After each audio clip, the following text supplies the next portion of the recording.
One day, God created a new world, a horrifying world, just to relieve his boredom. He named that twisted place the Abyss, then began to fill it. With all his creations, he imprisoned them within. For them, conflict and war became the only path to survival. It was a brutal survival of the fittest. If one fought, killed, and survived, they would receive God's blessing. This pleased God, for nothing delighted him more than witnessing his creations slaughter each other. Amidst a ruined battlefield, the corpses of monsters lay strewn about. A blood-soaked hand hung limply beside a broken sword. A gigantic dragon-like creature stood towering over a fallen person. It crushed that person underfoot without hesitation. Though blood poured from their mouth, the blue-haired person looked up defiantly. Crushed under the enemy's foot, that person laughed maniacally. "You foolish monsters," that person scoffed. "Either way, you're all screwed," that person said as the dragon gathered an energy orb in its mouth. Elsewhere, a silver-haired man with a scar on his face asserted, "They will succeed. He will succeed," that person affirmed, as a golden card in their hand glowed. A woman in golden armor clenched her fist as she realized the last person in her legion had died. "All that remains of humanity," she said to her two comrades. "There are only 4 of us left." Ares, Queen of the Valkyries, declared and broke her staff. The first was Keldian, the second guardian of the last legion. Next was Kangtae, the third guardian. Both were looking down at a fallen comrade amidst the ruins. It was Hansu Kang, the fourth guardian, and he was humanity's last hope. Hansu Kang's eyes suddenly gleamed with a strange light. They held Arcaniel's crystal of time and space, a treasure with the power to send others back to the past. This was the only chance for a humanity facing extinction after 50 years, submerged in the abyss. Ares explained that only one of them could turn back time. Everyone already knew who should go. Kangtae smirked, nominating himself, believing he was the strongest. Keldian replied scornfully, blaming himself for being foolish to expect a smart idea from Kangtae. Ares landed between the two, telling them to stop. She announced that the Valkyries sent to fight had fallen, and the enemy would soon arrive. With a clank, Ares plunged her spear into the ground. She boldly declared that the one who must return was Hansu Kang. Ares looked directly at Hansu and said he was their only hope. Hansu bowed his head, looking at his injured hand, and spoke hesitantly. He wearily admitted that he had fought for too long. Memories of countless bloody battles from the past resurfaced. Many years had passed without him having a single moment of peace. "I fought, and I continued to fight." In despair, Hansu Kang wondered, "Am I not allowed to rest now?" Ares gently took his hand, advising, "Don't say such things." She knelt, and said that humanity's last hope now rested in Hansu's hands. With a resolute smile, Ares pleaded, "Don't give up on us." Hansu Kang's eyes shone with determination. Before him were his 2 remaining comrades, Kangtae and Keldian. Keldian affirmed that Ares was right. Hansu's presence here, despite starting 20 years later, was proof. That person continued, "If Hansu had developed his abilities just 5 years earlier, things wouldn't have come to this." Kangtae smirked, acknowledging Hansu's strength, but not forgetting to tease him. "If I had gone back, I would have been able to collect more items." But then Kangtae laughed and cheered. "It has to be you, the one who goes back." Hansu Kang chuckled softly at their encouragement. He stood up, ready for the mission. Hansu walked past his comrades. He faced a gigantic, operating runic machine. The machine suddenly burst with energy. Everything shook violently, Keldian exclaimed in surprise. "So fast?" The ground beneath their feet began to crack open. The entire area collapsed into the abyss. The ground shook violently as a colossal dragon loomed above Hansu Kang. The dragon roared, tilting its head back, as a destructive surge of energy began to gather in its mouth. Amidst the chaos, Keldian shouted, urging his comrades not to lose focus. He asserted that they would overcome this, simultaneously activating a massive magic circle that enveloped the entire group. As the pillar of magical light erupted, Keldian loudly assigned Ares and Kangtae the vanguard task. He ordered them both to hold the line while he prepared another spell. Kangtae crushed a rock in his hand, confidently replying, "Leave it to me." Standing beside Ares, he declared that he would show the enemies his power. Ares immediately took the lead, charging forward with her spear and ordering everyone to follow. She spun her spear, creating a solid defense against the impending attack. From above, a swarm of golden-armored dragon minions roared and descended like a deadly rain. Ares thrust her spear into the ground, unleashing a dazzling wave of golden energy. Her spear transformed into a wing-shaped shield of light, and she shouted for Kangtae to get into position. Instantly, Kangtae's greatsword erupted in blazing flames. "Ready," Kangtae replied, his entire body also engulfed in the flames of power. He yelled, "Let's go!"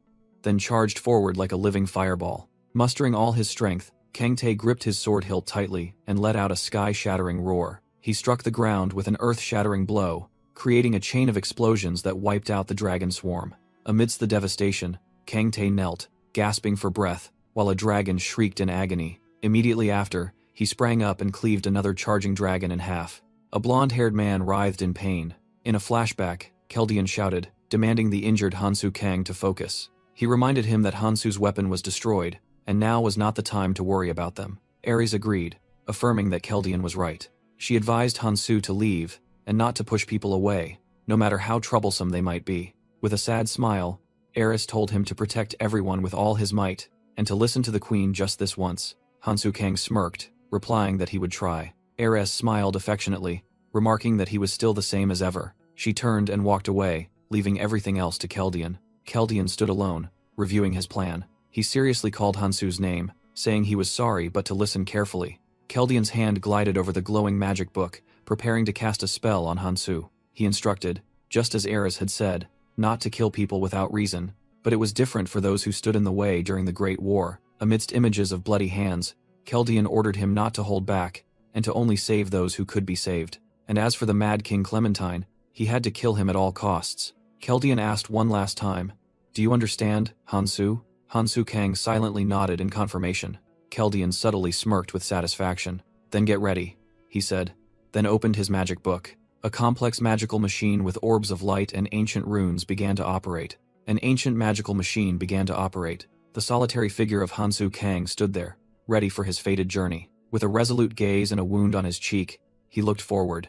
From behind Ares and Kang Tae, Keldian prepared to cast the final spell before the teleportation gate. His two hands clenched, unleashing a brilliant golden energy. The spell created a massive magic circle, summoning dragons of light that soared across the sky. The time machine spun at dizzying speed, emitting a blue light. Streams of energy lightning converged, signaling that the teleportation was nearing completion. Instantly, he appeared amidst a panicked crowd, all confused and wondering where they were. Hansu Kang, now in modern attire, stood silently amidst the chaos. Looking at the ruined city landscape, he thought to himself, it worked. His face was now younger, without scars, but his gaze was as sharp as ever. Amidst the desolation, he encountered other survivors. Everywhere, screams and desperate questions echoed as people realized their predicament. Fear turned into violence as a man grabbed another to vent his anger, despite the cries of a child. Hansu Kang calmly remarked, "Being thrown into another world, confusion is natural." He began to reminisce. "I was born the year everything began, as missing person flyers appeared. And when I was 20, he recalled his former normal life. "I vanished due to an unknown force." He recounted the moment he was swallowed by a spatial rift. His phone fell, shattering, its screen still displaying news about mass disappearances. The story begins in the other world, a place formed when the abyss devours realities, where the first arrivals must learn to adapt quickly. It is a cruel and violent world, a horrifying stage teeming with grotesque monsters. Those devoured by the abyss will first be brought to the other world, and once everyone has arrived, the gate to the abyss opens, causing a terrified modern crowd to look up at the cracking sky. And then, the Great War begins, as humanity is mercilessly slaughtered by monstrous invaders. Hansu Kang reminisces. He knows he only has 5 years to become stronger. He steadily moves forward on the ruined path. He realizes a harsh truth. All the skills and power he painstakingly earned have vanished. Nevertheless, he observes the chaotic crowd, knowing that in just a moment, the one he is waiting for will appear, just as the sky shatters, causing everyone to scream in panic. A small, dark object falls from the crack above. It bounces off an invisible barrier, revealing the form of a small, winged creature. The creature lets out a pained groan as it lands before the astonished people. It hovers in the air while the crowd murmurs in confusion. After awkwardly clearing its throat, the creature prepares to speak. "Hello," it cheerfully says. "I'm here to help everyone adapt." It introduces itself as everyone's fairy helper, before the bewildered gazes of the crowd. With a meaningful smile, it asks everyone to pay attention for a moment. Filthy liar, Hansu Kang thinks to himself, knowing the true meaning of adapting is to jump into battle as quickly as possible, he concludes, as a scene of violence erupts among the crowd. A winged creature calling itself a fairy helper welcomes the crowd to the other world, promising a great opportunity. A man in the crowd angrily shouts, demanding to be taken home. The creature frowns, ordering everyone to listen carefully. The man realizes its tone has changed, as it begins to speak of the boundless freedom here. With a sinister smile, it declares that laws, morals, and all rules no longer exist. It reveals its larger true form, mockingly asking if they have always dreamed of such a free world. All physical restraints will disappear, allowing them to transcend their own limits. They can possess infinite power, just like heroes in movies. The creature joyfully hovers, calling this an opportunity to achieve everything they've ever imagined. It says it will show them a quick demonstration to illustrate. The man who protested earlier confusedly looks at the creature's hand, pointing towards him. Before he could finish speaking, the man's body begins to strangely disintegrate. He completely vanishes into thin air, to the horror of those around him. His headless body falls to the ground, causing someone to scream in terror. "Oh dear," the creature says with feigned innocence.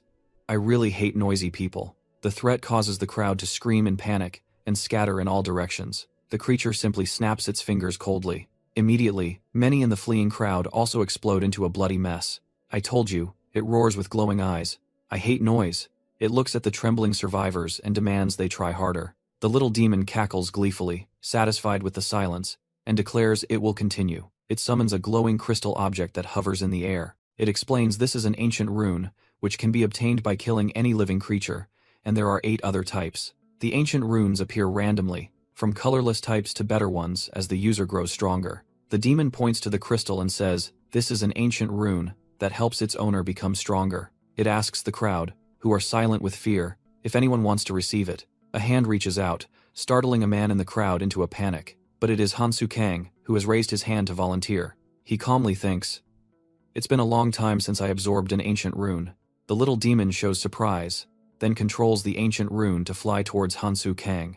It exclaims excitedly, praising his initiative. The demon asks Hansu Kang to hold out his hand. The ancient rune lands in his palm, emitting a brilliant light, while the demon praises its ability to distort natural laws. It begins to explain that previously, his muscles were scientifically limited, unable to lift more than 258 pounds, but in an instant, that limit has increased to 270 pounds, and beyond.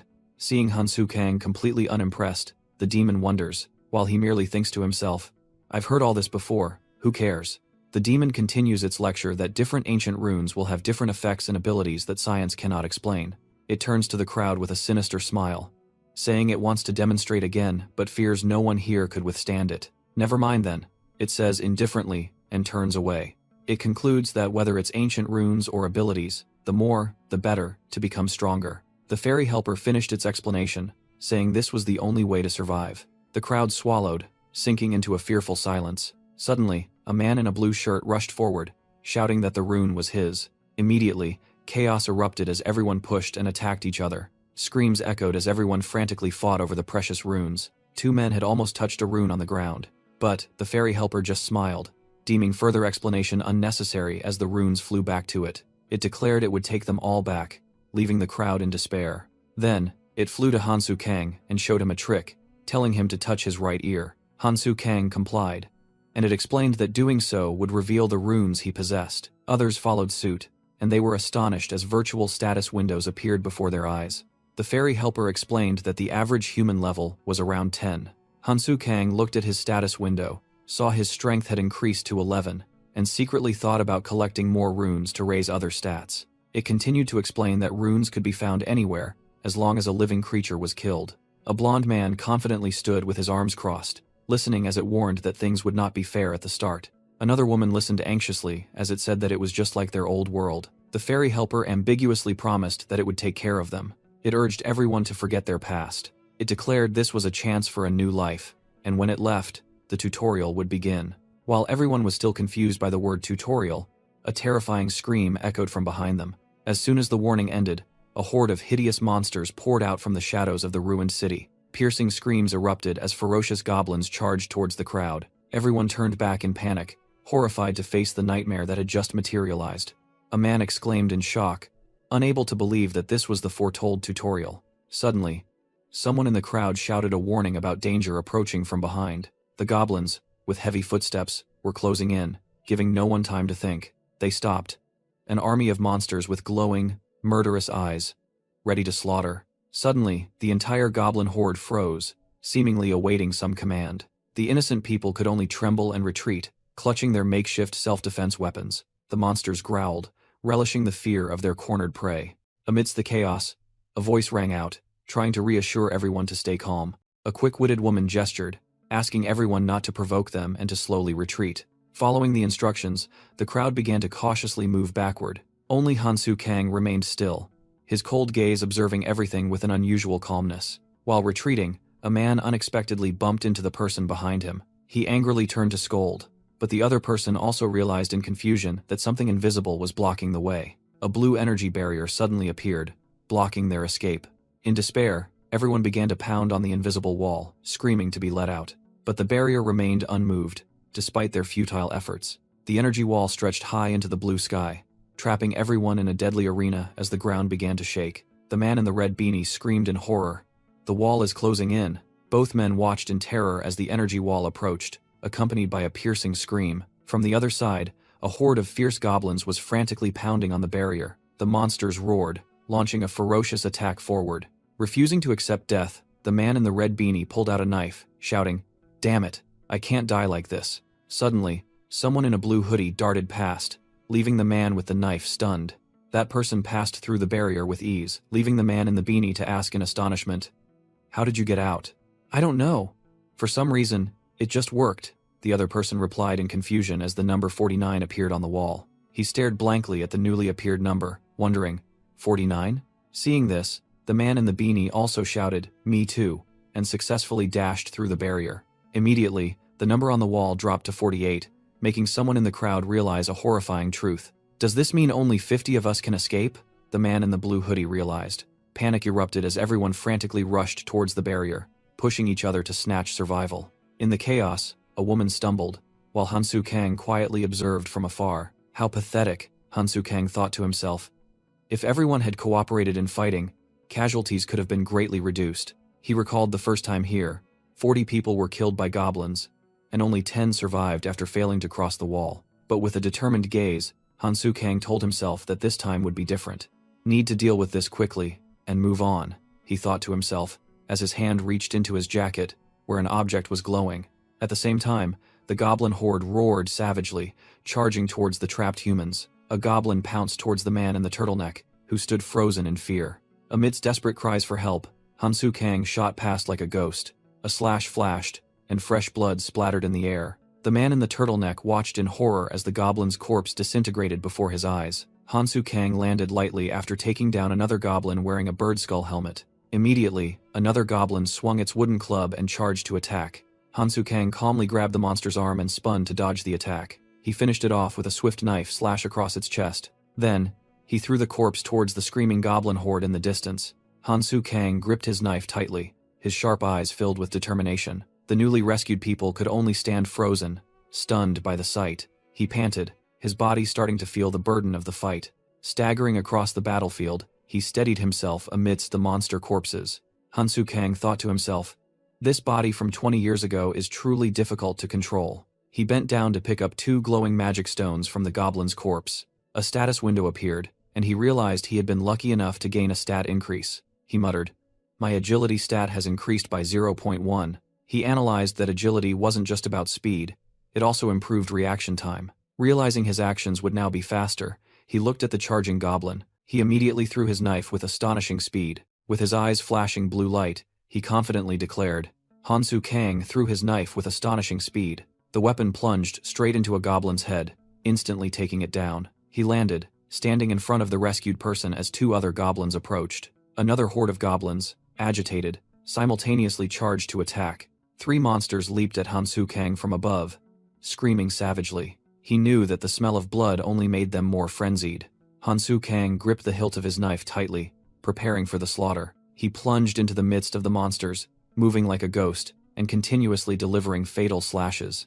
A devastating punch landed on a goblin's face, immediately followed by a powerful kick that sent another one flying. After the series of attacks, Hansu Kang panted, a fresh wound bleeding on his cheek. The rescued people could only stare in shock, one person asking if he had done it all by himself. Inspired, a group of people decided to risk their lives and charge into battle. The goblins were startled by the humans' unexpected resistance. A chaotic battle erupted as the survivors began to fight back. Amidst the battle, Hansu Kang thought to himself, "Normally, there's no need to rush like this in the early stages." He turned his head with a resolute expression. He used his hand to block a goblin's attack, and told himself that he had no time to waste. The monster's crude weapon was firmly blocked. Hansu Kang thought about the countless others who had also arrived everywhere, so many that they couldn't be counted. Hansu Kang gritted his teeth as he stabbed a goblin to death, thinking to himself, this is the first year, and this area will only exist for 3 months. He knew that he was being protected inside the tutorial zone, but after those 3 months, he would have to face those who had been here for 2 or 3 years. Even so, Hansu Kang realized this was also an opportunity. From the goblin's corpse, a glowing crystal appeared. He snatched it, seeing it as an opportunity to quickly become stronger. With a determined expression, he crushed the crystal in his hand. Looking at the battlefield full of monster corpses, he believed Keldian's decision to send him here was correct. The other survivors collapsed to the ground, horrified by the scene that had just unfolded. A man exclaimed in astonishment that Hansu had single-handedly annihilated all the monsters. Around him, knives and goblin corpses lay scattered everywhere. Hansu Kang panted, his back looking truly solitary amidst the ruins. He stood firm amidst the fallen monsters, his sword still gripped tightly in his hand. He wiped the blood from his cheek, his sharp gaze striking fear into the others, who secretly called him a monster. Suddenly, a small winged creature appeared with excitement. It flew around the battlefield, praising Hansu's excellent results and efforts. The creature happily said that they had thinned out the crowd. Hearing that, a man holding an unresponsive child immediately roared in anger, calling Hansu a damned demon. Ignoring the outrage, the small creature told Hansu that he had started to get used to survival and it would remove the wall. It encouraged him, and then disappeared, leaving behind the crowd screaming curses at Hansu. Hansu Kang checked his status, telling himself that this start wasn't bad. The status window appeared, showing that he had enough power to clear the tutorial. He thought to himself that he had also received a rather useful weapon. That weapon was the oath-sworn dagger. Standing amidst the ruins, he pondered the fastest way to become stronger. He suddenly remembered his old comrades Ares, Kangtae, Keldian, and a piece of information someone had once mentioned. In a flashback, a comrade asked him if he had heard about the hidden dungeon. The past Hansu Kang seemed surprised by the question. The comrade explained that it was a brutal dungeon located in the tutorial area, one that even they couldn't reach the end of. They added that perhaps no one had ever managed to do so. Hansu Kang asked again if they had become that strong just by getting halfway through it. The comrade laughed loudly, confirming that becoming a Valkyrie spoke for itself. They also asserted that if they went back in time and conquered that dungeon, they could even defeat Hansu Kang. Hansu Kang recalled the immutable law. The harder the challenge, the greater the reward upon success. The memory of his comrade's challenge echoed, and Hansu Kang decided the hidden dungeon was his goal. However, he realized there was something he needed to do first. He began to formulate a plan, recalling that stage 1 of the tutorial had 100 players. They would be protected for 1 week, followed by a 3-month hunt before the protective shield was lifted. He knew that there were 2 hidden items in this stage, and the only way to obtain them was to reach the end of a dungeon no one had ever conquered. Standing on a ledge to scout the area, he suddenly heard a desperate shout. "Stop!" Looking towards the noise, Hansu Kang saw a man in a suit trying to force a woman to come with him, but she adamantly refused. Hansu thought to himself that trouble had begun, while the man grabbed the woman's wrist and asked where she thought she was going. He squeezed her hand, ordering her to obey him. He threatened, asking if she didn't want to live anymore. Hansu turned his back, thinking he didn't have time for this, because the hidden item would disappear after a week. But then a familiar voice called out, "Hansu Kang?" The person joyfully confirmed it was indeed Hansu, making him stop and think to himself that things were truly troublesome. Hansu coldly asked back, "Do we know each other?" The person who had just called his name and their blonde-haired friend were both stunned. The blonde-haired friend angrily rushed forward, questioning why Hansu was acting like this when they had just been together before arriving here. Hansu was genuinely confused, wondering how this person knew his name. Suddenly, a memory flashed in his mind as he realized something. He remembered they were college classmates, while the blonde-haired friend was still fuming. Hansu recalled that they had all come here together, but because they died too quickly, he had completely forgotten their existence. Meanwhile, the woman pulled her hand free from the leader and declared she would go with Hansu. The man called her name in astonishment, Mihiyu. Hansu looked at Mihiyu, thinking that with her appearance, she would definitely attract unwanted attention. The leader was furious at being ignored, but Hansu just turned to Mihiyu, apologizing for dragging her into this. "Wait." One of the leader's thugs suddenly spoke up. He whispered to the leader that this was the person who had single-handedly wiped out all the goblins, making the leader gulp. He glanced at his subordinates, reassuring himself that the battle must have exhausted Hansu. The ponytail-haired leader stepped forward, shouting to block their path. He sneered at Hansu Kang, thinking that someone who looked injured couldn't do anything.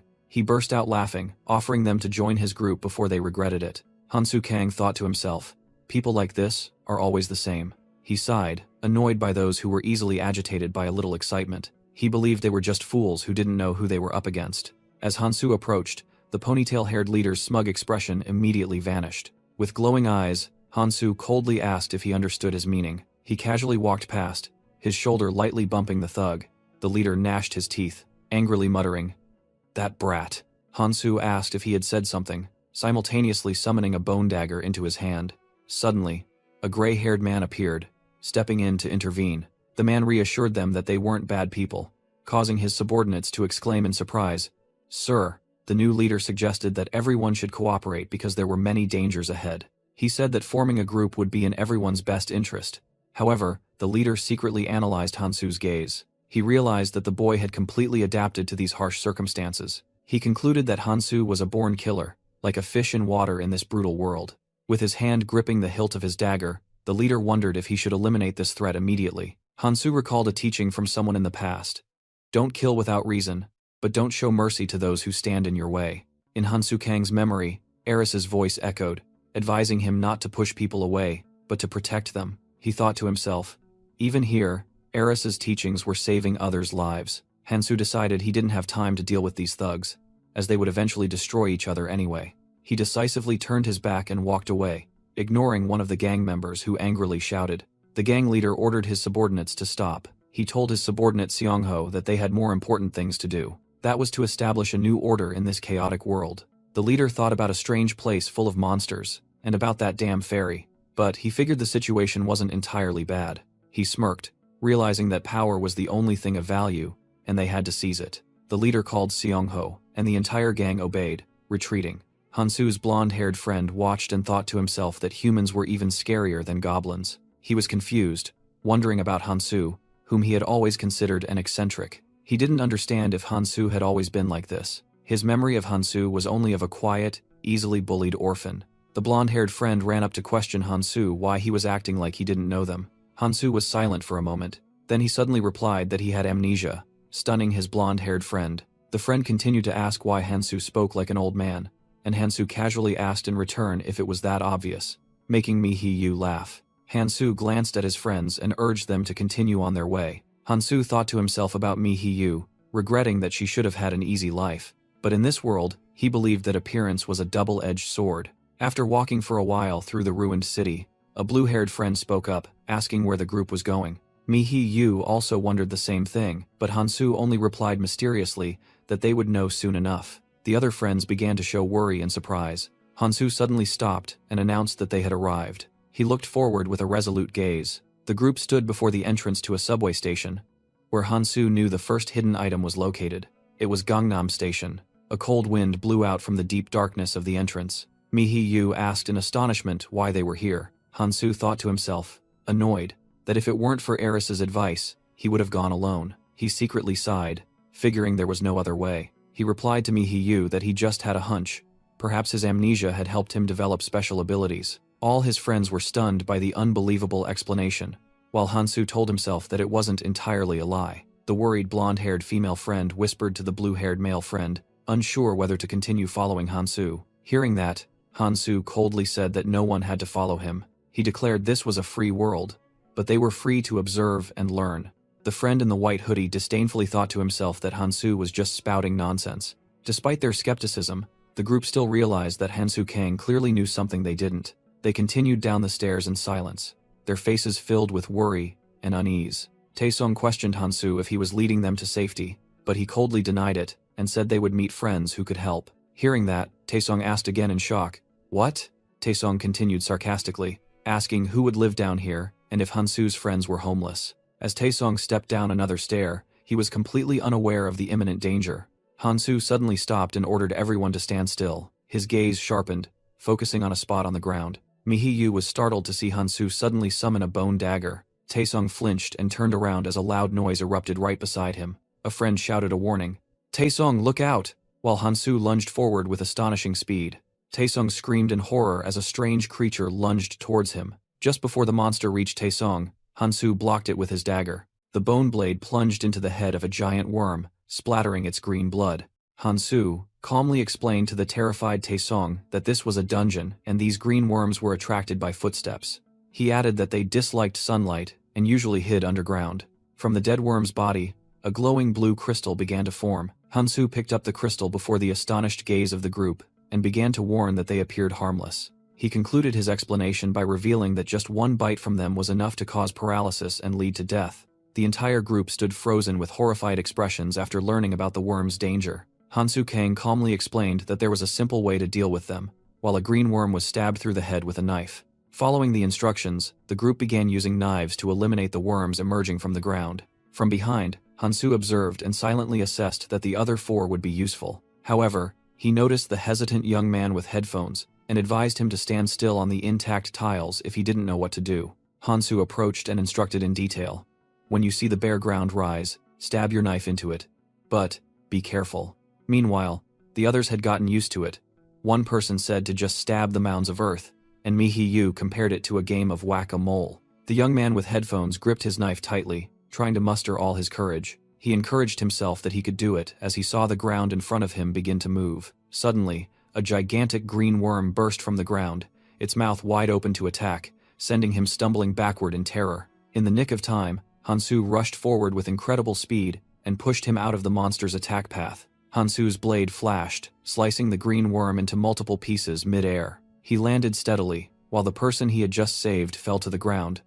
Looking up in shock, the young man hastily thanked Hansu, but he coldly replied that it was hard to get angry at someone who couldn't fight. With that, Hansu turned and walked away, leaving his companion still sitting on the ground. He added that it meant more rewards for him, causing the young man to lower his head in thought. Taesong, with a scratch on his cheek, approached and asked how Hansu knew the worms would appear beforehand, but only received a question in return. Hansu smiled meaningfully and simply replied, "Special ability." Taesong retorted sarcastically, while the entire group behind him clearly showed disbelief. Hansu Kang thought to himself, "Time to end the hunt."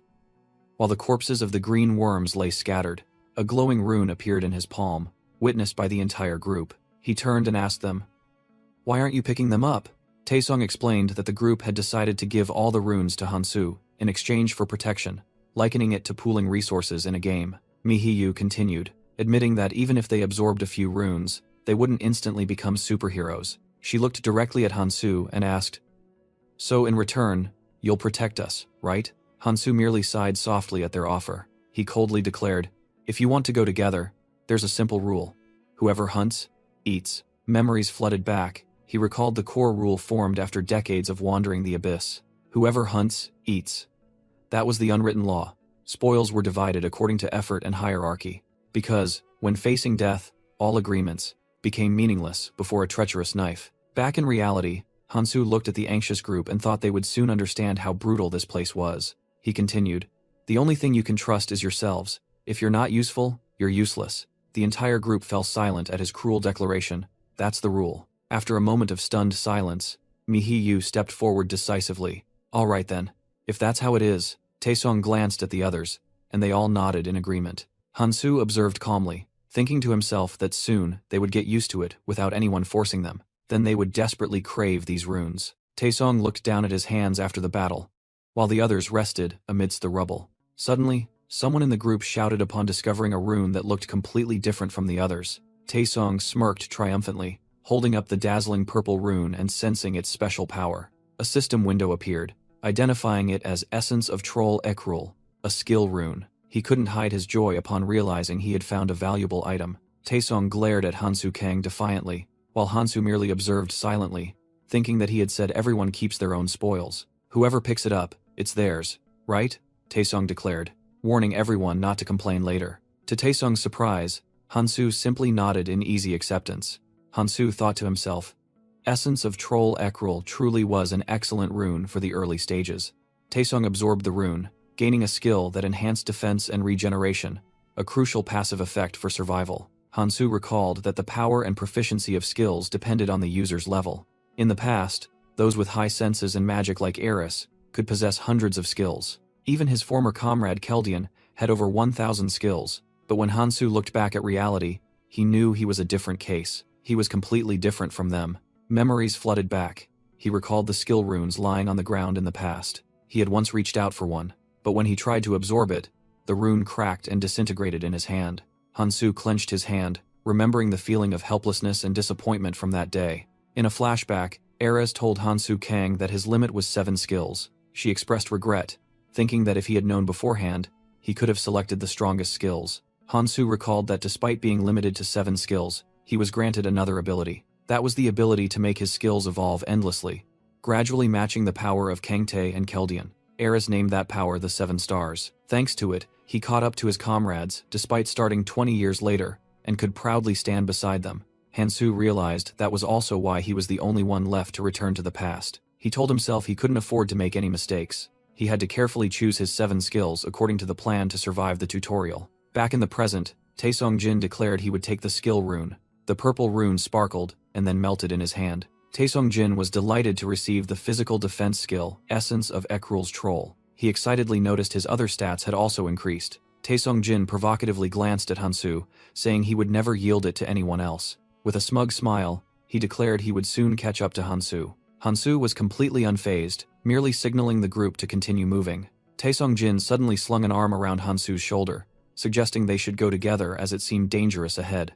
As he put his arm around Hansu, he glanced at Mihiyu, implying that the strong should lead.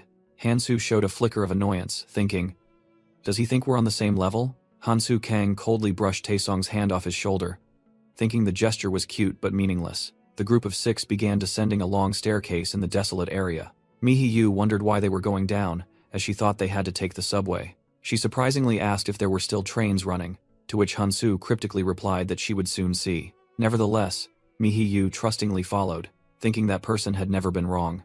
Hansu recalled the past, when he complained that merely going through dungeons wasn't enough to get stronger. His former comrade showed annoyance at another person's interruption. That person stood up, confidently saying it seemed Hansu didn't know what he was talking about. Then, this person squeezed in between the two, and declared they would show them the fastest way to become stronger. That person revealed there was an item to be obtained in the tutorial area, and it was in the subway. The memory ended as Hansu explained that the station structure always changed, but if one went down the central staircase through the warp gate, there would be a subway train waiting, but it would depart after the first day. Back in the present, Hansu resolved to obtain that hidden item today. The group was astonished to see a gigantic blue energy gate at the end of the staircase, realizing this was no ordinary Gangnam station. Mihiyu was completely stunned, thinking she had been here countless times, but had never seen this sight before. She nervously turned to Hansu, asking how he knew what was inside when he still decided to go in. Hansu calmly replied that he was just following his gut feeling, and reiterated that anyone who wanted to turn back could do so. Taesong smirked confidently, declaring he would go in. Mihiyu, seeing Taesong confidently step forward, quickly declared she would go with him too.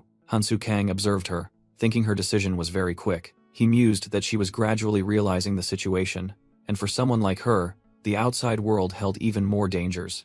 Hansu envisioned her helplessness against threats if left alone. He concluded that, to become stronger, she would have to sacrifice a lot, while Mihi swallowed hard but remained firm in her decision. However, not everyone was so brave. A blonde woman and another man decided to stay behind to continue hunting. Suddenly, the man with headphones clenched his fist and declared he would go down too. Taesong scoffed, asking why he was bothering when he had been too scared to move earlier. The man glared back, angrily asking what that had to do with Taesong. He told Taesong to mind his own business. Enraged, Taesong began scolding him for his insolence, but Hansu cut him off with a decisive command. Hansu calmly declared the argument pointless, and his authoritative demeanor silenced Taesong.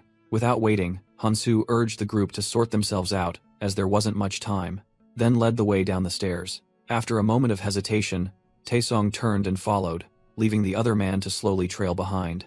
Taesong gnashed his teeth in frustration, thinking these guys were making him lose face in front of Mihi. As Hansu approached the glowing warp gate, he recalled that the tutorial area had thousands of different types of monsters and settings. However, he knew that some things never changed, and he scanned the area with a confident look. He suddenly stopped when he found his target, to the astonishment and disbelief of Mihi and the man with headphones. The source of their amazement was revealed: a convenience store still lit up in the middle of the abandoned subway station. Hansu Kang reached out for an item in the underground convenience store. He thought to himself that the existence of a store on basement level B2 of the subway station was like a reward. Meanwhile, a blonde man was wondering whether to take more weapons. Hansu Kang calmly walked through the aisles of the store. He remarked that this place was more like a supermarket than a convenience store, as it had everything necessary. Suddenly, a voice rang out, asking Hansu what he was doing as he picked up a pot. A brown-haired woman looked at him in surprise as he placed the pot on a mini gas stove. Hansu Kang put down a large bag and casually replied that he was cooking. The woman was astonished, stammering as she asked what was inside the bag. Horrified, she realized Hansu Kang was pouring green worm blood into the pot. The woman recalled Hansu Kang's strange actions earlier. In the flashback, he had collected a part of the green worm's corpse in her presence. Back in the present, Hansu Kang explained that if goblin skin was added to green worm blood, it would become extremely poisonous. He dropped the skin into the pot, saying that goblin venom had evolved to counter green worms, making the mixture even stronger. The blonde man curiously approached, praising the aroma and asking to taste it, but Hansu Kang coldly replied that it was poison. The blonde man frantically backed away, scolding him for not being warned. But Hansu Kang merely replied that no one told him to come closer. The brown-haired woman confusedly asked how Hansu Kang knew these things. Hansu Kang vaguely replied that it was due to superpowers, making the blonde man angrily assume he was making things up. Hansu Kang recalled how difficult it was to memorize all this knowledge, and realized the importance of knowing how to craft and enhance items. Memories of Keldian, his mentor, resurfaced, explaining that this advanced knowledge couldn't be taught to just anyone. In the flashback, Keldian slammed the table and emphasized something important. His mentor explained that knowledge from the future was only the first step, not meant to be bestowed upon all of humanity. Back in the present, Hansu Kang finished crafting the poison, thinking to himself that even a slight error in proportion or cooking time would render everything useless. He carefully poured the finished purple liquid into a vial. Then, he coated a strip of goblin skin with the liquid. Another person in the group curiously asked if they could use it. Hansu Kang agreed, surprising all three of them. However, he immediately named his price: half a strength or stamina rune per use, stunning the blonde man. The blonde man angrily shouted, claiming Hansu Kang was too stingy. Hansu calmly replied that he could give it away for free, but in the long run, that wouldn't be good at all. He explained that one-sided relationships would quickly fall apart. The blonde man relented, asking if they could use it first and pay later. Hansu Kang smirked to himself. He handed the person the vial of poison and warned them to be careful, as it would be very painful if it got on them. The blonde man grumbled unhappily, feeling humiliated by the warning. After receiving the vial, the blonde man declared he would try it first, and the woman was also eager to join. While Hansu Kang was contemplating his next preparations, the person wearing headphones snatched the vial and demanded to use it first. Ignoring the minor squabble, Hansu Kang put on his backpack. He turned and walked away, thinking to himself that this much preparation was enough for now. "We're ready too," the blonde man said, then jutted his chin and asked, "What are you looking at?" He scoffed at Hansu while his group struggled with their oversized backpacks. Hansu calmly placed his small bag on the ground and issued a cold warning about the dangers of carrying too much luggage. The brown-haired woman looked at Hansu with a completely different gaze, thinking to herself that he was more than just a formidable warrior. Her face shone with surprise and admiration at his unexpected wisdom. She wondered if she could possess such special power. A grim vision flashed in her mind, the image of a hand reaching for a corpse. She recalled the horrifying reality that hundreds of millions of people had vanished without a trace. Despair overwhelmed her, making her collapse, thinking she would be stuck here forever. Clenching her fists, she silently screamed, "I don't want to die." Fear gave way to determination as she realized she had to do everything to survive. Looking at Hansu's back, she found a glimmer of hope. With renewed determination, she hurried after him. She walked alongside Hansu, both moving forward together in silence. Left behind, the blonde man glared after them angrily, muttering curses. However, he quickly changed his mind, tossed his backpack to his friend, and chased after them. The group caught up to Hansu, and the woman spoke up, asking about his special power. The blonde man, setting aside his pride, added, "Can we get it too?" Hansu glanced back and replied ambiguously, "Perhaps." The entire group was stunned by the answer, with the blonde man and the woman asking in astonishment, "Really?" The group cheered happily at Hansu Kang's confirmation. He recalled that some people who came to this other world had displayed strange, unprecedented powers, but Keldian had warned him to find those who grew strong quickly, and to eliminate them if they weren't useful. The command, "eliminate them," echoed in Hansu's head, making the blonde-haired young man confused and wonder what was wrong with him. The blonde-haired young man smirked, asking why Hansu had suddenly gone silent. He continued to ask if Hansu was still upset about what happened earlier.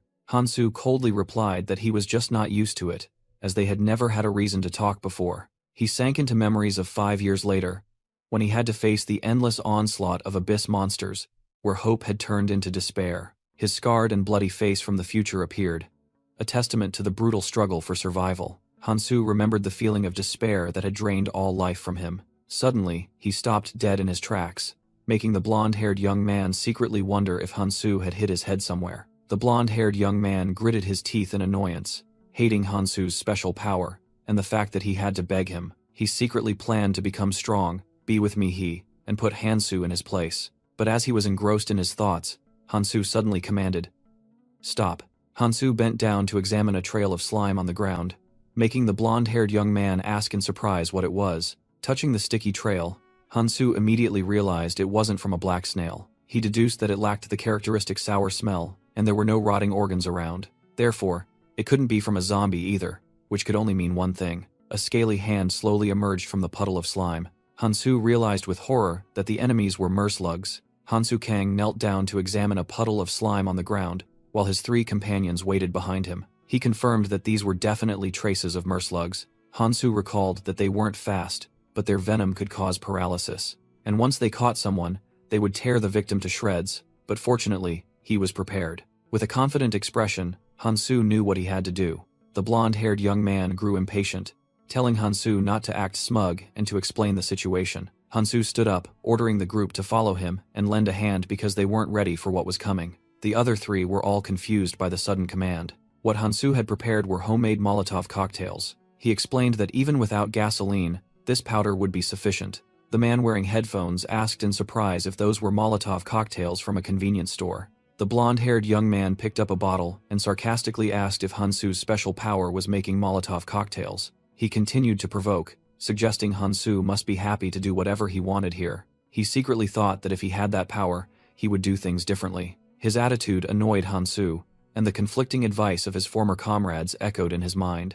Hansu sighed, deciding to ignore the provocation. He began to draw a strategy on the ground, explaining that one person would throw the Molotov cocktails, and the other 3 would attack. While Hansu talked about the attackers getting priority for runes, the blonde-haired young man complained about the scribbled drawings. He immediately shrugged, confidently declaring that he would, of course, lead, as the vanguard position required someone capable. Hansu Kang calmly asked who would throw the Molotov cocktails. To the surprise of both, the blonde-haired young man decided to let Yu and the man wearing headphones sort it out themselves. The man wearing headphones awkwardly said that he didn't want to argue with He looked confused, while Hansu coldly suggested they should take turns. The shadows of the 4-person group advanced into the dark corridor. They continued walking, and the man wearing headphones wondered if he could turn back. From behind, Hansu quietly observed his companions and worried about them. The man wearing headphones took a Molotov cocktail with an anxious expression. Mihi also trembled as she looked ahead, sensing the danger. Suddenly, the man wearing headphones frantically grabbed Mihi's shoulder. Hansu quickly warned the group that the enemy was approaching. The ground beneath their feet began to bubble and stir as the merslugs rose from the shadows. Hansu ordered Mihi to throw a bottle at the source of the sound. Mihi took out a Molotov cocktail, recalling Hansu's advice not to lose her composure. With determined eyes, she told herself she could do it, and lit the fuse. Mihi lunged forward, throwing the burning Molotov cocktail at a merslug. The glass bottle shattered into pieces upon impact. Flames erupted, incinerating the monster amidst its screams. Hansu shouted that it was a success, drew his weapon, and charged forward, warning everyone about the monster's venom. The blonde-haired young man watched in astonishment as Hansu single-handedly charged into the attacking swarm of merslugs. Hansu Kang thought to himself, "That bastard is about to snatch all the runes again." The blonde young man was determined not to let that happen. Suddenly, a merslug lunged to attack him. He screamed in disgust, trying to push the filthy creature away, but he realized it wasn't a clean finishing blow. The monster suddenly collapsed to his surprise. Realizing the poison on the knife had taken effect, he smirked. Hansu explained that it was poison, and asked if it was worth the runes spent. The blonde young man had an idea, thinking he could catch up to Hansu this way. Both of them plunged into a fierce battle with the merslugs. Hansu thought to himself that everything was going according to plan, as their venom was flammable. He continued to deduce that using gasoline bombs was the right choice. The blade was dull but still effective. He slashed down at a burning monster. It was all thanks to the poison he had prepared. The blonde young man also swung his weapon, mimicking him. He smiled smugly as he took down a monster. "Runes, they're all mine," he shouted and reached out his hand. But another merslug suddenly spat venom towards him. The liquid splattered onto his leg amidst a piercing scream. He collapsed, angry and ashamed at being taken down in front of everyone. A merslug slammed its hand down right in front of the dazed blonde man. The monster growled, revealing its hideous face with glowing red eyes and sharp teeth. Surrounded, the blonde man watched in horror as the merslugs crawled towards him. In a panic, he screamed curses at the hideous monsters. Desperate, he weakly fought back and cried for help while Mihiyu watched in fear. Mihiyu frantically announced that she had run out of gasoline bombs. Hansu Kang called Songjin to take over, but he seemed hesitant and unprepared. With trembling hands, Songjin tried to light the lighter, to ignite the gasoline bomb. Just as the flame flared up, a merslug lunged right in front of him. Too scared, Songjin dropped both the gasoline bottle and the burning lighter. The gasoline bottle shattered uselessly on the ground, unable to explode. The blonde man angrily yelled at Songjin, scolding him for dropping the weapon. A merslug swung its claw, tearing open Songjin's chest amidst a piercing scream. He fell backward onto the floor, his shirt torn and severely wounded. Hansu Kang suddenly appeared, calmly reassuring Songjin and telling him to follow the plan. With glowing eyes, Hansu confidently declared that nothing would go wrong. He ordered Songjin to rest and go collect the runes. Lying on the ground, the blonde man sighed in relief, confessing that he had thought he was going to die. He was astonished to realize that the wound on his leg had been completely healed thanks to a new skill. Hansu explained the healing mechanism and told him to come get his share of the runes. Taesong took the bone weapon and thought to himself that Hansu was stingy. He was surprised to see Hansu collecting runes from the ground. A greedy thought flashed through Taesong's mind. To take those runes as well. He smirked maliciously as he thought of his target, Songjin. Taesong approached and questioned Songjin, asking if he deserved to receive runes. Before Songjin could react, a hand grabbed his neck. Taesong lifted Songjin up, choking him with a cruel smile. He tightened his grip, while Songjin struggled desperately. A scream echoed from afar, calling Songjin's name in a panic. Songjin tried to pry Taesong's hand off but could only let out choked sounds. Taesong roared, blaming Songjin for not throwing a single gasoline bomb, which almost got him killed. Songjin fearfully retorted that Taesong was the one who collapsed first. Mihiyu ran over, shouting for Taesong to stop before he killed someone. Hearing that, Taesong violently threw Songjin to the ground and cursed. He stood looking down and warned Songjin to think carefully next time. Then Taesong grabbed Songjin's hair, insulting him for changing and relying on others. He took the bone weapon, declaring that he would make good use of Songjin's reward. Suddenly, Taesong froze with a look of astonishment. Hansu Kang stood before him, coldly stating that those things were not his. Taesong angrily protested, arguing that the runes shouldn't be given to a useless person like Songjin, but should be split between them both. With a scowl, Taesong growled that the group would be fine without that useless guy. Hansu Kang coldly retorted that everyone gets what they deserve, and it's not wise to corner others. Taesong cursed angrily, warning that Hansu would regret this decision. Hansu turned to a frightened Songjin and told him he had to learn to stand up for himself and claim what was his. After the encouragement, Songjin timidly reached out to pick up the rune on the ground, while Hansu turned his back and walked away. Mihiyu watched Hansu's retreating back worriedly, while Songjin finally retrieved his loot. She called out to Hansu, cautiously asking if he was upset with the group. Mihi further explained that fighting alongside weak people like them must be very tiring for him. Hansu casually replied that it was to be expected, and he wasn't angry about the things they couldn't do. Mihi continued to ask if he would stay with them until the end, as his attitude made her feel he could leave at any moment. Without answering, Hansu simply walked silently forward. He walked and said that keeping up was their job, but also reassured them that they had done well. Mihi, Taesong, and Songjin silently watched Hansu's retreating back, then continued walking together. Afterwards, Hansu walked through the battlefield littered with monster corpses, muttering that strength and stamina runes were basic necessities that couldn't be ignored. He picked up a rune, determined to reach a certain stat number. The status window appeared, showing Hansu's strength at 25.3 and stamina at 24.5. He calculated that he only needed one more point to reach his goal. Just then, a small purple creature with a pair of golden horns unexpectedly appeared before Hansu. It joyfully cheered, congratulating him on achieving his first accomplishment, becoming the player whose total, strength, and stamina exceeded 50 points.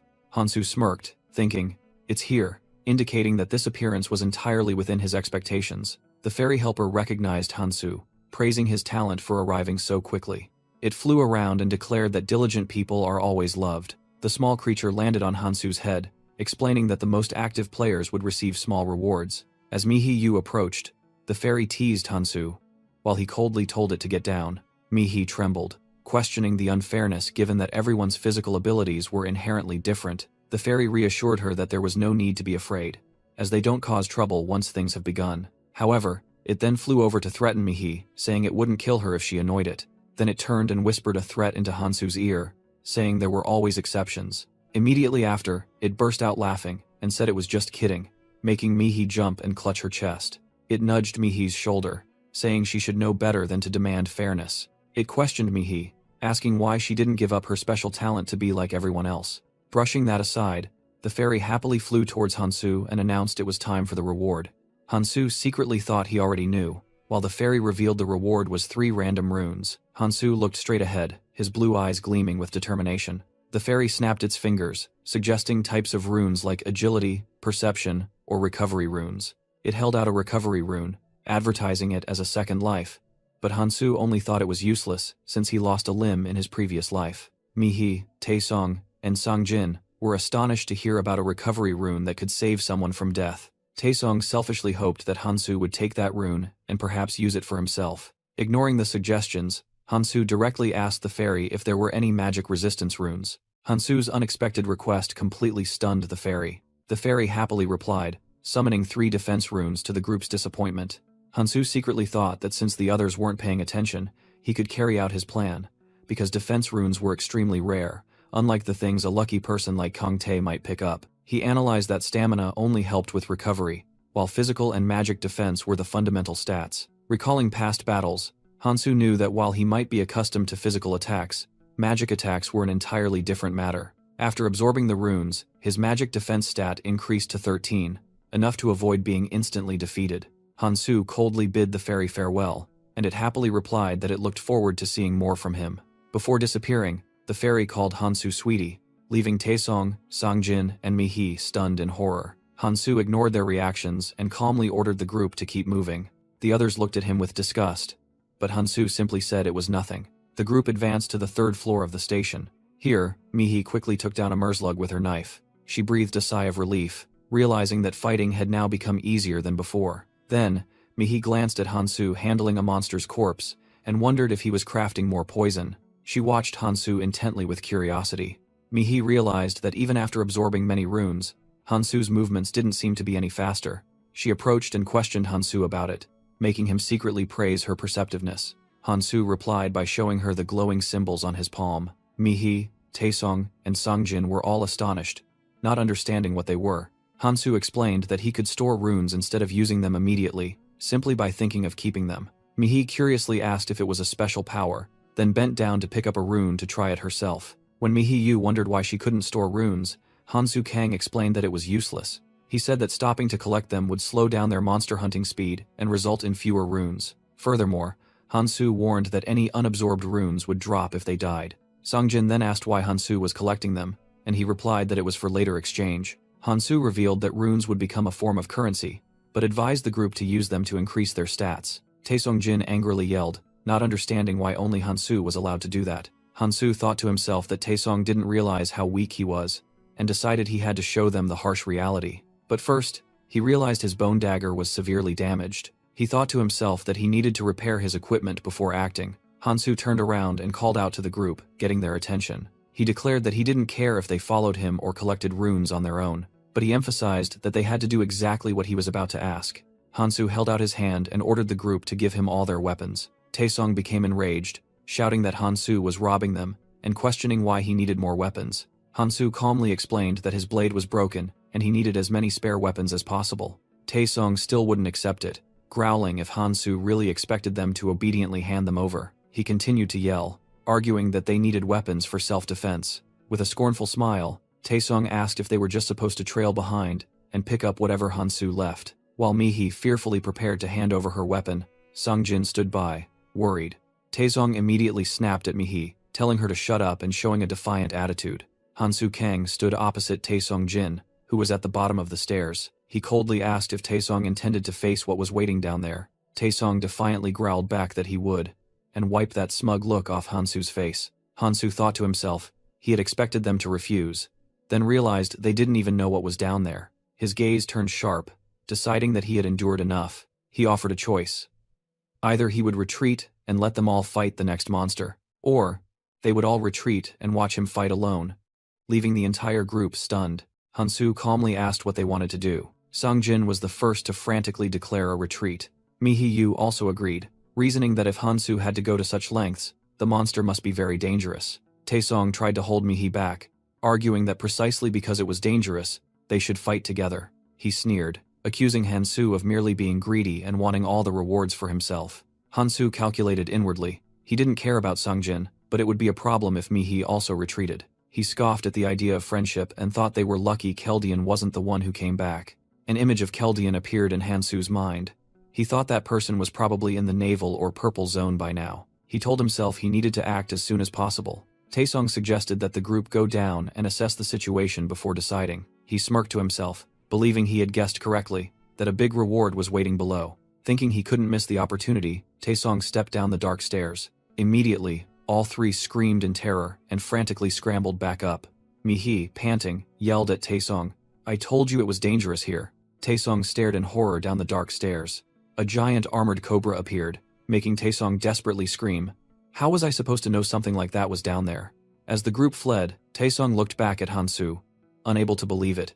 Is he really going to face it alone? Taesong concluded that Hansu must have lost his mind. The giant monster stared at Hansu, its glowing red eyes menacing. It let out a horrifying hiss and charged straight at Hansu.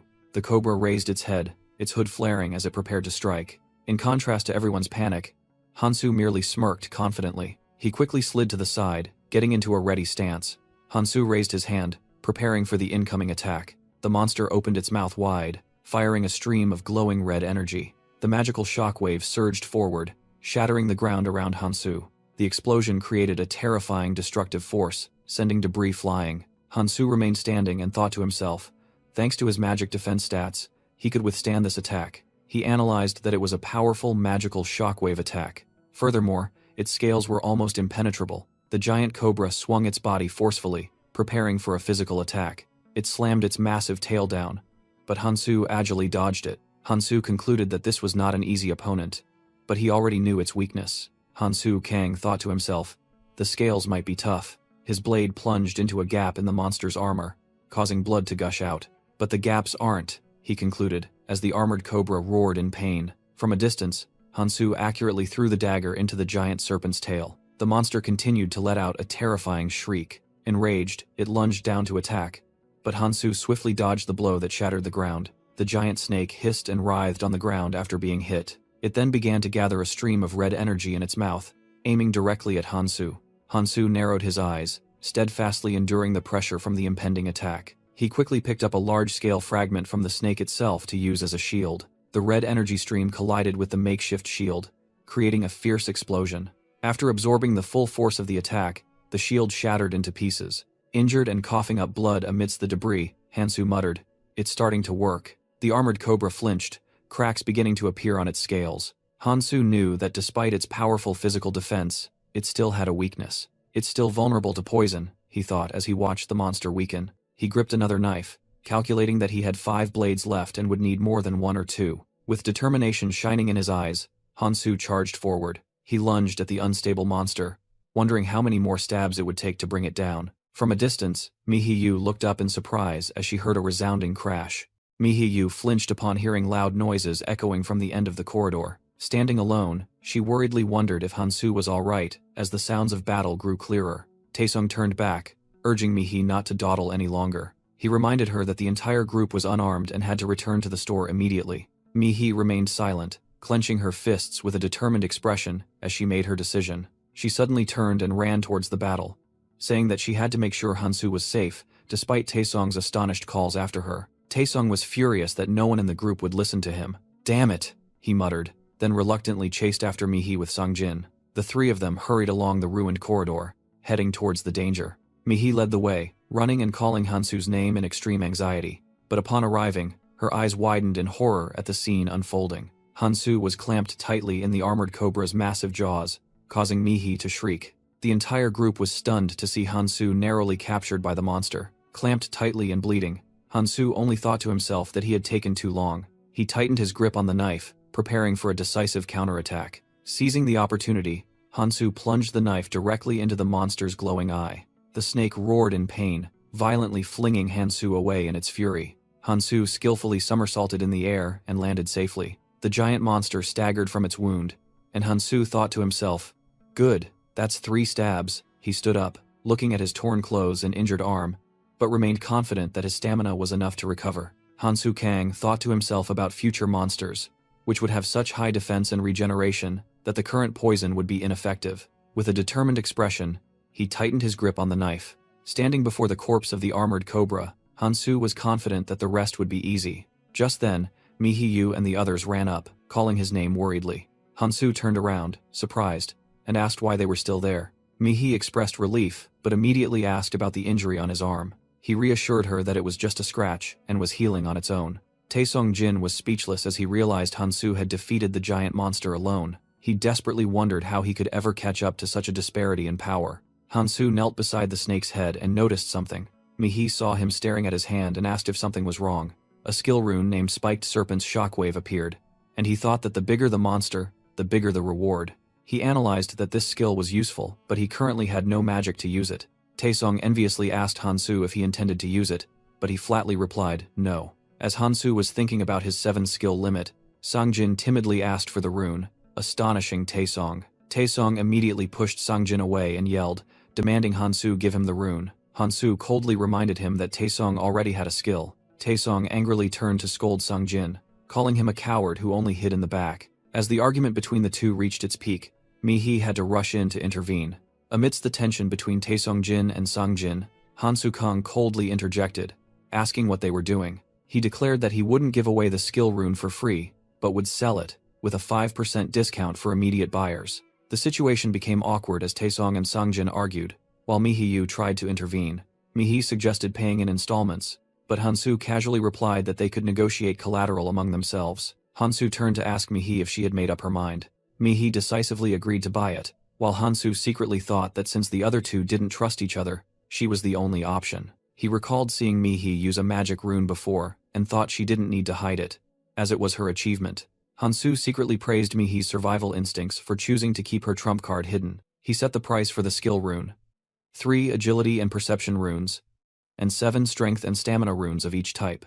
Hansu kept his discount promise, taking only 6 strength runes from Mihi in a flash of blue light. Mihi gave a wry smile, remarking that he was truly precise and fair. Hansu warned her to get used to it, because nothing was free in this place. Mihi silently looked at the rune in her hand, pondering Hansu's words that everything had its price. After the transaction was complete, Hansu turned away, secretly thinking that he could now craft what he needed. He walked on, recalling knowledge from the future that wherever there were thorny snakes, there would be Zeuterium ore. Fortunately, Hansu quickly found a Zeuterium ore deposit nearby. Without hesitation, he used his bare hands to break a piece of ore from the large crystal mass. From a distance, Sangjin and Mihi watched, and Sangjin whispered that Hansu was using his power again. Mihi curiously watched Hansu crafting, wondering if it was an awl or a needle, as it looked like metal but was malleable. Hansu Kang separated from the group, leaving Mihi and Sangjin curiously following behind. He suddenly pulled out a large knife, startling his 2 companions. Mihi and Sangjin excitedly wondered what amazing thing he was going to craft, while Taesong just found it annoying. Looking at the pile of snake entrails, Taesong couldn't help but secretly think it looked disgusting. Taesong approached and asked Hansu if he was going to make poison again, but he replied that this was something different. Hansu explained that snake scales were very hard but couldn't be made into weapons without crafting. He recalled the formula for the disposable vanishing needle, a weak but extremely effective weapon when aimed at the right weak point. The initial product had a slightly blunt tip, a limitation of manual crafting. Without hesitation, Hansu used the knife to sharpen the tip of the weapon. He smiled with satisfaction as the weapon gradually became sharper in his hands. Hansu knew that this was the result of ancient alchemy knowledge and the minimum preparation for the upcoming challenge. In his mind, the image of the chained monster guarding the second hidden item appeared. He carefully wrapped cloth around the weapon's hilt to create a grip. Once finished, Hansu held the thin spear in his hand and secretly acknowledged that this was a true weapon. He muttered that this was the best option with materials from the thorny snake, even though stronger weapons could be made from other monsters. Taesong stood nearby, heard Hansu's words, and couldn't hide his astonishment. He approached and offered to buy the weapon, willing to trade all the runes he possessed. Seeing how Hansu cherished the weapon, Taesong believed it far surpassed anything he currently owned.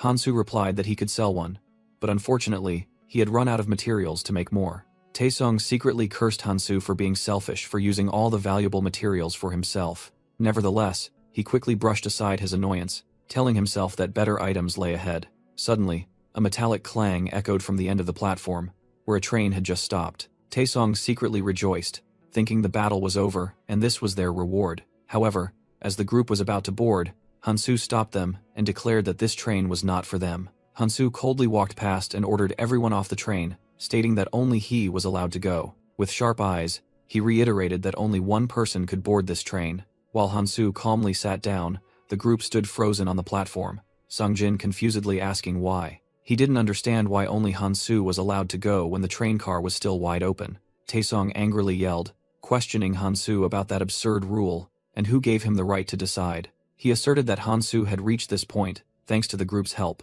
Hearing this, Hansu stood up, turned to face them, and sarcastically asked, "Help?" He secretly thought they were foolish for still not understanding the nature of this world. Hansu stepped out of the train, admitting that Taesung was right, there were no rules at all. Then he slammed his weapon onto the floor, asserting that no laws existed here either. He issued an ultimatum. Either leave immediately, or face him. Hansu even mocked that they could go find a lawyer and complain if they wanted. With a challenging smirk, he left them to make their own choice. Taesung was stunned, grinding his teeth at Hansu's unreserved threat. On the moving train, Hansu Kang, Taesung Jin, and Mihi Yu stood together. Taesung gritted his teeth, unable to hide his annoyance. He cursed under his breath, irritated by Hansu's old man-like attitude. A thought flashed through Taesung's mind. If all three attacked together, he could seize all of Hansu's items. He reassured himself that if he lost, he could just apologize, as Hansu wouldn't actually kill them. But just as he was about to try, Taesung suddenly froze in terror. Hansu Kang stood silently, his face shrouded in menacing shadow. Hansu's eyes flashed with a deadly blue, a gaze as sharp as a dagger. Taesung broke out in a cold sweat, realizing that even a slight movement would be enough to cost him his life. "See you all upstairs?" Hansu said coldly, then walked through the door. While Taesung was still shocked at being subdued by just a glance, Mihi Yu sighed. "We shouldn't have asked in the first place," she continued, reasoning that since Hansu had brought them here, they shouldn't demand too much. "Let's go up, we should move," Mihi decided and urged everyone to continue. Taesung turned away, secretly despising them as failures and asserting that wanting to be stronger was nothing to be ashamed of. He believed that this society had no rules beyond the survival of the fittest, and he was determined to become strong. Meanwhile, Hansu reminisced, recalling how they had learned everything about this place and understood the rules. He knew that this train line had a total of 20 stops. At each stop, a random item would appear. Hansu analyzed that this was a psychological trap, as one could go all the way to the last stop only to receive a useless item, so careful selection was necessary. He looked ahead with a determined gaze. The train had arrived at the 12th station. Hansu Kang thought to himself about the powerful items he had passed up, including La Lune's bracelet, Katil's claws, and Ogran's steel gauntlets. He analyzed that La Lune's bracelet was very useful for beginners because it could point out monsters' weaknesses. However, with knowledge from the future, Hansu already knew all the weaknesses, rendering the item useless to him. He already had weapons. What he needed now was another stepping stone. An item that allowed flexible movement in battle would be the best choice. Suddenly, Hansu was surprised to see something on the stone pedestal. He recognized it as a cigarette pack named Deadly Vice. This item increased rune stats when smoked, and the effects would stack. If one held the smoke until the very end, all rune stats would increase by 20% for 10 minutes. Hansu smirked. This was exactly what he was looking for. He knew this item could only be used in the tutorial area, but nothing better would appear. Hansu picked up the cigarette pack and muttered that it had been a long time since he smoked. Memories flooded back. He recalled a blonde woman in golden armor scolding him for smoking again. In the flashback, Hansu, with longer hair, just listened silently. The memory continued with him standing behind the woman amidst fluttering feathers. She turned, gently took the cigarette pack from his hand, and said it didn't suit him at all. With a warm smile, she teased that the habit would ruin his face. Back in the present, Hansu looked at the cigarette pack with a determined gaze, promising himself that this time, things would be different. The subway car doors opened, signaling his arrival. Hansu stepped out onto the desolate platform, realizing everyone else had already left. Hansu Kang walked on, thinking to himself that the next hidden item would appear in 4 days. He considered 2 options, focusing on hunting and collecting runes, or trying his hand at the remaining quests. A rather clear decision. Standing on the platform, he muttered that he had already completed a few quests. He decided to start with the quests that offered the best rewards. The most lucrative quest he could complete quickly was to obtain the Alchemist's Stone, an item that increased all stats and healed even fatal wounds. He judged this reward to be superior to anything in the tutorial area, or even the red zone later on, then suddenly remembered who had completed this quest before. It was Envy Aaron, someone who had been a volunteer at a prison before being dragged into the abyss. As soon as the tutorial began and everyone turned their backs on each other, the deepest rage within that person erupted. Memories of prisoners with fake smiles surrounding Envy Aaron vividly resurfaced. After 7 days of tearing apart the hearts of other prisoners, a nearly suicidal quest appeared before that person. Envy Aaron's crazed, blood-soaked face from the past haunted his mind. Back in reality, Hansu rubbed his forehead, deeming that path unappealing and contrary to his promise to save as many people as possible. He suddenly realized that since it was nighttime, he needed something that would take less time. Another item came to his mind, the insatiable glutton's pouch. That's it, Hansu declared, telling himself he needed to consolidate his strength because he would be very busy if he pursued that goal on the night of the full moon. He intended to look for some snacks, but was astonished to find the shelves empty. The store had been ransacked, with trash and scattered items everywhere. Hansu looked at the chaotic scene and wondered if they had already made their move. He sighed, wondering why they would do all of this even before the full moon. Hansu Kong smirked, deciding to go watch the chaos unfold. In the ruined Gangnam district, a commotion echoed from an alley. A gang in suits was busy moving crates, reporting that they had taken everything. Hiding behind a concrete slab, another group watched anxiously, wondering if they should stop them.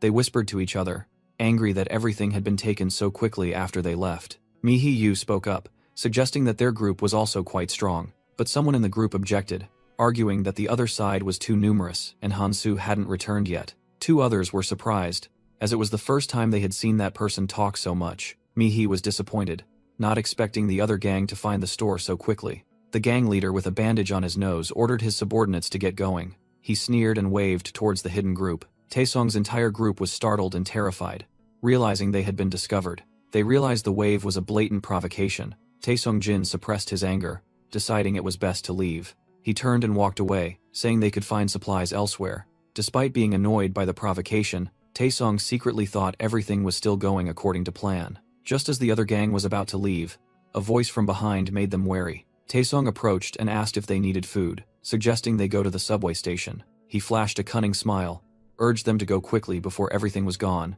and offered to lead the way. In reality, Taesong was secretly calculating, tricking them into a place with enemies so they would have to beg him for help. The gang leader scoffed, asking why they should trust Taesong, and suspecting he was setting them up with Hansu. Losing patience, Taesong grabbed his collar, growling an order to shut up and follow him. The leader tried to threaten to tell his boss, but it was too late. A punch landed squarely on his face. Taesong easily knocked down all 3, declaring they were no match for him. While scoffing, he asked the nose-bleeding leader why he would need to set a trap. Taesong told the defeated men to use their brains, as he was giving them a chance. Meanwhile, from inside a building, Mi-Hee-Yu and the others looked out anxiously. She was delighted to see Hansu Kang approaching and quickly called out to him. Mi-Hee-Yu breathed a sigh of relief, seeing him return safely, while Taesong glanced from behind. Taesong smirked inwardly, confident that no one knew he was behind the incident and that he could deny all suspicion. When Hansu entered, a group member frantically reported that the thugs had looted the store, but he calmly replied that he already knew. The group gathered around the table with the meager remaining food, one person disappointedly asking if they had anything left to eat. Another replied that there wasn't much left, they had only scavenged what they could.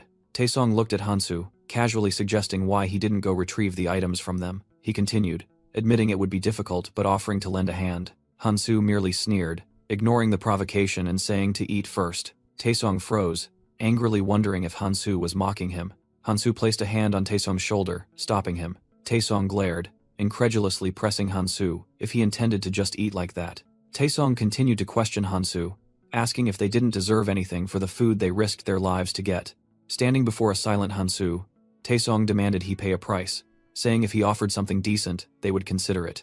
Mi-Hee-Yu spoke up anxiously, asking Taesong why he was acting like that, as the food was meant for everyone. Taesong snapped back, arguing that it couldn't be given for free, and since the whole group risked themselves, Hansu should give them something. He argued that even friends had to be fair, and Hansu himself had said nothing was free. 2 other group members, one with blonde hair tied up, and one in a blue jacket, nodded in agreement with Taesong. Taesong secretly thought his plan was succeeding, believing that, if he could get everyone on his side, Hansu wouldn't be able to do anything. He provocatively smirked, confident that he had cornered Hansu. From the shadows, Hansu coldly replied, "What a pity." He looked up, calmly declaring he had nothing to trade for food. Taesong pressed on, demanding Hansu hand over anything he had obtained at the subway station. A group member curiously asked Taesong about what Hansu had received. Taesong revealed that Hansu had gone alone to a secret location and surely obtained good items. With a fake smile, he urged everyone to share, as they were all comrades. Hansu silently took out a chocolate bar, saying that instead of haggling like this, he looked down at the single chocolate bar in his hand. Hansu smirked, complimenting Taesong on learning well, which made Taesong impatiently ask if he was going to share or not. With a thud, Hansu placed his heavy staff on the table and secretly thought Taesong had misunderstood the situation. While Taesong and the others were stunned, Hansu asserted that he didn't really need them and could take or leave most of those runes. As Hansu Kang turned to leave, Taesong Jin shouted, asking where he was going, but Hansu secretly thought he had endured them long enough. With a resolute gaze, Hansu silently affirmed that this was the end. He recalled his old comrade Kang Tae and his boastful declarations, secretly finding that display quite shameful. "Go ahead, good luck," Hansu said, waving goodbye and stepping out the door. Mihiyu and another person in the group silently watched him leave with confused expressions. A blonde woman tried to calm down an angry Taesong, suggesting they shouldn't quarrel with each other. The woman turned to ask Mihi to go with her to call Hansu back, but Taesong brushed her off, angrily saying there was no need to chase after him. As Hansu walked away, Taesong secretly cursed the arrogant guy, wishing he would get out of his sight. Taesong asserted that, if they gave in, it would never end, and people like Hansu only harmed the group. Mid-sentence, he was surprised to see Mihi suddenly turn and leave. "Are you going to abandon us to follow him?" Taesong yelled, but Mihi only hesitated for a moment. She ran out, grabbed Hansu's hand, and firmly stated that she was leaving, asking him to let her come along. Hansu coldly replied, "I can't take you with me." Mihi's hand fell limply in disappointment, but Hansu continued, saying there was still one condition. He declared that whether she could keep up depended entirely on herself. Hearing that, Mihi's face lit up with a radiant smile full of hope.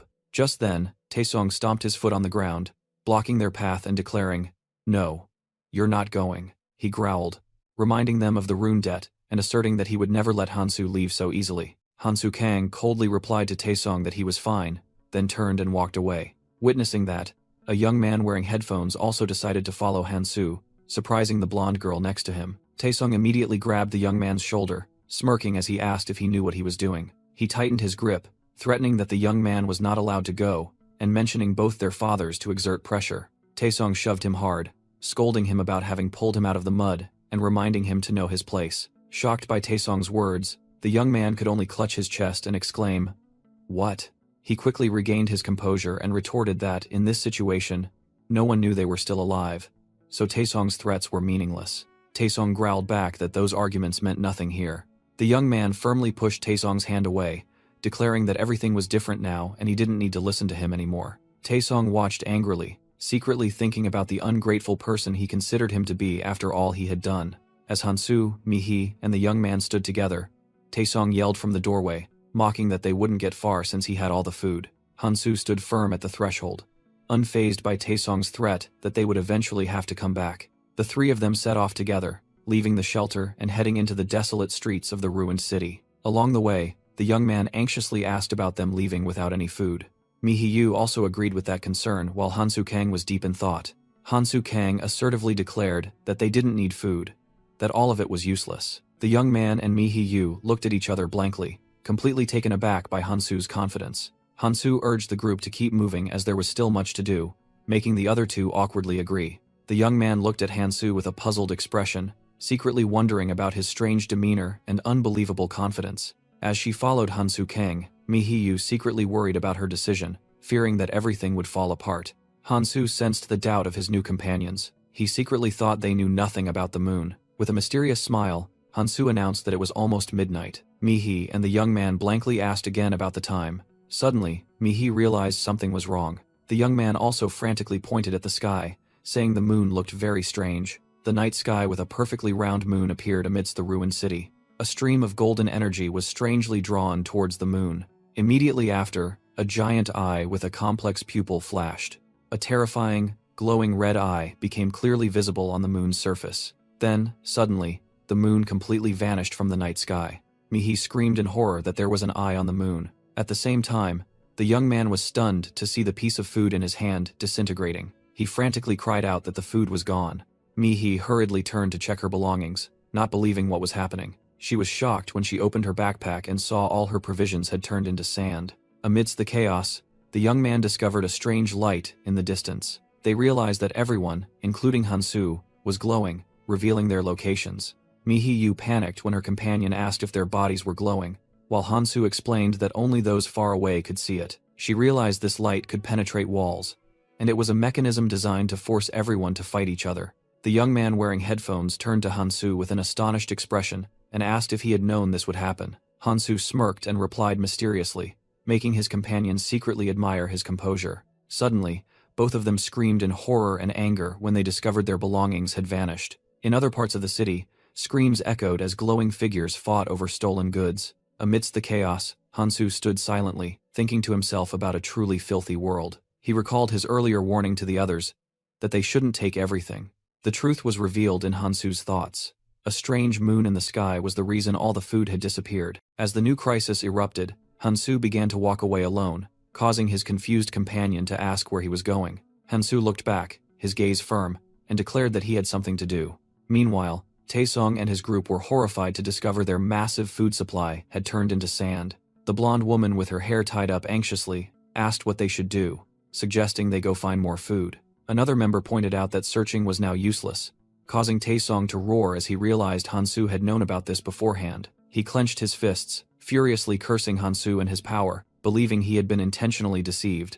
Suddenly, the blonde woman screamed Taesong's name, her face turning pale at what she saw outside. On the street, another group of survivors, their bodies glowing brightly, were walking together. At the same time, the gang leader Taesong had defeated was scouring the area, angrily ordering his subordinates to find him. Watching the crowd searching for him through the window, Taesong coldly calculated, considering a temporary retreat to take them down later. Taesong urged his blonde companion not to waste time and to go find Hansu. He angrily dismissed it, claiming Hansu had abandoned them, and questioning their pride for wanting to beg for help. The blonde woman yelled back that they couldn't handle the situation on their own, and that arguing now was useless. The other companion interjected, reassuring her and explaining that if the gang didn't find them, they would shift their target to Hansu. Both agreed that there was strength in numbers and they could negotiate together. Taesong clicked his tongue, reluctantly accepting a temporary alliance. However, he secretly smirked, planning to turn this help into a debt for the other two. The group sneaked out, and Taesong decided to follow a faint light in the distance. Suddenly, a green viscous string tightly wrapped around Taesong's leg, making him scream. He fell face down on the ground, astonished, not understanding what had just happened. Taesong tried to remove the sticky substance from his leg, but it didn't budge. Helpless, he yelled at his two companions who were standing by and watching, urging them to come help quickly. A voice rang out, warning them that if they carried Taesong, they wouldn't be able to escape either. The gang leader with the scar over his eye appeared with two masked subordinates, mocking them. Taesong's two companions froze in terror. Taesong cursed angrily, causing the leader to remind him to be careful with his words. Almost immediately, the leader closed in on Taesong, who was lying on the ground, and told him he should respect his elders. He squatted down, revealing that what was binding Taesong's leg was Oren's string, and boasted that his gang had also found many interesting things. With that said, the leader stood up, declaring it was time to end the conversation. The gray-haired gang leader interrogated Taesong. "Why are there only 3 of you? Where are the others?" He suddenly stood up, preparing to act. The sound of bones breaking echoed, along with a scream of pain. Taesong cried out in extreme agony. The leader's foot was crushing his leg, making Taesong curse silently in despair. Panicked, Taesong quickly begged for mercy and promised to reveal everything he knew, including where the others had gone. The leader remarked that Taesong learns quickly, then said someone wanted to talk to him. He revealed that person wanted to settle a few things. Taesong's old enemy, with a bandaged nose, confronted him and threatened revenge. Taesong gritted his teeth, bitterly blaming those who had abandoned him. The new leader ordered his subordinates to give Taesong a little massage. Immediately, Taesong was knocked to the ground and mercilessly stomped on. In his pain, he recalled the image of his 2 teammates fleeing, abandoning him. Engulfed in betrayal and pain, Taesong silently swore to kill them all. Meanwhile, elsewhere, Taesong's 2 former teammates suddenly stopped, looking confused. They were drawn by a pot of meat simmering nearby. They saw Hansu Kang and 2 new companions sitting and eating, and Hansu asked what they were doing. The man asked in surprise if they were camping. The blonde woman, however, concluded angrily that Hansu's group were selfish people who knew beforehand that the food would disappear. The man in the blue shirt approached and asked if they could join the meal. Without warning, Hansu Kang sprang up, startling his two companions. He stomped his foot on the ground, creating a dividing line on the path, making the blonde woman stop short. "What are you doing?" she asked in astonishment. Still chewing his food, Hansu Kang coldly ordered, "Stay right there." The woman argued back angrily, blaming Taesong entirely for their previous conflict. With a defiant attitude, she asked if they could just sit down regardless of him. Hansu Kang smirked, warning that his special ability indicated it was a bad idea. The blue-haired man was skeptical, thinking that power was saying strange things. Hansu Kang explained that his power told him that wherever the two of them were, danger was imminent. Just then, a voice from behind made both of them jump and turn around. Oh ho. Clever. They were horrified to see a large gang led by the gray-haired leader had appeared behind them. The gang leader smirked, showing interest in the situation. From the gang's perspective, they saw Hansu Kang and his female companion calmly facing them. Hansu Kang maintained a completely nonchalant expression, showing no fear. He glanced at his companion, exchanging a meaningful look. Despite a drop of sweat rolling down her cheek, the woman maintained a resolute expression. The reason for their preparation was revealed. The item, Endless Gluttony Bag. Under the blood moon, the challenge's condition appeared. Cook and eat as much as possible. But another condition remained unrevealed. The hidden condition of the challenge was revealed.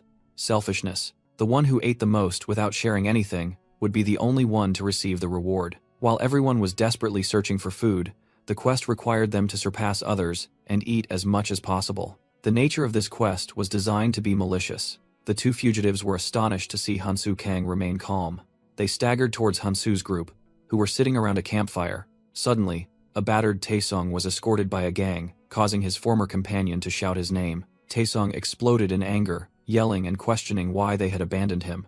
The young man stammered, explaining that they had gone to find help. Taesong furiously yelled, not believing their lies. A gang member stepped forward, placed a hand on Taesong's shoulder, and told him to calm down. The gang leader then stepped up, squeezing Taesong's shoulder tightly to force him to be silent. He turned to Hansu, sarcastically asking where he found the meat.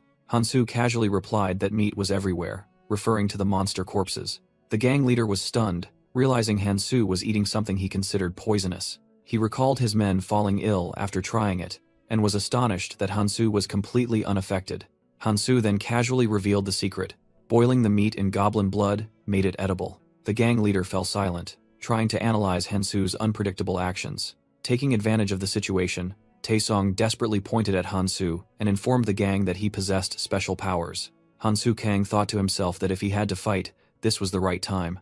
The gang leader was confident that even if Hansu had a higher level, they still had the advantage in numbers. He scoffed, believing Hansu's experience fighting monsters would be useless against humans. Pushed forward, Taesong resentfully asked Hansu what was going on. The gang leader put his arm around Taesong's shoulder, sarcastically telling him to go talk to his friend. Taesong cursed inwardly, but reassured himself that Hansu wouldn't dare do anything in front of so many people. Suddenly, Hansu moved with astonishing speed, appearing right at his campsite. He calmly accepted the invitation, advancing towards Taesong, who was stepping forward. Hansu's companion frantically screamed, trying to prevent the impending confrontation. Ignoring the warnings, Taesong roared and lunged to attack. Hansu calmly drew his weapon, thinking to himself that it was time to act. As Taesong swung his arm, a streak of blue light flashed past his ankle. Taesong suddenly froze, looking down in confusion as his body began to sway. He lost his balance and tumbled forward. Completely bewildered by what was happening, Taesong fell to the ground in astonishment. However, he felt no pain, only a sense of imbalance. Meanwhile, a scream of pain erupted from the gang's side. The gang leader suddenly stumbled, clutching his foot and howling in extreme pain. The two who had abandoned Taesong earlier witnessed the horrifying scene with dazed expressions. The woman accompanying him screamed in horror, unable to believe Hansu Kang's actions were just for a piece of meat. Her companion also shrieked at the violent spectacle. Meanwhile, Taesong, lying on the ground, tried to incite the crowd, warning that Hansu would not share food and would become more dangerous. He yelled that once Hansu grew stronger, he would kill everyone to steal their runes. The gray-haired gang leader ordered his subordinates to get ready. Another boss with a bandage on his nose silently admitted Taesong was right, fearing Hansu would hunt them down in the future. He concluded that armed or not, they couldn't escape and had to act immediately. A gang member wondered in astonishment who Hansu really was, unable to believe a student could be so calm. Facing the escalating hostility, Hansu merely sighed quietly. He reminisced about the past, recalling arguments between his former comrades, Erez and Keldian, about Erez not wanting to make more enemies. In contrast, Keldian believed it was crucial to eliminate anyone who stood in their way. Otherwise, they would return for revenge. Hansu smirked, silently admitting that he and Erez finally agreed with Keldian's point of view. Back in reality, a blue rune symbol glowed on his wrist. Hansu summoned an object crystallized from energy, making a gang member wonder what he was doing. Provoked, the boss ordered his men to take down Hansu once and for all. The entire gang roared, "Kill him!" and charged towards Hansu. Accepting the fight, Hansu tightened his grip on his weapon's hilt. He channeled power into his legs, preparing for a lightning-fast attack. Hansu lunged forward with terrifying speed, cracking the ground beneath his feet. Hansu decided to test the quest on these people and charged into the attack. The gang leader with the bandaged nose was horrified by his speed. Hansu coldly warned that this attack might hurt. He glided through the crowd, easily tossing gang members into the air. A thug watched in horror as his comrades were struck down by blue glowing slashes. The gray-haired leader realized Hansu had probably absorbed all the runes and feared the consequences. He yelled, ordering his subordinates to hold their formation and prepare to use their trump card. Instantly, Hansu appeared right in front of him, making the leader curse. Despite his fear, the leader drew his knife, refusing to yield to a mere child. Hansu calmly stepped forward, advising him to think carefully. The leader scoffed, claiming that taking a human life wasn't as simple as killing a monster. He emphasized that this was murder, a true crime, but his taunts were abruptly cut short by a horrifying gasp. The leader's knife-wielding arm had been severed from his body. Hansu, sword in hand, had already moved behind him. He unleashed countless lightning-fast slashes onto the leader's body. With a decisive motion, Hansu stood still as the leader's head fell to the ground. His blue eyes remained unwavering, cold and emotionless. The remaining gang members lay scattered on the ground, groaning from severed limbs. A gang member screamed in horror as two outsiders witnessed the scene. Hansu Kang stood amidst the bodies, coldly asking the two survivors why they were still there. With a smirk, he asked if they wanted to fight. The two survivors looked at him with expressions of utter horror. Immediately, they turned and fled, while Hansu simply watched calmly. Afterward, Hansu approached Mihiyu and another survivor. He held out a piece of meat, and Mihi looked at him with pleading eyes. "What's wrong?" Hansu asked. "Those puppy dog eyes won't help." Mihi turned away, awkwardly replying, "Oh, nothing." Amidst the ruins and corpses, the three of them rested by pots of food. The scene shifted to the city's desolate skyline. Suddenly, a gigantic, grotesque eye appeared in the sky within the shattered moon. The giant eye slowly blinked, then it closed completely. As the group continued, Hansu thought to himself, that was nearly 3 days' worth of food. Annoying. He continued to ponder his failure to help everyone, but then he pulled out a special bag, thinking it was valuable because it could preserve 2 weeks' worth of food from the moonlight. Hansu put the bag away while Mihi and the other man followed behind. He suddenly stopped when a strange voice asked if they were okay. Mihiyu nervously asked Hansu Kang if they should have let those people live. Hansu remained silent, his face hidden in shadow, revealing no emotion. He smirked, remarking that Mihi was a scary woman. Teased, Mihi hastily explained that she was just worried. Hansu thought to himself, even if they got back up, they couldn't be stronger than him. He admitted that if he killed them and took their runes, he would become much stronger. Hansu believed that way of thinking showed Mihi had fully adapted to this world. He would also think that way if his only goal was power. But his purpose in returning to the past was to save as many people as possible through cooperation. Therefore, the first and most important rule must be not to kill people for runes. Hansu believed that killing someone just for a few meager runes was never worth it. He knew that to enforce this rule, he had to be a strong example and couldn't go around killing indiscriminately. Although leaving survivors was a risk, there were too many witnesses around. Hansu guessed that, regardless, others would come and take their lives for runes anyway. The other companion suddenly spoke up, saying he could only accompany them this far. He bowed his head, explaining that he could no longer follow the two of them. Mihi asked in surprise why, but Hansu coldly assented, telling him to do as he pleased. Hansu said that he respected everyone's beliefs and decisions. The companion turned and left, and Hansu also continued to walk forward. Hansu told Mihi that she should also do as she pleased. He suddenly turned around, startling Mihi. With sharp eyes, Hansu asked directly, "Aren't you afraid of me?" Mihi froze, confused, and asked back, "Huh?" She regained her composure, her gaze firm, and admitted, "I am afraid, but..." She thought to herself that she would accept it, as long as he didn't cross the line. Mihi clenched her fists, solidifying her resolve. She declared firmly that she would go with him as far as possible, and once she went, there would be no turning back. Hansu silently listened to her affirmation. Mi-hee swallowed nervously, awaiting his reaction. He turned away, thinking to himself that this girl truly had good intuition. Hansu accepted. Then follow me. And the two of them descended the ruined staircase together. Meanwhile, elsewhere, Taesong and his cronies lay groaning in pain after their defeat. Taesong angrily cursed his useless subordinates. He thought to himself that Hansu had made a mistake, and as soon as he recovered, he would kill everyone, including Hansu. He roared a threat to take revenge on everyone who had abandoned him, especially Mi-hee. As Taesong was muttering his vows of revenge, he looked up, noticing someone approaching. A pair of black boots stopped right in front of him. Taesong was astonished to recognize Sang-jin, wondering why the one who had left was now returning to help. Lying on the ground, Taesong desperately called for Sang-jin's help. Seeing this as his opportunity, he angrily urged Sang-jin, asserting that they had to cooperate. Taesong tried to entice Sang-jin with promises of becoming stronger together. A wounded thug nearby mocked Taesong, who only responded with a scornful laugh. The thug ordered Sang-jin to kill Taesong, but Sang-jin instead dropped a knife to the ground. Sang-jin's hand clenched, and a dark aura enveloped it.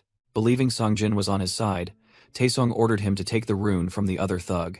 He promised to share half the runes, but then became confused when Sang-jin just stood still. While Taesong was still wondering, Sang-jin suddenly grabbed him by the collar. Taesong was roughly lifted, completely shocked. Held tightly, he screamed in anger and confusion.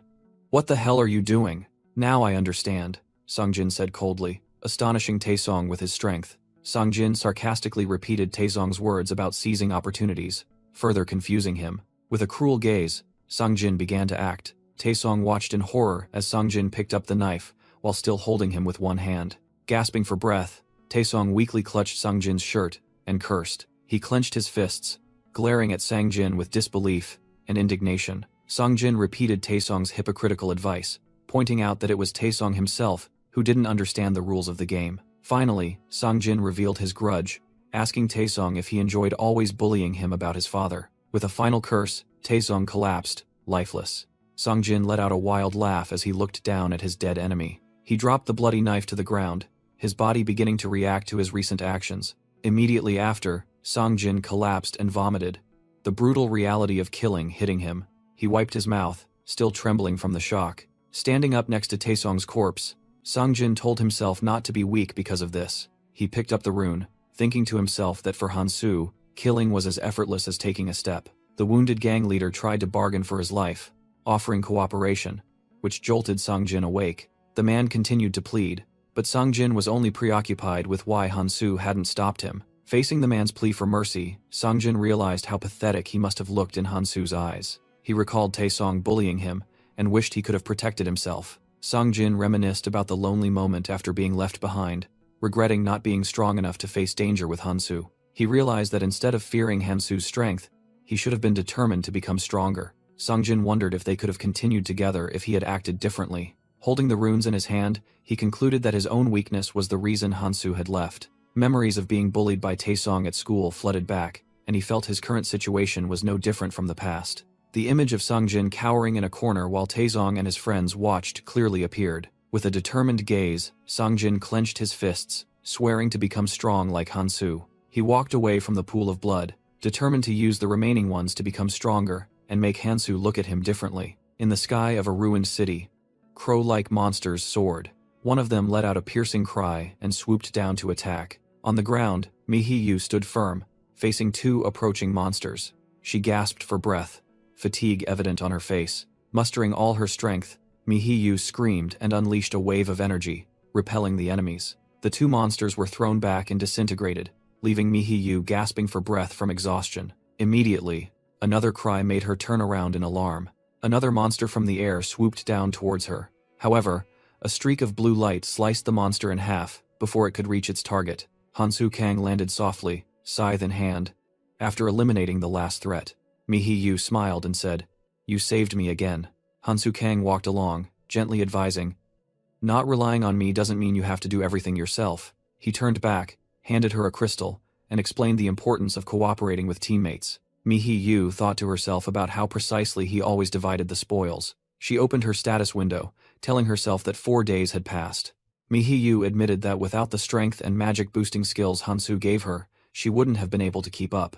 Even so, She still felt bothered as she was trying not to depend on him. She sighed, looking at Hansu's retreating back in the distance. Meanwhile, Hansu Kang checked his status window, satisfied that he had raised his stats to 42. He silently calculated his strategy, deciding to keep his own stats balanced and exchange runes to help Mihi get stronger. An announcement echoed throughout the ruined city, checking if everyone could hear it. The voice instructed everyone to return to the starting point and warned that those who arrived late would be penalized. Mihi recognized it as the fairy's voice, while Hansu simply stated decisively that they needed to return. The two strode together along the desolate path.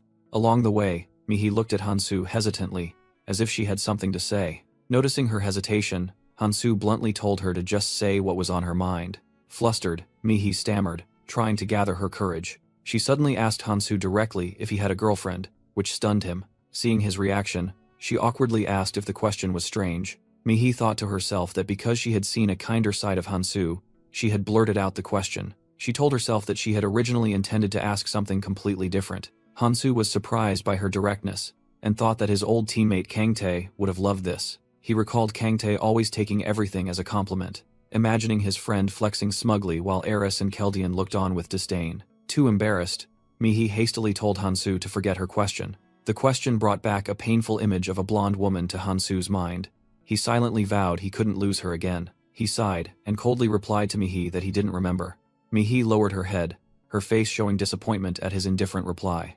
They continued walking in heavy silence, an invisible distance having formed between them. Soon after, the noise of a crowd grew louder as they approached. They entered a large area and saw many other players already gathered there. Hansu Kang thought to himself that there were many familiar faces in the crowd. However, he also noticed the strange atmosphere around them. Suddenly, the fairy helper spoke up. "All right." It hovered above everyone and welcomed the travelers, while Hansu thought to himself that it was unfortunate everyone had arrived on time. The fairy declared it would get straight to the point and had two pieces of good news, making the crowd tremble. It raised a finger and began. "First, if you wait another 72 hours, you can all leave this place." It cheerfully asked if that wasn't wonderful news, and asked everyone to applaud. The only response was a deathly silence from the staring crowd. The fairy's smile faded, and it irritably asked, "What's wrong?" Immediately, everyone began to applaud mechanically with forced smiles, and the fairy looked satisfied. "So, shall we announce the star of this event?" it said, then snapped its fingers. The ground began to shake violently. The terrified crowd looked up as something massive emerged from the ground, while the fairy said, "In other words," everyone screamed and panicked as a colossal structure rose up among them. It was a magical altar. "An altar?" Mihi exclaimed in astonishment. A colossal clawed foot slammed down onto the altar as the fairy announced, "Inside, you will find." The creature growled, revealing 2 rows of sharp teeth, and the fairy finished its sentence. "A very cute pet waiting." The fairy hovered in front of the monster and asked the crowd, "Can everyone see?" The fairy helper introduced the imprisoned monster named Devourer, startling everyone in horror. It gleefully announced that the monster had been starved all day just to wait for them. The beast continuously slammed against the barrier, eager to break free. The fairy explained that this altar was very weak and could break at any moment. It posed a terrifying question to the crowd. When it breaks free, how many will survive? The other players panicked, realizing they might have to fight that monster. With a sinister smile, the fairy announced that there was still a second piece of good news. It revealed there was a way to put the monster to sleep, preventing it from escaping or destroying the altar. The fairy teased the crowd, asking if anyone could guess how, but was met only with disgusted silence. Annoyed that no one responded, it tossed the pillow away. It simply declared that the answer was 5 people a day, causing one player to question it. The fairy cruelly clarified, "Just feed it 5 people every day." While the others were stunned, Hansu and Mihi listened to the explanation that they would have to feed it 3 times in the next 72 hours. The fairy calculated that with 50 people remaining, about a quarter would have to become sleeping pills for the beast. It snapped its fingers, saying the choice was theirs, and it would show something to those who were still hesitant. A hologram appeared, showing a horned monster devastating a ruined city. The horrifying footage showed people screaming and fleeing, and bodies strewn across the ground. Another scene zoomed in on the monster grabbing a person who was screaming in despair. The fairy explained that this was another group of players who had decided to team up and fight, and had failed miserably. Amidst the crowd murmuring in despair, Hansu Kang maintained a calm expression. A snap of fingers echoed, drawing the astonished players' attention towards the fairy. A man in a red beanie frantically yelled, "Who do we choose?" As the man was confused, the fairy coldly replied, Why ask me? It casually suggested, use force, or draw lots. Decide for yourselves. Then it narrowed its eyes and warned, just make sure they're alive. The fairy announced they had 1 hour to decide, and if successful, they would be safe for 1 day before having to choose the next sacrifice. A countdown timer appeared, starting to run as its voice echoed, choose wisely. The crowd descended into despair and curses, but Hansu and Mihi stood firm amidst the chaos. Mihi anxiously turned and asked, Hansu, what should we do? Hansu coldly replied, everything has already been decided anyway, confusing those around him. The man in a red beanie stepped forward, calling out to everyone, let's be fair. He proposed a lottery solution to choose 5 people each day. Hansu smirked slightly, asking a simple question. Why should we do that? His words left the man and his group stunned on the spot. Even Mihi was stunned by Hansu's cold demeanor. With a dark smile, Hansu repeated the challenging question. Why should we be fair? To the man's astonishment, Hansu and a small group began to separate from the crowd, asserting, I've made it very clear. He looked back with a smug expression, emphasizing once more, why should we be fair, anyway? The man in the red beanie angrily demanded a solution, or to shut up. Hansu Kang coldly turned his back, asserting that there was a way. Approaching a metal pillar, he said it was a simple way. With just a touch of his hand, Hansu easily crushed the sturdy metal pillar. The man in the red beanie and the others in the crowd were stunned in horror. As the debris fell, Hansu declared they would start with the useless ones. He crushed a piece of metal in his hand, suggesting they start by throwing in 5 people. The crowd recoiled in fear as Hansu turned to face them. Hansu thought to himself that if he just became stronger, he could make everyone obey him. He smirked, completely satisfied with this harsh reality. Then, Hansu turned to address the crowd about the threat from the 100 people who had gone missing earlier. He emphasized that all of them could not face the danger alone. The image of a colossal, terrifying tower appeared as Hansu spoke about having to unite their strength to fight. Hansu turned to the man in the red beanie, bluntly stating that people like him had no strength to contribute. With a cold glance, he concluded that the most logical thing was to throw in the weak ones first. Just then, a voice rang out, asking for Hansu's opinion. Songjin stepped forward, asserting that he was different now, and wanted to help, not oppose him. A flashback showed Songjin being bullied, and he explained that he needed Hansu's help to change. As Songjin expressed his trust in Hansu's choice, he merely looked down with a mysterious smile. Hansu crossed his arms, deeming Songjin's offer not bad. However, he presented another option, promising that everyone could survive without sacrificing anyone. The crowd, including Songjin, was stunned and couldn't understand how that could be possible. Even so, a drop of sweat rolled down Hansu's temple, revealing the tension hidden beneath his confident exterior. The man in the red beanie immediately protested, claiming it was impossible for the entire group to fight together. He reiterated the horrifying scene when the monster devoured people and healed itself. Hansu coldly replied that he hadn't asked anyone to fight. The man in the red beanie exclaimed in surprise, asking if Hansu intended to charge in alone. With a confident smirk, Hansu confirmed that was exactly right. The crowd stirred once more, deeming the plan absurd. Amidst the chatter, Songjin, however, believed that if it was Hansu, it could be done. An older man angrily shouted, claiming this monster was no ordinary goblin. He warned that if it wasn't defeated within an hour, everyone would die. The countdown timer appeared, showing they had less than 50 minutes left. Looking at Hansu, Songjin began to sink into his own thoughts. He wondered bitterly, having thought he was close to catching up to Hansu's strength. Songjin secretly admired, as he realized Hansu was strong enough to face that monster alone. He had once thought he would offer help, believing even Hansu would need assistance. But then Songjin realized, in Hansu's eyes, he was probably just a hindrance. Songjin thought irritably to himself. So what? He pressed Hansu, asking what he was ultimately going to say. Mihiyu glanced at Hansu, thinking to herself, Hansu, let me come with you. Only to be a burden, I suppose, she concluded her self-deprecating thought. Hansu began to explain his plan simply, stating that if he could increase his strength and stamina by 30 points, he would be able to face the monster alone. He made a shocking proposal, to pool everyone's rune stats for him. Amidst the crowd, a muscular person with long hair tied back watched silently. Hansu boldly declared that he would handle the chained monster himself. The crowd immediately protested vehemently, shouting about why only those sacrificed had to give up runes and the absurd number of 60 runes. In his mind, Hansu calculated with certainty. Strength and stamina at 100, perception and agility at 50, along with deathly vice, he would succeed. He knew that with those stats, he could obtain the second hidden item. Hansu recalled that even old comrades like Keldian, Eris, or Kangtae, had failed. Only Clementine, the Mad King, was the sole one to find a way. He clenched his fist, telling himself that even if it was a difficult hidden item, he had become stronger and faster than anyone before. Hansu declared to everyone that he didn't care who gave the runes.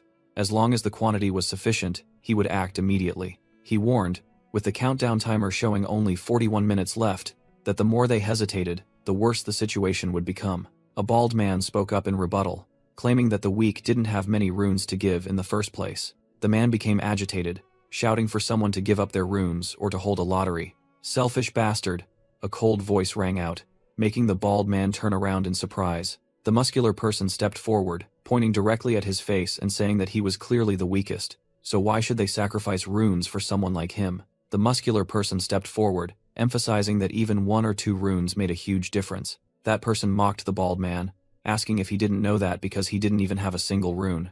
That person contemptuously said that weaklings like him wouldn't be able to return the runes and would surely flee. Insulted, the bald man gnashed his teeth and cursed. The muscular person's comrade clenched his fist, threatening to break his limbs before throwing him to the monster. Terrified, the bald man stammered in protest that they couldn't treat him like that just because they were stronger. He desperately turned to the crowd, shouting that this wasn't fair. The muscular person smirked and suggested a vote to see what was fair. That person presented 2 options: those willing to give up runes for a loser, or those who wanted to throw him straight in, so that everyone could vote with their true feelings. That person suggested a secret ballot.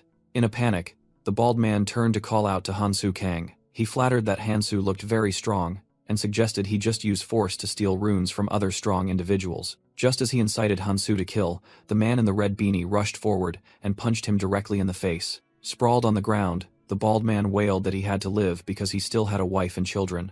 At that moment, the crowd began to jeer, urging to throw him in first because time was running out. Hansu Kang quietly sighed at the chaotic scene. He watched the crowd starting to fight amongst themselves and thought to himself that he needed to rectify the situation.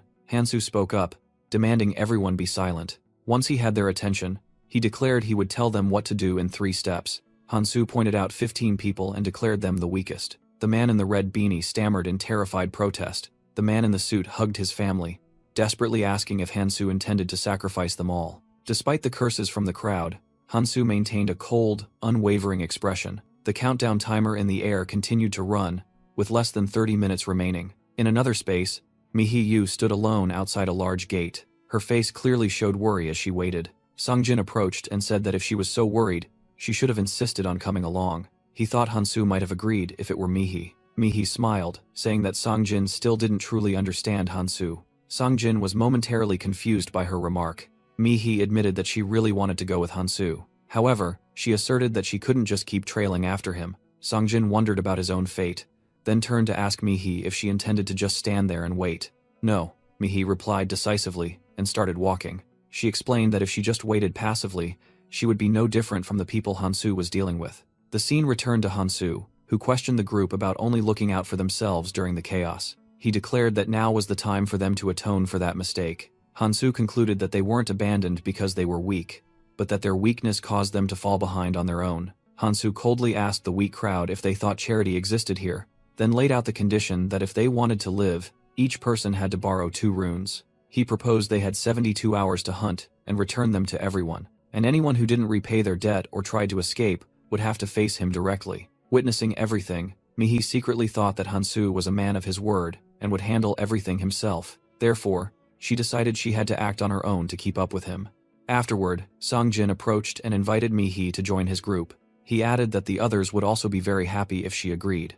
Mi-hee smiled politely, thanked him for the invitation, but asked to reply later. With that, she turned and walked away, leaving Sung-jin standing alone amidst the ruined city. Sung-jin watched her retreating figure and secretly realized something. He could feel that Mi-hee had become much stronger since they last met. Feeling he wasn't strong enough, Sung-jin clenched his fists, telling himself he needed to work harder and show more. Suddenly, Hansu's train of thought was interrupted by a call. A tall, muscular person pointed directly at him and declared that they wanted to talk. Hansu calmly asked what they wanted to talk about. He secretly assessed the newcomers with wary eyes. A man in a shirt stepped forward, placed a hand on his comrade's shoulder, and told him not to make things so intimidating. He apologized for his friend's somewhat aggressive approach and introduced himself as Suyol Park. Suyol Park pointed towards Hansu's followers and proposed a meeting between leaders. Hansu was startled by the suggestion of him being a leader. Suyol Park shook his hand, praised Hansu's group, and acknowledged him as their head. He smiled, saying that Hansu was the person their group wanted to speak with. Hansu cautiously agreed to the meeting.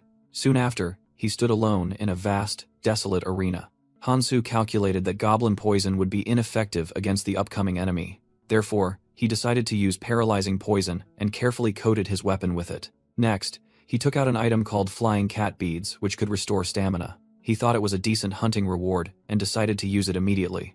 Hansu walked up the stairs, admitting his current stats were uneven. He knew that without preparation, he wouldn't stand a chance against the roaring, chained beast. Hansu pulled out a special box, declaring he would use a lot of deathly vice. He took a cigarette from the box and lit it with a purple lighter. "It's been a while," Hansu murmured, as smoke enveloped him. He looked at the box, secretly thinking that the person in the picture would surely forgive him this time. "All right, as ready as I can be," Hansu asserted as energy began to surge. A blazing red aura of power enveloped his body as he entered a combat stance. Hansu thought about a suitable rune for the afterlife, his eyes gleaming with determination. The status window appeared, showing that Deathly Vice had increased all his stats by 20%, a necessary preparation for the upcoming battle. Hansu mused that as levels increased, even the smallest difference between rune types created a huge impact. He knew that this monster never appeared in the tutorial, so he needed at least one colorless rune to deal with it. Hansu recalled that even high-grade troll crystals would be crushed, because the enemy before him had a reason to be called the Mad King. But then, he decisively charged forward. He shot through the air, certain that only one person had ever found this hidden item. With eyes flashing like lightning, he recalled the first lesson in this harsh world. The monster roared, and Hansu realized that the harder the challenge, the greater the reward. With surging determination, he charged straight at the colossal monster. At another location, Hansu stepped through a spatial gate to meet Suyol Park's group. Suyol Park urged his group to quickly enter the gate. He turned back to look at Hansu and urged him to hurry up. Hansu silently stepped through the purple energy gate. On the other side, Suyol Park smiled and asked if Hansu was happy to have arrived alone. Hansu merely replied indifferently, "I suppose so." Meanwhile, elsewhere, Sangjin smiled and suggested that they should go help Hansu. The narration explained the innate skills that monsters like the Devourer possess from birth. The Devourer was said to have 2 innate skills from the very beginning. Back in the battle, the Devourer unleashed a devastating punch onto the ground, while Hansu swiftly dashed away to dodge. Hansu calmly observed, chewing a recovery pill, and awaited the monster's next attack. The Devourer roared, preparing to unleash its first skill. It was fear, a psychological attack emanating from its 3 eyes. Hansu shivered slightly as the skill's effect impacted him. The giant monster swung its massive arm, preparing to crush Hansu. It brought a powerful blow down onto Hansu's position. Hansu swiftly dodged to the side, narrowly escaping the strike. He recalled that this monster used a skill to paralyze its prey, then devour to recover its stamina. Hansu secretly thought it was fortunate that its attack pattern hadn't changed, and that this monster was still young. He analyzed that if it used an additional blood drain skill after recovering, the battle would become incredibly difficult. The monster roared, its eyes glowing brightly, signaling another attack.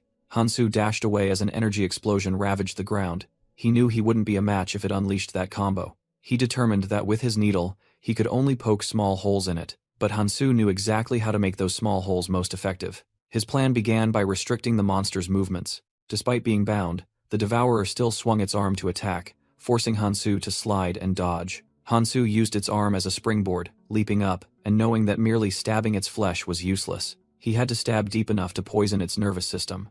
Hansu ran along the monster's back, aiming for the second nerve between its vertebrae. He put all his strength into stabbing deep into the weak point, causing a large surge of energy to gush out. The monster roared in pain. Hansu believed the attack had been effective. He calmly waited, wondering how long it would take for the poison to take effect. Time passed. The clock struck 12:01. The giant monster collapsed onto the arena floor with a terrifying crash. Seizing the opportunity, Hansu immediately unleashed an energy attack. He continuously fired blue energy blasts towards the collapsing monster.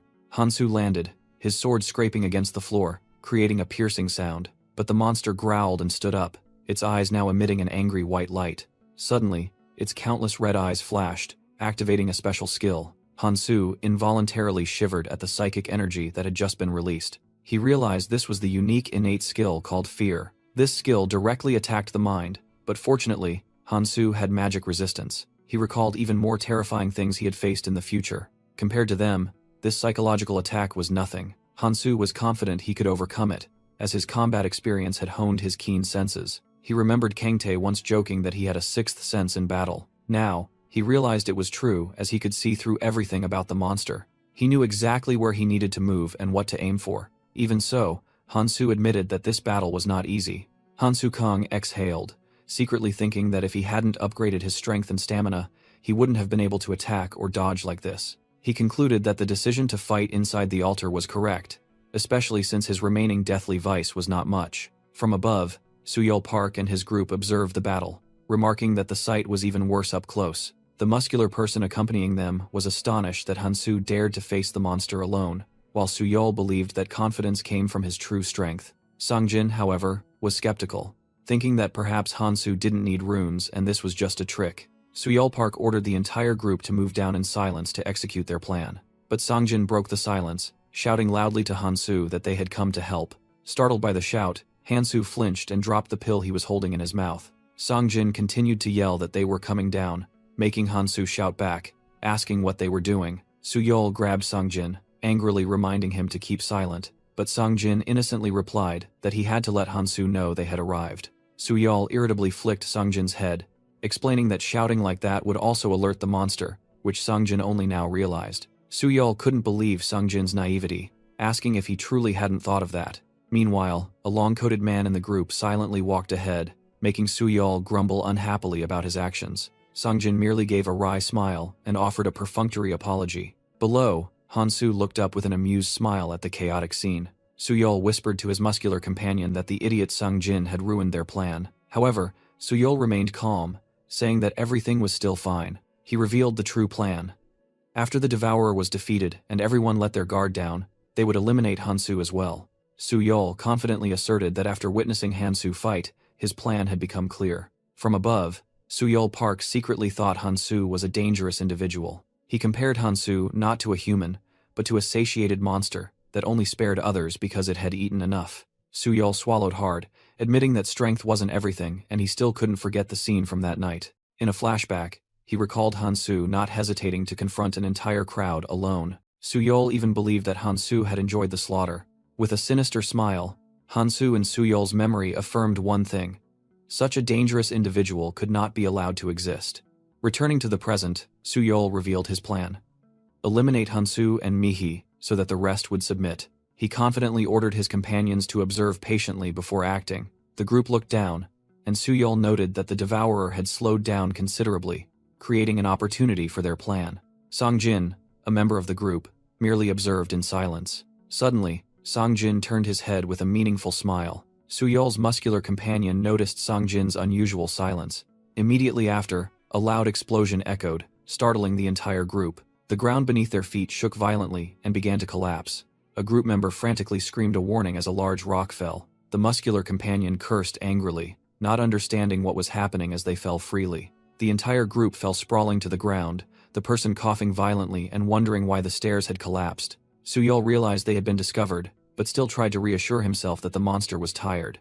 However, the Devourer immediately turned, fixing its glowing red, murderous gaze on the uninvited guests. The monster's glowing red eyes flashed, and Suyol cursed inwardly as he realized their presence had been detected. The entire group was terrified as they faced the Devourer's horrifying stature up close. The monster let out a menacing growl, freezing everyone in place. Suyol tried to calm himself, believing Hansu was still there, but then panicked as he realized Hansu had vanished. He spotted Hansu walking away up the stairs and angrily shouted, "Hey, where are you going?" In despair, Suyol turned to his muscular companion, urging that they needed to combine forces to end the battle quickly. Suyol couldn't understand. He thought the monster was almost exhausted, and Hansu couldn't stop now. Hansu coldly replied that the battle was already nearing its end, but their appearance had ruined everything and given the monster a chance to recover. He thought to himself that he had only been able to hold out this long thanks to the item Deathly Vice. Hansu turned away, stating that with their strength, they wouldn't be able to do anything. He calculated that once the monster devoured them all and fully recovered, defeating it would become incredibly difficult. Deciding to retreat and replan, Hansu challenged them. "If you can kill it, then by all means." A group member shouted in indignation. "So you're just going to run away like that?"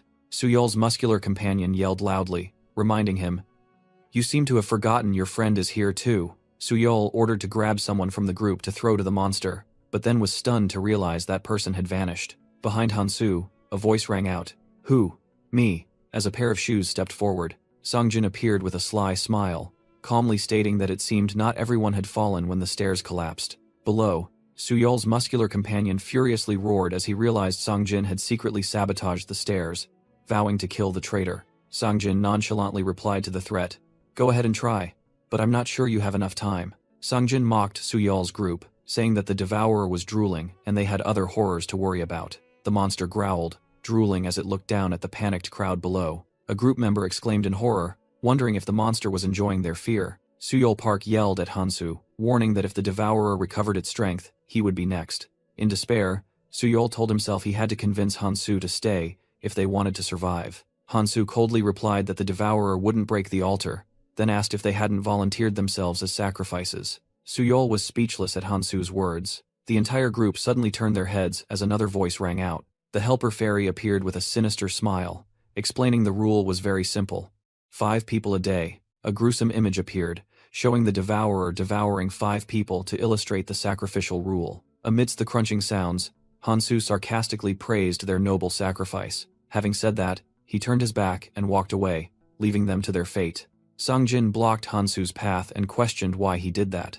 Hansu looked directly at Songjin, saying that he knew Songjin had intentionally led that group here and demanded a straightforward explanation. Songjin began to speak, admitting that he understood now. He smirked, a clear realization dawning on his face. Songjin stated firmly that he knew how he could help.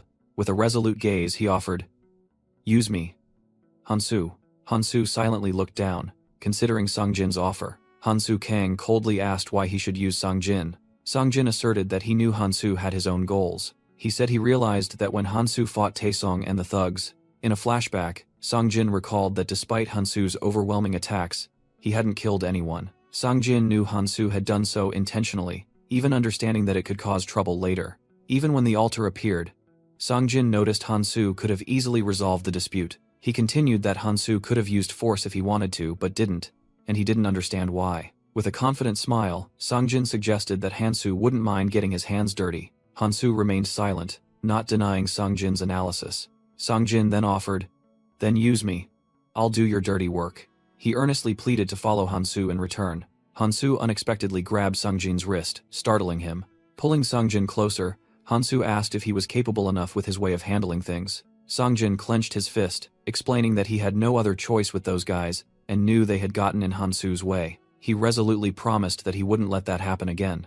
"It'll be different from now on. I swear. Just think about it," Songjin pleaded. Deep down, Songjin believed he could become a valuable tool for Hansu to achieve his goals. He admitted his true motive. Following Hansu would help him become stronger. Songjin just needed Hansu to tell him where to go and allow him to come along. Hansu glanced back, and his sharp gaze once again made Songjin flinch. Hansu Kang coldly asked Songjin, "Let's say I agree. What will you do if something happens and you can't come with me?" He smirked, posing a loaded hypothetical. "What if you're taken somewhere against your will?" Songjin immediately realized that Hansu was hinting at something. He secretly thought about the second tutorial round, then resolutely said he would become stronger to find Hansu and asked to join his group. Hansu simply ordered, "Go down there." Songjin was stunned, unable to believe that his oath was still not enough to convince Hansu. He desperately called Hansu's name, pleading for a chance to correct his mistakes as Hansu turned his back and threw a small purple object to the ground. Hansu said nothing, crushing the object with his foot. Annoyed by Songjin's pleas, Hansu said that wasn't what he meant. Finally, Hansu turned back and ordered, "Be here at 1 o'clock tomorrow." He added that by then, whatever was down there would surely be gone. Hansu continued to instruct the bewildered Songjin to take all the remaining runes. He asserted that since Songjin had killed those 10 people, those runes belonged to him, making Songjin tremble. Hansu said goodbye and left, leaving Songjin alone in the large room. Once gone, Hansu secretly thought that although it was a bit early, Songjin might be useful later. He suddenly recalled Iris's advice from the past, when she spoke of his journey to save humanity. Iris had warned that there would be obstacles, and thus, he would need enforcers. In the flashback, Iris led the Guardians, explaining that enforcers were those who did the dirty work for the leader. Images of enforcers appeared, showing them as people who helped the ruler achieve their goals at any cost. Hansu told himself that in his previous life, he himself was an enforcer, and had intended to go with Envy Eren, Hansu decided to give Songjin a chance, despite not fully trusting him. He knew that when the second tutorial began, everyone would be forced to scatter. By the time they met again, Songjin might have changed his mind, but Hansu still accepted the risk. He smirked, thinking that trading a few runes and 8 deathly vices for a potential enforcer was not a bad investment. If Songjin failed, it wouldn't matter, because now he needed to focus on the hidden item. Hansu recalled the fierce battle with the Devourer, wondering what the reward would be after finishing it off. The condition to obtain the second hidden item was very simple. It was to destroy the Devourer before it broke the altar and escaped. And he succeeded. The monster collapsed onto the shattered ground. Easier said than done, Hansu gasped, his body covered in injuries, but his gaze remained resolute. A brilliant golden gate of light suddenly appeared before him. A system notification appeared, confirming he had completed a hidden quest. Hansu reached into the stream of light to claim his reward. He swallowed, thinking in astonishment, could this be it? In his hand was the Ring of Nurmash, the Vampire King. Hansu smiled, finally knowing where Clementine had obtained it in his previous life. So this was why no one had ever found it. The system explained that the value of artifacts was usually categorized by color. But there were always exceptions. Just as travelers could evolve runes, some artifacts could also evolve by absorbing runes to change color. The most superior items among them were called the limited editions. Hansu Kang pondered the new artifact, the Ring of Nurmak, limited edition number 9, the weapon that had made Clementine's name.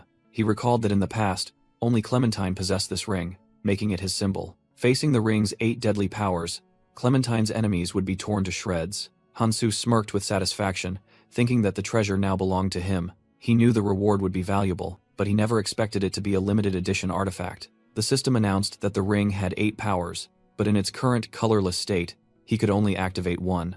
The first ability was Ability Nullification, which allowed him to negate an opponent's special and passive skills upon direct contact. Although this ability had a time limit, being able to nullify others' powers at will was a huge advantage. To use it properly, Hansu reviewed his stats and realized he needed to raise at least 1 stat to colorless rank. He decided to focus on collecting as many magic runes as possible, leaving stat balancing for later. With his new goal, Hansu began to move. He left the ruined area where the life or death battle had just taken place. As soon as he stepped out, he saw Mi-hee Yu and other survivors running towards him, led by Songjin. Mi-hee sighed in relief, saying that Songjin had told her to come here, and quickly asked if he had really killed the Devourer. Suddenly, the ground beneath their feet began to shake violently. Both Hansu and Mi-hee looked down in astonishment. The massive altar vibrated intensely as the countdown timer on it flickered, and then stopped at 0.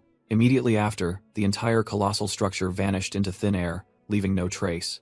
Hansu calmly looked at the stunned Mi-hee. He confidently stated, "I told you I'd take care of it." Mi-hee Yu's heart pounded as she blushed slightly in relief. "Yes, you did it," she admitted with a smile. Songjin also smirked with satisfaction, thinking to himself that he was right to trust Hansu. Hansu announced to everyone, "There will be some time before the next tutorial begins." Then he turned and walked away, decisively declaring, "Let's hunt." Mi-hee quickly called after him, her voice hesitant, "Hansu, I." But then she made a different decision. "From now on, I'll go my own way." She bowed her head and confessed, "I'm still not good enough to fight alongside you, and in the end, I just relied on you." Mi-hee smiled, saying that Songjin had invited her to his group, along with many familiar faces. Songjin happily welcomed her, saying that everyone would be glad because they had been worried. Hansu thought to himself, though it was a little regrettable, it was better to part ways now. He figured it wasn't a bad choice, as they would be separated in the next tutorial anyway. Both fell silent for a moment as Hansu prepared to leave.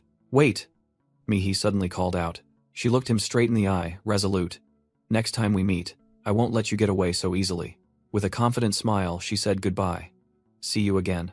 Hansu merely smirked at her declaration. He looked towards her and Songjin, replying, "I believe it." Then, Hansu abruptly shifted his attention. "And Songjin, you once offered for me to use you. If you're truly serious, I'll get in touch." Hansu smiled confidently, telling Songjin that the final choice would be his. A week later, the crowd of players gathered again, and the second tutorial officially began. The fairy helper appeared in the sky above the ruined city, clearing its throat to get attention. It remarked that the number of survivors was higher than expected, but showed little concern. Hansu calmly faced it, asserting that they were ready for anything. With a snap of its fingers, the fairy helper announced it would change the scenery. A blinding light enveloped everyone, teleporting them from their current location. In a panic, a woman screamed about the light emanating from beneath their feet. The girl in the school uniform fearfully called for her father, as they were both swept away. Hansu maintained a calm expression, thinking to himself that the real challenge had finally begun. The teleportation ended, and everyone landed in a completely new location. Elsewhere, another group of players had also just arrived in a white room and were confused about their whereabouts. The fairy helper's voice echoed in Hansu's room, announcing that it was time to adjust the numbers. A man in the group asked blankly, not understanding what the phrase meant. The cold voice explained the new rule. From now on, each room must reduce its number of occupants to 7.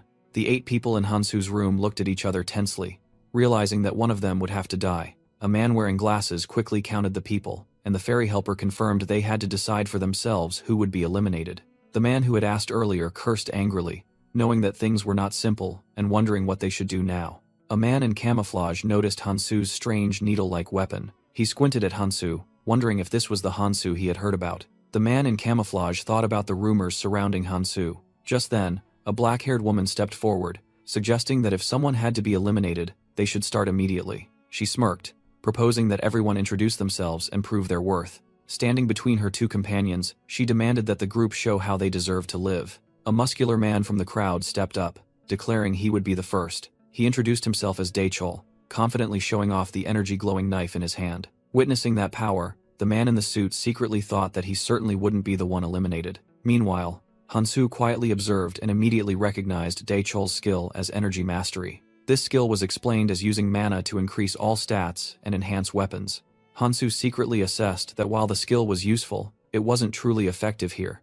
It was only better than nothing. A man wearing glasses stepped forward, confidently stating his skill was better, and introduced himself as Kang Min, a healer. Next, another burly warrior named Han Chol also spoke up, asserting his physical strength. The man in the suit panicked, begging for his family to be spared from this cruel purge. As everyone began to murmur, the atmosphere grew increasingly tense. Daechol turned to challenge the woman who initiated the selection, demanding she show what she could do. She smiled and calmly stated her name was Jimin.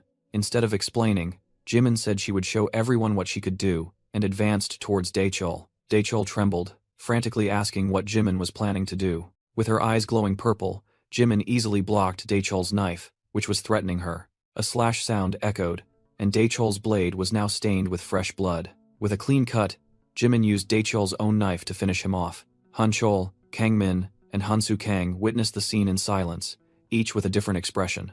The rest of the group, including the man in the suit and the schoolgirl, cowered in fear. From Daechol's corpse, a glowing skill rune floated up, and Jimin casually said, "How lucky." She grabbed the rune and declared she would take this skill. Then, Jimin smiled and told the others that they could share the stat runes among themselves. Han Chol swallowed, secretly thinking that Jimin was a psychopath who didn't hesitate and needed to be extremely careful. Meanwhile, Hansu Kang merely let out a sigh of relief. He secretly thought that Daechol showing off an uncontrollable skill saved him some effort. Hansu realized that the presence of these weak individuals proved the timeline had changed from the past he knew. He smirked, secretly thinking things were getting interesting. Suddenly, the fairy helper appeared and announced that they were the first group to have 7 people remaining. The scene abruptly changed, revealing a precarious bridge suspended in the sky, called the Stairway to Heaven. Their mission was to climb this bridge within 3 months to reach a dormant volcano. The fairy helper explained that if they passed this tutorial, a vast world would open up before them. Having said that, the fairy helper wished them luck and disappeared. Without a moment's hesitation, Hansu Kang took the first steps onto the bridge alone.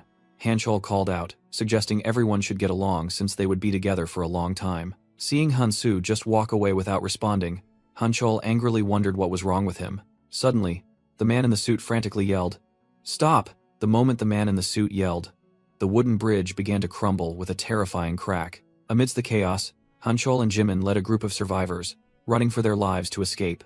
They barely made it to the safety of the forest edge, all panting from exhaustion.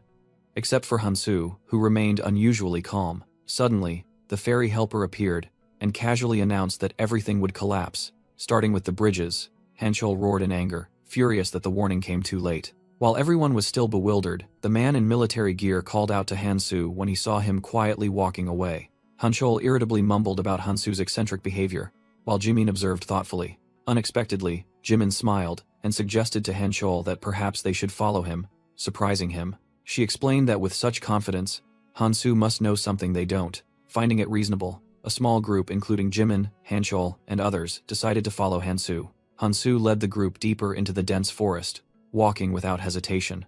After many hours, the man with glasses began to complain about not finding any bridges, while Hanchol doubted if Hansu knew the way.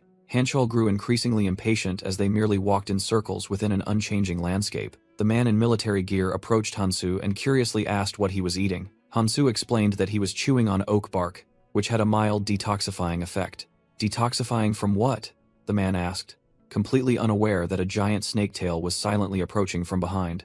Suddenly, the monster snatched the man, causing him to scream in terror. A gigantic armored serpent emerged from the foliage, coiling tightly around its struggling victim. Hansu turned, his eyes sharp, secretly thinking, "Here they are." The colossal monster roared, the forest's silence shattered by the deadly encounter. Hanchol asked Hansu, surprised, how he knew about the ambush beforehand. Hansu casually replied that it was like a superpower, all while chewing on tree bark. Hanchol repeated blankly, unable to comprehend the vague answer. Immediately after, he roared as his two knives shattered, trying to stab the snake tightly coiled around his arm. With a powerful flick, the snake flung Hanchol away. Despite being injured, the snake writhed on the ground, and Hanchol cursed its annoyance. An information panel appeared, identifying the monster as a rune snake, whose behavior changed according to the symbol on its head. Hanchol gasped, realizing he had no time to recover and wouldn't survive if things continued like this. He angrily turned and yelled at the others, demanding they step forward and fight instead of just watching from behind. The man in the suit fearfully refused, saying he had to protect his family. Hanchol desperately roared that it was just an excuse while he was risking his life here. He turned his anger towards Kangmin, who was nonchalantly leaning against a tree, and questioned his reasons. Kangmin smirked, explaining that it would be reckless for a healer like him to get injured. Then, Kangmin casually named his price for healing services: 3 power runes per use. Hanchol gritted his teeth, his face twitching with rage at Kangmin's blatant greed. He turned to Jimin and her companion, asking if they were okay with this, but only received a cold reply.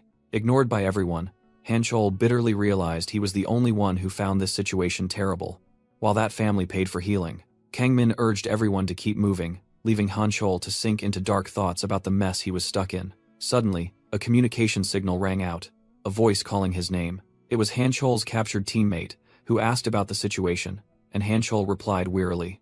Over the comms, Hanchol's captured teammate said there was a place for them to reunite higher up, and told him to try and hold on.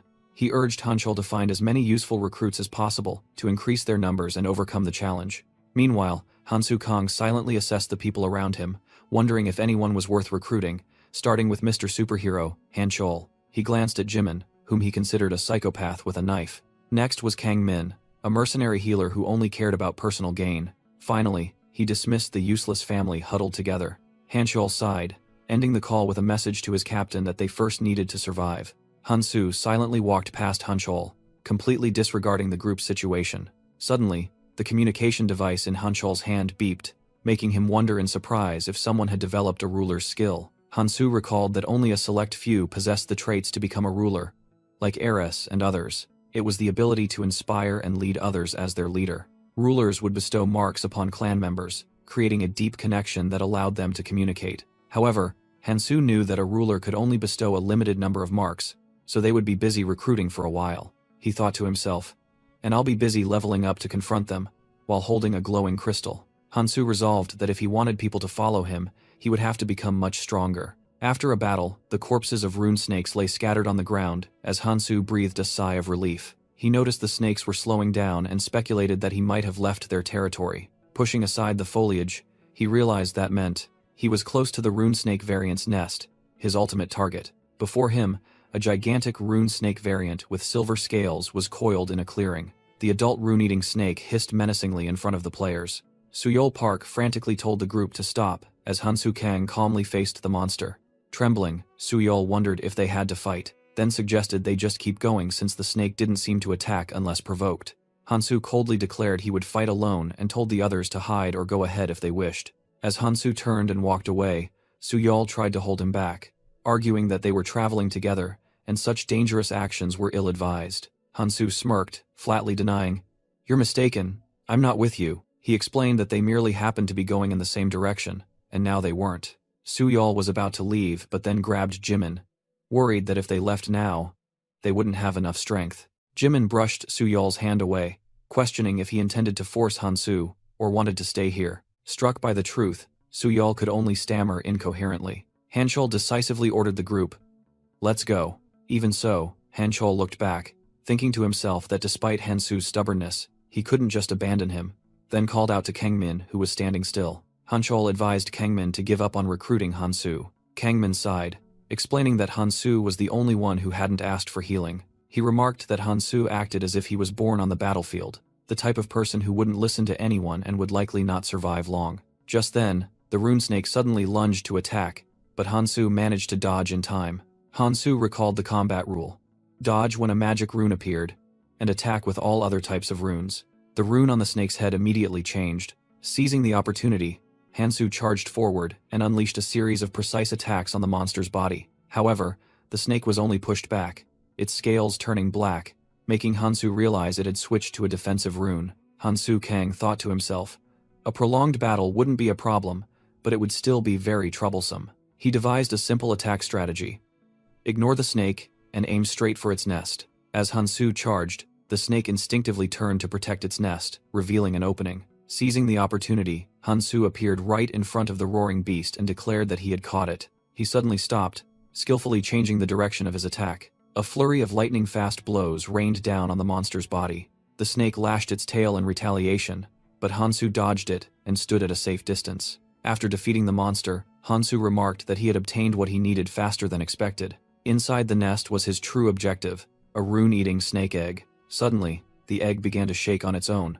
Hansu picked up the egg, and it began to shake more violently in his hand. Cracks quickly appeared on the surface of the eggshell. A glowing yellow eye lit up from within the crack. From the broken egg, a tiny infant rune-eating snake emerged, making Hansu ponder its special characteristics. He explained that it had the ability to eat runes and then spit them out, then offered it a rune to try. The baby snake chomped on the rune while Hansu explained that it would eat any 3 runes and spit out 2 according to its master's will. Immediately after, it spat out a new rune into Hansu's hand, and he admitted that this seemed like a losing exchange. However, Hansu patted the snake's head, stating that getting the runes he wanted was what mattered, and he needed to focus on magic defense. He told the snake to go to sleep, and then told himself it was time to continue on his way. In the middle of the dense forest, a man in a suit was trying to find his way on a map, while his young daughter asked where they were going. He desperately realized the map was too rudimentary, and silently cursed those who had abandoned his family. Suddenly, his wife flinched upon hearing strange noises coming from a nearby bush. The man trembled with fear, but quickly shielded his family, preparing to face an unknown danger. From the bushes, Hansu Kang emerged, and the wife joyfully called his name. Hansu coldly walked over and asked why they were still there. The man sarcastically asked if Hansu had run away from the monster, but he casually replied that he had killed it. He was astonished, lightly patted Hansu's head, and found no scratches. Unable to believe his strength, Hansu asked about the rest of the group, causing the entire family to flinch and shy away. In a flashback, the man angrily shouted at Hanchol's group when they decided to leave. He tried to plead, saying that it would be safer to go together and there was no reason to quarrel, but Hanchol scornfully replied, saying that his family was just a burden trying to tag along. Kangmin and Jimin also agreed, declaring that they would follow the stronger side to survive. Back in the present, the man bitterly recounted that the other group had left and even blocked the path so they couldn't follow. Even as he was speaking, Hansu turned his back and walked away, declaring that he had no time. The wife immediately urged her husband, and he nodded, agreeing to follow Hansu. The entire family began to walk, deciding to stick with the only person capable of protecting them. They silently followed Hansu, traversing the dense forest. Suddenly, Hansu stopped, turned around, and raised his hand to block them, questioning what they were doing. The man in the suit awkwardly explained that they were just coincidentally going the same way. Hansu Kang coldly replied that he didn't care, then turned his back and walked away. He thought to himself that fighting alone was harder but better for increasing stats, then charged to attack a bear-like monster. The infant rune-eating snake intimately slithered onto Hansu's arm. Hansu concluded that prioritizing defense was a wise decision, as the little snake happily ate a rune. Thanks to that, fighting became easier, as his status window displayed improved defense stats. Hansu intended to turn the monster's corpse into food, while the other family secretly observed from a distance. His daughter Chae-eun whispered admiringly about Hansu's strength, while the mother breathed a sigh of relief that he hadn't noticed them. When Chae-eun suggested they should fight too, her father quickly stopped her, saying that having the whole family safe together was already a blessing. The entire family decided to continue following Hansu, running through the forest. They worriedly wondered where Hansu was leading them. His destination turned out to be a dark tunnel entrance. Without hesitation, Hansu stepped into the darkness. The family reluctantly followed him, full of worry. Inside the tunnel was a vast space where many other survivors had gathered and were murmuring amongst themselves. The man, his wife, and child burst into happiness, embracing each other for having reached a safe place. In the crowd, a man with stubble was astonished to recognize Hansu. He thought to himself that the rumors of Hansu single-handedly defeating the Devourer must be true, seeing how completely calm he looked. Suddenly, a fairy helper appeared and complained about the noise from the newcomers. The fairy helper announced that the last person had arrived and the door was now closed. With a snap of its fingers, it grinned widely and declared the official start of the event. It welcomed the survivors to the first stage terminal, praising them for not having too many casualties. The fairy helper explained that the next event was a ticket-grabbing competition, and virtual tickets immediately appeared before everyone. It explained that the islands in the center or south were filled with items, while other places were full of danger and lava. The rules were given.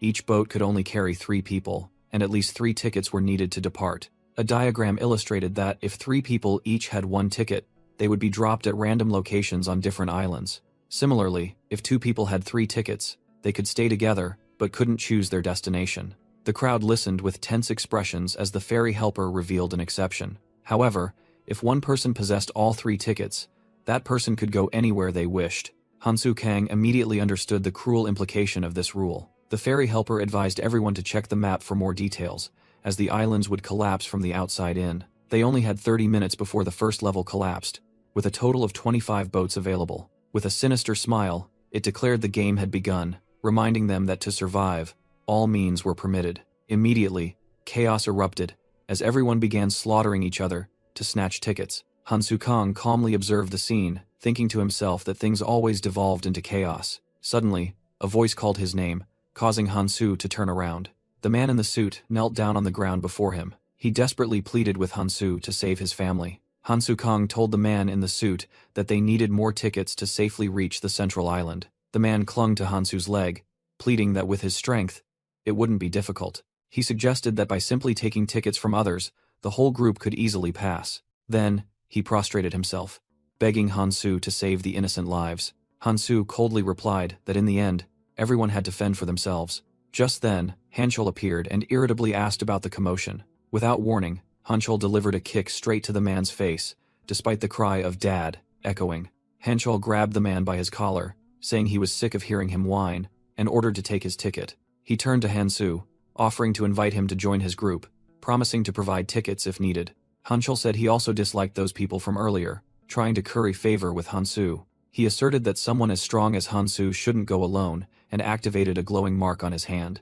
Hanchol boasted that this was his team's ability, a special skill that could be shared if the leader allowed it. He said he had reported about Hansu to the leader and asked if Hansu was tired of being alone. Hansu shook his head decisively, refusing Hanchol's offer. Taken aback by the refusal, Hanchol stared in shock as Hansu turned and walked away. He called after him, saying Hansu didn't understand the value of a clan.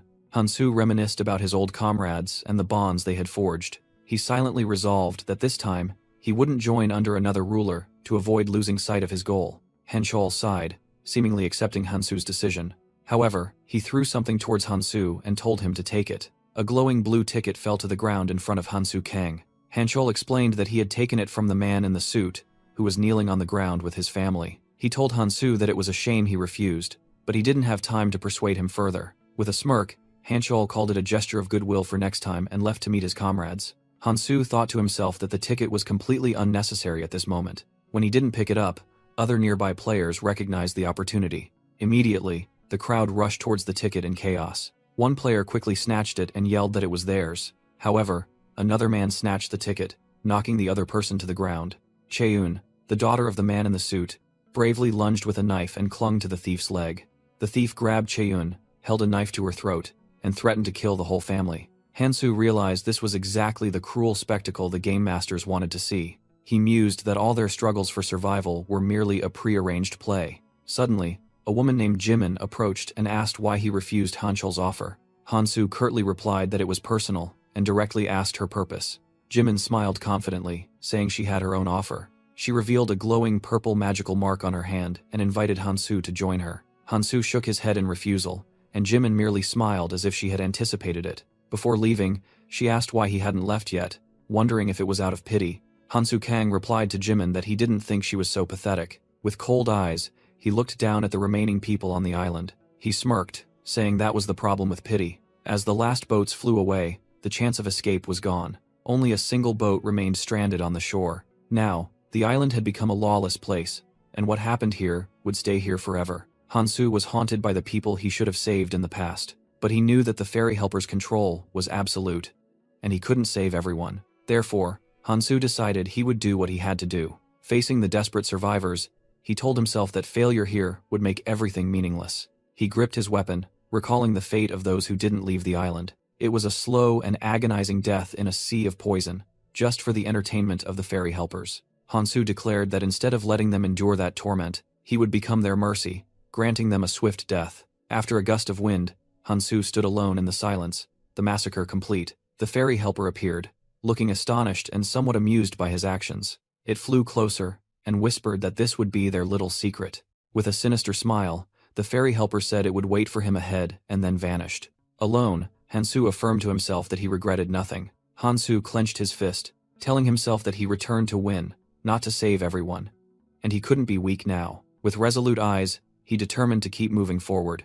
Hansu's next destination was the central island, and he was sailing there alone. An announcement echoed, welcoming the players who had reached the central island, a land of opportunity. Here, only 3 important things needed to be remembered. The first mission was to defend the castle along with the giant magic crystal. The second was to grow stronger in the underground dungeon, a place that couldn't be found anywhere else. And finally, a wave of skeletal monsters with glowing eyes was approaching. In a chaotic scene, the defenders on the walls screamed in despair as they were overwhelmed by the skeleton army. A swordsman tried to fight back, but was repelled by a monster's strength. He watched in horror as a comrade was cut down, desperately yelling that they couldn't hold out for a month. A command to hold the line rang out amidst the battle. This was immediately followed by a scream of agony as another person fell. The scene shifted to a meeting room, where a hand slammed onto the table and a voice boomed, suggesting they needed more discipline. The leader, Jungwook Park, announced that their defenses had almost collapsed on the very first day with heavy casualties. He angrily declared that at this rate, everyone would die, let alone protect the crystal. Juhyun An, another leader, suggested waiting for the other rulers to arrive before acting. However, Sia Hong retorted, stating that all the important people were already present. Guktae Lee then directly asked what solution they intended to propose. Jungwook Park declared that the biggest problem was the lack of people, proposing that everyone must be forced to participate in the defense. Sia Hong countered, pointing out that they had no control over unaligned players. Jungwook snapped back that he didn't think those brutes would listen to reason, so force had to be used. Juhyun An worried that the next attack was only 3 hours away, simultaneously doubting the alliance's ability to maintain order. He further explained that more and more people were leaving for the underground dungeon, and their numbers were now almost equal to the defenders. This group had even formed the Semi-Basement Coalition, a force the clan alliance couldn't control because they were only focused on defense. Jungwook frustratedly suggested that the clans on the front lines should also go underground, but Juhyun immediately asked who would protect them then.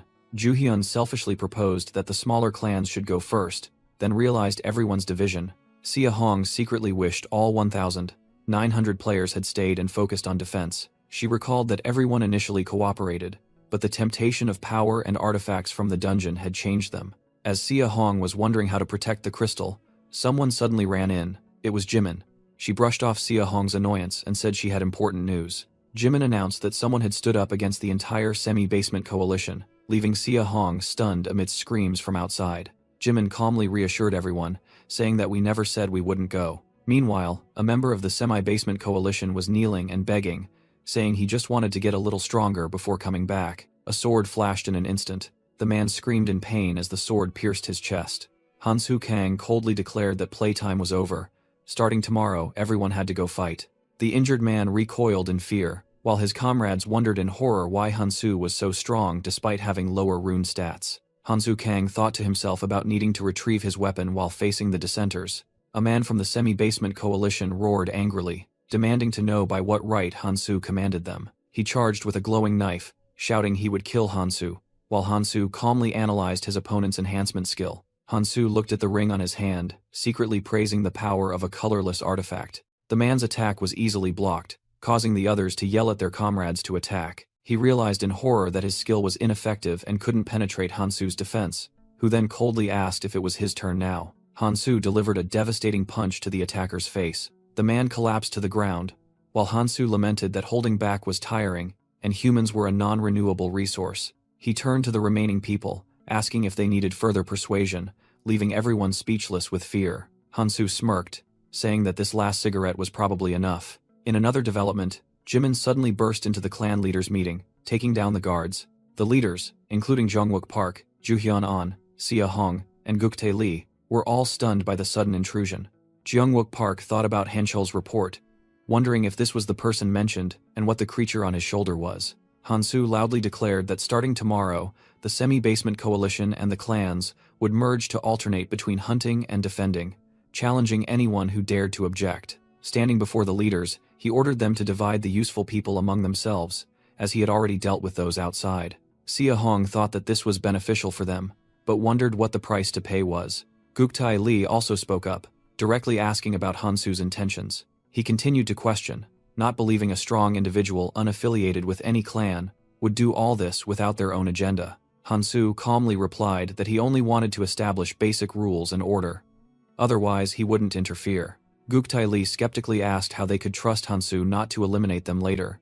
To quell their doubts, Hansu said, "If this is what you're worried about," and then released energy. He vanished instantly, causing Jungwook Park to frantically shout, "He's gone, prepare to attack." Guktae Lee tried to reassure himself that it was just invisibility, but Hansu's voice echoed from behind him. "If I wanted to attack, do you think I couldn't?" Hansu whispered, holding a sharp knife to Guktae's throat. Guktae Lee was horrified to realize that Hansu hadn't just used an illusion, but had easily bypassed all of their senses. Hansu reappeared in his original spot, calmly stating that he had prepared the most advanced equipment. He declared that he had no intention of fighting, and asked everyone to cooperate to complete the mission. The clan leaders listened in silence as Hansu affirmed that was all he wanted. Hansu turned and left, thinking to himself that he didn't have time to coddle them, and had to prepare for what was to come. Sia Hong quickly called him back, not wanting him to leave so easily. She suggested they could try their previous conversation again. Sia Hong reiterated her invitation for Hansu to join her clan. She confidently walked towards Hansu, closing the distance between them. "Who knows? I might be able to make it worth your while," she said, suggestively. She moved closer, her voice alluring. "It's lonely out there, isn't it, darling? Or do you already have someone special?" Sia Hong deliberately mentioned a miner at Gangnam Station to probe, but Hansu showed no reaction, making her wonder if she had misjudged him. She continued to persuade him, placing her hand on his chest and asserting that joining her clan would be very beneficial. Hansu coldly walked past, saying he had to go to the wall, leaving Sia Hong stunned at being completely ignored. Flatly rejected, Sia Hong could only angrily curse Hansu as an arrogant bastard as he silently departed. On the fortress wall, the survivors were chaotically clearing the battlefield, collecting corpses, and searching for people with support skills to treat the injured. A soldier reported to the sergeant that the south wall had been cleared, and the commander immediately ordered everyone to rest and inquired about casualties. The soldier stated that the situation was much better than at first because they had enough people to fill the empty positions. Another soldier, panting from exhaustion, added that the semi-basement coalition had initially caused trouble, but eventually cooperated. The sergeant replied with satisfaction that casualties had decreased thanks to this, and now everyone was doing their best.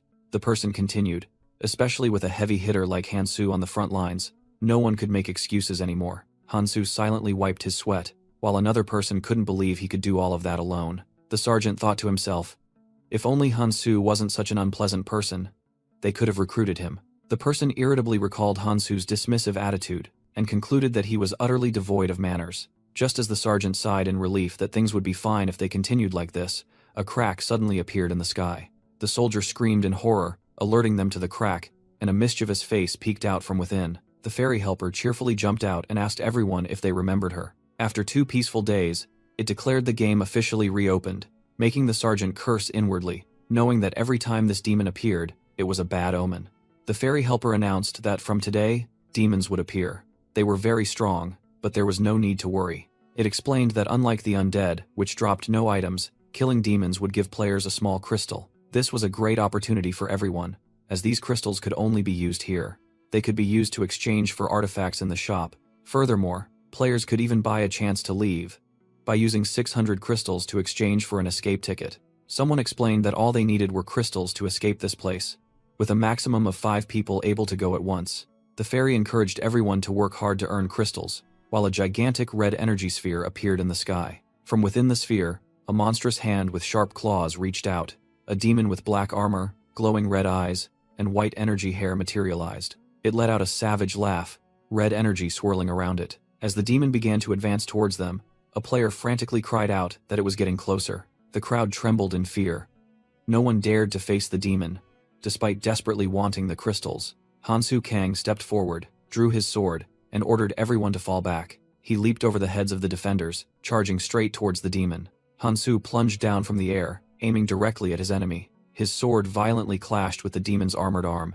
The demon calmly created a sphere of dark energy in its palm. Hansu braced himself against the attack, thinking that even weakened, this was still a true demon. He quickly analyzed the situation, realizing that normal attacks wouldn't work, and he was out of power-up items. Despite his enhanced defense, Hansu concluded that he didn't have enough offensive power to take it down. He decided to utilize his dungeon artifacts, activating his speed-boosting boots for 1 minute.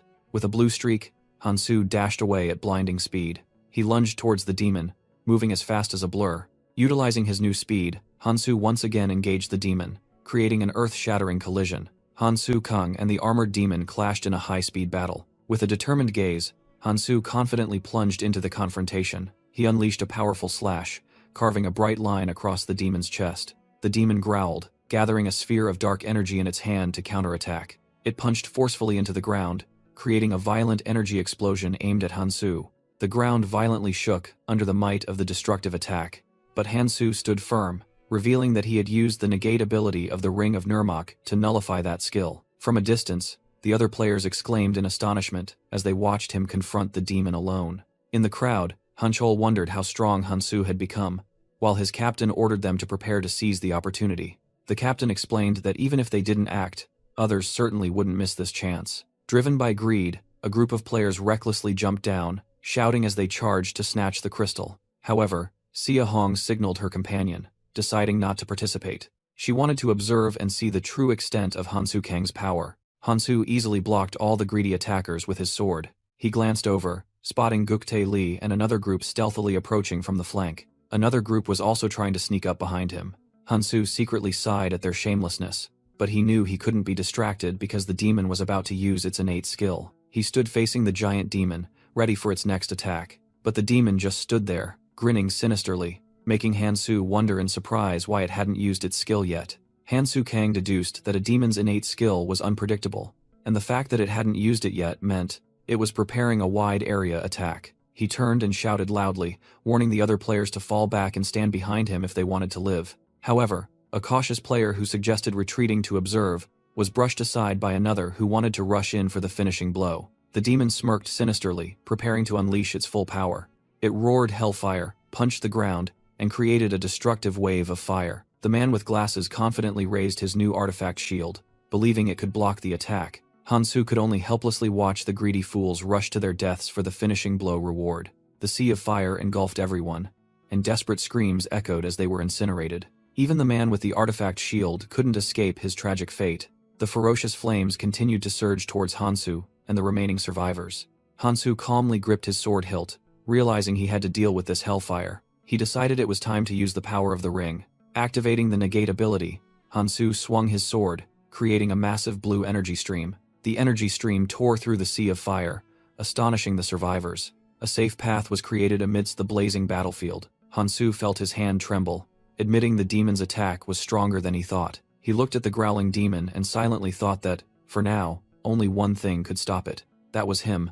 As the demon began to gather another fireball, the demon let out a furious roar. Hansu Kang faced it, his gaze unwavering. Without a moment's hesitation, he charged straight into battle with the giant monster. From a distance, Guktae Li watched the battle with a stunned expression. He couldn't believe it, wondering if Hansu was truly a player like them. Guktae was even more astonished to see Hansu block the demon's flames with his sword. The sergeant standing nearby realized they had to do something. Meanwhile, Xia Hong observed with a calculating smile. She knew that if left unchecked, Hansu would monopolize all the power. At the same time, elsewhere, Juhyun An was hastily commanding everyone to prepare for the next attack. Back on the battlefield, Han Chol approached Sia Hong. He said that her waiting for the person he was thinking of was futile, but Sia pretended not to understand. Han Chol asserted that he had also waited like that, but to no avail. When Sia asked who he was talking about, Han Chol bluntly replied that it was Han Su. He deduced that her leader must have ordered her to do the same. Han Chol suggested they talk frankly, admitting that the clan alliance had been shaky recently. Sia questioned his purpose, and he replied that the answer was already obvious. Just as Han Chol was about to make an offer, he suddenly stopped, feeling as if someone was watching. He looked around the ruined area but saw no one, wondering if he was mistaken. Guktai Li looked down thoughtfully, thinking it had been a while since Hansu had single-handedly taken down the demon. He asked his masked companion about Hansu's whereabouts, and was reported that there was nothing unusual. The person continued to explain that Hansu was simply fighting relentlessly, which, while beneficial, also caused other problems. She stated that those who were previously hesitant were now actively provoking clan members, and Guktai Li admitted he had anticipated this. Meanwhile, another clan leader remarked that as long as Hansu refused to join them, their prestige would continue to decline. The black-haired leader declared that he had a plan ready. He smirked, believing that an unstable power would be useless and not good for their plans. The other clan leaders began to enter the main hall for the meeting. Guktai Li stood before everyone, announcing that all were present. He declared the meeting open to discuss the future of the clan alliance. At the same time, the armored demon's corpse lay on the ground, riddled with weapons. Hansu Kang stood panting amidst the desolate battlefield. He threw away his broken rapier, thinking that he had dealt with another one. Looking at the small snake on his chest, Hansu realized he had just killed enough monsters to get what he needed. An information panel appeared, explaining that the top artifacts in the crystal shop were most useful to the clans. Hansu mused that, if the clans had too many crystals, they would start developing their own agendas, so it was better to stop them early. He was determined, asserting that this was his true main objective.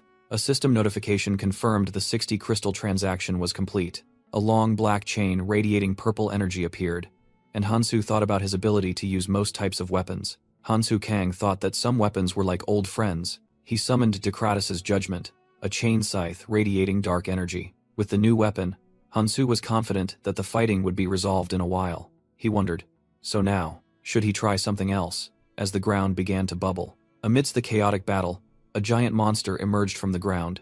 Hansu calmly calculated that there were only 10 days left until the defensive battle ended. Meanwhile, Guktai Li was also hatching his own plan. Another group of powerful players was also wondering who would make the first move. 10 days later, the fairy helper appeared and declared their group the most interesting. It announced a special gift for the most survivors, causing the ground to shake violently amidst everyone's panic. The battlefield was now just a graveyard full of demon corpses and dry bones. Suddenly, a purple light flashed from the eye socket of a skull. The demon corpses began to move, being sucked into a dark portal inside the castle. The fragments of flesh merged into a grotesque mass of living matter. The mass of flesh began to take shape, a monstrous heart beating its first rhythms. It gradually transformed into a more feminine form. A hidden quest for the central island was revealed. The battle to suppress the Demon Queen.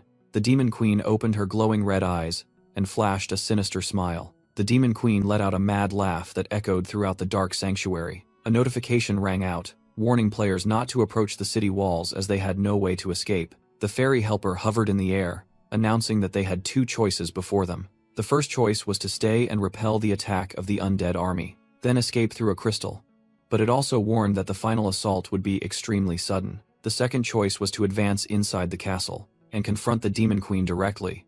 The man in the beige cloak screamed in horror, as the Demon Queen's existence had never been mentioned before. The fairy helper nonchalantly sharpened its claws, explaining that if the Demon Queen escaped, everyone would die, and this challenge was added because too many people had survived. It continued to announce that the crystal would activate after 30 minutes, but only 500 people could escape. That meant about half of the players would be left behind. However, if they defeated the Demon Queen, the reward would be for everyone to leave. A 10-minute countdown appeared, forcing them to make a quick decision. The bespectacled leader gnashed his teeth in anger, as he had thought merely holding out for a month would be enough.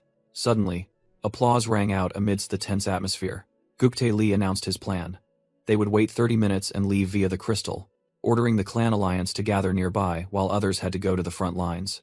The bespectacled leader immediately questioned him, realizing this was a scheme for the clans to escape and abandon the rest. Guktai Li turned to face him, while the bespectacled leader looked at him defiantly. He sarcastically remarked that all clan leaders were the same, only caring for themselves and not the fate of others.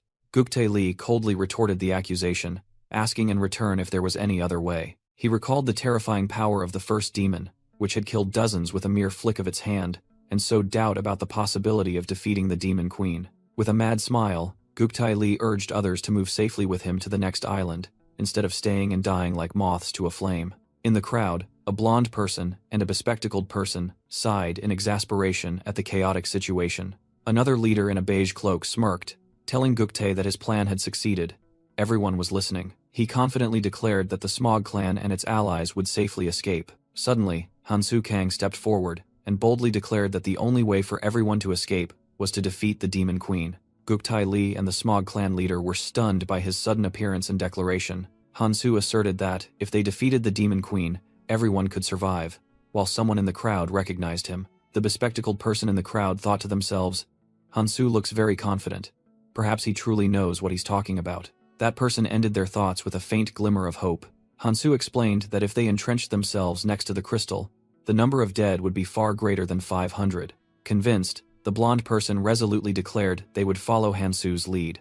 Others also agreed, saying that they couldn't trust and had no reason to side with the clan leaders. The entire crowd raised their fists, united in their new goal to defeat the demon queen and escape. Jimin and her group also stepped forward, declaring that they would stand with Hansu. The Smog clan ruler gritted his teeth, realizing he had no choice but to fight as yellow energy began to gather in his hands. He secretly calculated that he would break their spirits, wait until the battle with the undead began to force everyone to follow him, and consider a surprise attack on Hansu. As if reading his thoughts, Hansu glanced back and calmly stated that now was not the time to fight. A heavy chain whipped down, knocking the Smog clan ruler backward. Hansu Kang gripped the chain, coldly declaring that his opponent's words would not come true. The Smog clan ruler swallowed in fear at Hansu's power, while Guktae Li stood behind him with a resentful gaze. The ruler turned to Guktae Li, whispering a proposal for a temporary alliance and asserting that everything was still according to his plan. Guktae Li reluctantly agreed, but his sharp eyes showed that this was only a temporary concession. The blonde woman spoke up, confirming that everyone seemed to have reached a common agreement. Hansu said there was one last thing, and a gigantic purple crystal appeared before the crowd. He confidently stepped forward to end everything. With a decisive movement, Hansu swung the chain powerfully. The chain shot straight towards the glowing crystal. It struck the crystal forcefully, creating immediate cracks. The crystal shattered into pieces, to the astonishment of everyone. Both the Smog clan ruler and Guktae Li were stunned, unable to believe what had just happened. In response to Guktae Li's angry question, Hansu merely offered a smug smile. He explained that since they had to go inside anyway, there was no need for it, and choice only made people hesitate. A player in the crowd excitedly shouted, agreeing that there was no turning back now. The crowd erupted, chanting Hansu's name and vowing to follow him to defeat the demon queen. Hansu raised his hand to stop them, saying that he wasn't asking them to follow him. He only asked everyone to focus on the ultimate goal. The castle's grand doors creaked open, and a voice echoed, full of skepticism about the changes in this place. Hansu Kang led the group inside, and a comrade remarked that the interior was completely different. As they walked, the candles lining the corridor automatically burst into an eerie purple flame. The purple light spread everywhere, illuminating the candelabras and chandeliers hanging from the stone walls. The group stood before a vast, dark, and menacing hall that had just been lit up. Hansu's companions couldn't hide their astonishment and fear at the unfolding scene. From the shadows, the demon queen appeared with a sinister smile, whispering that it had been a long time. The demon queen mocked the rare visitors and began to gather dark energy, promising a memorable journey. Suddenly, the iron door behind them slammed shut, making the entire group jump and turn around. A system notification echoed, confirming that the castle had been sealed, trapping everyone inside. Immediately after, the stone floor beneath their feet began to crack. The floor completely collapsed, and the entire group screamed in despair as they fell into the abyss below. Someone in the group shrieked in terror as a monstrous hand emerged from the darkness below. A purple demon with sharp fangs let out a savage roar. A man in a cloak panicked intensely when facing the monster. He desperately cried for help as the chained demon lunged to attack. Hansu calmly blocked the chain, saying not to overreact because these things were no different from what they had already faced. He stood up, ordering the panicked man and the others to calm down and fight. Hansu glanced forward, thinking to himself that the real problem was still far ahead. He knew that to face the demon queen, they had to pass through the gate before them, even as the ground continued to shake and pillars of fire erupted. From within the magical flames, 2 colossal demon gatekeepers appeared. Their glowing red eyes flashed menacingly. The players shrieked in terror as the demons emerged from the flames. They lined up, radiating a dark energy that enveloped the entire hall. A fierce energy explosion erupted, sending everyone screaming and scattering in chaos. Amidst the chaos, Hansu Kang maintained an unusually calm expression. He quickly commanded, "There are 2 of them. Split into 2 teams, support mages fall back, ranged attackers move forward." Hansu continued to command, but an armored player hesitated, suggesting they shouldn't charge in blindly. Ignoring the warning, Hansu declared he would attack the left flank first, then charged forward alone. He secretly realized they resembled the gatekeepers in the abyss, but were much weaker. "But I can read their movements," Hansu thought confidently. He swung his chain weapon, which emitted a blue light, towards the demon. The chain whipped hard, hitting its target directly. Hansu smirked, thinking that he could finally unleash Dokratus's full potential. The magical chain immediately wrapped tightly around the demon's sword, activating the suppression skill. The clang of metal echoed as the chain tightened. Completely overwhelmed, the colossal demon knelt. Its entire body was bound by chains that continuously drained its mana. Hansu strained to hold the chain tight, admitting that the skill was mana-intensive but entirely worth it. Then he turned to look at the stunned players and asked, "Are you all just going to sit there and watch?" Awakened by Hansu Kang's words, the other players gulped, their faces tense. An armored man realized this was no time for hesitation. He ordered everyone to prepare to attack. He yelled, demanding that his clan not disgrace their family name, and they responded in unison. Jimin also commanded her group, telling weaker defenders to fall back and provide support, while another eagerly charged forward. Inspired, another group of players collectively charged towards the demon gatekeeper. Countless magical and physical attacks exploded upon the monster. However, the demon stood firm, completely unharmed after the barrage. It flexed, unleashing dark flames that made a terrified player wonder if it was hellfire. The demon roared, blowing away the players with a massive surge of energy. Meanwhile, the chain binding the other demon began to shake violently. The glowing chain tightened further, preventing its prey from escaping. Hansu strained to hold on, shouting loudly for everyone not to stop attacking. He realized that the hellfire attack was tough, but if he knew where to look, there would be a way out. Hansu drew 2 daggers and prepared to act. The free demon gatekeeper let out a roar and charged forward. Hansu also charged to face it, his body flaring with blue energy. Another player cried out in panic, warning that the flames were too strong to attack. Seeing Hansu charge straight into danger, she screamed his name in horror. Despite the scorching heat, Hansu thought to himself that he just needed to remove it. He plunged his hand deep into the demon's chest, searching for the source of the hellfire, which was the Tinder Stone. Hansu Kang tore the purple energy core from the gatekeeper demon's chest. He coldly crushed the Tinder Stone in his hand. The other players exclaimed in surprise, realizing the flames surrounding the demon had vanished.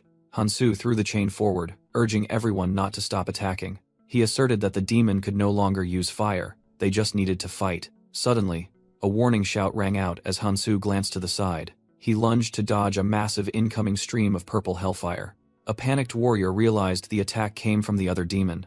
On the battlefield, the man who had bravely charged forward now lay slumped on the ground. The second gatekeeper demon loomed over the defeated players, who desperately cried for help. However, the remaining crowd hesitated in fear, murmuring that it was too dangerous to help. Guktae Lee observed the doubt creeping into the ranks with a sinister smile. He whispered that this situation would make their plan easier. Stepping forward, Guktae loudly questioned Hansu, blaming him for leading them all to their deaths. He pointed directly at Hansu's face, yelling that Hansu himself had dragged them here. Suddenly, Hanchol intervened, scolding Guktae for not fighting and just talking. Hanchol swung his arm, striking the leader of the Smog clan. Falling to the ground, Hanchol still defied, shouting that Guktae's group was the one refusing to help. Guktae sneered, declaring he would show everyone that his strength was not weak. With that, he shot forward with astonishing speed. Guktae Lee confidently led his elite battalion into battle. His warriors quickly surrounded and attacked the gatekeeper demon. A soldier used a shield to block a powerful attack. Others also coordinated attacks from multiple directions. However, the monster stood firm, astonishing Guktae with its defense. Meanwhile, Hansu Kang directed the other leaders, including Hancheol and Jimin, to assist Guktae. He declared he would deal with the remaining gatekeeper demon alone. With that, Hansu charged into battle with his glowing chain weapon. He unleashed a powerful preemptive strike. His chain swiftly wrapped around, binding the monster tightly. With a focused expression, Hansu tightened the chain, completely subduing the enemy. Immediately after, he closed in and unleashed a flurry of blows on the demon. Witnessing this, a member of Guktai's group realized in astonishment that Hansu alone was doing better than their entire squad. That person turned and yelled at Guktai, questioning his hesitation. Provoked, Guktai roared, ordering his troops to finish off the monster. Hansu remained calm, thinking to himself that Guktai's battalion must have another purpose. But he quickly dismissed the speculation, deciding to focus on the battle at hand. Hansu's chain once again tightened around the gatekeeper demon's neck. He lunged forward, preparing to finish off the bound monster with his pair of daggers. At the same time, Hanchol and his comrades also obeyed orders and joined the battle, assisting Guktai's group. Hansu Kang dashed forward with astonishing speed, his sharp eyes focused on the target. Jimin and Xia Hong also charged into battle, showing their determination to fight. Hansu's magical chain tightened around the gatekeeper demon's throat, incapacitating it. Hansu powerfully pulled the chain, slamming the giant monster to the ground. He landed lightly as the gatekeeper demon collapsed behind him, completely subdued. Hansu glanced back, his hand still gripping his weapon, confirming the monster was defeated. Guktae Li observed the scene with a complex expression, recognizing Hansu's superior strength. He stood among the other players on the shattered arena floor around them. The second gatekeeper demon lay motionless on the ground, while Hansu and the others stood observing the outcome. A member of the Smog clan handed Guktae Li the newly dropped crystal, suggesting they exchange it for an artifact. Guktae Li proposed that his Smog clan should receive priority for rewards, citing their newly formed elite battalion. He falsely reassured his comrades, his hand still clutching the crystal. In another corner, Hanchol wondered about the elite battalion, and Xia Hong confirmed it was formed secretly. Xia Hong speculated that the sudden unity of the clan leaders was due to them feeling threatened. She concluded that the real threat, Hansu, paid no attention to them at all. Hanchol warned Hansu that he had become the alliance's target, but Hansu replied calmly. To his comrades' confusion, Hansu instructed them to remain vigilant and wait for the enemy to act first. With a confident smile, Hansu affirmed that he was prepared for any situation. As Hansu's group departed, Xia Hong and her comrade discussed, believing that the other leaders would no longer dare to stand by and watch. However, the other players expressed skepticism and dissatisfaction, fearing that they would continue to be disregarded by the leaders. Hansu's armored companion asserted that no matter what, they had to face the Demon Queen to escape, and whoever wanted to live had to fight. Xia Hong glanced, silently pondering the unfolding situation. Meanwhile, the other players were sinking into despair, lamenting their wounds and helplessness. A blonde-haired person with freckles suddenly spoke up, demanding they stop complaining. That person asserted that if they wanted to live, the only way was to defeat the Demon Queen. Then, this person stepped towards Hansu's group and asked if he agreed. That person introduced herself as Eon Song. Eon Song asked if he was Hansu, just as Jimin suddenly clamped down on Xia Hong from behind, making her cry out. Hansu coldly asked what was happening, but Eon Song brushed his hand away. Eon Song smirked, criticizing Hansu for being unapproachable and saying that she only wanted to introduce someone to him. After making a vague offer, Eon Song turned and left. She looked back and added that someone was very interested in him. Hansu told Jimin to release Xia Hong, while Jimin was still annoyed by Eon Song's attitude. The other players complained that Eon Song had completely ignored them before, seemingly only caring about the strong. Hansu didn't care much, declaring that she wasn't the only one who looked down on them, and signaled for the group to move on. The group stepped forward together. They advanced towards a giant purple energy barrier. Xia Hong exclaimed anxiously, wondering if they truly had to face the Demon Queen. Suddenly, the fairy helper appeared, cackling at the group's amusement and promising to reveal a secret. It made a shocking declaration. They didn't need to defeat the Demon Queen to proceed to the next island. The fairy helper explained that they only needed to hold out for 30 minutes. A player analyzed that if they could withstand the Demon Queen's attacks, the crystal on the throne would activate a teleportation gate.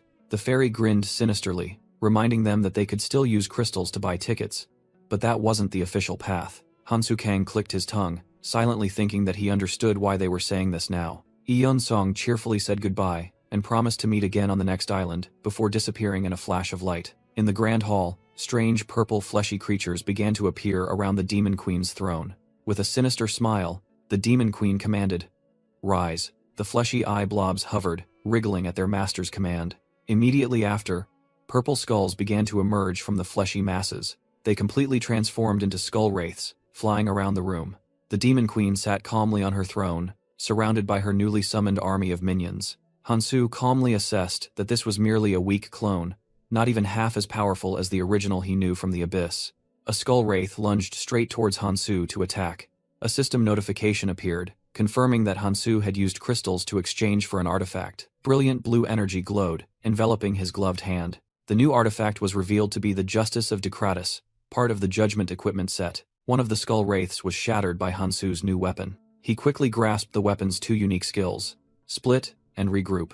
Hansu activated the split skill, transforming the single blade into countless energy daggers. The blue daggers flew at terrifying speed, directly attacking the Demon Queen. Hansu's attack completely destroyed the skull wraiths in a massive explosion. The Demon Queen merely smirked, raising a hand covered in dark energy. She scoffed. "Don't make me laugh." Immediately, black chains lashed out from thin air towards Hansu Kang. Hansu agilely dodged and deflected the relentlessly attacking chains. Giving him no time to rest, the Demon Queen lunged forward at terrifying speed. She continued to summon another skeletal beast from magical energy. With a command of tear it apart, a skullhound charged towards Hansu. Hansu stomped his foot on the ground, easily dodging the monster's attack. He shouted orders, while his teammates struggled against the overwhelming number of minions. The armored man roared in anger, calling for the others to join the fight. However, Guktai Li coldly ordered his clan to retreat and observe. Jimin cursed angrily, having anticipated their cowardice.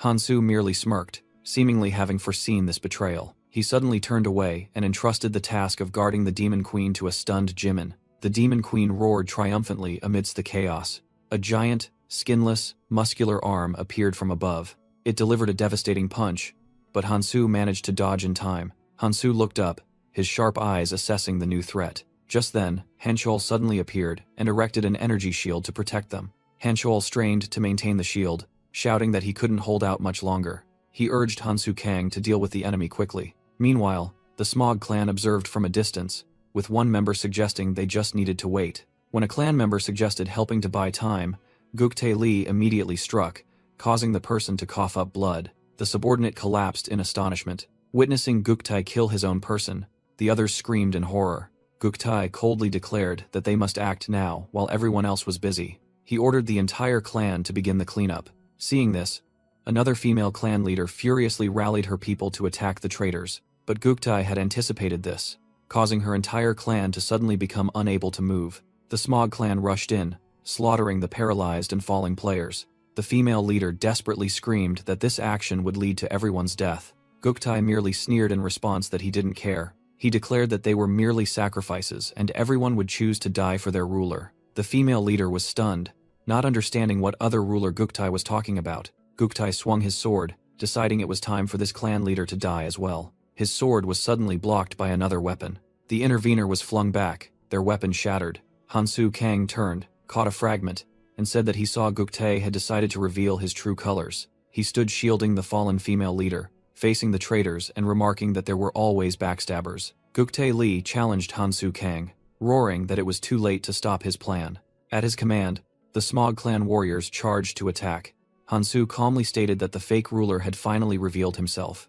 Guktae revealed his plan was to hold Hansu back, while the Demon Queen eliminated the rest. He declared he was willing to sacrifice himself to take down Hansu, but Hansu merely replied that Guktae was mistaken. Hansu clarified that he wasn't there to interfere, but to make an offer. With a confident smile, he asked Guktae if he wanted to hear it. He added that it was a very good offer, causing Guktae to fall silent in thought. Meanwhile, on the main battlefield, a series of violent explosions rang out. The exhausted armored warrior coughed, desperately calling Hansu's name. He cried out in frustration as a skullhound breached his defenses. The monster darted towards the other players. Suddenly, Hansu appeared, lashing out with a chain to block the monster's pounce. The chain tightened around the skullhound's muzzle, neutralizing it instantly. Hansu used his new weapon, quickly eliminating more wraiths flying in the air. The previously rescued female clan leader questioned where he had been, and Hansu replied that he was preparing for the next step. She looked bewildered, not understanding what he was talking about. Suddenly, the armored warrior screamed in horror as he saw Jimin being flung away. The Demon Queen stood there arrogantly, declaring that everything was truly boring. She clenched her fist, showing her disgust at their weak resistance. Hansu Kang charged forward, delivering a powerful kick to the Demon Queen. Immediately after, he summoned his signature chain weapon, blue energy enveloping it. The chains flew swiftly, quickly wrapping around and binding the Demon Queen tightly. Countless hooked blades dug into her body, locking down all movement. The chains tightened, completely imprisoning the mighty monster. Chained, the Demon Queen let out an angry roar, struggling to break free. She gnashed her teeth and glared, screaming, "How dare you! dark purple energy began to surge violently from her body. As Jimin and another person were about to charge,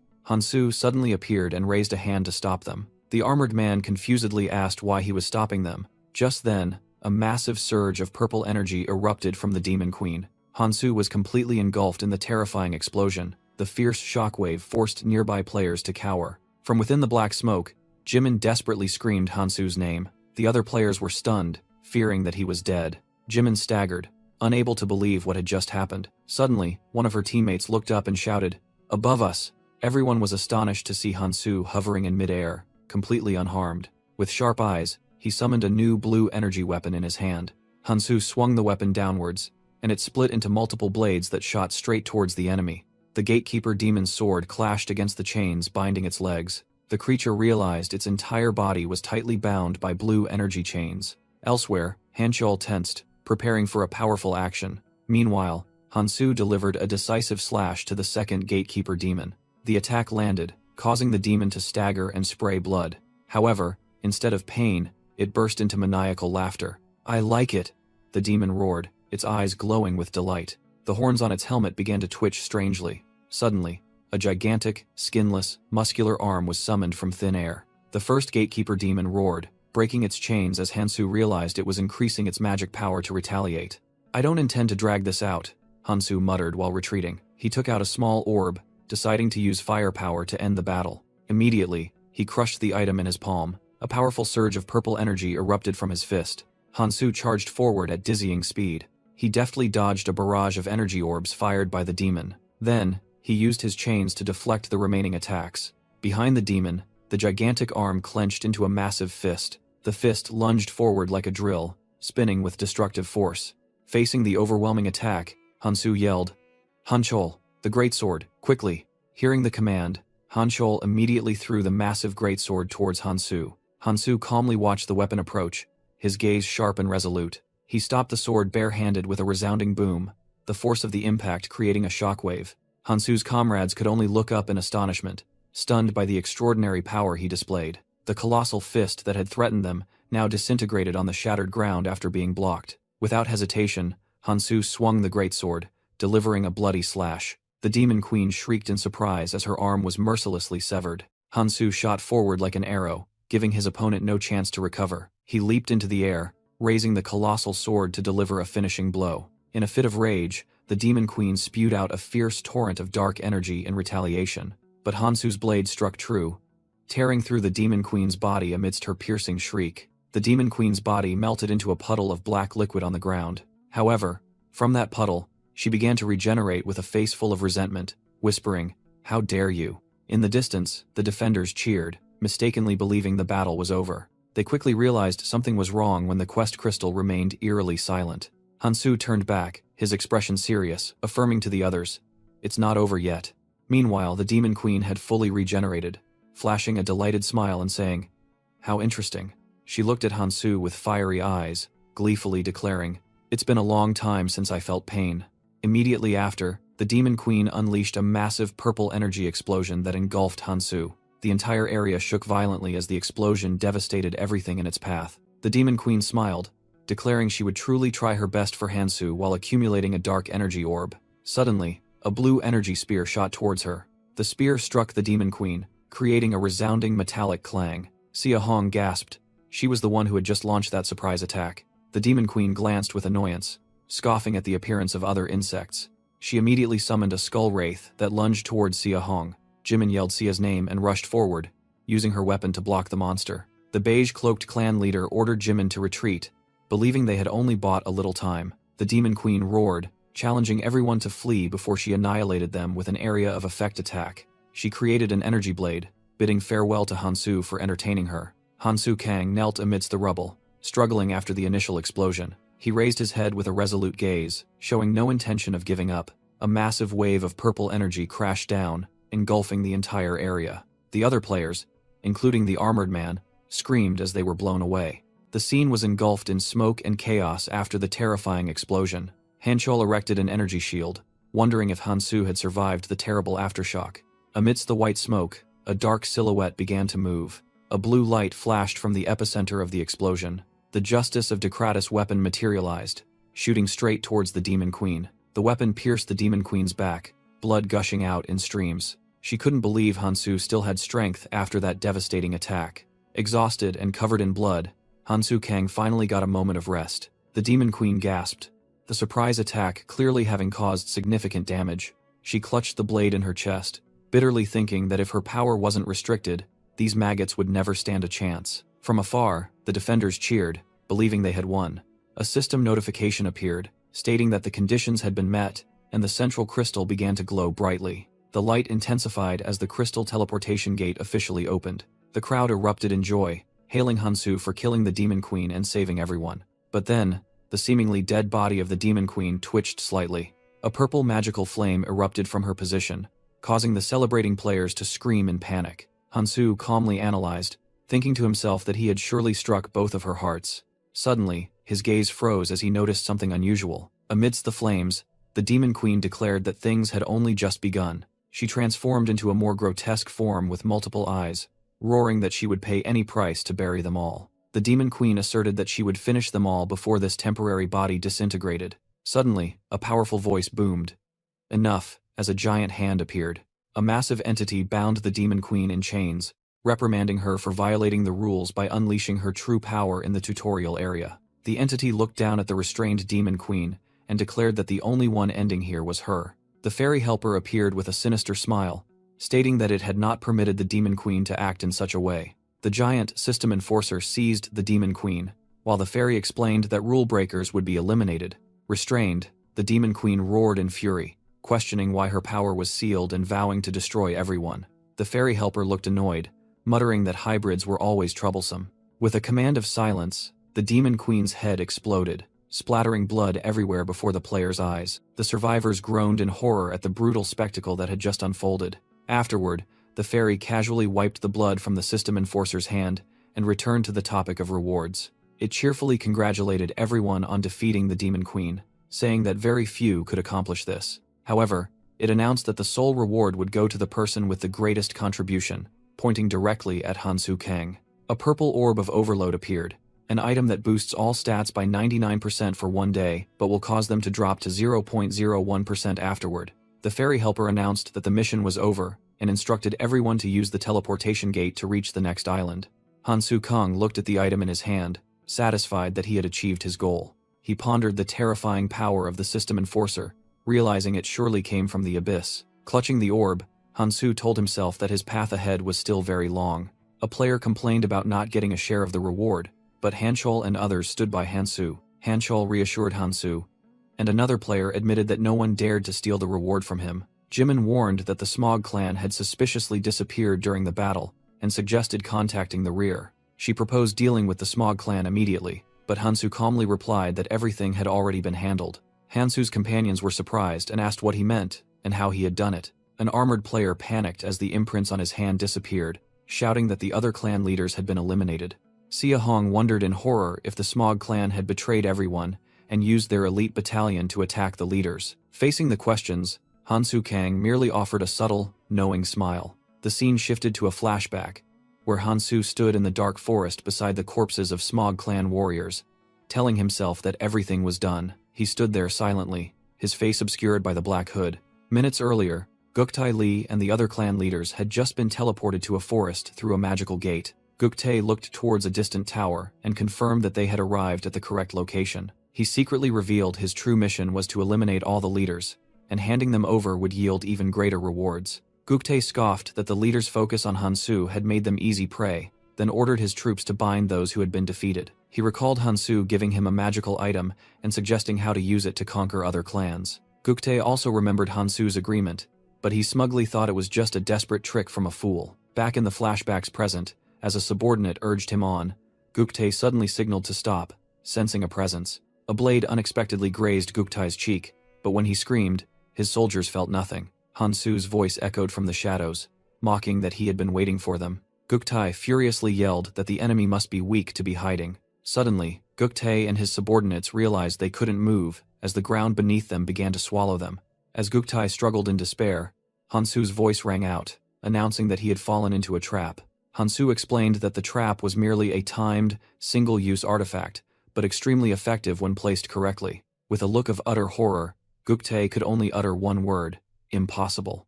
Guktae Li froze as a sword pierced through him, his words cut short. A member of the semi-basement coalition desperately begged for his life, promising to do anything. Hansu coldly grabbed the person's face and uttered, "Useless." He mercilessly slammed him to the ground, asserting that he didn't have what Hansu needed. Hansu's hand swept over the corpses, completing the clearing of the battlefield.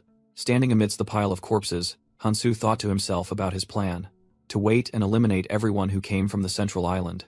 In a flashback, Songjin recalled that he initially didn't understand Hansu's plan, but admitted that Hansu always thought everything through. Hansu asked Songjin if he wanted to become useful, and said he had a task for Songjin. He promised that if Songjin completed the task, he would become stronger than everyone else.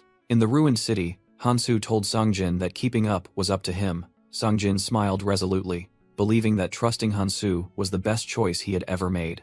Returning to the present, Hansu stood in the moonlit forest, telling himself that all he needed to do now was wait.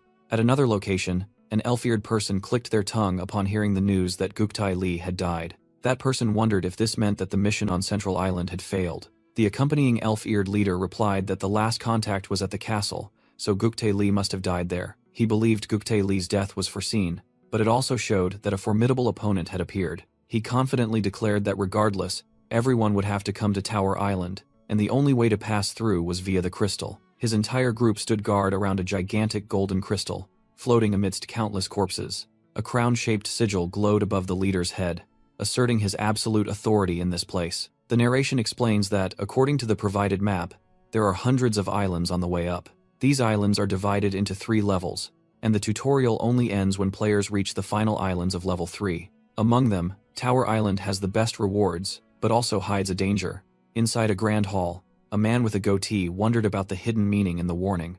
Hansu Kang, sitting alone, flatly declared that it wasn't worth going to Tower Island just for the big rewards. He explained that many people had been wiped out on Central Island for the rewards, and it was better not to try. Hansu concluded his advice, urging everyone to think carefully. Another man agreed, saying that Tower Island would be even harder to survive, and the dead couldn't get stronger. The survivors became disheartened, unsure what to do next. A gray-haired woman asked the man with the goatee if he intended to give up. Their gaze turned to a blonde woman with a sword standing apart. The blonde woman said that any island had rewards, and it was just a warning, then turned and left. The gray-haired woman pondered, wondering if she had misjudged Hansu, as he always took calculated risks.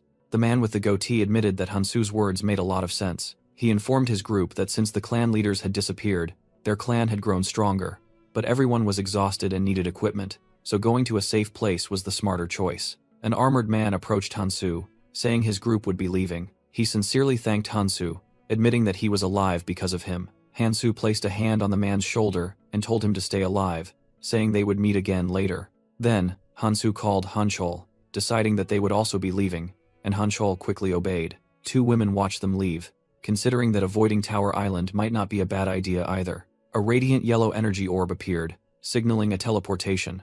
Meanwhile, the sergeant's group decided they should also go elsewhere, having grown too tired of dangerous places. They told Hansu they would be leaving, and he told them to go ahead as he still had things to do. Before stepping into the teleportation gate, the sergeant wished those remaining to take care. Another group also prepared to leave. Eun Seong asked her dark-haired companion if she wanted to say goodbye, but the person refused. The player with glasses secretly thought that this wasn't a farewell, but a promise to meet again. Elsewhere, a gigantic yellow crystal appeared before the pointy-eared clan leader. The blonde woman was surprised to see Hansu still remaining. She explained that she also had something to check, and told him to go ahead if he wanted. Hansu smiled in agreement, saying he didn't mind waiting. Suddenly, a mysterious entity with blue flame-like hair whispered to her that they would meet again soon. The blonde woman startled and asked again, but the entity had vanished. She mused that even if she didn't know who had gone where, some people were surely heading there. In a distant forest, another woman looked at the crystal, wondering if the people she was waiting for had finally arrived. A hand rested on a sword hilt, ready for the upcoming battle. The man in red and black ordered his group to prepare, as a squad of cloaked assassins appeared. A warrior in the group with an arrogant grin shouted that the first one was his, and charged forward. He leaped into the air, aiming for a strange glowing object on the ground. The object on the ground suddenly erupted in a brilliant golden energy. The warrior quickly realized he had fallen into a trap, his face filled with astonishment. Ambushed by a surge of golden energy, Ayeon Song sensed the presence of a clan leader.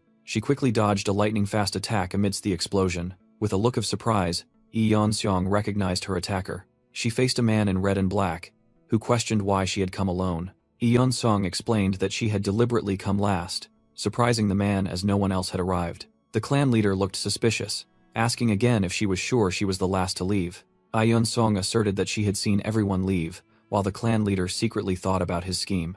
In a flashback, Han Soo-kang warned everyone about the danger, and Yi Yeon-seong realized it was a way to drive them away. The clan leader angrily realized that Han Soo was behind everything. He punched the ground, furious that a single word from Han Soo had made all the other clan leaders flee. In a fit of rage, he crushed the rock beneath his fist. The clan leader roared, wondering who this stranger was to dare stand in his way. Yi Yeon-seong pointed out that they had secured the location without having to kill anyone. A gray-haired woman appeared as the clan leader pondered Han Soo's intentions. Yi Yeon-seong analyzed that Han Soo seemed to be trying to protect everyone and had never killed anyone. The clan leader concluded that Han Soo was obstructing everything. He ordered the gray-haired woman to relay the message to the other members. Kill Han Soo-kang on sight. The clan leader revealed his plan to exploit Han Soo's reluctance to kill, ordering his members to fight to the death. He grabbed the woman, reminding her of what it meant to be a clan leader and the price they had paid. The clan leader cruelly declared that anyone who stood in their way must be eliminated to honor those who had sacrificed. The clan leader ordered Yeon to recount everything she knew about Han Soo as they prepared to enter the tower. Yeon asked if he intended to wait, then asserted that waiting was not her style. With cold determination, Yeon declared she would kill them all. Suddenly, a gigantic golden crystal appeared before them, in a dazzling flash of light. Immediately after, Han Soo-kang swiftly moved past the glowing artifact. Song-jin stood there, commenting on the usual impatience of the group that had just left. Thinking he was alone, Song-jin decided it was time he could move forward. However, he was startled when a voice from the shadows asked how long he intended to stand there. Han Soo stepped out, asking Song-jin if he had prepared everything he requested. Song-jin smiled, remarking that Han Soo hadn't changed, and handed him the earring of the brothers and sisters, admitting he didn't understand what Han Soo intended to do with it. "Well done," Han Soo said, taking the earring and stating he would head to the next island. Song-jin blushed, clearly flustered by the simple compliment. He was utterly astonished when Han Soo explained that the artifact was an easy way to avoid drawing attention. With a smirk, Han Soo declared it was time to advance to the tower. The gigantic tower of Tower Island appeared in full majesty under the moonlight. Inside the main hall on the ground floor, many players were gathered in small groups, their conversations echoing. They whispered to each other about tactics, discussing whether to go to rooms with more people or fewer. A man in a red beanie looked around in confusion, wondering why the place with the best rewards was so deserted. The fairy helper also found the situation strange, wondering why Han Soo hadn't appeared to explain things as usual. Meanwhile, Han Soo was observing a person with short black hair from his hiding spot, trying to recall why they looked so familiar. In the main hall of the tower, Han Soo-kang turned his head, startling a player in a red beanie. The man in the beanie secretly thought that Han Soo was approaching him. Han Soo spoke up, realizing he was being stared at. He coldly asked if the person wanted something. The man in the beanie awkwardly replied that Han Soo looked very familiar, then turned to ask a newcomer if they were together. The newcomer smiled, inviting both of them to join his group if they didn't have a team yet. Han Soo denied being with the man in the beanie, while the latter eagerly accepted the invitation. The recruiter declared they had enough people, and suggested the group proceed inside. He explained that since everyone had followed their own clans, gathering enough people was difficult. Another voice chimed in, stating that the rooms had player limits and better rewards were found higher up. A blue-haired man showed impatience, urging everyone not to waste time and to go in immediately. He cruelly suggested that they just go in, kill everything, and whoever survived would get the rewards.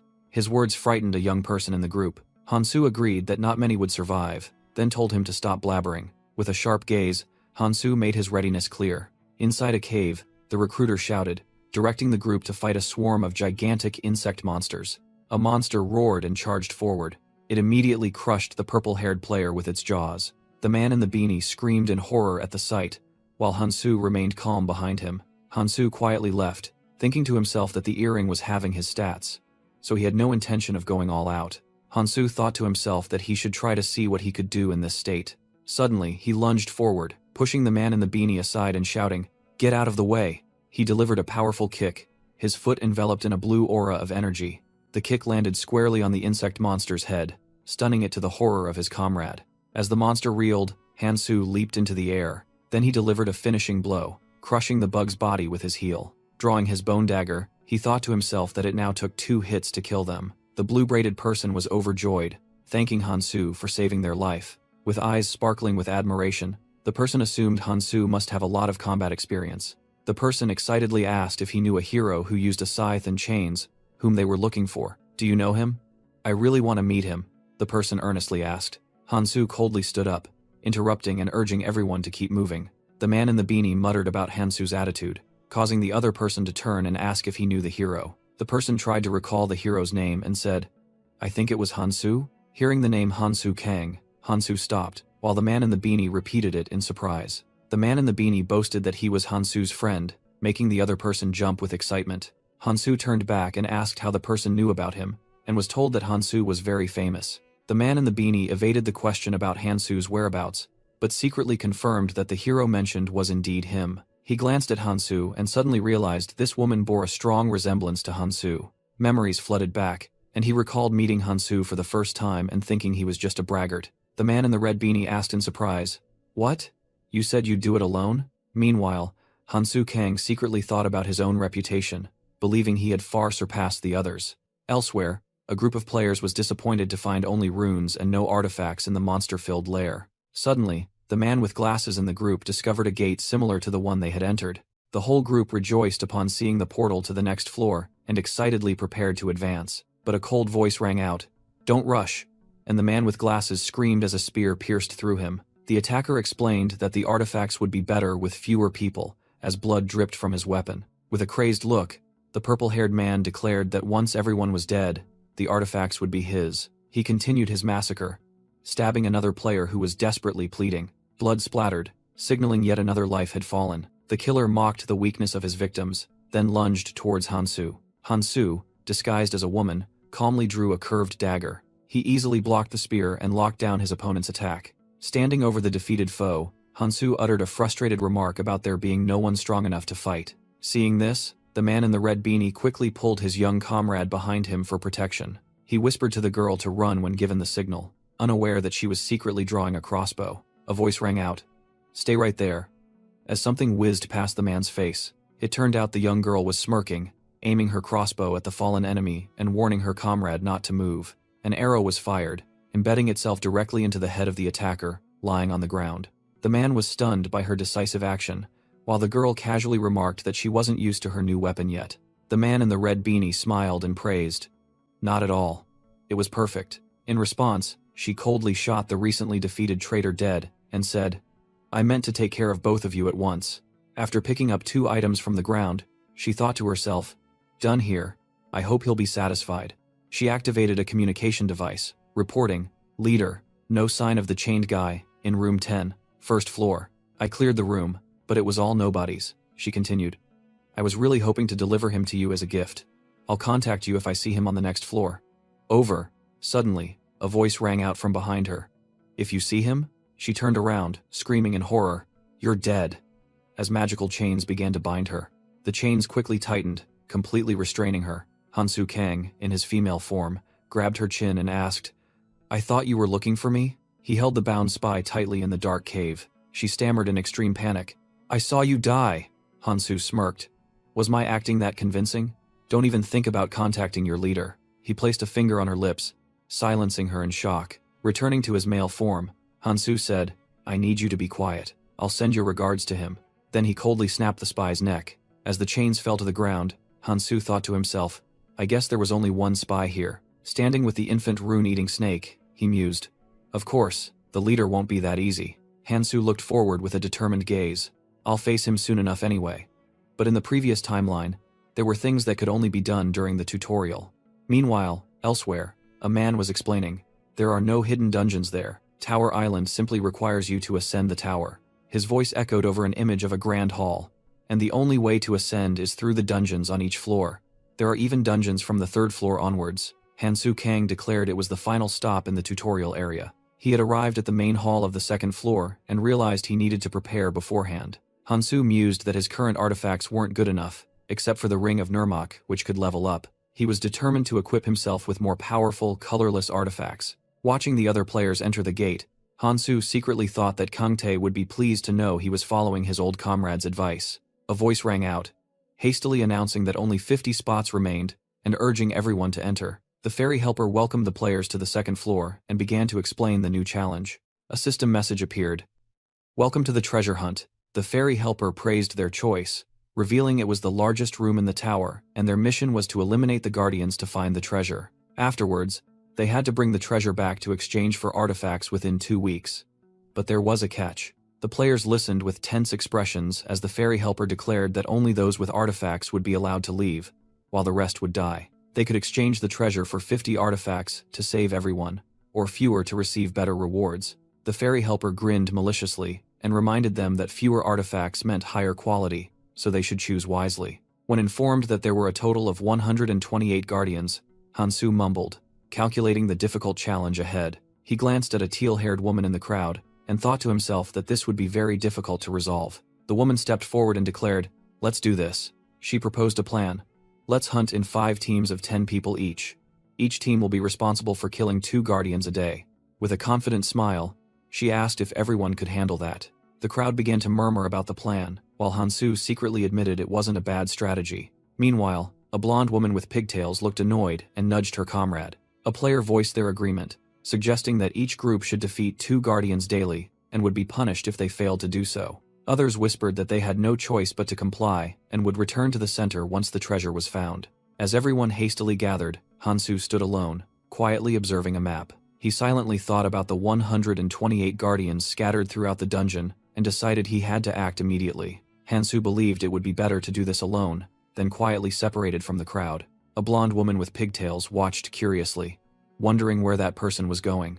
Hansu ventured deeper into the forest, his mind focused on the secret item he was pursuing. He recalled Kangtae's words from the past, when he boasted about special information meant only for Hansu. Kangtae explained that the guardians would drop many orbs, but everyone only focused on the single glowing treasure orb. He proudly revealed that he had realized the non-glowing orbs were not useless at all. Kangtae boasted that, thanks to his superior brain, he had discovered that collecting 32 orbs could create a replica of the Philosopher's Stone. However, Keldian exposed that Kangtae had only stumbled upon it by chance due to his hoarding habits. Back in the present, Hansu was determined to acquire that item, even knowing this dungeon was extremely challenging. He summoned his weapon, a blue energy chain forming in his hand. Returning to his male form, Hansu glided along, asserting that going alone would be faster, as long as he wasn't detected. In a hidden corner of the forest, a giant stone guardian lay dormant. A surprise attack from Hansu shattered a chunk of its body. The stone guardian began to shake and stir awake. Its single eye blazed with a brilliant blue light. The loud noise from the battle attracted the attention of another group of players nearby. A system notification rang out, congratulating them on the defeat of the second guardian, astonishing Yunche with its incredible speed. Suddenly, a warning voice rang out, but Yunche had already sensed the danger and calmly responded. A fleshy, bumpy monster charged, and Yunche skillfully slid to dodge its attack. She quickly spun around to counterattack immediately. With a powerful kick, she struck the monster's head, sending it flying. Immediately after, an arrow flew in, embedding itself in the monster's body. The archer, one of Unche's teammates, commented that she seemed fine, but Unche irritably replied that she could have handled it herself. As they continued, her teammate wondered why they hadn't encountered any guardians while others were so fast, and Yunche began to deduce. She came to the unsettling conclusion that the 2 guardians were defeated not by a group, but by a single individual. The archer called Yunche clan ruler Yunche, causing other members to tease her, while she showed annoyance at the title. Brushing aside the banter, Unche used a magical map to navigate, deciding the group's next direction. Suddenly, she stopped, sensing a familiar surge of power approaching, the same power from the very beginning. In a nearby forest, another group of players was moving. The leader of this group revealed a different plan. They would not hunt guardians. He explained that there were too many strong opponents, and they couldn't just sit around and wait. Instead, he proposed a smarter strategy. They would use this time to grow stronger. His ruthless plan was to hunt smaller monsters to increase their strength, then ambush whoever found the treasure and steal it. Unche's group, hiding nearby, overheard the entire scheme. Unche felt uneasy about this plan, but she realized this wasn't the surge of power she had sensed earlier. From the shadows, Hansu Kang appeared and agreed with her assessment. Hansu Kang suddenly appeared, declaring that order was what was needed now, causing the archer in Unche's group to loudly question him. Unche secretly wondered why someone would be wandering alone like that. She suddenly realized that this might be the person her senses had detected earlier. Hansu merely smirked confidently. He crossed his arms, reiterating his words about establishing order. The archer drew his bow, threateningly demanding Hansu answer truthfully since he seemed to be alone. Hansu calmly replied that he was just an unknown person with an offer, further infuriating the archer. He stated directly that he wasn't talking to him, but to their clan ruler. When Hansu addressed Eunchae directly as clan ruler, both she and the archer were startled. He continued, saying that he knew her sense stat was very high. Eunchae was stunned, realizing this was definitely the person she had sensed, someone who could see through her identity instantly. She sensed a terrifying aura and realized Hansu's appearance was merely a disguise. A wave of fear washed over Eunchae as she understood that this person could easily eliminate all of them. Hansu reassured her, telling her not to be so tense. He looked directly at her, reiterating that he was only here to make an offer. Despite the archer's continued aggression, Eunchae ordered him to stop and agreed to talk. The archer was surprised by his clan ruler's reaction but still obeyed. Eunchae swallowed, asking why such a powerful person would need their help. She said that no matter how strong he was, they couldn't just blindly follow him, while the entire group trembled with fear. Hansu replied that everyone had their own reasons, and he just needed someone to fight on his behalf. Eunchae sighed, telling the disguised Hansu that she understood his intentions but they couldn't just eliminate 40 people like that. Hansu replied that it wasn't necessary. They only needed to deal with 10 people at a time, starting with the weakest, and use the clan ruler skill to recruit them. The archer secretly thought that dragging along the current group was troublesome enough, but he didn't dare say it because Eunchae had already complained about their size. Eunchae irritably wondered if she could have a moment of peace, but then resigned herself to the fact that she had no other choice. Hansu declared he would observe, while Eunchae reluctantly replied that she couldn't promise anything. Hansu secretly thought that with her rare high sense stat in the tutorial, this would be easy for Eunchae. He revealed his true plan. While they were busy, he would eliminate the guardians, find the treasure, and hunt down the ruler he was looking for. Immediately after, a player was roughly thrown to the ground by Eunchae's group. The archer reported to Eunchae that a group of 4 was refusing their mark, and she ordered them tied up, assuming they already belonged to another clan. The female leader of the captured group spoke up, challenging why they were being attacked just for being in another clan. Eunchae tiredly thought to herself that she didn't want to do this, but she had done everything the other person asked. She confirmed that, except for those 4, everyone else had joined her clan. Eunchae clutched her head, exhausted, complaining that this clan ruler skill was truly awful. Suddenly, a system notification rang out, announcing that the treasure orb had been found, astonishing Eunchae's entire group. Eunchae realized that since everyone was here, the one who found the treasure could only be the person who gave them the quest. The disguised Hansu appeared, holding up a glowing orb, and saying he had found it under a tree. Eunchae smirked, recalling that person's promise to help them get out easily. When the fairy helper appeared to receive the item, Eunchae was still skeptical if it was truly the treasure. The fairy helper confirmed it was indeed the treasure, making another player wonder why no one had died. The fairy helper pointed out that the one who found the treasure wasn't Eunchae, making her anxiously ask if she would lose her reward. The fairy helper snapped her fingers, saying Eunchae could take her time choosing her reward. Eunchae looked at the numbers that appeared, secretly smiling that being in a clan prevented her from choosing the unique golden cloak. The new members of Eunchae's clan frantically begged her to choose the number 50 so they would all survive. With a sinister smile, Eunchae wondered which number to choose, even considering picking one and killing everyone. A clan member frantically screamed to stop her when he saw she seemed to have made her choice. However, the others cheered when they saw she had chosen 50, praising her as a true leader who had saved them all. Eunchae turned to face them, her smile turning cruel as she suggested playing a survival game. With a crazed look in her eyes, she ordered all new clan members to commit suicide or kill each other. The entire group froze, their clan marks on their hands beginning to glow ominously. One of them felt the coercive energy from the mark trying to control him. He screamed in defiance, declaring he would not obey the order even if she was their leader. Suddenly, the mark on his hand shattered, making the others rejoice as they realized they were free. The fairy helper mocked Eunchae, saying the clan bond was too weak to enforce such an order, and urged everyone to leave. The small creature pointed towards a blue energy gate, announcing that the door to the 3rd floor had opened. Without wasting a second, the newly freed players frantically rushed towards the gate to escape. Meanwhile, 2 members of another group, also newly freed, hastily planned to report to their leader. Their leader, a man with sharp eyes, was revealed to have gone ahead, and was likely already on the 3rd floor. That leader's eyes snapped open, his gaze filled with determination. One of his subordinates reported from afar that the plan to massacre everyone had been disrupted by a stranger. Immediately after, she received an urgent order and screamed, telling her comrades to retreat immediately because their leader was in danger. A female scout screamed an urgent retreat order to protect her leader, while also challenging the one who disrupted their plan to go find the Shadow King. As that army hastily moved, Hansu Kang mused that the path to the third floor was incredibly vast. Finding a specific person in this immense space would be nearly impossible. Hansu recalled a past plan, when his old comrades warned that if they didn't find the Shadow King before he entered the red zone, all their efforts would be for naught. In the flashback, he himself had devised the strategy. They had to block all escape routes to force the target to a predetermined location. Keldian, an old comrade, asserted that the key to the plan's success was Tower Island. He explained that the first and second floors were unsuitable, but the third floor offered a real opportunity.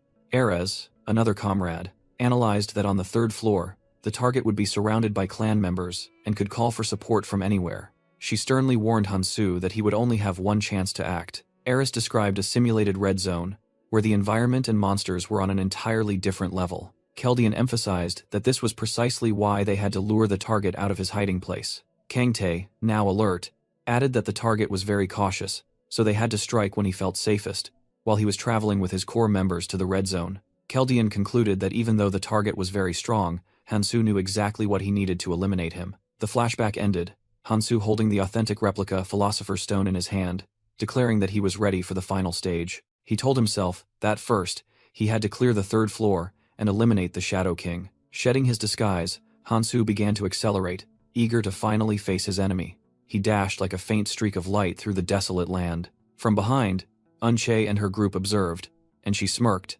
suggesting they should follow him. In the distance, a large explosion echoed, signaling that Hansu's battle had begun.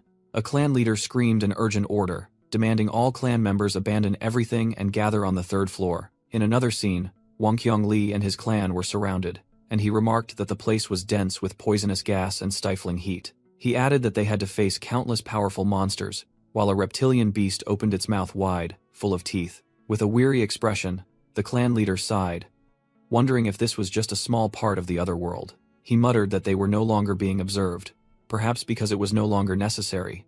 As the entire group prepared for battle, a gigantic monster stomped its foot on the ground, charging to attack. The beast roared in pain as the clan leader attacked it from below. A clan member used a spiked mace to smash the enemy. The clan leader displayed extraordinary strength, crushing the monster's jaw with his bare hands. His feet slid across the blood-soaked ground due to the immense impact. He gritted his teeth, bracing himself against the pressure. Immediately after, he charged forward and sliced another monster to pieces. When a member shouted that they couldn't hold on any longer, the clan leader sharply replied, "Don't be weak.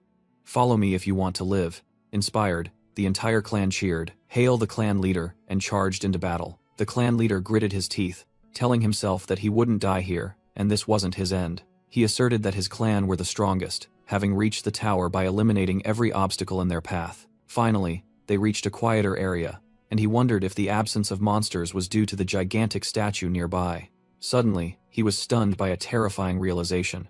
The statue seemed to be alive. At the same time, elsewhere, a group of business suit players were swept away by a mysterious red energy current. The clan leader and his forces stared in astonishment at a gigantic red energy structure, wondering if there were people inside. An imp appeared, scoffing that the sight was beautiful, and the clan leader grimly agreed that it was more than just beautiful. The imp grinned, urging him to look closer, saying he might see a familiar face. As the imp suggested it might be someone he had lost during the tutorial, the clan leader's heart pounded with a horrifying realization. In a panic, he rushed forward and pressed his hand against the surface of the crystal mass, desperately searching for answers. An illusion emerged from within, revealing a figure imprisoned in the red energy core. The image became clearer, revealing a young woman with light-colored hair floating in an unconscious state. With trembling hands, the clan leader agonizingly uttered his daughter's name, "Sojeong, my child." Memories flooded back, and he knelt in the past, lamenting that if only he had acquired the clan ruler skill sooner. In a chaotic flashback, a gigantic monster ravaged the city, and his former clan leader cowardly ordered everyone else to be abandoned. Sojeong, his daughter, lay dying on the ground, begging her father not to abandon her. He tried to reach his daughter, but the selfish clan leader held him back, ordering him to protect him first. The clan leader scoffed at his desperation, declaring that his duty was to protect the ruler, not a useless daughter. He embraced Sojeong's lifeless body, filled with regret and resentment at the clan leader's cruelty, while trying to heal her in vain. Standing up to face the traitor, he declared that he would never have joined if he had known the clan leader considered his daughter a sacrifice. When the clan leader tried to give another order, he choked him, challenging the ruler's authority to his astonishment. With a knife in hand, he decided that if a piece of trash could be a clan leader, then so could he. Amidst the ruins, he stood over the corpse of the former clan leader, avenging his daughter. A blazing red mark erupted on his hand. That was when he acquired the clan ruler's skill and a new purpose: to purge the trash from the world. Empowered by the skill, the clan leader clenched his blood-stained fist. He let out a heavy breath, his eyes gleaming with madness. Crying and laughing wildly, he swore to dominate all clans and their leaders for his daughter, and to stop at nothing to find his lost son. His trembling hand reached towards the blazing red energy cross, whispering that he never thought he would see his child again. In a frenzy, he thanked the Supreme Being for granting a sign and begged to be shown how to save his child. The fairy helper appeared, explaining that it was merely a replica created from everyone's memories when they arrived in this world. With a sinister smile, it said that even as replicas, they still held memories, and its condition was simple: it needed raw materials to create more. Upon learning that only one life needed to be sacrificed for another, the entire clan buzzed with hope and confusion. A gruesome smile appeared on the clan leader's lips as he realized he only needed to sacrifice the weakest to bring his beloved Sojong back. His clan members stood there, completely unaware of their leader's cold-blooded plan. However, the fairy helper extinguished his intention, declaring that choosing someone from his own clan was not permitted. The creature gleefully explained that it would be too easy, and they had devised a more entertaining game, adding that 4 more people had just died while they were talking. Provoked and enraged by his powerlessness, the clan leader punched the energy cross, roaring in frustration at his inability to act. He collapsed, sobbing his daughter Sojong's name, lamenting that he was so close yet unable to reach her. His despair was interrupted by an urgent cry of "Clan leader" from one of his people. A member ran up, reporting that someone was up here and killing their clan members on the way up. Hearing this, the clan leader's grief vanished, replaced by a predator's smug smile as he realized a perfect sacrifice had just appeared. Stepping over the corpses of his own people, he whispered to his daughter's image, "I'll be right back, my dear." The body of another clan member fell to the ground, a final testament to the clan leader's decision to purge the weak before facing his prey.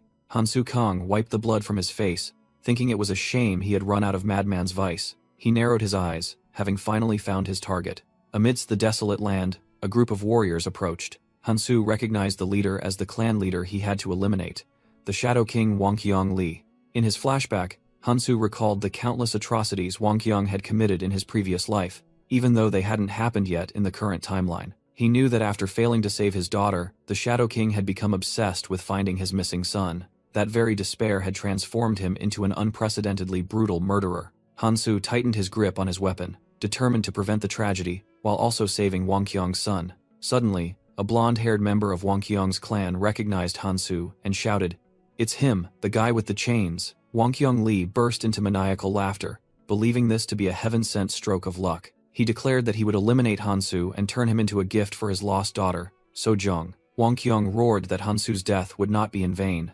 Hansu responded with a sharp gaze, ready for the confrontation. Wangqiang charged to attack, and Hansu also prepared his weapon for battle. Suddenly, the ground began to shake violently. Wangqiang Li stopped, his eyes wide with astonishment at the unusual occurrence. Hansu was also startled by the unforeseen development. A massive explosion from underground flung both of them away. A gigantic worm monster with a golden armored head emerged from the ground, interrupting the battle. Wangqiang Li yelled a retreat order as the giant worm monster wreaked havoc on the battlefield. He warned Yun to be vigilant, simultaneously ordering that the chain guy must not escape. "No need," Hansu Kang replied coldly as the chains around him clanked. He swung the chain powerfully, turning it into a fearsome weapon. With just a few powerful slashes, Hansu tore through the giant monster's body. As the monster fell, he turned back and casually asked, "Where were we?" Gripping his weapon, Hansu provoked, "Do you want to start, or shall I?" Immediately, he charged straight towards Wangqiang Li with terrifying speed. Stunned, Wangqiang Li realized his opponent was no pushover and yelled an order for all clan members to attack. Hansu plunged into the encirclement of the clan members. With sharp, cold eyes, he prepared for the slaughter. A clan member immediately fell under Hansu's slash. He continued to swing his weapon, mercilessly slaughtering those who stood in his way. Wangqiang Li exclaimed in surprise, "I thought he didn't kill people?" Yun's information is useless now. The hooked blade at the end of Hansu's chain whizzed through the air. Yun struggled to parry, admitting in horror, "I knew he was strong, but not this strong." Though panting, she still reported that she was certain Hansu hadn't used any skills. Wang Qiongli decided to trust that assessment, ordering everyone to prepare their skills to overwhelm and capture Hansu alive. Those with assault skills, go first and surround him, he ordered. And the entire clan responded in unison. Hansu easily glided past the charging members, gracefully dodging their attacks. A clan member with a wild grin mocked Hansu. Not bad, chain guy. Hansu lunged back. Now dodge this, he thought to himself. If he couldn't dodge, he would block the attack with a summoned dagger. However, Hansu realized the attack was too strong and unavoidable. Seeing him pushed back, the enemy cheered. It worked! Everyone charge! Hansu swung his chain weapon against 3 other charging members. His chain blade cleanly cut through an enemy, causing runes to drop. Hansu's infant rune-eating snake slithered out of its hiding spot. It quickly devoured a rune from the fallen enemy. Immediately after, the snake spat out a new rune into Hansu's palm. 2 other clan members screamed in terror as they realized the monster could absorb runes. Clan leader Wang Qiongli roared in fury. Stop him! Don't let him grow stronger from my people! A high-ranking female warrior charged forward at dizzying speed. The woman unleashed a pink energy attack towards Hansu. Hansu calmly stood still, a purple magic circle appearing beneath his feet. An energy chain unexpectedly emerged from the circle and tightly bound Hansu's leg. Seizing the opportunity, Yon yelled, "Now!" and lunged to attack. Hansu easily raised his weapon, blocking Yon's attack. Wang Qiongli screamed in despair, urging his clan to give their all because they could not fail. Driven by loss, the clan members roared with determination to eliminate all who stood in their way. Wang Qiongli declared himself the path to survival and revenge, while Hansu realized he was merely exploiting his people.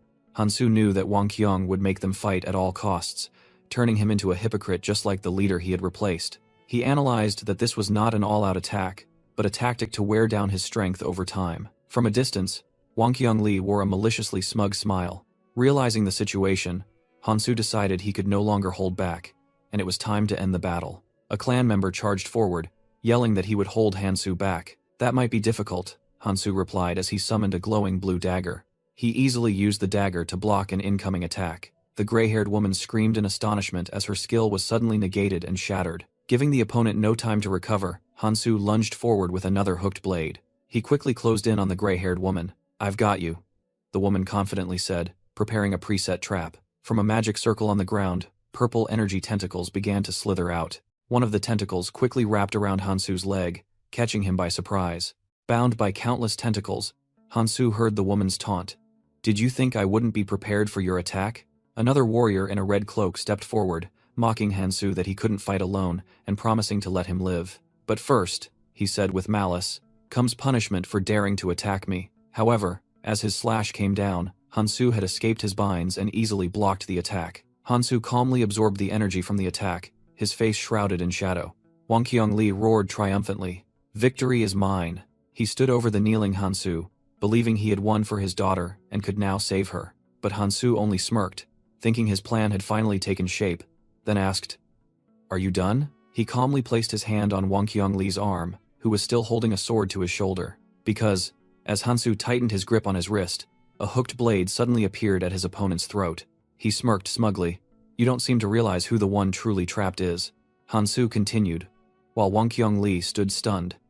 When there's no one left to protect you. Wang Qiongli gnashed his teeth in anger, challenging Hansu to escape the situation. Hansu merely offered a confident smile. Both their weapons clashed in a deafening metallic clang. Wang Qiongli pulled out a hidden dagger, sneering. Fool, do you think I only have one weapon? All your tricks are useless, Hansu coldly replied. Oh really? How about this trick? He also summoned a dagger of blue energy, asking back, Do you really think I only have one weapon?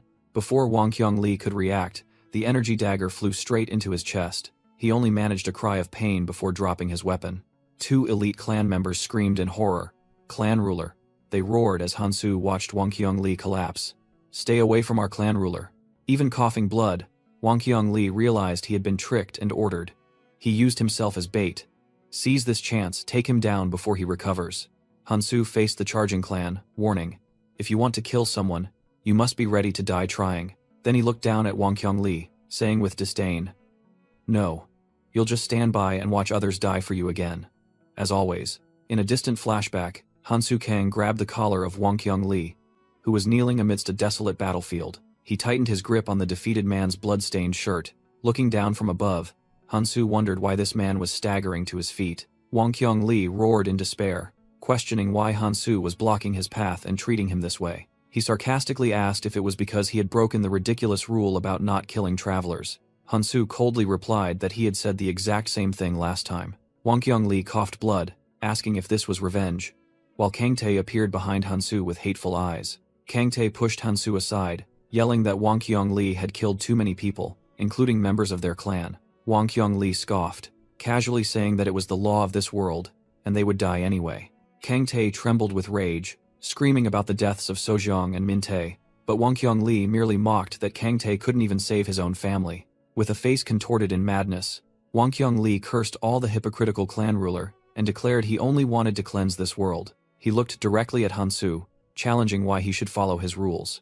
Wang Qiongli accused Hansu of also being a hypocritical bloodthirsty killer, but Hansu denied killing him just for breaking rules. Hansu sighed wearily, wondering if he still had the strength to be polite. His gaze sharpened, filled with determination. He leaned down and told Wang Qiongli that he was merely a stepping stone, as his goal was far greater. Hansu's voice echoed as the scene shifted to Keldian, who was seriously looking at a map, saying that the goal wasn't just to unite humanity. Keldian slammed the table, declaring they had to prepare for what was coming and do whatever was necessary. He made a ruthless decision: kill everyone in the tutorial area. Keldian turned to Eris, who was standing with her arms crossed by the door, and asked if she agreed with this plan. Eris silently sighed at Keldian's cruel plan. Kang Tae loudly reassured Eris, confidently declaring that he would handle everything. He even fantasized about killing, acquiring items, and being admired by girls as a hero. Eris punched Kang Tae squarely, saying she didn't think sacrificing the minority was right, but admitted they needed to be stronger. Struck by a powerful punch, Kang Tae turned to Keldian, seeking agreement that they should find another plan. He continued to boast that only he had the guts to do difficult things. Hansu Kang suddenly appeared, grabbing Kang Tae's head and asking about their final conclusion. Keldian explained that normal hunting wasn't enough for them to clear the hidden tower dungeon. He coldly concluded that those they had to deal with before the tutorial ended would be eliminated anyway, so they should exploit them. Hansu mocked Kang Tae, telling him to go kill bad guys, take their runes, and become a hero. Keldian merely said that as long as everyone agreed, it was the right thing to do. A hand rested on Hansu's shoulder, advising him not to overthink it. That person said that if anyone stood in the way of the plan, Hansu would have to. Hansu, now facing the defeated Wang Qiongli, continued the words from the past. Kill me, right? Isn't that your goal? He held the knife to Wang Qiongli's throat, questioning that he had never hesitated to kill. So why should it be different with him? And that this was karma. Wang Qiongli, blood flowing from his eyes, bitterly admitted that he had seen Hansu's true nature and that his fate was sealed. In his final words, he asked Hansu to look after his son if he found him, a child with red eyes like his, but Hansu flatly refused. However, Hansu added that if the plan succeeded, everyone, including his son, would live. Before Wang Qiongli could understand, Hansu swung his sword, finishing him off. Hansu stood amidst the desolate battlefield and said, "All right then." After the battle, in another desolate land, luminous particles floated in the air. A person named Yunche nervously tapped their fingers, muttering in worry. That person yelled in despair, "How much longer do we have to wait here?" Yunche thought to herself, even though her intuition told her to leave, she was still afraid of the consequences if she went against her wishes. Suddenly, a black-haired woman appeared and asked, "I deliberately left you all alone. Is everything all right here?" Yunche gave a forced laugh, pointed at her group, and said, "Of course. We even caught these stragglers who were following us." The black-haired woman thought to herself, "It's a good thing they didn't see anything, otherwise she would have had to deal with them." She turned and said, "Great, that's all then. Goodbye," leaving Yunche stunned. Yunche and her group stared blankly after her. "That's it? Just like that?" The archer advised their leader to retreat, but Yunche asserted, "No, we're moving forward. I need to know what she did up ahead." Meanwhile, Fairy Helper clapped its hands gleefully. How wonderful.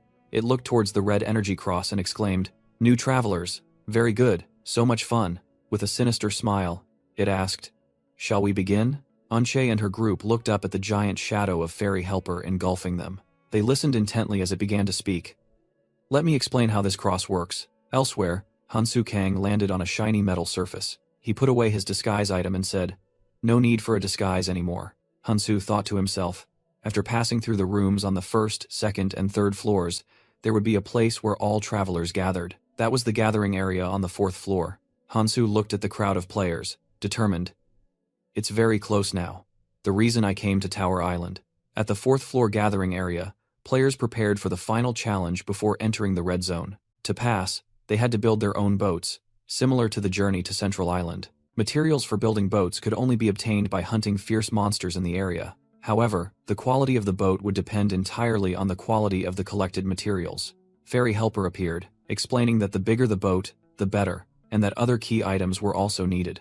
As the gate opened to a dense forest, everyone was informed that they were about to leave the tutorial area for a new world. A player exclaimed in surprise upon seeing the dense forest right behind the wall. He immediately rushed to shout, ordering his clan to build a boat large enough for everyone.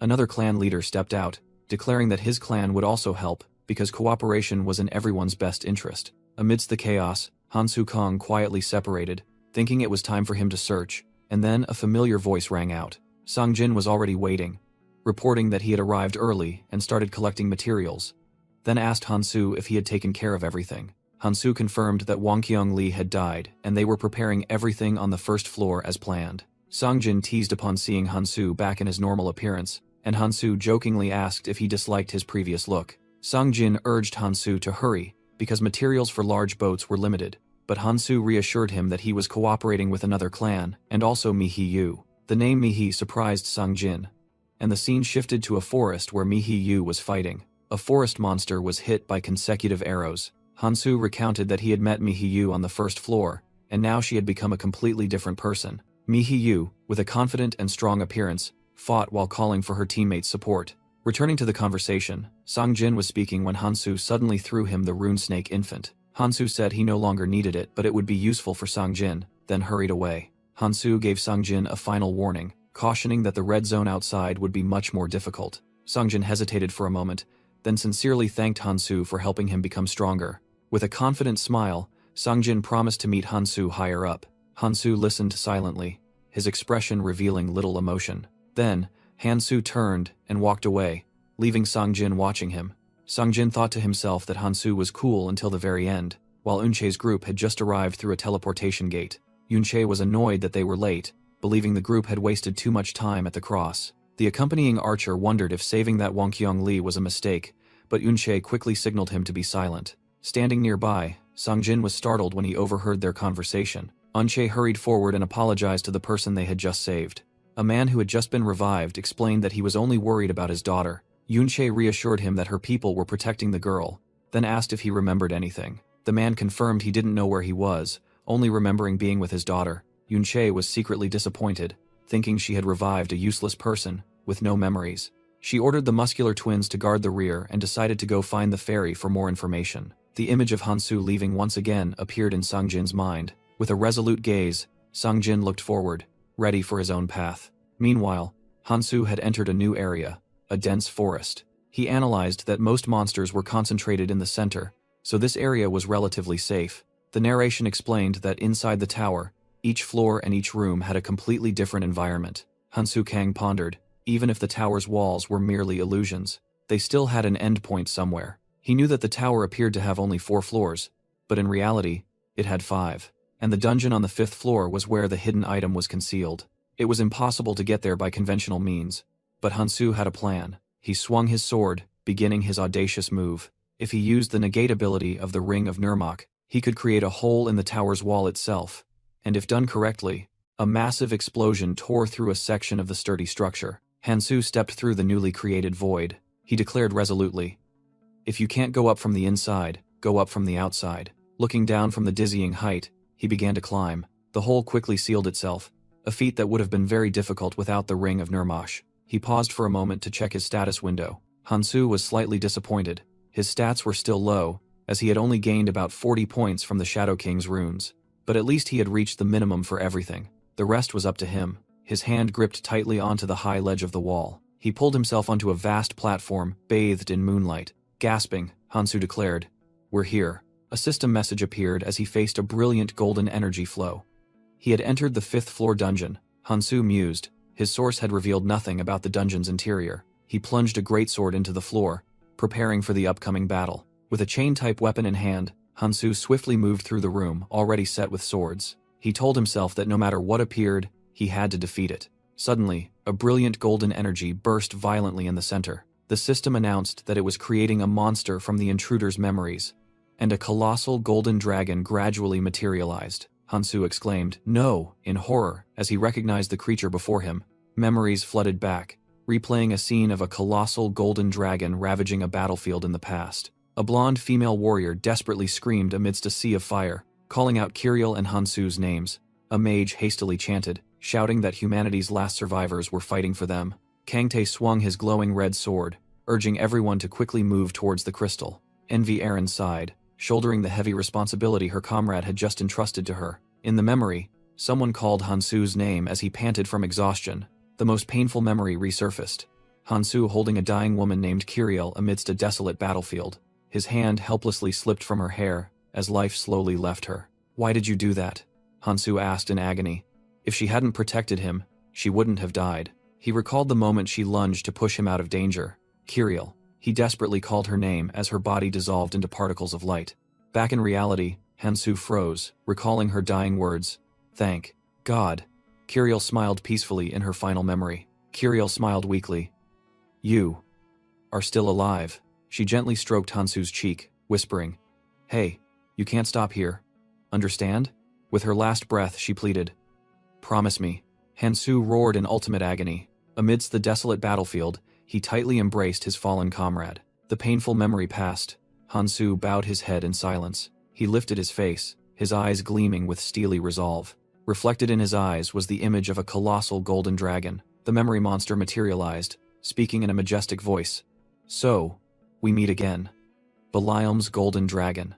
Hansu realized this was the strongest enemy in his memories, and thought to himself, finally, a chance for revenge. He told himself that even if this was just a replica, he still had to use all his trump cards. Hansu summoned two precious items, the authentic replica Philosopher's Stone and the Orb of Overload. The information panel appeared, confirming it was the authentic replica Philosopher's Stone. He recalled trading 32 treasure orbs for this stone, a replica yet still incredibly powerful. The stone in Hansu's hand began to crack, releasing energy. He crushed it, knowing that all his runes would temporarily be boosted to red level. Hansu looked at the Orb of Overload, thinking that the effort of killing the Demon Queen to obtain it was well worth it. Without hesitation, he put the item into his mouth and crushed it. Hansu's status window appeared, all stats reaching red 99.99%. He felt this cheating power, knowing it would only last for one day before all stats plummeted to 0.01%. Hansu, glowing with red energy, told himself that he had raised all his runes to red grade just for this battle. The golden dragon roared a challenge, declaring it would make him struggle. An explosion rang out as the confrontation began. Hansu glided across the shattered ground at terrifying speed. He summoned his weapon and announced the activation of the Ring of Nurmok's first ability. The ring erupted with power, unleashing the negate skill at red grade 99%.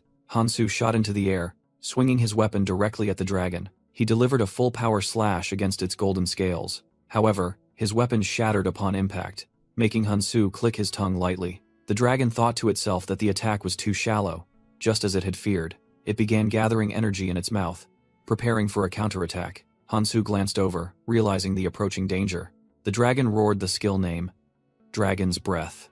A massive stream of golden energy was fired directly at Hansu. Faced with the destructive attack, Hansu merely gave a confident smile. In a dense forest, the head of a green reptilian monster fell to the ground. Songjin nimbly jumped onto the corpse of the recently defeated monster. Mihiyu ran over, announcing that it was the last monster in the area. Songjin held a freshly harvested bag of slime and said that they could now go build a boat. Mihi looked at Songjin with a hint of sadness and wished that Hansu could be with them.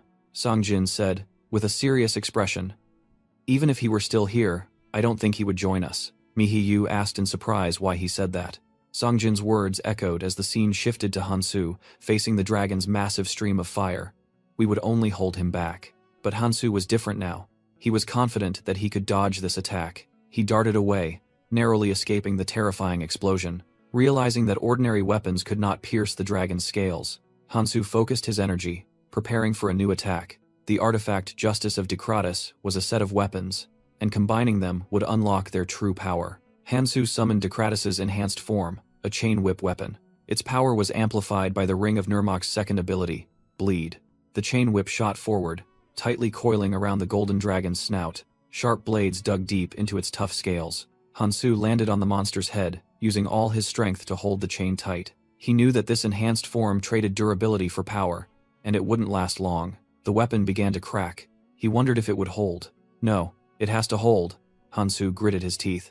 His eyes filled with determination. He poured all his strength, summoning countless other swords to impale the dragon and hold it in place. The monster furiously whipped its massive tail towards him. Hansu tensed his body, using his bare arm to block the powerful attack. Held tight but refusing to yield, the golden dragon arched its neck, gathering energy for a final attack. Panting, Hansu Kang stared at his foe, dark pinkish-purple energy swirling around him. He swung the chain weapon forcefully, putting all his strength into the attack. Countless summoned swords plunged into the ground and were linked by magical chains. The chain tightened, gripping a sword to form a firm anchor.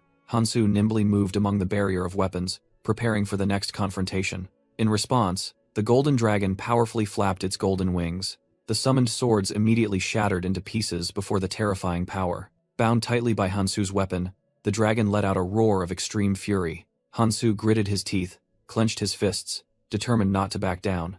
The monster opened its mouth wide, gathering a massive orb of energy, ready to finish everything. Meanwhile, elsewhere, Songjin told Mihi that Hansu was getting stronger, and they also had to try to keep up. He pulled up his hood, saying he needed to take care of something before they set off. Songjin explained that there were a few people who needed to be brought onto the large ship, making Mihi ask in surprise if he had made friends. He vaguely replied that he wasn't sure yet. Songjin added that those people might be useful, his gaze directed towards Unche's group standing with the recently revived man. At another location, an unfamiliar leader with tied-up hair was listening to a report with a pensive expression. The scene shifted to a dense forest, where a new danger lurked. A large pool of blood bubbled on the ground, emitting deadly poisonous fumes. A boot accidentally stepped into the pool of poisonous blood. A man frantically ran away, shouting, "Damn it, the poison has spread even here." A stranded person frantically ran after the departing boat, desperately shouting, "Wait, wait for me." However, 2 spears plunged into the ground, blocking their path. The person froze, exclaiming in horror, "What the hell is this?" The leader with the scar on his cheek sneered, "You missed. That brat is good at dodging." The stranded person choked out a shout, reminding them that they had promised to let them join if they helped gather materials, but the leader only responded with mockery and thanks for being useful. Clenching their fists, the person gritted their teeth and cursed, "You bastards." The leader threw something towards the person, sarcastically remarking that there might still be time to build their own boat. Left behind in the forest as the poison spread, the person ran, seething with hatred for the clans and regretting not being warned about the time limit. In a panic, the person screamed that they had to find something to survive. Suddenly, an energy barrier in front of them began to crack, as the person was preoccupied with finding the kelk monster's slime pouch. What was that sound? The person wondered as the barrier shattered into pieces. A piercing scream echoed as the person witnessed the scene before them. From within the shattered barrier, a bandaged hand reached out. The person fell to the ground, horrified as a figure landed right in front of them. Hansu Kang stood there, bare-chested and covered in injuries, causing the other person to stammer, "Who are you?" Hansu touched the energy wall, thinking to himself that it was fortunate the poison hadn't covered the entire floor yet, so there was still time. He calmly brushed his shoulder, completely unconcerned by his injuries. The other person questioned Hansu's identity once more. He completely ignored questions about how he could be outside and break the barrier. "We have to hurry, there's no time to talk," Hansu said, then rushed into the forest, forcing the other person to hastily follow. The stranded player awkwardly asked the rushing Hansu if he needed a shirt. Hansu ignored him, saying he had to build a boat and couldn't waste time. The other person tried to warn him that he wouldn't be able to gather enough materials alone, but was thrown back by a strong gust of wind. Hansu had shot off at terrifying speed, leaving the other player stunned. Left alone in the forest, the person was still in shock. While hastily giving chase, the person tripped and cried out in pain. As they got up, the person saw a group of other players confronting a monster, and their leader was yelling. The monster was identified as a Galapagos crocodile, gnawing ferociously on a tree. The other group's leader shouted that the monster was too much for them, but Hansu rushed in and declared he would handle it. Hansu charged straight at the monster, unleashing a punch that created a shockwave. The others were astonished to see him fighting bare-handed. When the stranded player caught up, he was panting from Hansu's speed, while the others wondered who he was. The other group's leader asked the newcomer if he was with Hansu, but received a negative answer. As they spoke, Hansu had already smashed through the monster's flesh, causing the leader to exclaim in astonishment that this was the first time he had seen someone like that, as Hansu tore a large chunk from the crocodile's body. In just a moment, Hansu stood atop the colossal monster's corpse, leaving the others speechless. He examined the item he had just obtained, a Galapagon crocodile parasite, and seemed rather displeased. Seeing this, the other group's leader immediately invited Hansu to contribute the item and join their boat. The stranded player also ran over to ask to join, but was harshly rejected with the explanation that the boat only had room for 20 people. While Hansu Kang stood on the monster's corpse, 2 other players lunged into a brawl, fighting over the item he had just obtained. Annoyed, Hansu threw the item directly at the 2 bickering individuals, making them scream in terror. He coldly declared that he was building a boat for 500 people, and that item was merely a single ingredient. The narration explained that the key item for such a large boat was the heart of the greenest lizard. The stranded player was stunned by Hansu's grand plan, wondering if he intended to do it alone.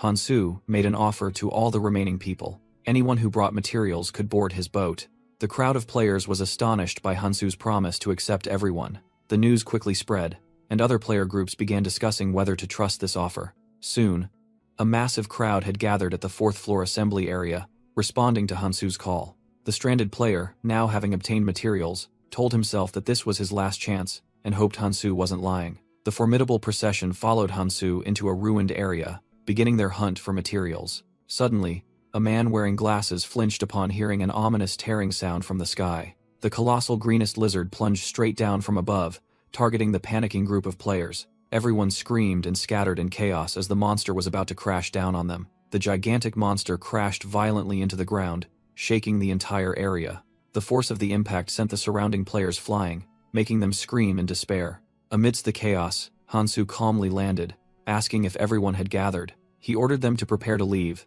then charged alone towards the colossal monster. The stranded player swallowed in horror, unable to believe that Hansu truly intended to face that monster alone. Hansu Kang approached the helper fairy, declaring that he had the heart of the greenest lizard to submit. The fairy questioned him suspiciously, saying there was still time and he would need more materials to build the boat. Hansu smirked confidently, affirming that he knew it well. He held out a bulging bag, listing the ingredients he had collected, such as kelk slime sacks and Arun wood. As soon as he finished speaking, he poured out a huge pile of ingredients and asked if Arak silk was the last item. While the fairy confirmed that everything was enough and asked about the lizard heart, the other players were astonished, wondering how it all fit into such a small bag, and Hansu simply told them to get it from behind him. The fairy happily gathered all the materials, congratulated Hansu for collecting an unprecedented amount, and promised to prepare something for him. At the same time, elsewhere, a pool of poison was spreading, causing a player to scream and flee in horror. The mischievous fairy suggested a special reward of applause, but Hansu impatiently snapped, demanding the boat be built immediately. Interrupted, the fairy pouted sullenly, muttering that it preferred when everyone was still afraid of it. Nevertheless, it kept its promise, summoning a gigantic ship for everyone from magical circles. An astonished player asked if the ship could really hold 500 people, and Hansu announced that everyone was welcome if they brought materials. Hearing the call, the hidden crowd of players rushed out, joyfully thanking him and scrambling towards the ship. The fairy cheerfully reassured the players jostling to get on board that they didn't need to worry about steering. Standing alone at the helm, Hansu informed the passengers that they would arrive in 3 days. The fairy's voice echoed over the Crimson Sea, announcing that from now on, they would no longer be monitored. It dramatically declared that it was very happy to have safely brought so many people to the Red Zone, feeling as if it were sending its children off. After the good wishes, the ship was enveloped in a brilliant golden energy and began to surge forward. The ships traversed space, entering the first arena of the tutorial, the Red Zone. On deck, a player observed other ships on the Crimson Sea, realizing this was the beginning of the Red Zone. A voice explained that while it might look beautiful, this sea was red for a reason. It was a sea of poison. In another corner, 2 men sighed in relief, having made it this far. A player previously saved by Hansu secretly pondered his kindness and wondered what his benefactor's name was. Meanwhile, Hansu stood behind the helm, a status window appearing to show that all his stats had dropped to just 0.01%. He silently reminded himself that he had accounted for the stat drop after using the Demon Jade Crystal. His hand began to glow with a brilliant golden light as he prepared to activate the first skill of this life, Dragon's Defense. Suddenly, another player screamed in horror at the sight outside. Other ships were being completely destroyed in the middle of the sea. A survivor, being corroded by the poisonous water, desperately screamed for help. The previously abandoned player angrily realized that these were the very people who had left him behind. The sinking man continued to plead, unaware of a massive monster rising from behind him. A sharp weapon suddenly pierced through the unfortunate man. Fresh blood dripped from the tip of the weapon. The sea beast withdrew its weapon from another victim. Those on board screamed in panic, realizing there were monsters in the water. The ship suddenly lurched violently, causing everyone to lose their balance. The rescued player looked towards the helm and realized it was Hansu controlling the ship. Hansu Kang gripped the helm, his gaze fixed forward, wondering what he was doing. On the poisonous sea, a panicked voice rang out. "Why are we changing course?" A cloaked man angrily yelled at Hansu Kang, who was calmly steering. "What are you doing? Stop!" He pointed outside, his face horrified. "Don't you see those shipwrecks out there? We're just cannon fodder on this poisonous sea." He continued to question Hansu, who maintained a resolute expression, asking why he was risking his life to save others. A fleeting memory. A blonde man said to a woman, "Our goal is..." "Remember." Hansu remained silent, not responding to the questioning. The cloaked man again shouted, demanding to return to the route, but Hansu simply replied, "This is close enough." The man sighed in relief, thinking Hansu had given up, but then became confused by his next words. They should be boarding now. Suddenly, a bloody hand gripped the side of the ship. A muscular survivor climbed onto the deck, panting, "I'm alive," while another lay motionless. The cloaked man was stunned. When did they get on board? The survivor who had just boarded grabbed the cloaked man, roaring, "You bastard! I heard everything. You were going to abandon us," he growled, intending to throw the other man into the sea. "Let's see if you like it down there." Suddenly, a flash of blue light streaked across, interrupting his action. A spear plunged into the ship's deck, making the survivor fall backward in astonishment. "What the hell? Who did that?" Hansu looked down from above, coldly declaring, "Enough, they're coming." Immediately, the muscular survivor and the others began to tremble and then collapsed, screaming. Hansu said, "They're here." As two monstrous, trident-wielding creatures emerged from the water. A swarm of cursed survivors, guardians of the red zone entrance, were swimming towards the ship. Hansu explained, "They can only survive in the poisonous water, so their attacks are simple. Cling to the hull and try to destroy it." On the deck, a man frantically shouted that the hull was under attack, and they were about to sink. The other players desperately tried to cope, realizing they needed long-range attacks but their current firepower wasn't strong enough. Amidst the chaos, Hansu Kang coldly told the panicked man, "If they won't come out, then you go in," leaving the man speechless. Despite astonished shouts, Hansu plunged over the ship's railing. Another player screamed in horror as a giant column of purple poisonous water shot up from the impact. The cloaked man exclaimed in terror that Hansu had jumped into the poisonous sea without any protection. As Hansu slowly sank into the purple water, another player asserted that he was surely dead. Beneath the surface, Hansu was surrounded by the Guardians, now revealed as merman-like creatures wielding tridents. He calmly thought that this poison was nothing compared to his dragon's defense skill. Confident with his red-grade magic stats, Hansu clenched his fist, ready to fight. The Guardians rushed to attack him from all directions. Hansu faced the entire surrounding swarm of monsters alone.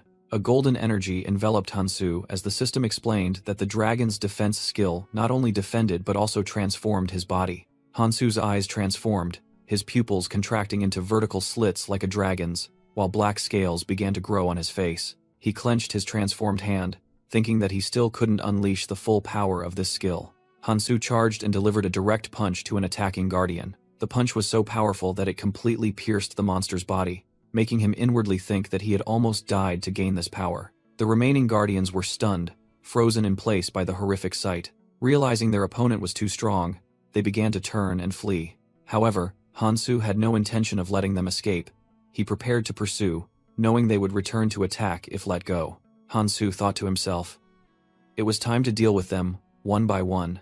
With terrifying speed, he surged through the water, using his trident to strike down multiple enemies at once. He shot upwards, preparing for the next attack. Clutching his weapon, he aimed at another monster. Hansu's gaze was sharp, focused on the target in front of him.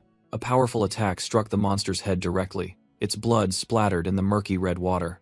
Hansu stood on the dissolving corpse of his enemy. He exhaled, bubbles rising after the battle. The bodies of the last monsters finally sank to the bottom. He thought that there must still be chaos on the ship, so it was best to return immediately. Meanwhile, on the ship's deck, everyone was screaming in panic as poison seeped in through the holes. A player spotted something emerging and shouted an order to attack. That person's sword violently clashed with Hansu's trident. "Hey, watch where you're stabbing," Hansu casually told the stunned players. A man stammered in terror. "How are you still alive?" Hansu patted his wet hair and asked, "What? Did you think I was dead?" The man frantically pointed at the growing hole, but Hansu calmly replied that he saw it. Ignoring the man's words, Hansu approached a wooden beam and began to tear it apart. He broke the beam into planks with his bare hands, astonishing the others who realized he was repairing the ship. Inspired, the other players rushed to find materials to patch up the ship. Hansu assured them that the poison would evaporate, but ordered everyone to the upper deck to avoid inhaling the toxic fumes. The group rushed up the stairs, followed by Hansu calmly carrying the newly acquired tridents. He paused for a moment to reflect, admitting that the battle had been exhausting but worthwhile as it had helped him acquire new weapons. The Cursed One's trident was durable enough to withstand the poisonous sea, making it a reliable weapon for the time being. Once on deck, Hansu pointed towards the horizon, saying there was something they should see. A man with a goatee was skeptical, wondering what else there was to see besides water. His skepticism quickly vanished, replaced by astonishment as a colossal shape emerged in the distance.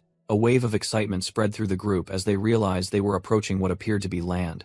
They cheered, believing they had reached the red zone much earlier than the anticipated 3-day journey. Their joy turned to confusion when they noticed the ship wasn't slowing down as expected.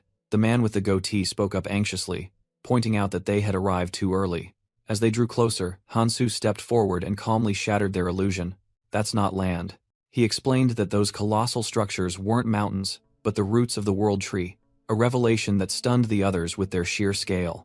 "Is this what you wanted us to see?" someone asked, to which Hansu replied with a grim warning that this was only the beginning. The ship accelerated, gliding past the enormous roots that stretched across the world, making the vessel appear tiny. Suddenly, a violent tremor shook the entire ship, causing the players to stumble on deck. A loud noise beneath the water right beside them made them turn, their faces filled with fear. A colossal monster with red crystal skin and a terrifying gaping maw emerged from the depths with a deafening roar. The guardian of the world tree's roots loomed over the poisonous sea, its terrifying form signaling a new, deadlier threat. A colossal purple column of water erupted from the sea. While the other players screamed in terror, Hansu Kang remained eerily calm.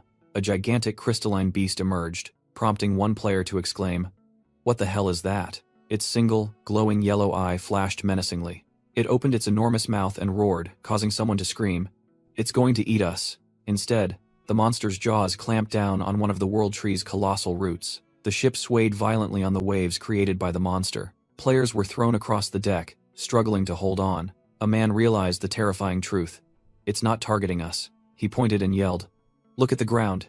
It ate a whole section of the root. The stunned man said that these roots were the size of entire islands, while Hansu calmly walked up the stairs. Hansu began to explain that each ship from the tutorial area was assigned to one of these thousands of roots. He revealed the monster's name was the Destroyer, one of the 5 calamities that killed the world tree. In a flashback, Hansu recounted the Elvenheim tribe in the Red Zone. They used biogenetic magic to create the world tree to protect their species, but they couldn't stop the 5 calamities and were pushed to the brink of extinction. Hansu clenched his fist, silently vowing that this time, he wouldn't let the world tree fall as it did in his previous life. The Destroyer, having eaten its fill, began to move to the next area. Hansu ordered a change of course to follow the monster, causing the other man to shout in protest. The man angrily questioned Hansu, arguing that following a monster of that level was suicidal and that he should have consulted everyone first. Hansu acknowledged everyone's disagreement before responding to the challenge. He coldly offered to let anyone who wished to disembark right in the middle of the poisonous sea. He declared that he would go this way no matter what, and gave them one last chance to leave. Amidst the vast poisonous sea, no one spoke up in protest. The ship continued to glide forward in everyone's tense silence. Suddenly, the ship's hull struck a colossal object, signaling their arrival. They had reached the outer edge of the world tree, where the last roots plunged deep into the sea. The other players poured onto the deck, stunned, unable to believe their eyes. The sight of a dying world tree unfolded before them. One person exclaimed in astonishment that this wasn't land, but merely the starting point of the colossal roots. Hansu patted the cloaked man's shoulder, sarcastically remarking that this was still better than being left in the middle of the sea, and urged everyone to move on. Another person hastily asked about the 2-week time frame Hansu had just mentioned, but he had already turned away. Hansu told the cloaked man to go with the others, while he stayed behind. He muttered that continuing to move was a smart choice. In his mind, Hansu calculated that the Destroyer would come to feed on these roots in 2 weeks, and he had to find her first. But before starting his search, he had one more thing to do. He decided he couldn't leave the ship for others to use, and smashed the deck with his weapon. Hansu watched the ship sink, believing he would find the person he was looking for at the cross. From a distance, the cloaked man looked back, wondering why Hansu hadn't gone with them. While he was thinking that it would be safer with Hansu around, someone else suddenly screamed upon discovering something unusual. Amidst the desolate land, a giant cross-shaped structure appeared, causing a survivor to exclaim in surprise. Another person in the group insisted it was a human creation and rushed towards it. However, a more cautious man stopped everyone, warning that it could be a trap and suggested sending scouts ahead.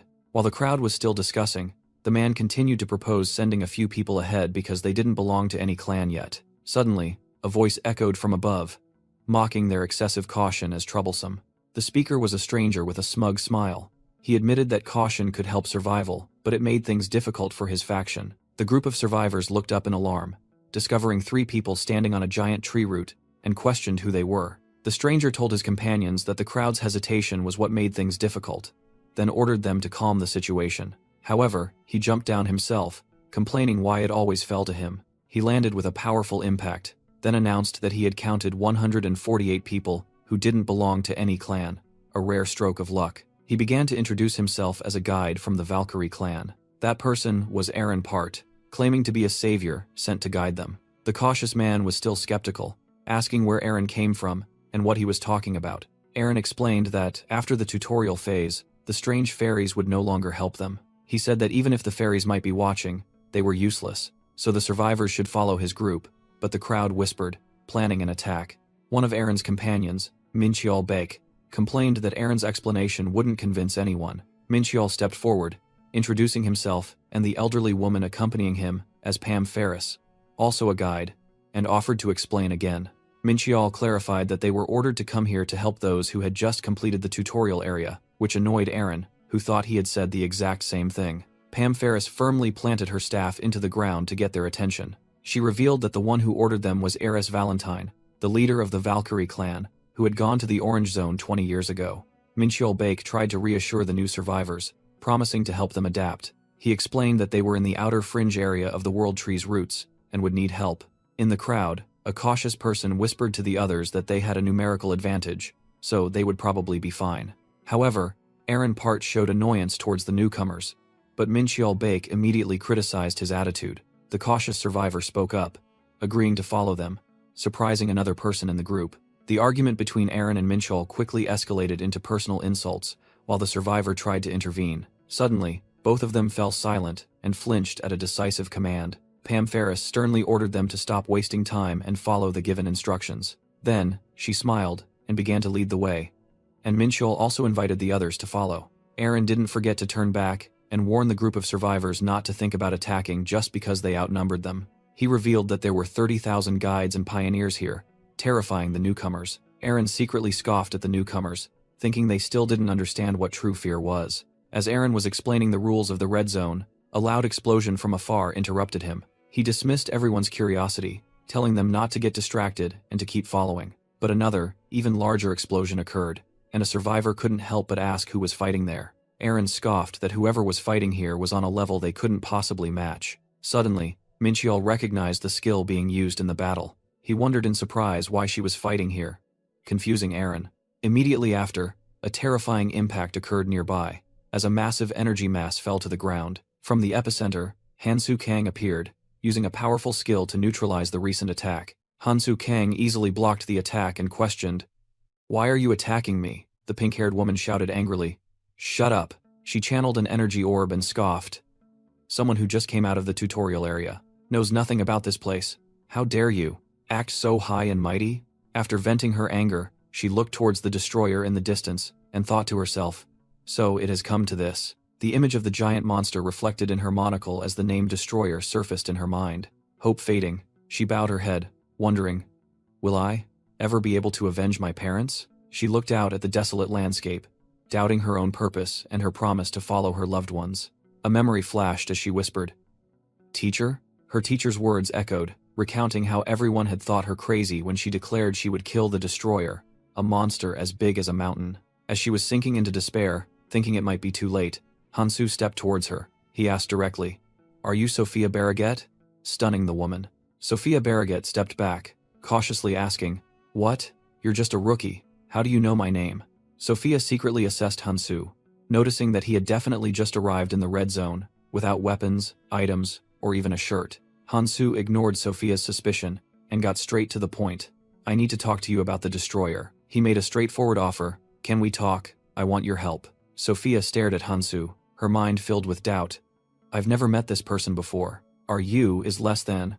Quadratus is greater than? Seeing that Sophia didn't trust him, Hansu Kang decided to follow Kang Tae's advice and affirmed that cooperation was the best option. He played on Sophia's fears, saying that if the destroyer was eliminated, the chances of survival for her loved ones would increase. Sophia roared in anger, questioning Hansu how he could know anything about the destroyer. She lunged to attack, stomping hard on the ground, but Hansu agilely leaped into the air to dodge. With a furious expression, Sophia gritted her teeth, determined not to let Hansu off the hook. Hansu was slightly surprised by her fierce reaction. Sophia's stomp created a massive explosion, shaking the ground. Without stopping, Sophia continued to charge forward with astonishing speed. Hansu calmly dodged Sophia's kick with ease. He landed, placed a hand on her shoulder, and suggested they talk. Sophia immediately slapped his hand away and launched another attack. How dare you? Sophia roared, concentrating magical energy in her palm.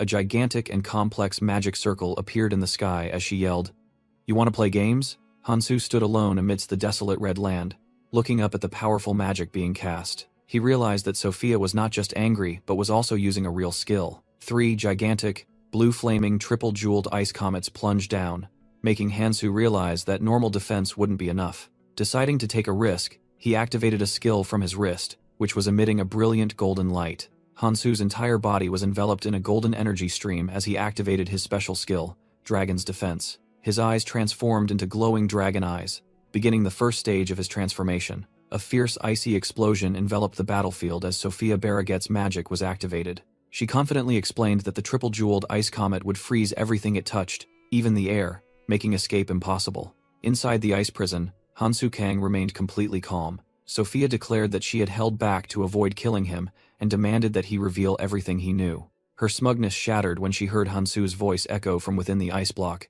Sorry, but... Immediately, cracks began to appear on the surface of the magical ice block. With a sneer, Hansu in his transformed state easily shattered the ice prison, declaring that she wasn't the only one with skills. He activated the first ability of the Ring of Nurmak. His hand, transformed into a dragon's claw, unleashed an attack called Negate. A wave of dark energy erupted, shattering all remaining ice magic and sending Sophia flying backward. Sophia wondered in astonishment how Hansu could possess such a powerful defensive transformation skill right in the tutorial area. Refusing to accept defeat, she was determined to fight to the end.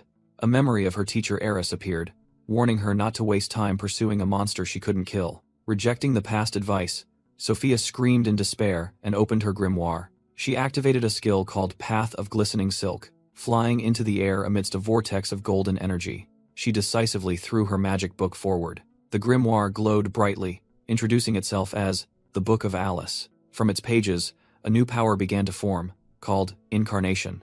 Sophia summoned a gigantic sword of light, ready to unleash her final attack. Sophia yelled that she had no time to waste on fools. The gigantic sword of light plunged straight down towards Hansu Kang. In his dragon form, Hansu smirked confidently as he faced the attack. He raised his scaled hand, energy converging around his claws. With a single punch, Hansu blocked and shattered the sword of light. Sophia's magic was completely destroyed, leaving her stunned. The dragon scales on Hansu's body gradually disappeared as he returned to his human form. He turned to look, casually asking if she wanted to continue. Exhausted, Sophia gritted her teeth helplessly. She landed on the ground and admitted that continuing would be pointless. Hansu asked if she was done, as he could still continue fighting. Sophia retorted, saying that his special skill wasn't even complete yet. She analyzed that a skills level is determined by runes, magical power, and special innate skills. Sophia secretly thought Hansu's defensive skill was too powerful, even for the red zone, and realized there was no point in continuing. Acknowledging Hansu's strength, she asked him how he planned to defeat the destroyer. She recounted the horror of the monster that had devoured thousands and was regarded as a natural disaster. Clenching her fists, Sophia bitterly said that she was tired of fighting alone and advised Hansu to give up. She turned her back and walked away, deeming it all a waste of time. Hansu calmly replied that if he thought it was easy, he wouldn't have gone to the trouble of finding her. Hansu offered help, but Sophia Barraget desperately replied that she was done. Hansu questioned, reminding her that this was already the 14th time she had faced the monster, which made Sophia freeze. Angrily, Sophia turned back and yelled that she didn't care and wouldn't fight anymore, while her identity as a destroyer hunter was revealed. A flashback shows that after witnessing the destroyer devour her parents, Sophia began a relentless hunt. In her first attempt, she led a team of comrades with a determined expression. The second attempt ended in disaster, with Sophia injured and another comrade in despair. The third and fourth attempts also ended in failure, as she faced the monster alone. By the 13th attempt, she collapsed in a pool of blood, never once coming close to success. Back in the present, Hansu acknowledged her resilience in surviving 13 encounters, and declared that with him present, things would be different. He confidently promised to help her destroy the destroyer, leaving Sophia stunned. Sophia recalled words of encouragement from someone in the past, who had believed in her abilities. That memory, along with Hansu's offer, plunged her into silent contemplation. Sophia finally agreed, but asked Hansu for his reason for wanting to kill the monster. Hansu calmly thought before answering her question.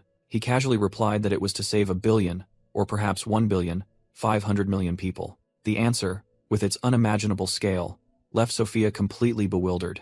Nevertheless, she accepted his reason, admitting that he also had a point. From a distance, a man named Aaron Part was hiding and observing, wondering what was happening. Feeling the situation was too strange, Aaron decided it was best not to get involved. Aaron Part secretly thought he should leave before being discovered, but it was too late. He was horrified to realize he had been stopped. Hansu Kang and Sophia Barraget suddenly appeared. Hansu asked why he didn't say hello before leaving Aaron stunned, unable to understand how he had been discovered. Hansu recognized Aaron, while Aaron awkwardly greeted Sophia. For a moment, Hansu recalled that Aaron Part had also been present here at this time. Hansu then asked Aaron for directions, and before them was a vast settlement. The scene revealed a crowded and bustling refugee camp. The cautious leader of the new survivors was surprised by the number of people here. Mincheol Baek explained that these people had to constantly relocate whenever the destroyer went hunting. Mincheol led the new group away and promised to provide them with food.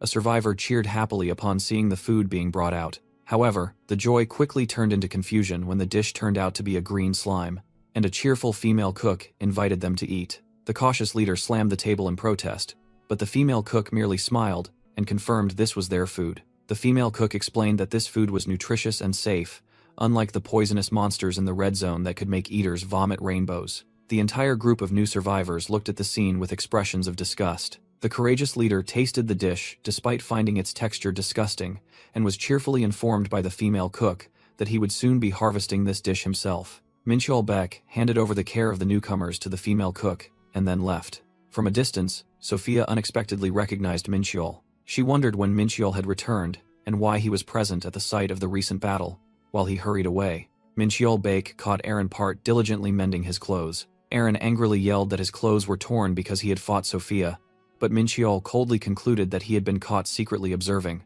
Mincheol sighed, asking about the situation of the other travelers, and Aaron replied that everything was as expected. Aaron explained that this year's newcomers were much stronger, but without the destroyer, all of them could survive. That colossal monster continuously devoured the tree roots, forcing the travelers to move deeper into the center. He mumbled that even if the fairies adjusted the difficulty to create stronger individuals, no one was yet strong enough to face it. However, Aaron smirked to himself, believing that news of someone from the tutorial area daring to confront Sophia would soon spread and attract attention. Elsewhere, a strange figure stepped onto the barren land. That person shielded their eyes and looked into the distance, wondering where to begin. A sinister and malicious smile appeared on the stranger's face. That person approached a shirtless Hansu Kang, asking if he had obtained the juicer, while Hansu was looking for someone else. Sophia Barraget suddenly appeared, throwing Hansu a set of clothes and saying she couldn't let him wander around like that. Hansu caught the clothes, sincerely apologized for suddenly attacking her, and suggested they cooperate from now on. To Sophia's astonishment, Hansu casually changed clothes right in front of her. He thanked her, causing Sophia to turn away and grumble about his lack of tact. Hansu said they needed to stop by the tutorial support center before setting off. They both entered a large tent encampment, one of the centers established by heiress Valentine to help travelers. Inside, a woman with short black hair cheerfully greeted Sophia. Sophia asked the woman to check the list of new travelers and retrieve the artifact she had deposited, while glancing towards Hansu. The support center staff warmly told Sophia Barraget that all requests from VIP guests would be met. This person explained that the center not only helped newcomers but also provided services for those who had contributed significantly. She gave Sophia a list of new people rescued from the nearby route area, promising results from the more distant area in 2 days. Sophia secretly worried about the fate of the missing people, but then told herself to focus on destroying the destroyer. Hansu Kang interrupted her thoughts, asking if they could discuss the plan yet, and she agreed. He reminded her that they only had 13 days and 18 hours left, and had to act quickly. Sophia asked about Hansu's plan, secretly thinking his new outfit suited him well, and received the answer that it was very simple. Hansu revealed his daring plan. Sophia would take him inside the monster, where he would use a secret item to attack its weak point. Completely stunned by the reckless plan, Sophia briefly considered giving up. She sighed, admitting that the monster couldn't be killed from the outside, but Hansu confidently replied that they only needed a boat. Sophia surprisingly asked about the boat, saying her boat could only carry 30 people, but Hansu dismissed it, saying that number was too small. He declared his boat could carry 500 people, making Sophia ask in astonishment where he had kept such a thing. Hansu sarcastically asked if he looked like a rookie or someone who made mistakes, while Sophia secretly thought he was indeed a rookie. He briefly explained that he had superpowers and suggested they split up to gather the necessary materials. Hansu turned away, telling Sophia to just trust him and everything would be fine. Watching his retreating back, Sophia found Hansu's confidence trustworthy, reminding her of someone. She realized Hansu reminded her of her teacher and gave a confident smile. Sophia assertively said she would take care of her part and warned Hansu not to complain about his later. Hansu threw her a new weapon, saying her current weapon wouldn't last long in the red zone. Hansu presented a warhammer and said, "Don't worry, it's better than the trident you're using." He explained, "This is what you gave me last time, when you first taught me how to survive." Sophia recalled a similar memory, and secretly thought that perhaps not everything had changed. Meanwhile, Hansu also equipped himself with a new pair of short swords. Sophia asked in astonishment how Hansu knew about her special library skill. She confidently asserted that thanks to that ability, no one understood the red zone better than her. However, Sophia admitted that even with her special skill, she still couldn't understand Hansu. Hansu smiled, announcing that he would go to distant areas, and asked if she was ready. Sophia assertively agreed, promising that this would be the last time she would face the destroyer. She began her task, contemplating the necessary ingredients to create a potent antidote. Her first objective was to find bait to lure an Afon out of its nest. Suddenly, a surge of green energy flashed by, signaling an ambush. Sophia quickly erected a complex defensive magic circle, but her magic was easily broken, and a stranger appeared, leaving her stunned. The man, Gyesu Jang, flashed a sinister smile and taunted Sophia. Sophia furiously ordered Gyesu Jang to leave, calling him trash. Gyesu Jang feigned surprise at her attitude, asking if he thought they were friends. He continued to provoke, saying he found that attitude quite hot. Gyesu Jang brandished his weapons, revealing that both of them had once been inside the destroyer before he lunged to attack. Sophia Barraget opened her grimoire, using incarnation magic to generate energy. A pink magical spear formed from within the golden magic circle. She fired a volley of energy blasts, but Gyesu Jang dodged them all with extraordinary speed. One of the magical spears struck the ground, causing a small explosion. Gyesu Jang gritted his teeth as he narrowly dodged another attack. Sophia coldly declared that she hated those who meddled in others' affairs. Gyesu Jang smirked, replying that he had no other choice. Another energy spear shot straight towards Gyesu Jang. He raised his hand, grabbing the bandana wrapped around his head. As he pulled the bandana aside, a third eye, glowing fiery red, opened on his forehead. Sophia flinched in astonishment at this sudden transformation. The energy spear abruptly halted right in front of Gyesu Jang. He smugly said that perhaps he was too fast. Gyesu Jang pointed to his third eye, revealing it was a lighthouse observing everything. He warned Sophia that he had an organization backing him and possessed information related to her, advising her not to get involved. Sophia secretly recognized his skill as Thousand Li Eye of the man caught within jealousy, and thought it was a troublesome ability. Gyesu Jang changed his demeanor, saying he had no ill intentions and only wanted to test her skill. Sophia ignored his explanation, remarking that his skill was as sharp as ever, and demanded he leave. Gyesu Jang agreed to leave right after finding out one last thing. Gyesu Jang demanded to know Hansu Kang's location, but Sophia Barraget angrily refused. Undeterred, Gyesu Jang said he had anticipated that. He smirked and declared he would use an investigative skill, placing his hand on her shoulder. Sophia gasped, grabbing his wrist, wondering when he had learned that skill. Gyesu Jang scoffed that she could have blocked him, but was too soft. With a cold expression, Sophia said that someone like him should have died inside the calamity fish. Gyesu Jang casually replied that he wasn't the one in the wrong, she was. He revealed his 3 eyes, blaming Sophia for refusing his invitation to join the Quadratus organization. The Quadratus organization was explained as a group that worshipped the Red Zone's calamities, despite their potential to destroy humanity. Sophia scornfully dismissed the offer, refusing to join such a terrible organization. She angrily exposed their crimes, sacrificing others to the calamity fish, and then plundering their relics. Sophia shouted, accusing them of deceiving countless travelers, promising safety only to throw them into the monster's belly. Gyesu Jiang merely sneered and asked indifferently, "So what?" He casually admitted that he was just making money and participating in religious rituals. He blamed the foolish victims and said they should be grateful. Gyesu Jiang concluded morbidly that they should be grateful to live in the beautiful space inside the fish's belly. He spoke his final words, hoping Sophia would soon come to her senses after a few more failures. Having said that, Gyesu Jiang quickly leaped away and disappeared. Sophia could only watch him go, muttering that he fled very quickly. Sophia recalled the old Gyesu Jiang, wondering if she had known he would change like this, what she would have done. Because he had completely degenerated after surviving the calamity fish's belly, she hesitated about chasing him right now. But Hansu Kang had told her not to worry about him, just to focus on gathering materials. With that, he apologized for having to ask this and ran off alone. Hansu Kang reminded himself of the task ahead. He quickly moved through the desolate land of tree roots. Hansu pondered the most essential item to defeat the calamity fish, a perfect poison called sclerosing solution. He had arrived at the location to find the first ingredient for that solution. Hansu determined he needed to obtain the heart of a kukulza, a creature said to live in the deep valley among the tree roots. He found a cave where they nested to avoid the calamity fish. Hansu waded into the red water, knowing that the kukulza heart was the hardest ingredient to acquire, so he had to prioritize getting it first. He sensed movement beneath the water and was wary that they were coming. Hansu summoned a pair of battle axes, ready for the fight. He exerted his strength, preparing his glowing golden weapon to face the enemy. From beneath the water, a grotesque mass of flesh began to bubble up. That mass of flesh turned out to be a roaring swarm of ferocious kukulzas. Hansu charged into the monster swarm with a glowing golden sword.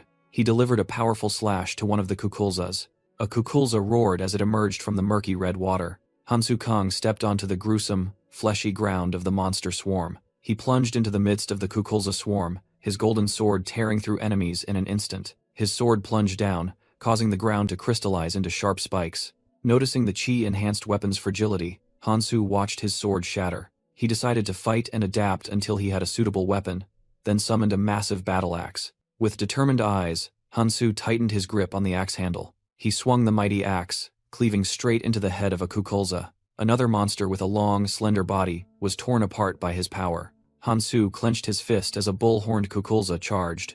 Another monster with golden armored arms joined the attack. Its golden armored punch created a fierce energy explosion. Hansu's axe blade was now stained with the blood of the monsters. He stood amidst countless kukulza corpses, having temporarily cleared an area. But immediately, more monsters emerged from below. A fish-tailed kukulza thrashed violently, shooting out sharp crystal shards. Hansu calmly faced a winged monster diving down from above. He snapped his fingers, firing a black projectile that caused deadly spikes to erupt from the ground again. A leading kukulza with large horns tensed, accumulating energy for a powerful attack. Hansu Kang unleashed a mighty axe swing.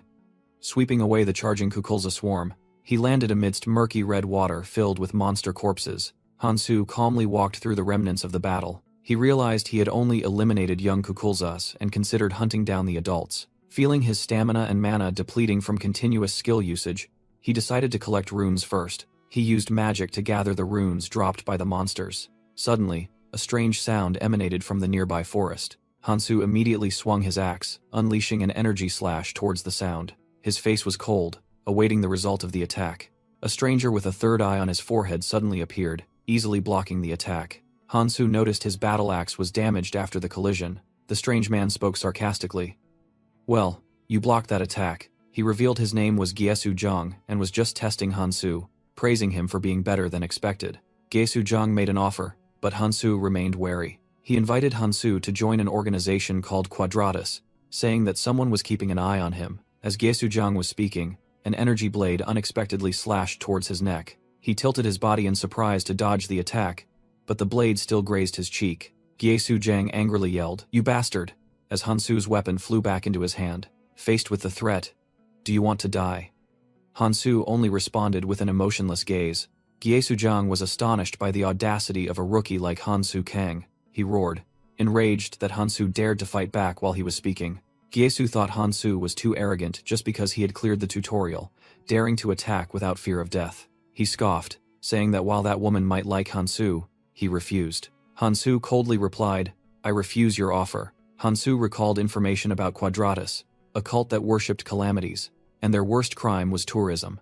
Their tourism activities involved feeding calamity fish to travelers to profit from the brutality. It was an industry built on profiting from the suffering of others. Hansu was determined to eliminate this organization as soon as possible, rooting out every single one of them. He provoked Gyesu, saying he had no reason to obey someone weaker. Gyesu was furious, declaring he would personally drag Hansu back, whether he wanted to or not.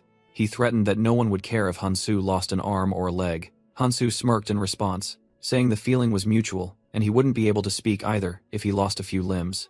Gyesu lunged to attack, unleashing green energy slashes. With a savage grin, Gyesu smugly called Hansu a fool. Blood splattered as Hansu's arm was grazed by a slash. Hansu held his injured arm, calmly asking Gyesu if he was ready to talk now. Gyesu was astonished that his attack only caused a shallow wound. Hansu dodged while saying that Gyesu wouldn't be worth anything if he was too badly broken, promising to end things quickly. Hansu secretly admitted he had been too overconfident, as dark blue energy began to gather in his hand. Hansu Kang calmly said, "I've never fought you before." Gyesu Zhang scoffed, asking if he had hit his head somewhere. With an angry roar, he lunged to attack, yelling that Hansu needed to shut up and lie down. However, Hansu easily blocked his punch. Gyesu was sent flying backward by an immense force. He screamed in pain as he slammed hard into the cliff face. Hansu stood still, icy blue energy beginning to gather in his hand. He summoned a massive battle axe and said he needed an update. With a cold expression, Hansu ordered Gyesu to cooperate. Gyesu knelt, coughing up blood and cursing through gritted teeth. He couldn't believe he hadn't seen the attack from someone he considered to have colorless rune stats. Trying to save face, Gyesu stood up and declared that he had intentionally let Hansu hit him. He roared that he was just getting started, as red energy began to envelop his body. Hansu casually asked Gyesu if he was already planning to collapse, as power crystals appeared in his hand. Gyesu yelled, claiming that a slight stat increase changed nothing about skill. Hansu agreed that stats weren't everything in a battle. Immediately after, he swung the axe with terrifying speed. The axe blade cut deep into Gyesu's shoulder, making him cry out in pain. Gyesu fell to the ground, stunned, looking at Hansu and asking what was wrong. Hansu looked down at him with sharp, provoking eyes.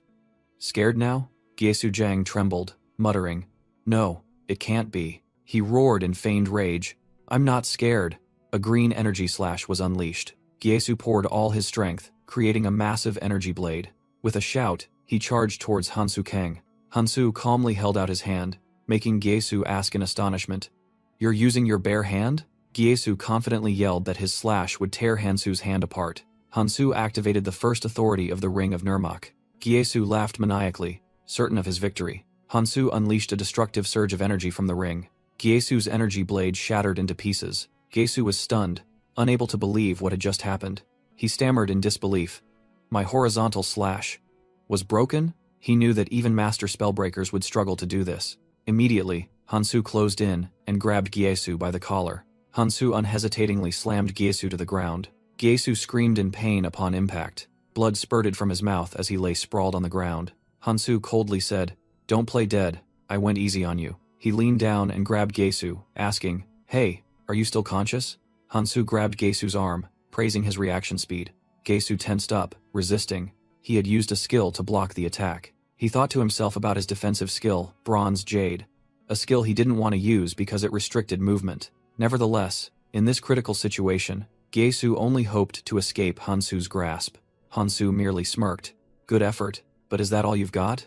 A devastating punch completely disfigured Gyesu's face. Gyesu was utterly horrified, unable to believe that his defensive skill had also been broken. Beaten mercilessly, he screamed in pain and tried to beg for mercy. "I'll talk. I'll tell you everything," Gyesu cried out in desperation. Hansu listened silently as Gyesu began to make excuses, claiming he had no other choice. Gyesu continued to plead, claiming he was just following orders and promising to give runes if released. As he was about to reveal the mastermind, Hansu coldly cut him off. You're saying too many unnecessary things," Hansu said, his eyes flashing with a blue light. Gyesu looked up blankly as another fist came crashing down. The second punch mercilessly knocked Gyesu unconscious. Hansu dusted off his hands casually saying, "How troublesome. Lying on the ground, Gyesu thought in shock. But you told me to talk. Unable to bear it any longer, Gyesu yelled in resentment. So what? I've already told you everything I know. He continued to scream. You beat me like a dog. What more do you want? Finally, Gyesu collapsed, exhausted, admitting, that's all I know. Gyesu Zhang revealed that Quadratus, a cult that worshipped calamities, had hired people to spy on Hansu Kang. The mastermind was Karls Morin, a member of the powerful organization named Beacon. Beacon was an alliance of the 6 strongest clans, jointly managing the 6 highest roots of the world tree. Hansu deduced that if Beacon, which was originally under Miyamoto, was acting independently, then perhaps more than 1 or 2 clans were involved in this conspiracy. When interrogated, Gyesu confirmed that he had received direct orders from Karls Morin. Hansu coldly declared that he had enough information, causing Gyesu to frantically beg. Suddenly, Gyesu burst out laughing, revealing his true colors and showing off the third eye on his forehead, mocking that it was all just an act. Unfazed, Hansu immediately recognized it as the all-seeing eye skill, leaving Gyesu stunned. Gyesu boasted that thanks to this eye, he had shared his vision and Hansu's location had been exposed. Hansu merely smirked sarcastically, feigning fear. Elsewhere, Karls Morin confirmed that he had connected with Gyesu and locked onto the target. But before Gyesu could finish his threat, Hansu lunged forward with terrifying speed. The man was sent flying while Hansu was annoyed at being interrupted. Hansu mercilessly finished off Gyesu, admitting that having to play along with him was more tiring than he thought. He collected the spoils from Gyesu's corpse, including a forgotten relic and a consumable artifact mirror clone. Immediately after, a falcon-shaped light signal flashed in the sky. Hansu knew he had been discovered, but didn't care about an unknown like Karls Morin. He also sensed the presence of the monsters whose roars he had been hearing. Hansu recognized them as a pack of Gertas and smiled, seeing this as a good opportunity. He decided to eliminate the monsters before enemy reinforcements could arrive. The ferocious monsters advanced, their sharp claws tearing up the ground. They were Gertas, monsters that hunted in packs. Meanwhile, in another canyon, 3 cloaked figures were being pursued by giant creatures. Their leader, Cheng, shouted orders. All forces, use conceal. The group immediately activated the skill, a red aura enveloping them to hide their presence. Hiding on a high branch, the group watched the Gertas pack pass below. One member started to have difficulty breathing.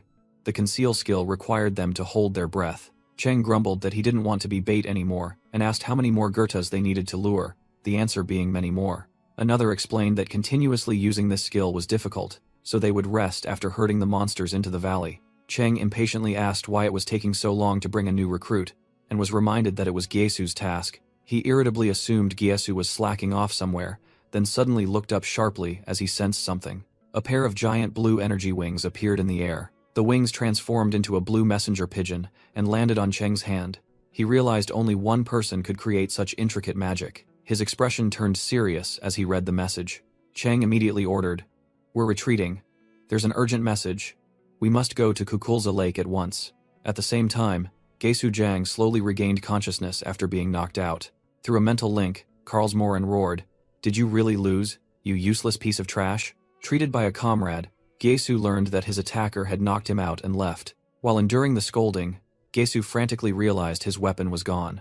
He recalled Hansu's words before losing consciousness. "Sleep a little longer. I'll take your weapon in exchange for this special gift." A Quadratus member tried to help Gyesu Zhang up, but their leader, Cheng, snapped.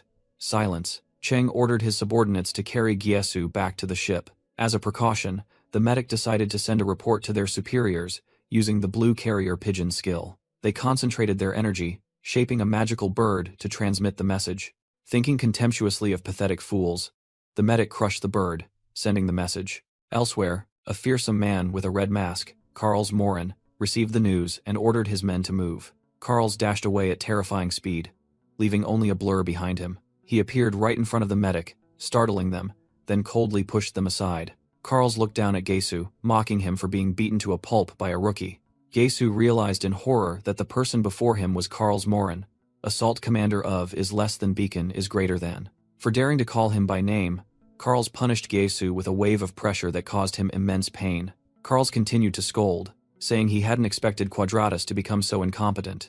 Cheng nervously stepped forward, taking full responsibility for the failure. Suddenly, another member rushed over, bringing terrifying news. That person shouted that the Gertas flock they had gathered in the valley had escaped and was rushing this way. A massive horde of Gertas monsters was aggressively charging forward. They quickly surrounded the ship, blocking all escape routes. Cheng frantically explained that once Gertas start running, they cannot change direction, making this behavior extremely strange. While Cheng was still confused, Carl's Morin appeared pensive. Carl's approached the glowing item Hansu had left behind, seemingly having understood the cause of the chaos. Gyesu Jiang screamed, "You fool!"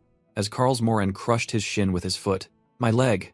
Gyesu shrieked in pain, while Carl's coldly stated that he had brought back something useless. Carl's revealed that the item was amplified Gertas blood used to lure the monsters, and only his tracker could detect it. He mused, how could a rookie who just passed through the red zone use the Gertas characteristics to lure them? Amused by the situation, Carl's burst out laughing, finding everything increasingly interesting. He ordered a subordinate to bring Kang Hansu before him. The subordinate tremblingly pointed out that too many Gertas were surrounding them. Carl's lost his patience, saying the ship wouldn't last long and he needed to be clear. "I'll handle things here," Carl's declared as he advanced, his hand gathering dark energy. He grabbed the subordinate's throat and growled that he didn't like repeating himself. The subordinate was utterly terrified as Carl's energy hand choked them. Scorched by purple flames, the soldier screamed for help, but Carl's merely ordered him to find Hansu if he didn't want to be thrown to the Gertas.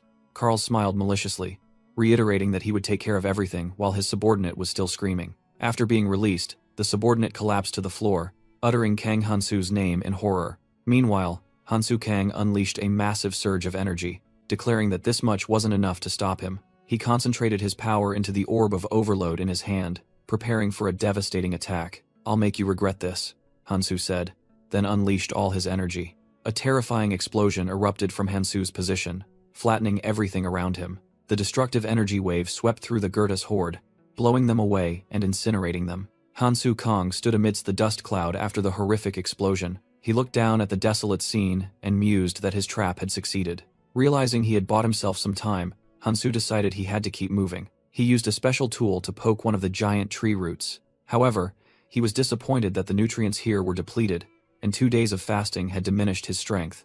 Hansu knew that nutrient fluid flowed through the roots of the world tree, where some roots absorbed toxic water while others purified it. He needed to find surviving roots containing nutrients, but their number had significantly decreased since the world tree's death. Fortunately, he had most of the necessary materials ready in his selfish rich man's food pouch. To escape, he had to cross the deep underground lake, home to a flock of adult kukulzas. Standing before the vast purple toxic lake, Hansu realized he couldn't create an ordinary bridge. He took out a handful of black seeds from his pouch. They were keiche seeds, capable of absorbing toxic water to grow into giant lotus leaves, and he threw them into the lake. The seeds immediately bubbled and sprouted in the poisonous water. They quickly grew into enormous lotus leaves, forming a path. Hansu nimbly leaped across the leaves, crossing the lake's surface with ease. He summoned a glowing green sword, deciding to face the threat himself instead of merely luring it. Before him, a grotesque flock of kukulzas emerged from the water, and Hansu declared the hunt had begun. Meanwhile, in another desolate land, Carl's Morin was striding along. He turned to ask a blonde woman accompanying him, "Has the carrier pigeon arrived?" Carl's Morin approached, saying their target was still on the move. He stood over the Quadrata's subordinate, scolding them for wasting their best scouting skill, usable only once a month. Carl's grabbed his subordinate by the collar, threatening that if it weren't for the guidance mission, he would have left both him and the Quadratus organization to die in the sea of poison. He ordered a woman named Rachel to lead the way to the final location, and she asked if he intended to go himself. With a cruel smile, Carl's admitted that there was a certain pleasure in hunting prey himself. He asserted that Hansu Kang's time on the run was over. Meanwhile, at the poisonous Kukulza Lake, giant tree roots covered the entire area. Hansu Kang gasped, realizing his stamina was almost depleted. He struggled to hold his glowing sword, confessing that he could barely swing it once. From a distance, a Quadratus subordinate aimed his bow at Hansu, who had just obtained the last Kukulza heart he needed. Hansu held up the monster heart he had just extracted. Suddenly, a pink magical arrow shot towards him. The arrow created a vortex of energy as it flew closer to Hansu. The archer clicked his tongue, thinking he had missed. Hansu looked at the arrow embedded in the monster heart, realizing it was a precision-type skill. Noticing that this type of skill was difficult to evade, he prepared to counter as more key-shaped arrows flew towards him. Hansu swung his sword, creating streaks of blue light to deflect the incoming arrows. However, an arrow grazed his arm, causing a wound. Blood from Hansu's wound dripped into the lake, awakening the herd of bull-headed kukulzas hiding beneath. Surrounded by the awakened kukulzas, Hansu Kang plunged into the chaotic maelstrom. He uncomfortably realized that the scent of his blood was making the monsters more aggressive. From above, a Quadratus member ordered his comrades, "We are reinforcements, go down and capture him." The person called Miller hesitated, complaining that the splashing water would ruin her hair. The commander snapped, urging Miller to act, but only received advice not to shout because it would cause wrinkles. As he sent off a magical pigeon, he ordered Miller to corner and capture Hansu alive. Miller responded and then landed on a patch of land, ready to confront Hansu. Drawing her sword, Miller challenged Hansu to provide entertainment until both were exhausted. Meanwhile, other Quadratus mages were ordered to provide support for Miller and block all of Hansu's escape routes. Miller's sword glowed with red energy, and she was excited, having not had a proper stage like this in a long time. "Let's play," Miller shouted and charged straight at Hansu.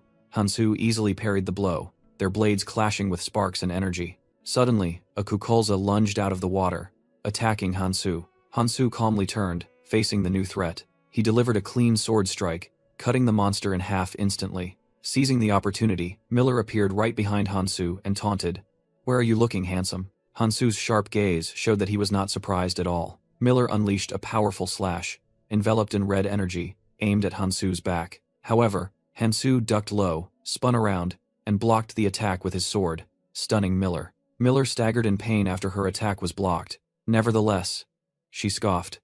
"Not bad for someone about to collapse."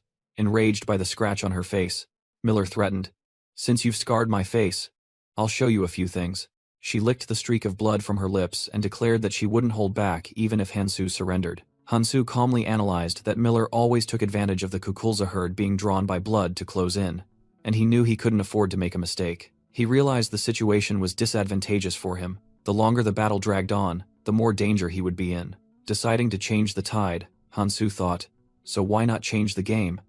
and activated a glowing item in his hand. He crushed the item, unleashing a powerful surge of energy. Hansu's sudden action startled Miller, putting her on guard. Hansu threw a green energy weapon towards Miller. Miller easily dodged the attack and scoffed that Hansu's move was nothing special. She recognized the amorphous weapon as Gyesu's and advised Hansu not to steal other people's belongings. Miller looked at the small wound on her arm and said, "It's a shame, a wound like this," but then panicked as she realized the wound was not healing but spreading. A giant Kukulza suddenly emerged from the water right behind her, making Miller scream in terror. Surrounded by the Kukulza herd, Miller realized they were drawn by the scent of her blood, while the Quadratus commander shouted angrily from a distance. Hansu looked at the glowing ring of Nirmach, activating its second authority. That authority was hemorrhage, a skill that caused continuous blood loss, weakening the opponent both physically and mentally. Hansu admitted that this skill consumed a lot of mana, but with the monsters attracted by blood, it was the perfect choice. Hansu calmly watched Miller being surrounded by the monsters, confident that the situation was balanced and he could escape. From a distance, a Quadratus supporter shouted, ordering his comrades to rush in and help Miller.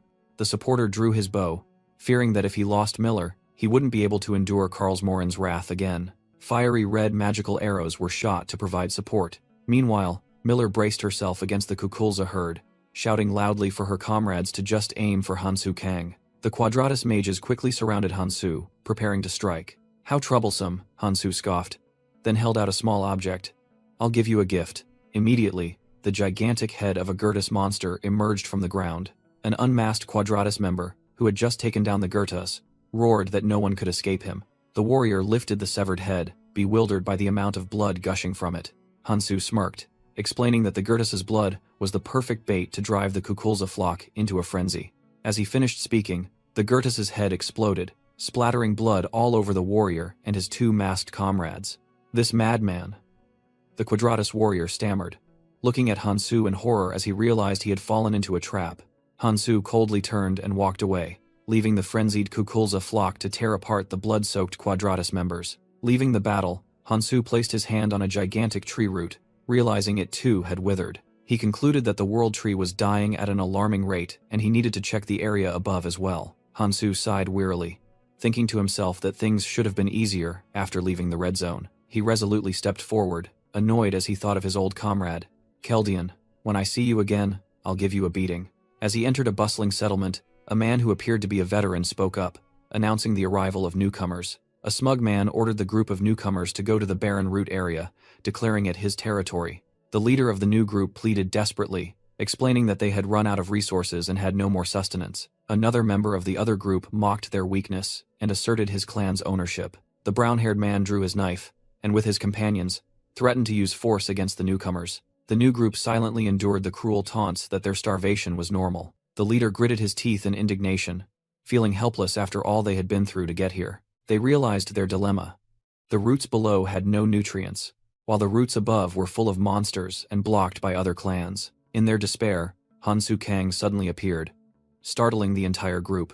The leader of the other group lunged to attack, but was immediately knocked down with a single blow. The new group was stunned, unable to believe the scene that had just unfolded before their eyes. Their leader recognized the assailant as Hansu Kang, who was gripping the ringleader by the neck. Seeing their leader defeated, the remaining men panicked and ordered a retreat, but Hansu still attacked them. Witnessing their enemies flee, the new group rejoiced that they could finally obtain nutrient fluid. The leader hastily urged everyone to use their juicers to quickly eat and drink. He secretly admired Hansu, surprised that he could solve their problem in an instant.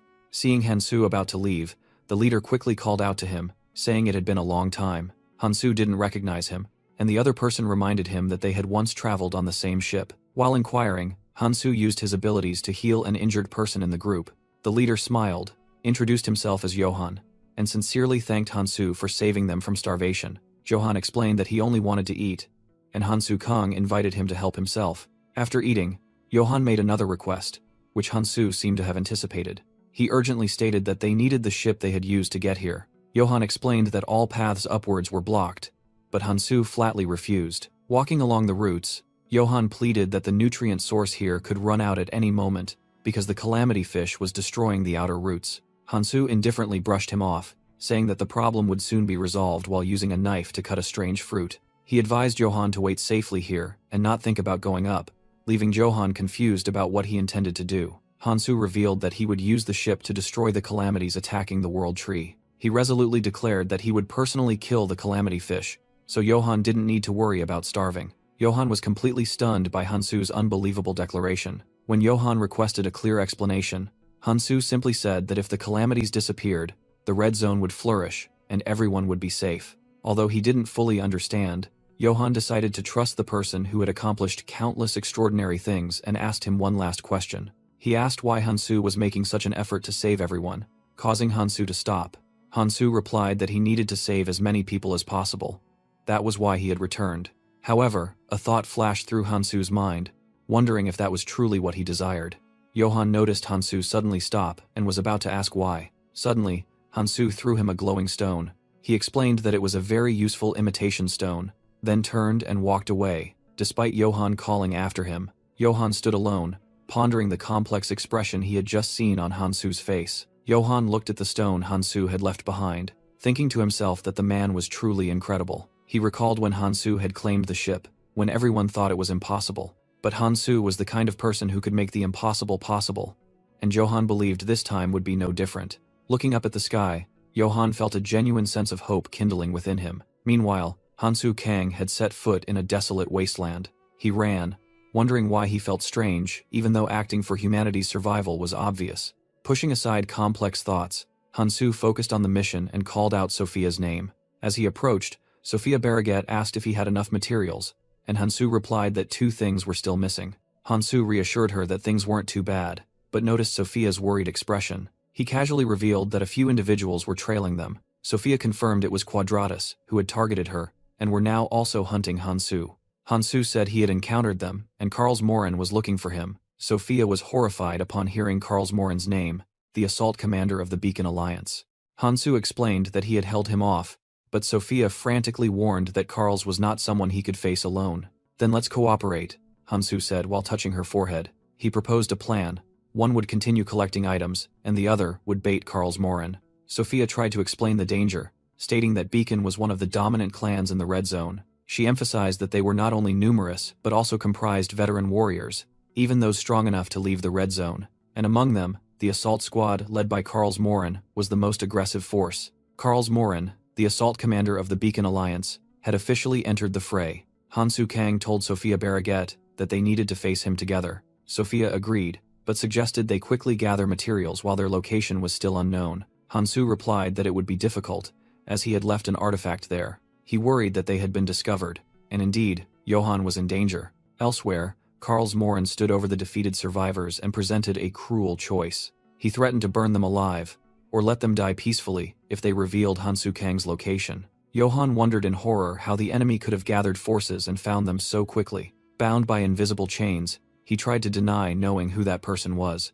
but Karl's glowing red eyes showed that he didn't believe the lie. A thunderous slap sent Johann sprawling. Karl coldly called Johann by name, indicating he knew him well. He placed his hand on Johann's head menacingly. Then he suddenly pressed down hard, crushing him and mocking the rookie's naivety. Karl grabbed Johann's hair, calling him an insolent brat. He revealed he possessed a tracking skill called Aranan's Tracker, and knew Johann was lying. Karl explained that even though Hansu had erased most traces, he could still track the lingering scent. He smugly claimed Hansu's mistake was leaving a trace while trying to set a trap for him.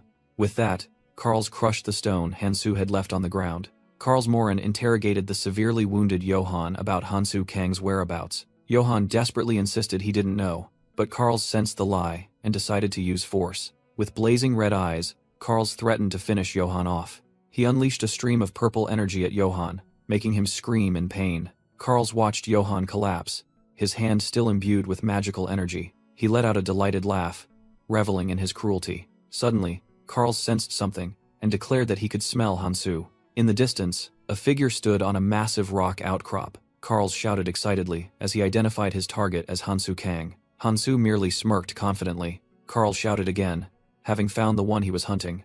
Hansu calmly asked if he was looking for him. Hansu's clone challenged Karl to come find him.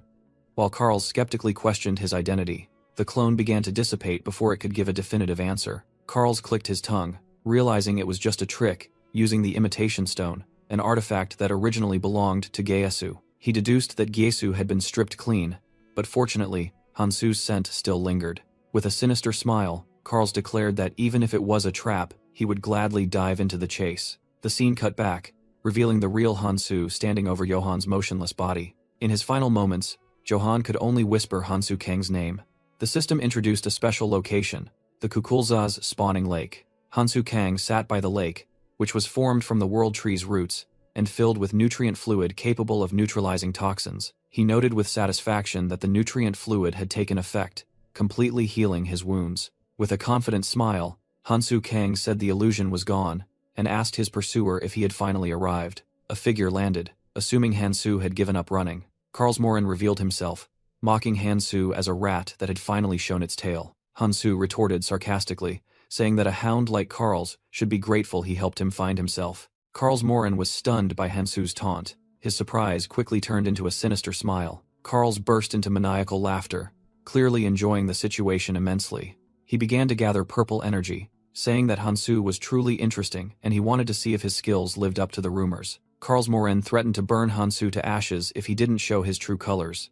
Hansu calmly accepted the challenge, but stated there was one condition. He suddenly dashed away, declaring that today wasn't the day for a decisive battle, and that they would play hide-and-seek next time. Karl Morin roared in anger, unable to believe Hansu dared to run away right in front of him. He immediately leaped into the air in pursuit, shouting that Hansu wouldn't be able to escape his sight. Karl unleashed a gigantic purple energy orb towards Hansu. The destructive energy stream swirled in the air, forming a powerful vortex. Hansu Kang was completely engulfed by Karl Morin's fierce attack. In Hansu Kang's hand was a Keche seed. He swiftly glided across the surface of the poisonous reproduction lake and dropped the seed into the water. Immediately, the seed sprouted into glowing aquatic plants. Hansu used them as footholds to cross the lake, thinking to himself that the diluted toxins wouldn't last long. From behind, Karl Morin roared, "Do you think you can escape by running into the water?" He accumulated furious purple energy, shouting for Hansu to come out and fight, but Hansu merely smirked, thinking that his opponent had taken the bait. He drew a sword that had been coated with Gertus's bodily fluids. Then, he cut his own hand, letting his blood mix with the fluid to amplify the scent. Drops of fresh blood fell onto the lake's surface, emitting the scent of prey. Hansu knew that this scent would attract the Kukulza swarm, which was in its breeding season. He calmly waited, preparing to catch the real intruder. A gigantic Kukulza emerged from the water, lunging straight towards him. Soon, an entire swarm of ferocious monsters surrounded Hansu, who was acting as bait to lure the intruder into their nest. Karl sneered, "Do you think I'd be afraid of these measly Kukulza, and not dare to pursue?" He calmly faced the Kukulza swarm charging to attack. With a roar, Karl unleashed a destructive purple energy vortex. He smugly watched the monsters turn to dust, saying that simply eliminating them would be enough. From a distance, Hansu Kang silently observed with a triumphant smile. Karlsmoren roared a challenge at Hansu Kang, declaring that he would be next and couldn't escape by running. Hansu Kang merely smirked, calmly replying that it made sense. Hansu's composure irritated Karlsmoren, who wondered why he could be so calm. Hansu thought to himself that Karls would surely pursue him into the water, where an artifact like the breath of Ahol would be useless. He uttered one last provocation, telling Karls to be careful to bring what belonged to him, making his opponent shout in anger. Immediately, Hansu Kang plunged into the deep water. Karlsmoren laughed maniacally, scoffing that Hansu was foolish to think he couldn't follow. He decided not to wait but to actively hunt, accumulating a purple energy orb in his hand. With a shout, Karls unleashed a series of energy explosions onto the water's surface, eliminating several kukulza along the way. Underwater, Hansu calmly swam away, observing the situation. Karls's purple energy orbs created violent explosions beneath the water. Hansu realized Karls's plan was to fire indiscriminately until he surfaced, and he would be burned alive if he did. He thought to himself that even if he couldn't use Dragon Force arts, he had prepared for this situation and took out a bud-shaped item. Hansu used the Pouch of Alham, an item that allowed him to store air to breathe underwater for a period. However, just as he stabilized, the shadows of monsters began to emerge from the abyss below. A swarm of kukulza, in various ferocious forms, lunged towards him. Hansu appeared surprised and was pushed back by them. He revealed that the calamity fish wasn't the kukulza's only natural enemy, and took out the gallbladder of Arwan, a foul-smelling organ. Hansu crushed the gallbladder, releasing its scent around him to deal with the monster swarm. The scent from the gallbladder made the kukulza swarm roar in panic and retreat. Standing amidst the retreating monsters, Hansu Kang was confident that he could clear the obstacles with this. He knew that the kukulza's nest was a lake formed from diluted venom, and he had to reach it. Suddenly, a gigantic purple energy vortex plunged down from the water's surface. The vortex spun at terrifying speed, aiming directly at Hansu's position. Hansu recognized the attack and calmly analyzed that even if it was Blood Flame Qigong, it was still easier to track underwater. He raised his hand, preparing to block the direct attack. The explosion only grazed his shoulder, but the impact force was still strong enough to make him cry out in pain. However, Hansu immediately determined that this was his chance to counterattack. He lunged forward, swinging his arm to create a sharp green streak of light. Karlsmoren was astonished to realize it was the artifact Gyesu had used. He smugly declared that Hansu wasn't strong enough to use the Forgotten Blade, and that he would take it. Suddenly, Karls felt suffocated. Not understanding why his breathing artifact had stopped working, he watched in horror as Hansu attacked from a distance in the murky water. A green energy string wrapped around the artifact on Karls's wrist and snatched it away. Hansu grabbed the artifact, mocked Karls, while secretly thinking he almost died. He declared the item was now his, leaving Karls in despair. Then, Hansu held out a glowing green box-shaped item. He said he would give Karls something else in exchange.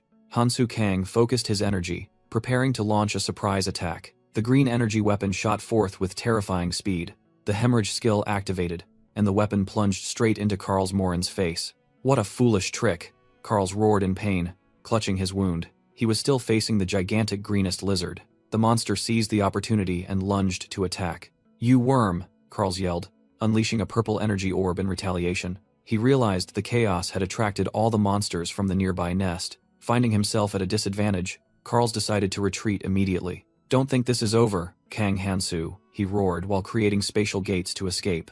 Hansu calmly watched him go, secretly thinking it was fortunate the enemy gave up so easily. Now, he could take what he needed and leave. Hansu ventured deeper into the root zone, thinking he had left someone waiting. He passed through a strange purple biological corridor. In the distance, Sophia Barraget stood on a rock outcrop, patiently waiting. She suddenly realized this was where she had first met Hansu. Sophia began to worry as Hansu still hadn't arrived, hoping he was all right after the confrontation with Beacon. More importantly, she couldn't see the ship he had mentioned anywhere. She told herself that if Hansu couldn't get the 500-seater ship, then so be it. Just as Sophia was thinking of offering the 300-seater ship she had prepared, a massive surge of energy suddenly erupted from below. Sophia gasped in astonishment at the sight before her. A colossal ship unexpectedly emerged from the purple, poisonous sea. She struggled to resist the powerful energy radiating from it. As she stabilized herself with magic, she wondered where this ship had come from. Looking up, she saw Hansu Kang standing on the ship's deck,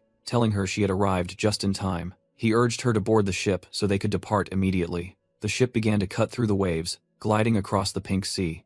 Under the sunset, the sturdy ship pressed forward. Once aboard, Sophia couldn't believe Hansu had hidden the ship in the poisonous sea, unsure whether to call him a genius or a fool. When she asked about the runes, Hansu explained that he had taken them from an uncooperative friend, which helped fully replenish his mana. Sophia changed the subject, asking how he had done something else even more important, but Hansu pretended not to understand. She clarified that she was referring to his use of the Kieche seed, an extremely rare item from Lake Kukulza. She admired Hansu's knowledge, knowing that the seed would sprout in poisonous water, something a newcomer to the Red Zone couldn't possibly know. Sophia looked directly at Hansu, using her monocle to ask how he knew so much about the ecosystem here. She activated her librarian's eye to examine his stats. Hansu's average stats were only 13%, a high number for a newcomer but insufficient to explain what he had done. She realized his strength wasn't in his stats, but in his knowledge of item crafting formulas that no one would expect. Hansu began to explain, the is less than crafting is greater than skill, which allowed for enhancing or creating new items. He held up a finished potion, demonstrating the maximization of material power. Hansu revealed that these poisonous potions were the key to confronting the calamity fish, leaving Sophia utterly stunned. Sophia secretly thought that even with her library skill, she couldn't immediately understand Hansu's formula, and wondered what he was hiding. Hansu replied as if reading her mind, saying he could ask her the same thing. He suddenly mentioned the 7 phantoms and directly stated that Sophia was here because of the calamity fish, leaving her dumbfounded. Sophia was about to ask how he knew, but Hansu cut her off, saying it wasn't the time for that. He looked out at the sea and announced, "It's here." The purple poisonous sea began to churn violently. A colossal creature with tough scales emerged from beneath the water. The monster was identified as the calamity fish, or fish of destruction. Its size was terrifying, dwarfing the approaching ship in the distance. Hansu's ship glided across the poisonous sea, heading straight for the monster. On the deck, Sophia asked if Hansu knew the way in, and he calmly replied that they would enter through its gills. Hansu muttered that they would also be arriving soon. He turned to Sophia and laid down a condition, demanding that she absolutely obey him if she wanted to come along. Sophia firmly replied that she would not be a burden. She asserted that as long as she could destroy the calamity fish, she didn't care who Hansu was. Her sole objective was to eliminate the monster, and that was why she was cooperating. Hansu approved, saying she had made the right choice. He promised unequivocally that he would keep his word. The ship continued towards the colossal monster, and Hansu told himself that he had to succeed on this first attempt to change the future. Under the starry sky, the mighty ship cut through the waves, beginning a fated battle. Suddenly, the ship was attacked by a volley of giant harpoons. The projectiles exploded in the pink water, shaking the entire ship. On deck, Sophia Barraget staggered from the powerful impact. The hull took a direct hit, causing everyone to panic that it was about to sink. From another ship, the mastermind Karlsmoren scoffed that the prey was hiding a ship quite well. A masked warrior carried a heavy cannon, ready for the next assault. With a wicked grin, Karlsmoren ordered his subordinate Rachel to bring something else. Rachel brought a special weapon that had been prepared. The masked cannoneer grinned sinisterly, wondering how much pressure the ship could withstand. He fired a new projectile, radiating terrifying purple energy. The explosion created a violent tremor, engulfing the ship in fierce waves. Hansu Kang and Sophia hurried across the tilting deck. Sophia yelled that they had to retaliate immediately, but Hansu calmly stopped her, causing Sophia to angrily question him. She desperately explained that the ship was heavily damaged, and was only staying afloat thanks to a magic seed. Hansu began to explain his reasoning, reminding her that the calamity fish was very sensitive to magic. He said that an attack strong enough to sink their ship would be nothing to the monster, which only reacted to magical power. Hansu warned that even the slightest movement would be deadly near the calamity fish, which possessed excellent magic sensing abilities thanks to the World Tree. Sophia dejectedly asked what to do, and Hansu admitted they were at a disadvantage. Feeling helpless, Sophia thought to herself that she couldn't be useless, and resolved to find a way to act. Hansu reassured her, explaining that the disadvantage he spoke of was merely their lack of a long-range attack method that didn't require using skills. He proposed another solution, making Sophia realize he was about to use another crafted item. While their ship was under heavy attack, Hansu said they just needed to hold on a little longer. With a confident smile, he suggested they go fishing together. Sophia, having decided to trust him completely, resolutely agreed to his plan. From a distance, their ship looked shattered under the enemy's barrage. Karlsmoren smugly assumed his opponents were out of options, ordering his forces to prepare for the final charge. However, Gyesujang felt something was amiss with their silence. Suddenly, wooden barrels were thrown down from the attacked ship. Gyesu immediately became wary, wondering if this was a trap, but Karlsmoren dismissed it, ordering everything in their way to be destroyed. Energy orbs were immediately fired, shattering the wooden barrels on the sea surface. On the shaking deck, Hansu encouraged everyone to endure a little longer. A massive explosion finally tore through their ship's side. Hansu calmly announced that the bait had been taken. From beneath the wreckage, the sea surface began to bubble and emit an eerie purple light. A gigantic, glowing yellow eye opened from the deep abyss. Karls Morin and his crew were stunned by a sudden tremor. A colossal kraken emerged from the water, causing Karls to scream in horror. The colossal tentacles of a kraken rose from the deep sea, encircling the ship amidst the crew's terrified screams. The system confirmed the monster's identity, a colossal kraken, preparing to crush the ship. On another ship, Karls Morin showed little concern for the kraken. He worried that the true target, the calamity fish, would dive away if they didn't act quickly. Hansu Kang's ship plunged into a gigantic passage inside the calamity fish's gills, making someone on Karl's ship worry they would lose track of him. Karls Morin drew his sword, declaring he would clear the obstacle himself. With astonishing speed, Karls swept past and severed numerous kraken tentacles. Severely wounded, the kraken roared in pain as its severed tentacles flew everywhere. After dealing with the monster, Karls ordered Rachel to prepare to move, not wanting to waste any more time. Karls grabbed the disguised Hansu by the hair and warned him to focus on leading the way. With a sinister smile, Karls realized the kraken's appearance wasn't random, but part of Hansu's plan. As warned, the calamity fish began to dive deep, pulling their ship into its body. The ship glided through the moist biological passage inside the colossal monster. Karls explained to the trembling Hansu that a mysterious power kept the inside of the fish's gills completely dry. The ship continued deeper into the dark, eerie passage inside the calamity fish. Hansu feigned fear and asked about the way again, but Karls impatiently brushed him off. Karls pointed out that the massive flesh mass ahead acted as a door, and they had to be careful not to be crushed by it. A blonde woman in the group reminded Karls that their priority was the tour for recruitment, not the pursuit of Hansu. She clarified that their mission was to recruit potential travelers for the Quadratus organization. Karls irritably agreed, admitting that they couldn't leave the fish at will anyway. He confidently scoffed, believing that without a guide, Hansu would surely die, and they would soon find his corpse. Inside the calamity fish's stomach was a separate space, where everything it swallowed formed a giant island. As the ship docked, Hansu noticed the flow of magic here was distorted, making it difficult to sense. Karls Morin led his group onto the island, a desolate land filled with broken shipwrecks. He secretly thought that he really disliked this place, indicating he had been here before. A member of Karl's group complained to the Quadratus leader about the scene of shipwrecks and corpses everywhere. Hansu, in disguise, stepped forward and sarcastically remarked that this place was a blessing from the calamity fish. He explained that the island was formed from the world tree's sap, a gathering place for the remnants of the Elvenheim tribe. Hansu emphasized that this was an important treasure, illustrated by an image of a skull pierced by a sword. He sinisterly suggested that with so many people buried here, their artifacts must surely still remain. The Quadratus leader continued, holding up an artifact and declaring it was what helped him survive, then asked the newcomers if they craved power. He laid out the condition. If they were willing to serve the calamities as part of Quadratus, all their desires would come true. He concluded his recruitment speech by rallying loyalty to Quadratus and giving thanks for the calamity fish's blessing. As the crowd was being drawn in, Hansu quietly left and warned them not to make any loud noises. The Quadratus leader was reassuring everyone when a man in black asked for the definition of loud noise. The man casually replied that it would take an explosion to stir them up, then mumbled about the idea. Suddenly, icy energy began to envelop the ship's sails. Giant ice crystals rapidly formed, freezing and shattering the ship.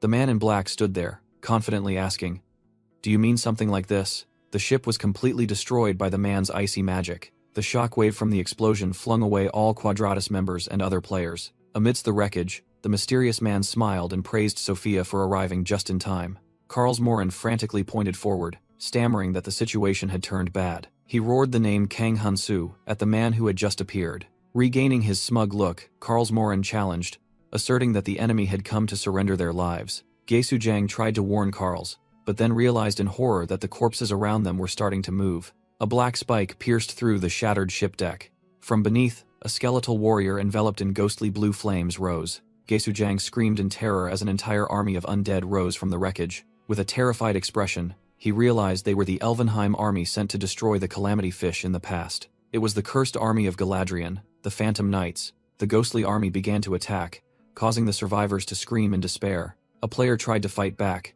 yelling that the mission was only to collect artifacts. Overwhelmed, that person screamed that no one had warned them about a battle like this. Another player was sent flying by the Phantom Knight's power, the mysterious man calmly remarked, while a player on the ground ordered everyone to attack. Karlsmoren immediately obeyed, shouting "Yes, Commander," and leading the counterattack.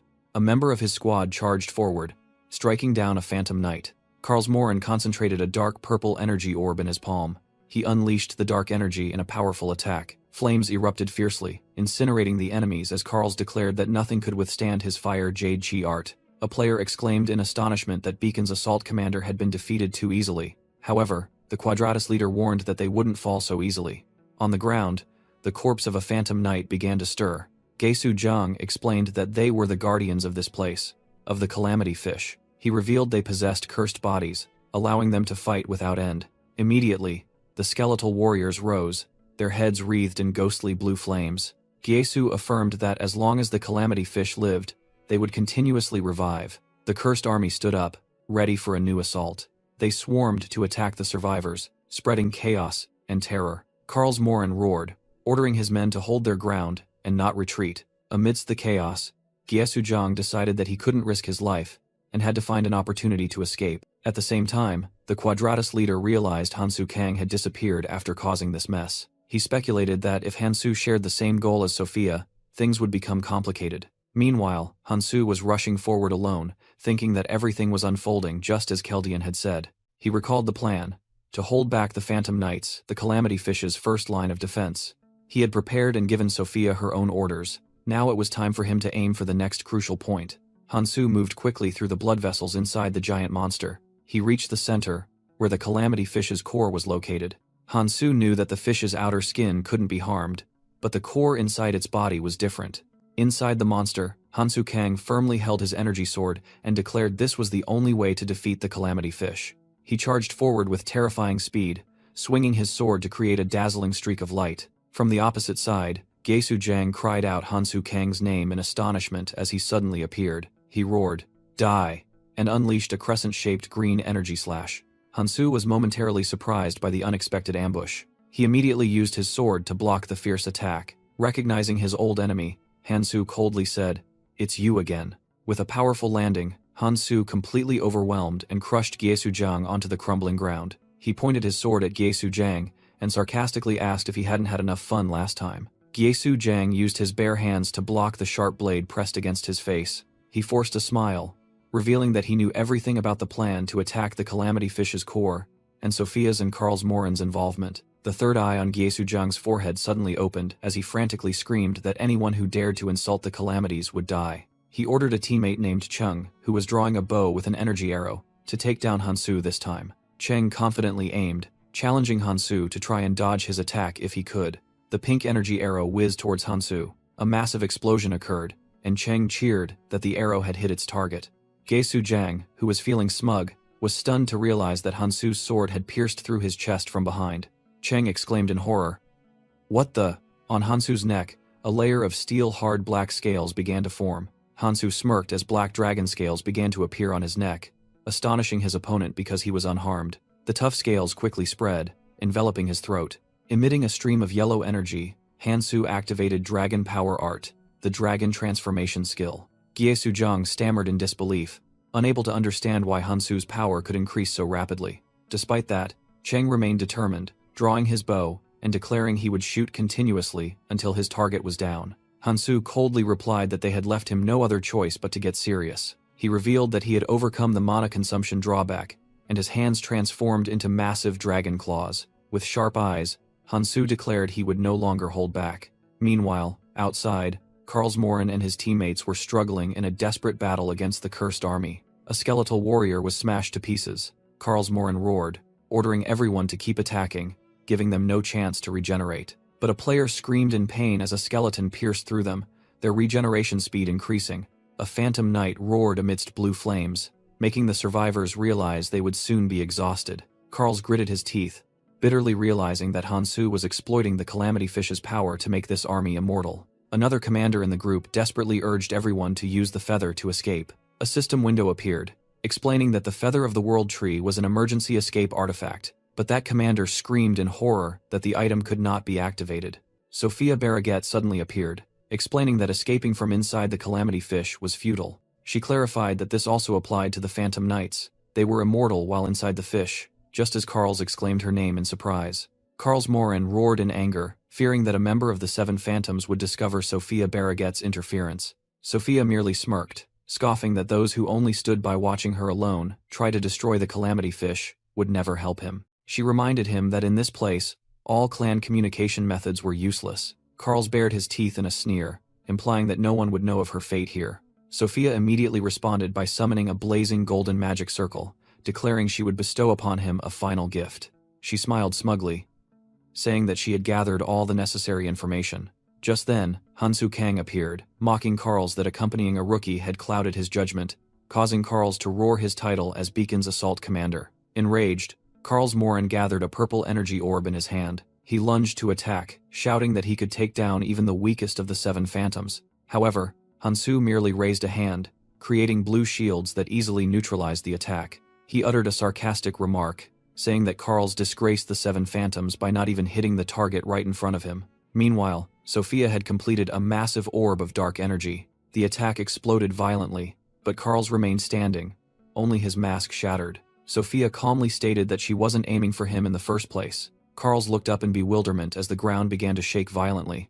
A terrifying tremor shook the entire space inside the Calamity Fish's stomach, causing everyone to stumble. A subordinate frantically cried out that the stomach wall, the entrance to the fish, was slowly closing. Sophia smiled, revealing that she had bought time to use her library skill to find a way to close the fish's gills. Hansu Kang stood there, his entire body glowing golden, declaring his part was done. Amidst the rubble, Sophia Barraget coldly looked at Karls Morin, who was roaring in anger, and said that she hoped this was the last time they would meet. The blonde woman accompanying Karls frantically screamed, urging everyone to start the ship to escape, but realized their ship was gone. Karls Morin roared in despair, wondering why Gyesu Jiang and the Quadratus organization hadn't come to guide them. Someone in the group fearfully announced that the Phantom Knights were swarming to attack them once again. Karls regained his composure and ordered the group to hold out until the fish's gills opened, while also asking Rachel for cover to create distance. Karls's eyes burned with hatred, as he secretly swore to make Sophia regret it as soon as he escaped. Calling himself the assault commander of Beacon, Karls declared he wouldn't fall here, and began to gather a massive surge of purple energy. He unleashed a destructive attack, wiping out all the surrounding skeletal warriors in the blink of an eye. After clearing the path, Karls shouted orders for his subordinates to follow him forward. Suddenly, Karls's entire group froze, stunned by the unbelievable sight before their eyes. Karls Morin shouted Hansu Kang's name in utter astonishment. Hansu Kang appeared, gripping the collar of Johan's bloodied corpse, and sarcastically remarked that he felt like a villain. He casually tossed Johan's corpse to the ground, saying that talking was useless anyway. Karls Morin trembled with rage, pointing at Hansu, and calling him an arrogant bastard, a fearless fool. He declared that the plan had changed, and now he was determined to capture Hansu alive at all costs. Immediately, Hansu charged with astonishing speed, appearing right before the bewildered Karls. Hansu extended his hand forward, declaring that no more words were needed. He summoned a green energy blade and slashed directly at Karls. Karls hastily raised his arm to block the attack, the clash creating a powerful shockwave. Karls Morin staggered back, causing Rachel to shriek in horror, calling out to her commander. He couldn't believe he was pushed back, wondering if Hansu had grown stronger by absorbing the runes of the Quadratus group. Even so, Karls clenched his fist, asserting that his opponent had no chance of winning. He roared, lunged to attack, and swore to crush Hansu to reclaim the breath of a hub. When Rachel offered support, Karls Morin angrily brushed her off, claiming he didn't need help to defeat someone like Hansu. He ordered her to hold off the Phantom Knights, wanting to face Hansu alone. Hansu Kang merely smiled confidently, replying that he had intended to clear everything out anyway. Provoked, Karls yelled that Hansu was nothing more than a newborn puppy. Karls's blade, blazing with purple energy, violently clashed with Hansu's green energy weapon. Hansu easily blocked his opponent's full-force attack. As their weapons locked, Hansu scoffed, asking if this was all Karls could do after all his boasting. Hansu's gaze remained calm and sharp, completely in control of the situation. Karls Morin unexpectedly smirked, telling himself there was no way Hansu could be stronger than him. He was confident he couldn't lose to such a greenhorn, noticing cracks beginning to appear on Hansu's weapon. The force from their confrontation shattered the surrounding ground. Believing this to be the finishing blow, Karls roared and put his full strength into the slash. However, Hansu had another plan as another sharp weapon was descending. A spray of blood erupted as Karls Morin was hit by a surprise counterattack. He looked back in shock, regretting that if Hansu had agreed to become his subordinate, things would have been different.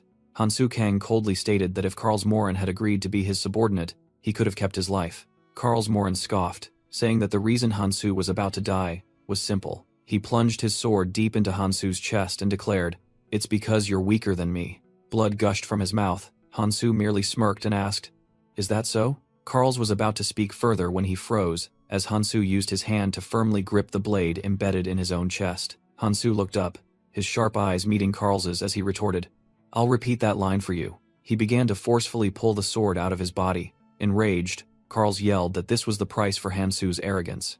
Hansu calmly repeated his challenge. Karls was stunned, speechless, as Hansu completely withdrew the weapon. Hansu remarked that the knight's artifact was quite good, sharp enough to pierce even the scales of dragon chi art.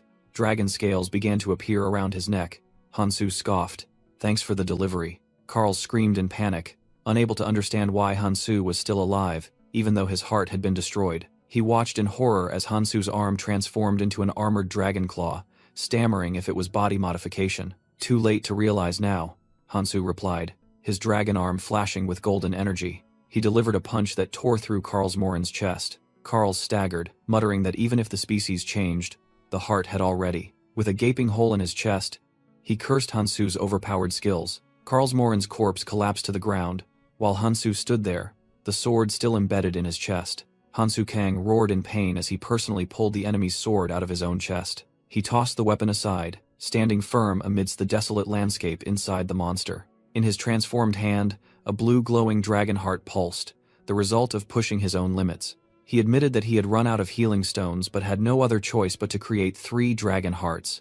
An explanation appeared, revealing that dragon chi art was a skill that borrowed the original power of dragons. Hansu looked at the wound on his back, telling himself that a human body couldn't withstand the backlash from this transformation. Picking up the sword again, he calculated that his rune count was only about 35%. He let out a tired sigh, admitting that his weak proficiency made maintaining this form difficult. However, Hansu quickly focused his energy. His body flared with a brilliant golden aura, and he declared that it was now only a matter of time. He knew he had to act immediately if he didn't want to miss his chance. In the distance, Karlsmoren's body lay motionless on the ground. But he wasn't completely dead yet. His eyes opened, gleaming with intense resentment. A blazing red magical mark formed in Karlsmoren's eye. The mark locked onto Hansu, designating him as an inescapable target. "Kang Hansu, I will remember you."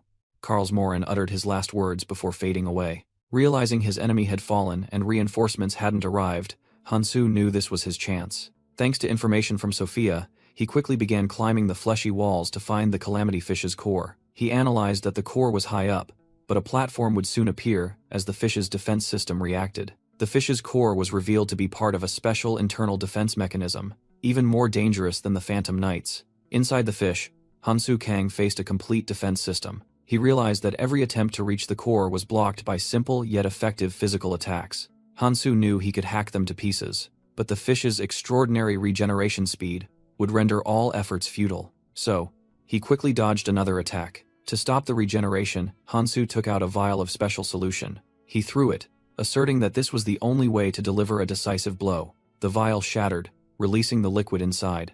Hansu swung his sword, smearing the solution onto one of the defensive limbs. Immediately, the sclerosing solution solidified and broke down the tissues, completely halting regeneration. The petrified limbs crumbled and fell before Hansu. Satisfied with the alchemist's formula, he prepared for the next step. He broke another vial of solution. The yellow liquid quickly coated his sword blade.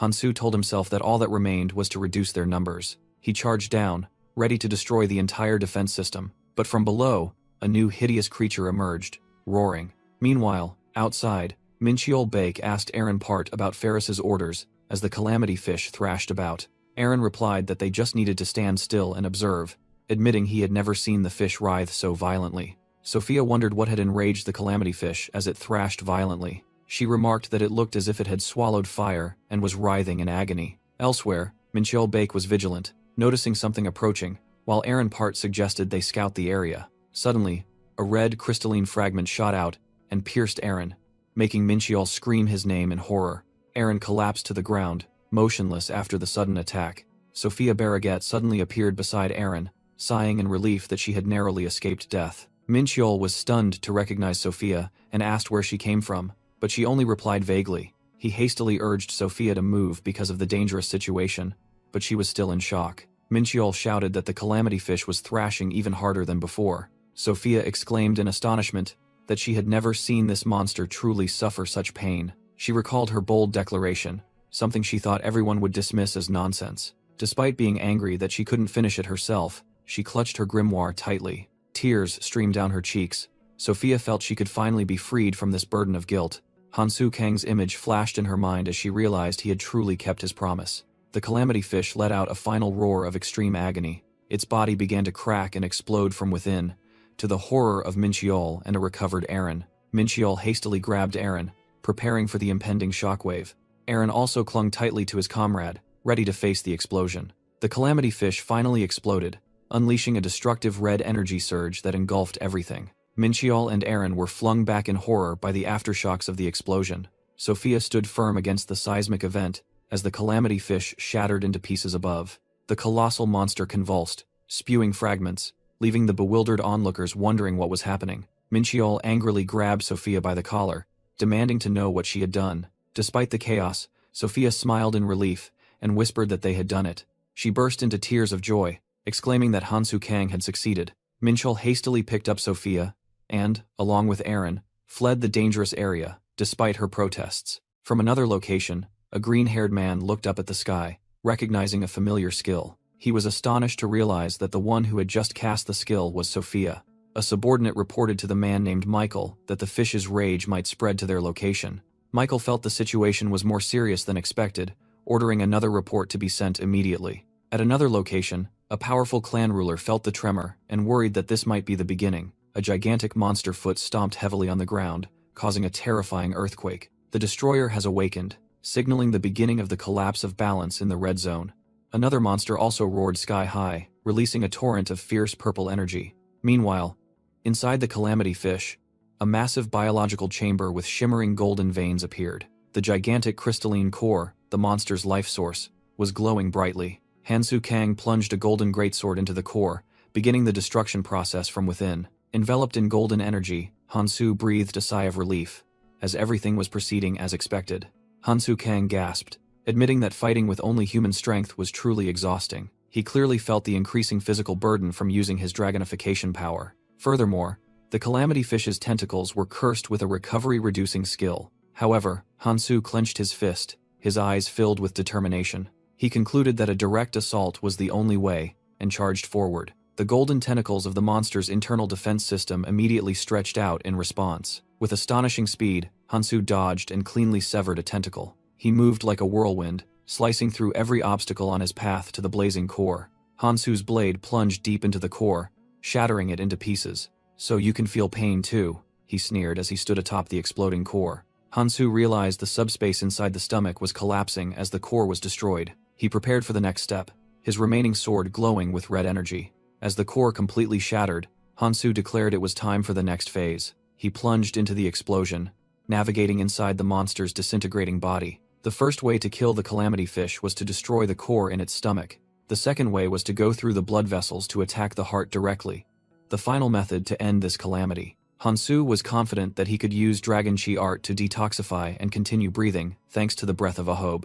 Things couldn't be going better, he thought to himself, charging to face a gigantic defensive arm. He easily dodged the attack with a smug smile, continuing deeper inside. Hansu Kang focused his sharp gaze, his energy sword ready. He charged with terrifying speed, slicing through the fleshy obstacles. Suddenly, a gigantic fleshy arm swung down to attack him. He cried out in pain as he was hit by the impact of the blow. Hansu felt his heart was under immense pressure. Despite the pain, he swung his sword, cutting across the guardian's arm. He panted, clearly exhausted after his relentless efforts. With a resolute expression, Hansu braced himself, preparing to push forward. He told himself he had no time to recover and had to hurry. Hansu was stunned when he faced a thorny wall of flesh, realizing it was much larger than expected. Pushed back by a powerful attack, the thought of retreating flashed through his mind. He was thrown backward by the force of the attack. Nonsense, he thought. If I retreat once, I'll retreat forever. His eyes blazed, golden energy swirling around his body as he poured all his strength. With a powerful slash, he shattered the defensive wall. Hansu shot forward like lightning, urging himself to go even faster. Faster! He gritted his teeth, channeling all his will into accelerating. Overcoming the final obstacles, he charged straight towards the brilliant light source. Finally, Hansu reached his target. A divine stone fragment. The energy source for the entire Calamity Fish's body. Hansu Kang muttered in exhaustion. You're really making things harder than they need to be. He swam straight towards the brightly glowing divine stone fragment. The energy core began to convulse and transform as it sensed the intruder's presence. From the mass of flesh, countless worm-like monsters with jagged jaws surged out to attack. So you intend to fight to the very end, do you? Hansu tightened his grip on his sword hilt. He looked straight ahead with a resolute gaze. If so, I won't give in easily either. Two snake-like creatures with tails made of shadow suddenly lunged from both sides. A sharp sword gleamed with blue light, cleaving one monster in half. Hansu spun around, delivering a powerful slash, destroying both snakes at once. The monsters' corpses fell as he temporarily gained control of the situation. Suddenly, a sharp tentacle pierced through his hand. Ugh! Where did this thing come from? Hansu exclaimed in surprise as the tentacle wrapped tightly around his leg. He gritted his teeth against the pain, his eyes flashing with extreme vigilance. Immediately after, countless dark energy spikes simultaneously rushed towards him from all directions. The spikes collided, creating a terrifying explosion right at Hansu's position. The destructive force of the explosion spread outwards, engulfing everything. Through the dust and smoke, a powerful impact caused the surface of the divine stone fragment to crack open. Hansu successfully broke through the final defense, delivering a decisive blow that completely destroyed the energy core. Though exhausted, he still declared firmly, "This won't be enough to stop me." Determined to drain the enemy's energy, Hansu Kang roared as he swung his sword, attacking the core of the Calamity Fish. His sword blade struck hard against the divine stone fragment, creating a violent tremor. Hansu realized this core was tougher than anything he had ever faced. Realizing a direct attack was futile, he quickly changed tactics. He decided to sever the blood vessels connecting the fragment to the monster. Hansu's sword, glowing with energy, sliced through the biological connections. With a strenuous roar, he poured all his strength into each strike. A vortex of green energy enveloped Hansu as he destroyed the last of the energy conduits. Finally, the divine stone fragment was freed, floating in a brilliant light. As his transformed hand touched the core, Hansu was surprised by its small size compared to the immense power it contained. Exhausted yet triumphant, he sighed in relief. Finally, I got it. Immediately, the space inside the monster began to shake and violently collapse. Hansu realized taking the fragment had triggered its destruction, and he was in danger of being swept away. Amidst the chaos, he remained calm, seemingly having an escape plan ready. However, a massive energy explosion from below unexpectedly engulfed him. Overwhelmed by the destructive power, Hansu desperately reached out towards the fragment. No, he whispered as his consciousness faded amidst the turbulent waters. His body went limp, drifting aimlessly within the dying monster. Elsewhere, a mysterious person recalled the order to find Hansu Kang, while a red energy spirit perched on their hand. Amidst a desolate wasteland, the colossal corpse of the Calamity Fish lay still. A scout from the less than beacon, is greater than clan frantically reported. Vice Commander Liu Hong. It's here. The person called Liu Hong, Vice Assault Commander of less than beacon is greater than, stood there with a sharp expression. Looking at the scene, Liu Hong muttered. So it's true. That person held a shattered pauldron in their hand and declared it belonged to Assault Commander Carls Morin. Liu Hong wondered about the fate of Carls, who was tasked with managing Quadratus. The scout further reported that they had found the bodies of other Quadratus members from Carls Morin's unit. The subordinate confirmed that all traces indicated they were all victims of the same person, then asked for instructions. Liu Hong interrupted, declaring that the commander was dead, and they needed to clarify their own titles. The scout immediately understood and called out, Commander Liu, causing that person to smile in satisfaction. After showing disdain for Carls, Liu Hong asked about survivors from the shipwreck, but was told there were none. The scout reported that they found no runes but were collecting artifacts from inside the monster. Liu Hong pondered how such a colossal creature left no runes behind. More importantly, that person ordered their subordinates to find any trace of Hansu Kang. Liu Hong decided to check the Envy's clairvoyance, implanted into Quadratus by Gyesu Zhang. Stepping into another area, that person was stunned by the sight before them. It was the colossal remains of the Calamity Fish's heart, and in the distance, Hansu Kang stood alone. Standing on the monster's decaying body, Liu Hong confusedly wondered what had happened. That person began to doubt Hansu's true strength, but was interrupted by a subordinate. Another messenger rushed over, and Liu Hong once again asserted, I am Commander Liu. What is it? A frantic messenger reported that a large number of travelers were approaching. Liu Hong angrily questioned her subordinate why the area wasn't sealed off, but the subordinate explained that the crowd was too large to stop. Looking at the crowd gathered on the cliff, Liu Hong initially thought they were just curious onlookers after the calamity fish was defeated. As she decided to ignore them, murmurs spread through the crowd, confirming that the colossal monster was indeed dead. A hooded man smirked, beginning to spread rumors that countless incredible artifacts were hidden inside the calamity fish. He shouted loudly, inciting the crowd by accusing the is less than beacon, is greater than clan of intending to monopolize all the treasures. The rumors ignited everyone's greed, as they dreamed of possessing an artifact to escape the arduous rune hunt. Someone in the crowd yelled, urging others not to just stand by, but to rush forward and claim the artifacts. Encouraged by their numerical advantage, the entire crowd began to surge forward. Losing all patience, Liu Hong roared that she had respected the one who defeated the monster, which was why she left them alone, and now ordered everyone to get out of his less than beacon is greater than's territory. She ordered her subordinates to deal with the crowd, and they unanimously obeyed. Elsewhere, a mechanical bird-shaped device was activated. The mechanical bird soared, observing the chaotic battle between is less than beacon is greater than's forces and the crowd of travelers from above. It flew towards Sophia Barraget, who was observing everything from afar. As the messenger bird landed on her hand, Sophia secretly thought that she herself had asked everyone to gather to attract is less than beacon is greater than's attention. Holding the glowing device, she remarked that things had become a real mess. Sophia recalled asking Aaron Part and Minchiel Bake to spread the rumors, admitting they were quite talented despite being untrustworthy. However, her expression grew thoughtful as she noticed something unusual. She recalled the faces of the instigators, realizing there were those who had deliberately provoked the crowd. Sophia concluded with certainty that a certain group of people had intentionally incited the rest to cause this riot. Sophia wondered about the identity of those who had incited the crowd. Nevertheless, she considered this situation advantageous, as the crowd wouldn't be able to resist is less than beacon is greater than for long. She decided to seize this opportunity to search, ready to use multiple spells at once as time was running out. Sophia cast God's Sclera, a spell that created winged orbs to share her vision, even though she knew controlling them was very difficult. After 3 days of fruitless searching, she began to feel impatient.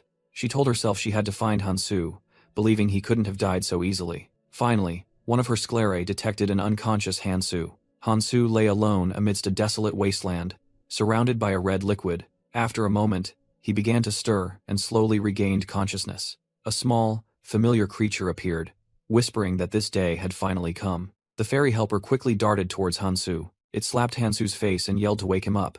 Hansu was still groggy, showing no reaction to the strange creature's presence. The fairy helper threatened to kiss him if he didn't wake up, making Hansu jolt upright. Once Hansu was awake, the fairy helper looked regretful. Hansu checked his body, realizing he had recovered just in time before his dragon transformation state ended. Fortunately, he had obtained what he needed, a purified divine stone fragment.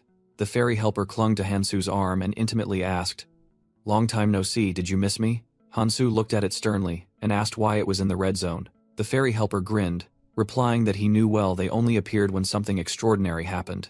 Hansu Kang admitted that he couldn't stand by in such an unusual situation. The fairy helper pointed at the monster's corpse and asked, "Do you see your masterpiece?" It announced that Hansu was the first to kill the calamity fish, and by rule, great achievements would yield great rewards. However, it slyly stated that since the monster wasn't meant to be hunted, there was no predetermined reward. Hansu coldly replied, suggesting that if he grew stronger, it should have found it boring. He exposed the nature of the fairies, saying they were cruel beings who enjoyed brutal situations and certainly didn't come with good intentions. The fairy helper cheerfully confirmed this, and said they had thought a great deal. It revealed that they had considered how to make Hansu desperately throw himself into hell and struggle. That thought was visualized by swirling dark energy around Hansu. Then, it presented an offer that it believed wasn't bad for Hansu. The first option was to immediately receive the reward for defeating the calamity fish. The reward was the rank 8 skill, Lord of the Dead. Hansu silently analyzed that this skill allowed summoning the dead as specters. But that wasn't all. He realized it also had a magic power enhancement effect, an extremely valuable reward for someone limited to 7 skills like him. The fairy helper interrupted his thoughts, telling him not to be so surprised.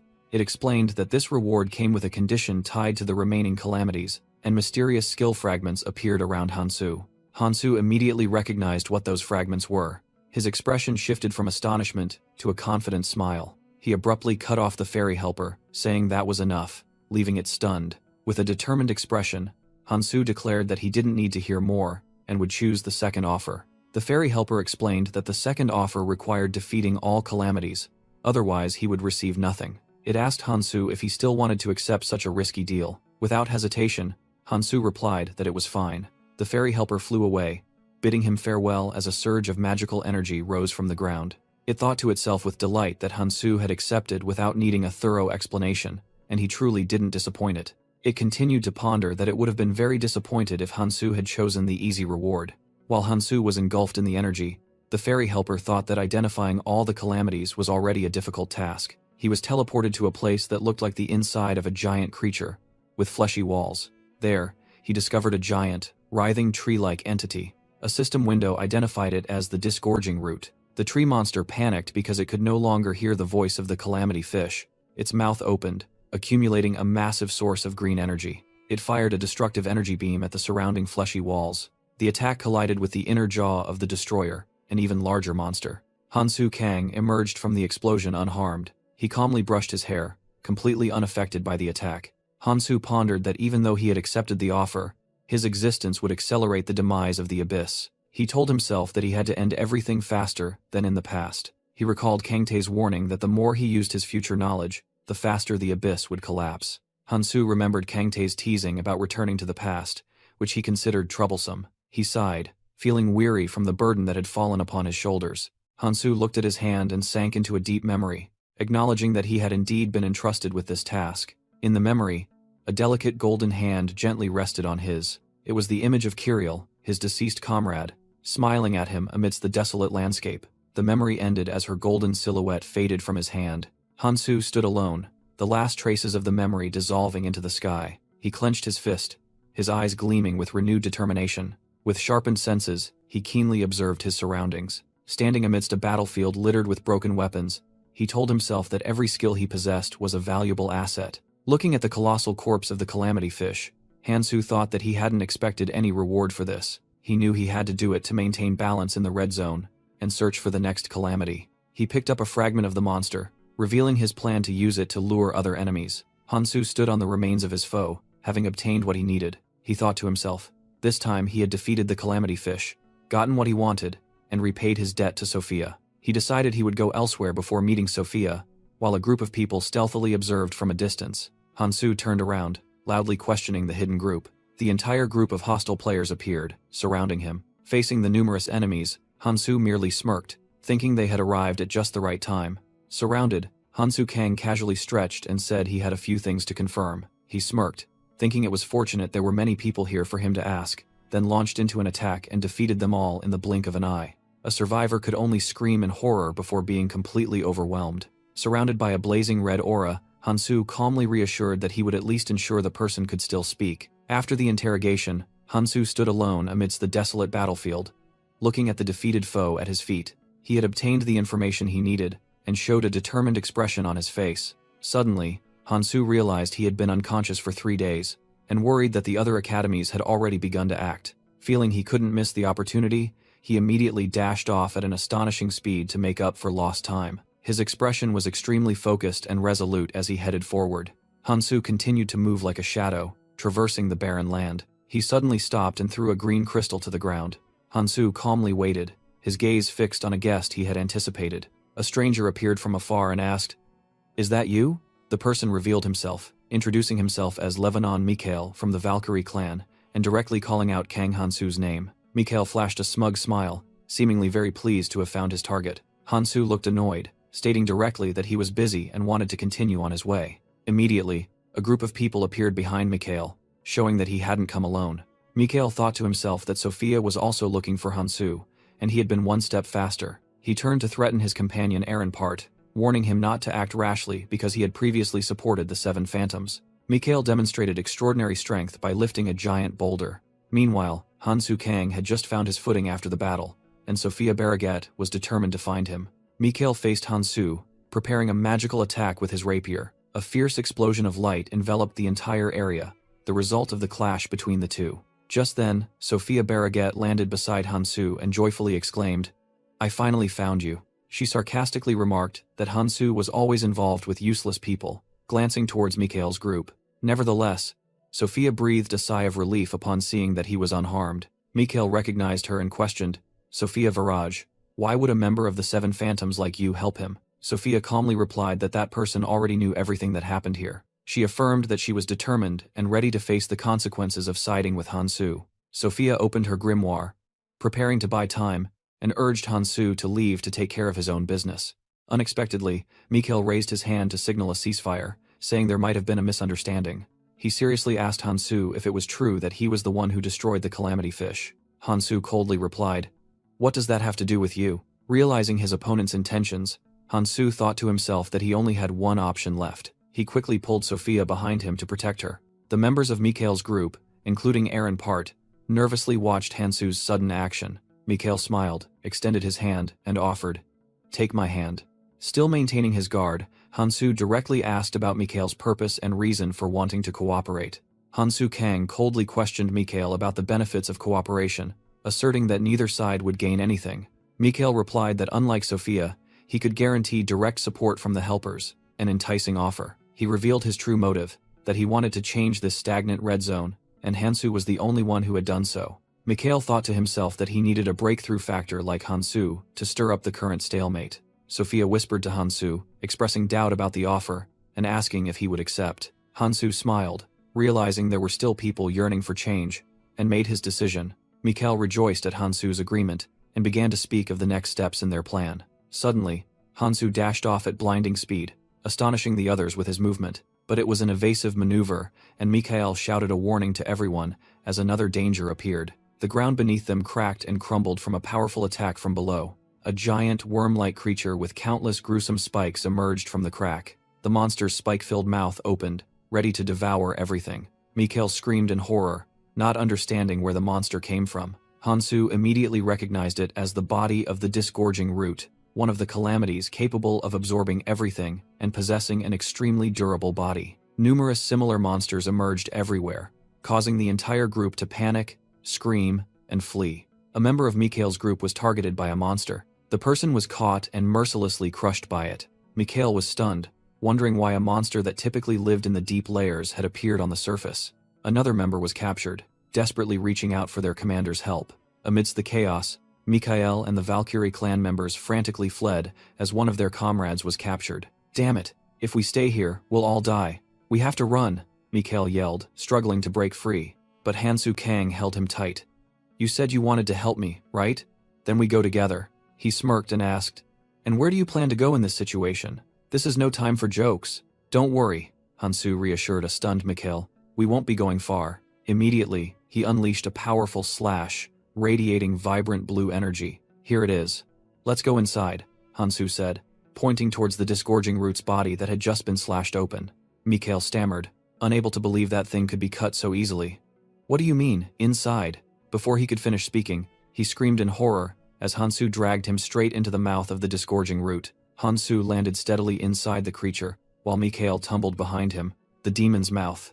"The inside is just as I expected," Hansu calmly remarked, holding an energy sword. He suddenly remembered something when he heard another loud noise behind him. Hansu teased, "You landed terribly," making Mikhail furious at being dragged in here so unreasonably. "Didn't you say you'd help me earlier?" Hansu coldly reminded him. "This isn't the kind of help I meant," Mikhail retorted, then asked, "More importantly, what do you plan to do in here?" Hansu looked down at the green liquid beneath his feet. "This liquid on the ground looks like nutrient fluid." He turned to Mikhail and asked, "All calamities have one thing in common. Do you know what it is?" Suddenly, the flesh walls around them began to constrict, making Mikhail cry out in panic. "What?" "Inside the mouth. It's moving." "It's not wrong to say it's moving," Hansu replied calmly. "Get ready." Inside the monster, Hansu and Mikhail faced shadowy figures rushing towards them from the darkness. A swarm of grotesque reptilian monsters with wide-open jaws roared and charged straight at them. Mikhail screamed in terror, realizing all the red zone monsters were converging on him. Overwhelmed with fear, Mikhail could only think of fleeing this impossible battle. Meanwhile, Hansu calmly faced them, recalling an important principle when confronting calamities. He gripped his sword tightly, activating his Dragon Chi art to enhance his power. Brilliant, lightning-like golden energy enveloped his arm and weapon. With a resolute gaze, Hansu told himself that when fighting them, there was only one way: forward. He charged into the midst of the monsters, unleashing an energy slash that swept through everything. The monsters were immediately cut in half, leaving Mikhail stunned with astonishment. Mikhail couldn't believe how Hansu could charge forward so valiantly alone. He wondered if Hansu felt any fear standing amidst the enemy's encirclement. Hansu turned back and told a trembling Mikhail that he didn't understand anything. Hansu's voice rang out, explaining that Mikhail had only just met the real Kang Hansu, at which point Sophia Barraget appeared and cast a spell. Pink crystal spears from Sophia's magic pierced and destroyed the remaining monsters. Sophia approached Hansu from behind, scolding him for disappearing without a word. Hansu confidently replied that he understood her personality very well, making Sophia secretly annoyed. Mikhail cried out in despair, not understanding why the two of them could talk so calmly when they needed to escape. Sophia looked straight ahead, boldly declaring that she was here to fight alongside Kang Hansu. Hansu coldly told Mikhail, "If you're scared, run." Mikhail thought in a panic that this place would continuously spawn red zone monsters, and just two people couldn't handle it. A voice rang out in warning as a new wave of monsters rushed forward. Sophia surprisingly felt a sudden strong gust of wind. She activated the artifact Path of Wind, creating a whirlwind that attacked the monsters. Mikhail, though he thought this was insane, decided to keep his promise and fight alongside them. He thought to himself that this was a chance to witness the true power of Sophia Barraget of the Seven Illusions, and above all, Hansu's. Looking at Hansu's back, Mikhail reflected that he had brought change to the red zone, and he expected even more in the future. Sophia also recognized Hansu's special power, a power that could be felt even through a brief conversation. It was a power that could change and lead people, demonstrated by Hansu's blue energy sword slicing through the monsters. The three of them coordinated their fight against the swarm of monsters inside the disgorging root. Mikhail swung his rapier, creating blue energy slashes to repel the enemies. He impatiently shouted, questioning Hansu about only defending, but Hansu calmly replied that the first wave of attacks was about to end. Hansu turned to ask Sophia if she could see that thing. Sophia confidently confirmed that she had observed everything with her library skill ever since entering. She said she already knew the approximate location and just needed to find it, then cast the God's Sclera spell. The winged eyeball soared through the cavern, gliding past the monsters to scout. Hansu mused that if the disgorging root had a similar structure to the calamity fish, attacking from the outside would be futile. The only entry point to deal damage was the demon's mouth, an internal organ, because its true body was hidden deep beneath the world tree. Sophia used God's Sclera to observe, explaining that if they entered through the demon's mouth, there would be a hole where monsters poured out. She identified that as the only weak point, the area connected to its internal organs. God's Sclera rushed deep inside the monster's body. Finally, it found its target, a fleshy hole that was continuously spawning monsters. Immediately, a giant monster emerged and destroyed the scouting eyeball. Startled, Sophia recoiled, reporting that she had found the location, but the connection was severed by the monsters. She anxiously added that the weak point was too deep inside, and getting past all the monsters was almost impossible. Hansu Kang clenched his fist, declaring firmly that that was not a problem. He declared it would only take a moment, simultaneously activating his body transformation technique, growing sharp dragon claws. Hansu's eyes transformed, his pupils contracting into vertical slits like a reptile's. Energy surged around Hansu, leaving Sophia and Mikhail behind him to watch in astonishment. Sophia thought in silent amazement that Hansu's body transformation technique had become stronger than before. Mikhail was also stunned, wondering what the true identity of someone possessing such a powerful transformation skill could be. Hansu explained that the transformation technique wouldn't last long. They had to make a single, decisive attack to succeed. Sophia remained skeptical, thinking that no matter how strong Hansu was, he couldn't handle such a massive number of monsters. "I'll clear the way for you," Hansu said, placing a hand on Sophia's waist, preparing to lead. Witnessing their resolve, Mikhail smiled and made his own decision. He revealed that he had requested help from the clan on the surface, and reinforcements would arrive soon. Mikhail asserted that he couldn't just stand by and watch the two of them fight any longer. Mikhail worried that they wouldn't be able to hold out against the surging horde of monsters. Facing the perilous situation, Hansu Kang smiled again, feeling a familiar sensation. He recalled the moments fighting alongside his old comrades, Eris, Keldian, and Kangtae. Memories of the past brought a nostalgic smile to Hansu's face. Returning to reality, he declared that he would use what he had obtained. Hansu's dragon hands clenched, beginning to crush the purified divine stone fragment. Sophia screamed in panic, not understanding why he was destroying such a precious item. Hansu calmly replied that he wasn't merely destroying it. He explained that he was utilizing a portion of the stone's power. An image from the past appeared, showing a lone warrior wielding a green sword against Galadriel's army of the undead. Hansu thought to himself that Gaesu Zheng truly had a keen eye for items, as a surge of green energy enveloped him. The energy converged into a great sword, Galadriel's relic, making Hansu confident that they now had a chance. With a single swing of his sword, Hansu created a wave of energy that swept away hordes of monsters, a power far exceeding Gaesu's weapon. He ordered Sophia and Mikhail to raise their weapons. 2 fragments of the divine stone flew towards them, attaching to their grimoire and rapier, activating the magic power resonance skill. Hansu explained that this was the relic's original usage, which could only be awakened by a divine stone fragment. Equipped with new power, all 3 charged into battle as Hansu yelled at his comrades not to die. A monster was immediately struck down by the enhanced attack. Amidst the chaotic battle, Mikhail shouted, overwhelmed by the seemingly endless number of enemies surrounding them. Aaron Part cried out in despair, wondering why reinforcements still hadn't arrived. Suddenly, a blue energy bird flew past, making him realize it was Mikhail's carrier pigeon. He wondered if Mikhail was calling for aid as he watched the signal fly off. However, Liu Hong suddenly appeared and snatched the energy bird, causing Aaron Part to cry out in shock. She crushed the bird in her hand, and Aaron Part tensely realized it was Liu Hong of the Beacon clan. Liu Hong coldly reminded him that her clan had announced they were looking for Kang Hansu. She demanded that the helper group retreat, asserting that matters concerning calamities fell under Beacon's jurisdiction. When Aaron Part protested that they were surrounded by monsters, Liu Hong sarcastically told him that clearing the small fry on the surface was their job. She smirked, saying that Beacon had more important things to do. The scene shifted to a dark cave entrance, where the Beacon clan was advancing. Inside, Mikhail and his group were fighting when they were astonished to see Liu Hong and her people appear. Liu Hong warned Mikhail that this was her territory and ordered him to return to the surface. Mikhail retorted that they would regret it, just as green energy tentacles rose from the ground and trapped everyone. The ground cracked open, revealing a bottomless abyss. Liu Hong and her people panicked when they discovered the entrance was blocked and the cave walls were moving. A Beacon clan member cried out in fear that the disgorging root had never moved like this before. Mikhail explained that using skills here was very difficult, and revealed that his pigeon had summoned an important person, forcing Liu Hong to cooperate if she wanted to survive. Just as Liu Hong was about to retort angrily, a figure flashed past her. Hansu Kang appeared, standing on the corpse of a monster, and called out to those who were trapped. Hansu Kang coldly ordered the panicking people, "Shut up.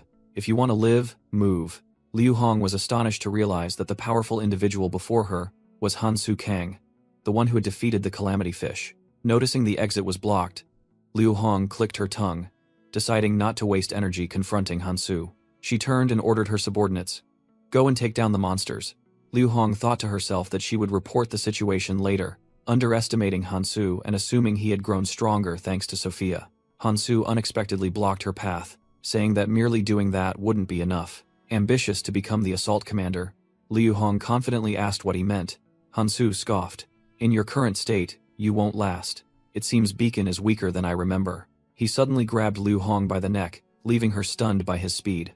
Hansu smiled, releasing a surge of purple magical energy from his clenched hand. Elsewhere, Mikhail and his group suddenly felt a powerful surge of magic flow through their bodies. This power spread to everyone trapped in the cave, regardless of whether they were from the Valkyrie or Beacon faction. Members of both groups were astonished by the sudden surge in power. Hansu strained, silently admitting that distributing magic power to many people at once was very difficult. He gritted his teeth, concentrating intensely to maintain the energy flow. Hansu shouted, ordering everyone to focus on controlling their magic power and fight. Attacked by the empowered players, the gigantic disgorging root monster began to stir.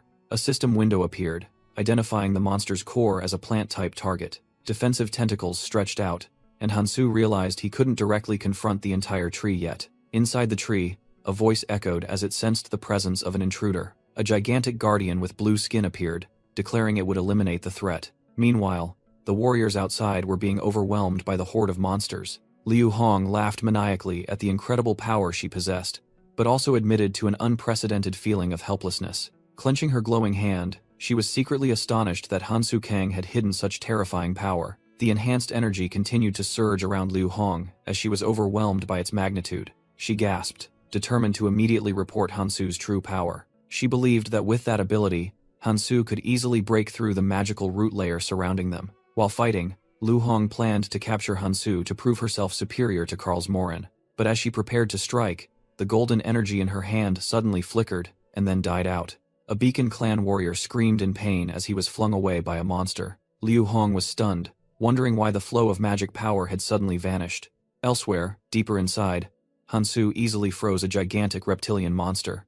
Sophia completed her final support spell, telling Hansu that from now on, he was on his own. Witnessing that, Liu Hong scoffed at having to receive help from a member of the Seven Illusions. Seeing her team falter, she yelled, ordering them to hold their ground and destroy the monsters. Sophia could only sigh exasperatedly at the chaotic situation. She looked at her hand, confirming that the magical link Hansu had shared had become unstable. Looking at the dark passage covered in blue ice crystals, Sophia wondered what was happening where Hansu had gone. Hansu Kang resolutely declared he would proceed inside alone. Sophia Barraget frantically tried to dissuade him, believing it was too dangerous, but Hansu insisted it was the only way. He explained that he couldn't leave enemies behind, so he would go first and trust her to guard their rear. With a confident smile, Sophia reassured him that she would follow him soon. Deep inside the central area of the route, a gigantic guardian with white hair and a muscular physique stood waiting.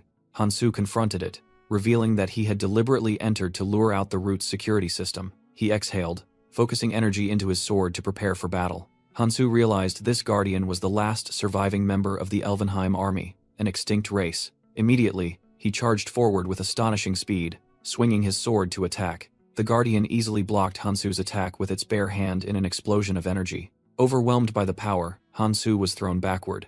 A glowing red eye flashed from beneath the guardian's blindfold as it prepared to counterattack. It raised its gigantic hand, ready to crush Hansu.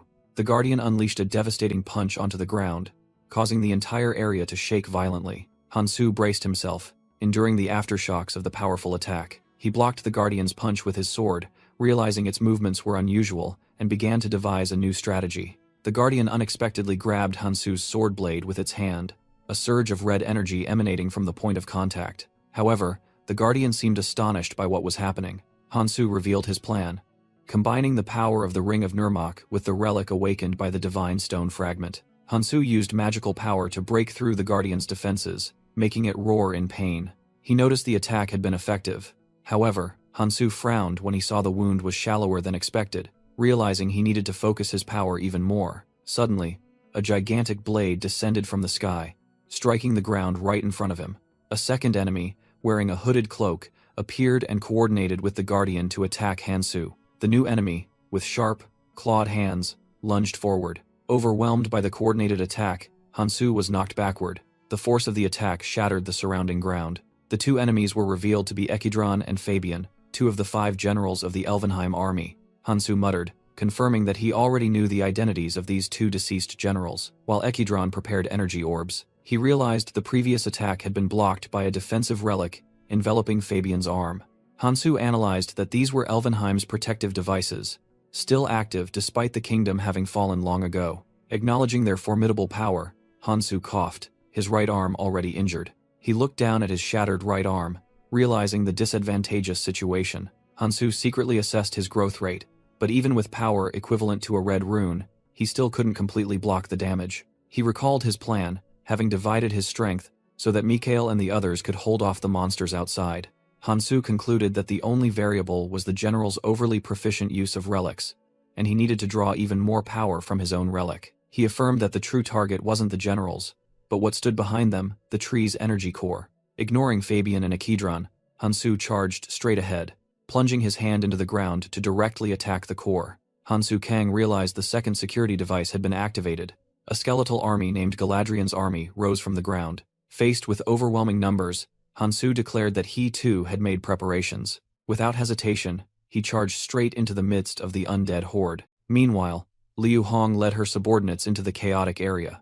The ghostly skeletal army flooded the battlefield, overwhelming the intruders. Mikhail struggled to defend himself, astonished by the power of the new enemies. Sophia realized this was Galadriel's army, the former protectors of this place now controlled. Liu Hong was also drawn into the fierce battle. She was astonished by the scale of the battle, wondering what Hansu had gotten himself into. Turning back to Hansu, he was confronting Fabian alone, blocking his energy attack. He swung Galadriel's relic, unleashing a powerful slash. His attack struck Ekidron, causing her body to partially disintegrate. But Ekidron immediately counterattacked with a destructive magical blast. Hansu realized that despite dealing damage, the generals recovered too quickly. He had to both dodge successive attacks and try to destroy their energy core. Hansu gasped, Admitting that fighting two enemies at once was a major problem, he felt his body being pushed to its limits from constantly using dragon power to fight and heal. Hansu decided to ignore the Guardians, as his sole objective was the Central Heart. Hansu Kang recounted the Elvenheim race, beings who once dominated the Red Zone in the past. To control the ecosystem, they created the World Tree and something called the Plant, hidden deep beneath its roots. Over time, the plant ceased to function due to the calamities, and the disgorging root, originally created to support it, became a calamity that drove the plant mad. Lacking authority, all the plant could do now was buy time. Hansu Kang realized that was why it had activated its security system to entrench itself. That system was the Elvenheim army, specifically the 5 generals, beings who existed solely to protect the plant and had become an immortal army. The bodies of the Elvenheim race were more resilient than humans, making them formidable opponents. However, Hansu believed that by using dragonization, he could create a fleeting opportunity. What he had to be most wary of was their regeneration ability, continuously powered by the Central Heart through the plant's magic. Fighting endlessly regenerating foes would have no end. Hansu determined that the 5 generals were merely obstacles. His true objective was singular. He channeled energy from the ring into Galadriel's relic. He decided to use dragonization to maximize magic output and focus it into a single point. Combining the relic's original power, the Divine Stone Fragment, and magic from the Ring of Nurmok, he would pour all his strength into one attack. Hansu charged forward like a streak of black and red light. His blazing fist plunged straight into Fabian's chest. He knew that even Fabian's armor, created from a relic, could not completely block the destruction authority from the ring. Hansu's attack completely pierced Fabian's body, causing the Guardian to begin disintegrating. Hansu Kang challenged Fabian to stand still and regenerate while he charged. He lightly landed, facing the towering Guardian. Hansu's sharp gaze immediately shifted to his next target. He swung his sword, blocking an attack from Ekidron's energy orbs. Hansu realized these orbs were Ekidron's relics, as durable as Fabian's armor, and he believed he could destroy them. Focusing his strength, he prepared to unleash a more powerful attack. Suddenly, the energy stream from his sword automatically split without much effort. Ekidron deduced that Hansu had intentionally used the enhanced relic to bait an attack. With blazing red eyes, Ekidron understood that as long as the main body remained unharmed, the relic would stay intact. Ekidron reached out, controlling the separated energy fragments to rush back towards Hansu. Hansu swiftly weaved through the opponent's barrage of attacks. Nevertheless, one of the energy orbs still grazed him, causing him to falter. He realized that even if he slashed at the relic's physical form, its inner power remained undiminished. Seeing Ekidron hovering with the intact orbs, Hansu was annoyed by this nuisance. Elsewhere, a warrior in a red cloak was clashing with a skeletal knight. He delivered a powerful blow, knocking the skeletal soldier to the ground. He shouted in despair, wondering how many more times he would have to repeat this. The skeletal soldier slowly sat up, its joints clattering as they reassembled. The exhausted warrior complained that the continuous magic tremors made it hard for him to move. Otherwise, he would have collapsed long ago. The skeletal knight had fully risen, ready for an endless battle. A desperate warrior yelled, "Commander, how long do we have to fight like this? We attack relentlessly, but their numbers don't decrease." He turned to blame Mikhail.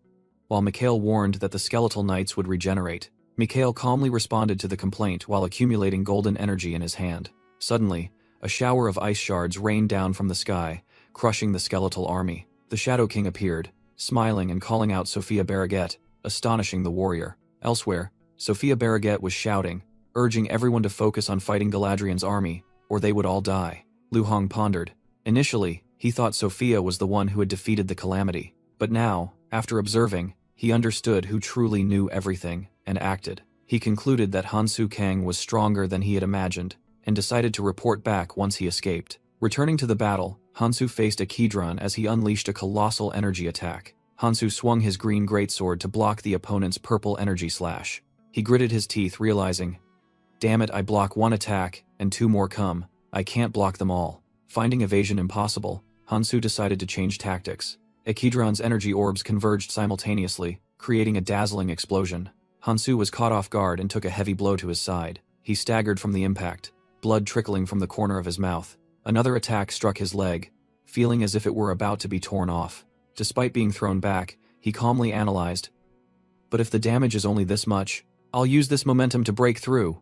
Hansu charged towards Ekidron. He unleashed a colossal green energy slash towards his foe. Hansu was determined to take the blow so he could unleash a decisive attack. Facing Hansu's attack, Ekidron quickly erected a defensive magic circle. Hansu ignored the magic, his gaze firm, knowing it was too late for his opponent to block his attack. A gigantic green energy slash from Galadriel's relic cut through Ekidron's body. Ekidron was stunned as the attack easily pierced through his defenses. However, the attacked individual was unharmed, its red eyes still glowing menacingly. Hansu's attack had actually flown through Ekidron and struck Fabian, the giant regenerating behind him.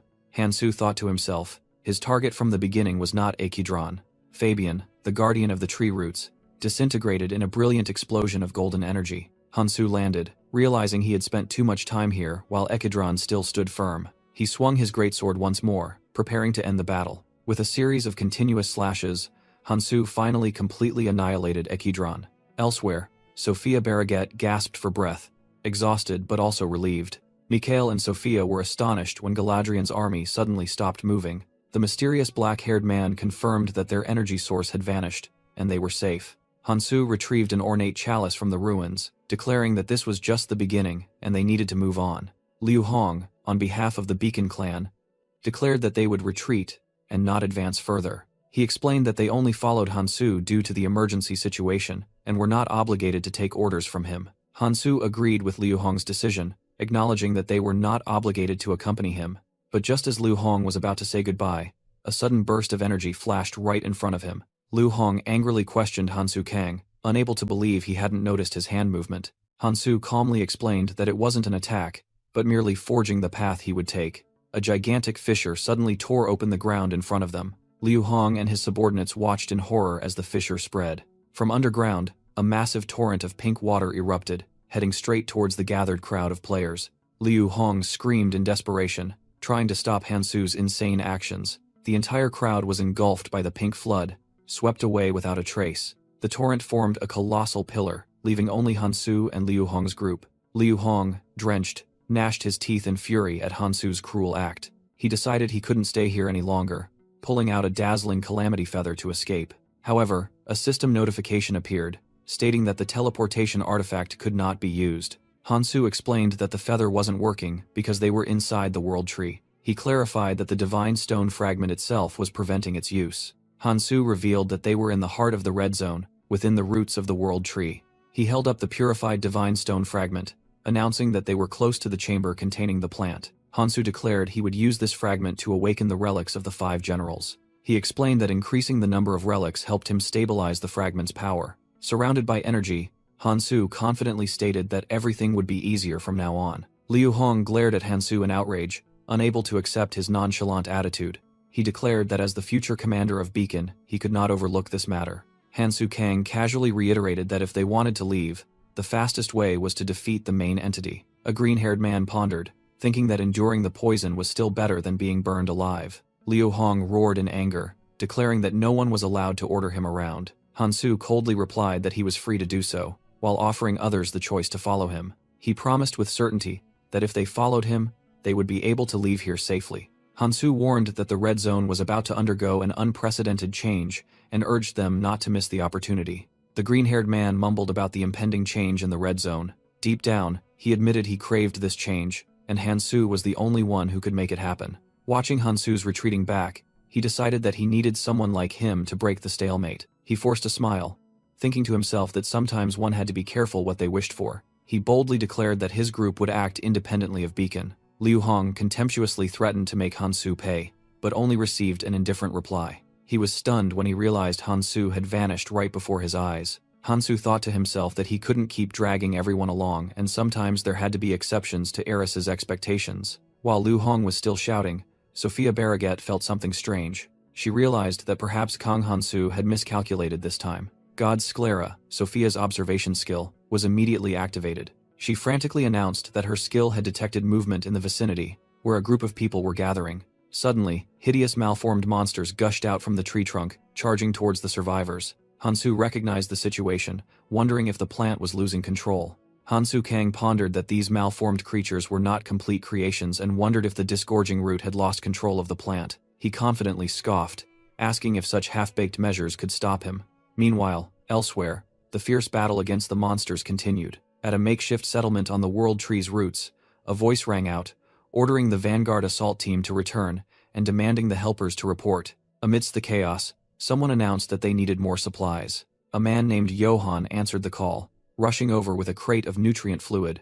Johann placed the heavy crate on the ground. After finishing his task, Johann sat down to rest, thinking to himself that everything had become chaotic, and the story he had initially heard was absurd. He continued his thoughts, admitting that what he had heard turned out to be true. Johann shivered as he recalled the colossal calamity fish, wondering in astonishment when Hansu had planned to destroy it. Suddenly, a mysterious hooded figure appeared behind him and asked what Johann had just said. The figure continued to inquire if Johann had met Hansu before. Johann thought to himself about Hansu's strength and worried that another group, like Gesu Zhang's, was also hunting him. Wary, Johann lied that he didn't know who the stranger was and had nothing to say. Johann tried to warn that there were many helpers around, but the stranger reassured him that it was just a misunderstanding. The stranger slowly pulled down their hood. The person revealed himself to be Choi Sung-jin and introduced himself as Hansu's friend.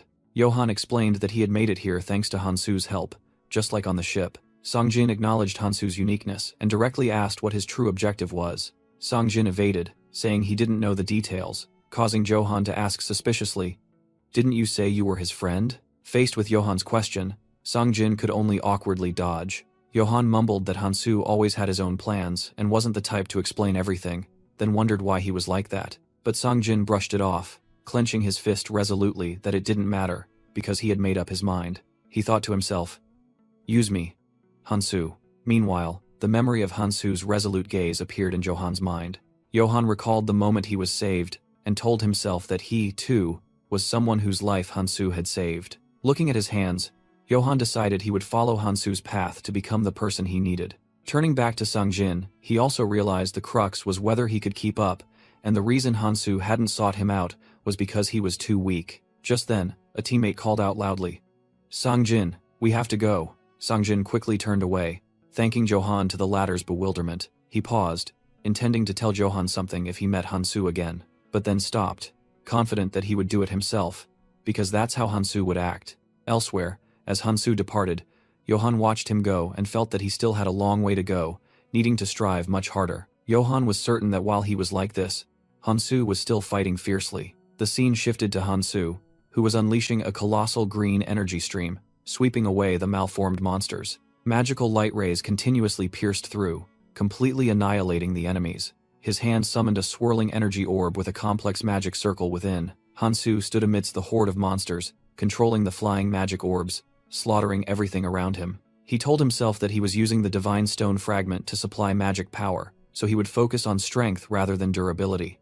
Witnessing the sight, another group of players led by a black-haired leader could only exclaim in shock, "No way."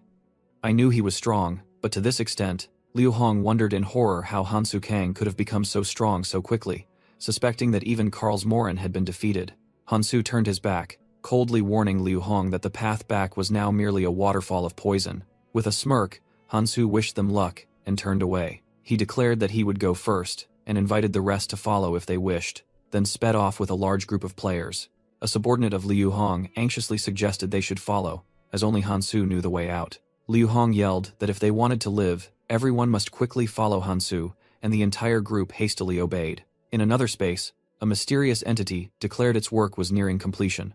A creation implanted with the power of the plant. The entity proudly declared it had created Alpha. It commanded its creation to awaken. The creature called Alpha, who had maintained the red zone, began to rise from the energy orb.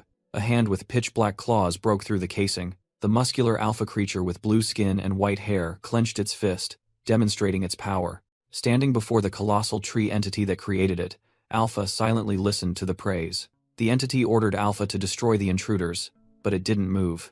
Alpha spoke, stating that a mere commoner had no right to command it. The tree entity roared in anger, asserting that it was the creator and master, while Alpha was merely a replica. Alpha confronted the entity, challenging, "You dare claim to be my creator?" Immediately, Alpha summoned a greatsword and lunged to attack its own creator. It said it must be here, then plunged its hand directly into the tree entity's body. The colossal tree entity was only stunned for a moment. Alpha coldly ordered, "The key to the armory. Hand it over." The creator entity roared in the darkness. "How dare you?" It shrieked in utter fury. "How dare you attack me?" Alpha merely replied indifferently, "How boring." It explained while being constricted by the roots. "Think about the current situation. "You fool. You constantly create monsters to defend yourself, but because of that, you can't restore the plant. Therefore, I'm telling you to hand over the key." With glowing red eyes, Alpha declared, "I will change the tide of battle." The creator entity reassured itself. "I was surprised by the sudden attack, but it seems to still be following my orders." After a moment of hesitation, it reluctantly agreed. "All right." The entity's trunk began to crack open, revealing a void within. It opened itself up and said, "Take it." Alpha smiled with satisfaction. "Himph. Good." Its gaze focused on a brilliantly glowing object inside. "So, it's here." Alpha bared its teeth in a sinister grin, revealing its true intentions. It suddenly lunged and seized the glowing object, stunning the creator entity. "What?" As Alpha's hand tightened, the creator entity frantically screamed, "What are you doing? That's the divine stone. Stop." Alpha crushed the stone, disregarding the desperate cries of its creator. It tilted its head back, absorbing the immense energy pouring from the shattered divine stone. With newfound power, Alpha let out a sky-shattering roar, breaking free from the tentacles that bound it. The creator entity shrieked in extreme agony as its power was drained. Amidst the withered roots, Alpha reassured it. "Don't be afraid." With a mad grin, it declared it would keep its promise and resolve the situation. Elsewhere, Galadriel's army suddenly writhed in agony. Unaware, Liu Hong was still fiercely cutting down enemies. Sophia Barraget was also fighting, unleashing magic amidst her god's sclera. Mikhail desperately shouted, trying to encourage his comrades to hold on a little longer. Suddenly, a strange figure stepped onto the chaotic battlefield. The cooperative players were stunned as the Shadow King appeared before them. Immediately, the entire skeletal army froze, their bodies beginning to crack. The other players cried out in panic, not understanding what was happening. Piece by piece, the skeletal warriors crumbled into dust upon hitting the ground. The Shadow King stood still, his sword lowered, watching his enemies vanish. He turned and told Sophia's group that the army's energy source was gone, and they were safe. Sophia and Mikhail were speechless, astonished by the incredible power of the person who had just saved them. The Shadow King glanced over his shoulder with absolute confidence. Meanwhile, Hansu Kang was alone, facing a swarm of gigantic, malformed monsters emerging from the ground. He drew the green glowing greatsword, his gaze resolute and ready for battle. With a powerful swing of his sword, Hansu unleashed a wave of energy that swept through the enemy ranks. He calmly watched the grotesque monsters writhe under his initial attack. Hansu Kang swung Galadriel's relic, slicing through Ekidron's defensive orbs. Struck by the destructive attack, Ekidron roared in pain. With a determined gaze, Hansu charged forward without hesitation. He rode on the wave of green energy, cutting a path through the ground. After clearing out the enemies, Hansu realized that the defenses and monsters here were weaker than those inside the Calamity Fish. However, he felt something was amiss. Elsewhere, Liu Hong also noticed the monsters weakening. A Beacon clan member unleashed ice magic to support the fight. Liu Hong wondered if this was a sign that the enemies were being cornered. Meanwhile, Hansu decided it was time to head straight for his main objective. Mikhail's group was astonished by the change, wondering if it was caused by a single person. They pointed out in shock that the smaller roots had completely stopped moving. Hansu showed a hint of surprise, seemingly not expecting his actions to have such an immediate impact. While preparing a complex spell, Sophia Barraget was stunned to see Hansu Kang dash past. Hansu didn't stop, continuing to walk decisively. Finally, he reached the center of the structure, where the plant was active. The gigantic cube emitted powerful energy beams. Immediately after, the light faded, and the entire structure fell silent. Hansu confirmed that the plant had been deactivated, and that meant he raised his head, ready to face the true enemy and challenge it to appear. A mysterious voice echoed. Recognizing a stranger standing atop the root structure, Hansu Kang dove straight down from his position. The observer speculated that it was the one who had obtained the Divine Stone fragment. He wondered who the stranger was, as no one else could enter the root's core. Alpha, a blue-skinned, white-haired entity, appeared and remarked that Hansu was smarter than the others. Hansu Kang looked directly at the new enemy with sharp eyes. Alpha approached, saying that Hansu was using the key correctly despite not being of their kin. With a smug smile, Alpha offered to talk about the key Hansu possessed. Hansu silently listened to Alpha's offer. An explanation revealed that the 5 relics of the 5 generals were actually called keys. If all 5 were collected, that person would have complete control over the world tree. Hansu Kang and Alpha stood facing each other, ready for a fight. Hansu thought to himself, realizing his opponent had just called the relic a key. He knew only the Elvenheim used that word, but thought it was impossible for them to appear here. Hansu's eyes narrowed as he realized a horrifying truth. He assertively declared, "So you're a clone?" making Alpha chuckle with amusement. Alpha admitted Hansu not only knew how to use the key but also knew about the original, and Hansu confirmed he had heard of it. Alpha then directly asked Hansu what he wanted to say. He pointed at Hansu, beginning to state his demands. Alpha arrogantly commanded, "Give me your keys and be gone." Hansu Kang retorted, "A bug like you isn't worthy. In that case, I'll make an offer of my own." He tightened his grip on Galadriel's relic, demanding, "Quietly hand over the divine stone fragment." Hansu growled, asserting that an imposter like Alpha wasn't worthy of possessing it. Alpha showed surprise at the unexpected defiance. The surprise quickly turned into a wide grin, full of sharp teeth. He laughed arrogantly as he looked at Hansu, his hand still clutching the divine stone fragment. Purple energy began to surge as Alpha channeled power into the stone. "You don't even know your place," Alpha said disdainfully. "A bug thinking it can kill me?" Hansu maintained a calm expression, unfazed by the threat. "You leave me no choice," Alpha said while summoning a strange object. White cubes began to gather in his palm. They merged into a unique sword with a blue orb at its center. Alpha raised the weapon. The orb turned red and released a fierce surge of energy. Hansu was stunned by the terrifying power accumulating. Behind Alpha, a massive black void opened up, exuding an aura of destruction. Hansu realized it could hold enough equipment for hundreds of thousands of people. Horrified, he realized it was the armory, while Alpha declared he would teach him a lesson. Countless green magic orbs were fired from the void. Hansu was completely surrounded by the barrage of magic bullets, while Alpha ended with a sneer, "You lowly fool." The green magic bullet barrage rushed forward with terrifying speed. Hansu Kang calmly faced it, the 7 blue orbs of Justice of Deucratus spinning around him. 2 opposing energy currents collided, creating a fierce explosion that shook the space. Alpha smirked, recognizing them as the 7 sacred orbs, a weapon worthy of the 5 generals, but he still showed disdain. Amidst the bullet storm, Hansu charged forward, thinking to himself, "What if I do this?" The orbs immediately transformed, merging into converging laser beams. Hansu spun around, using Galadriel's relic to deflect the deadly energy streams. His face shone with determination as he fended off the relentless assault. He glided like a ghost amidst the dense green streaks of light. Hansu analyzed, realizing each individual orb was very weak, just like a degraded version of Ekadron's relic. However, his eyes flashed as he discovered the crux of the problem. The energy streams began to intertwine, weaving into an impenetrable net. A blue knife from Justice of Deucratus was fired, creating a small breakthrough. Clinging to a root, Hansu remarked that, though weak, the sheer number, enough to equip hundreds of thousands, was truly overwhelming. He watched the energy orbs gathering for the next assault. Another blue knife was launched again, tearing through the green energy screen. Hansu launched himself through the air, the great sword in his hand ready to counterattack. He threw a powerful punch, shattering an incoming energy stream. He used his sword to shatter a tightening circle of projectiles around him. Finally, Hansu caught an orb with his bare hand and asserted, "A clone, using recreated weapons."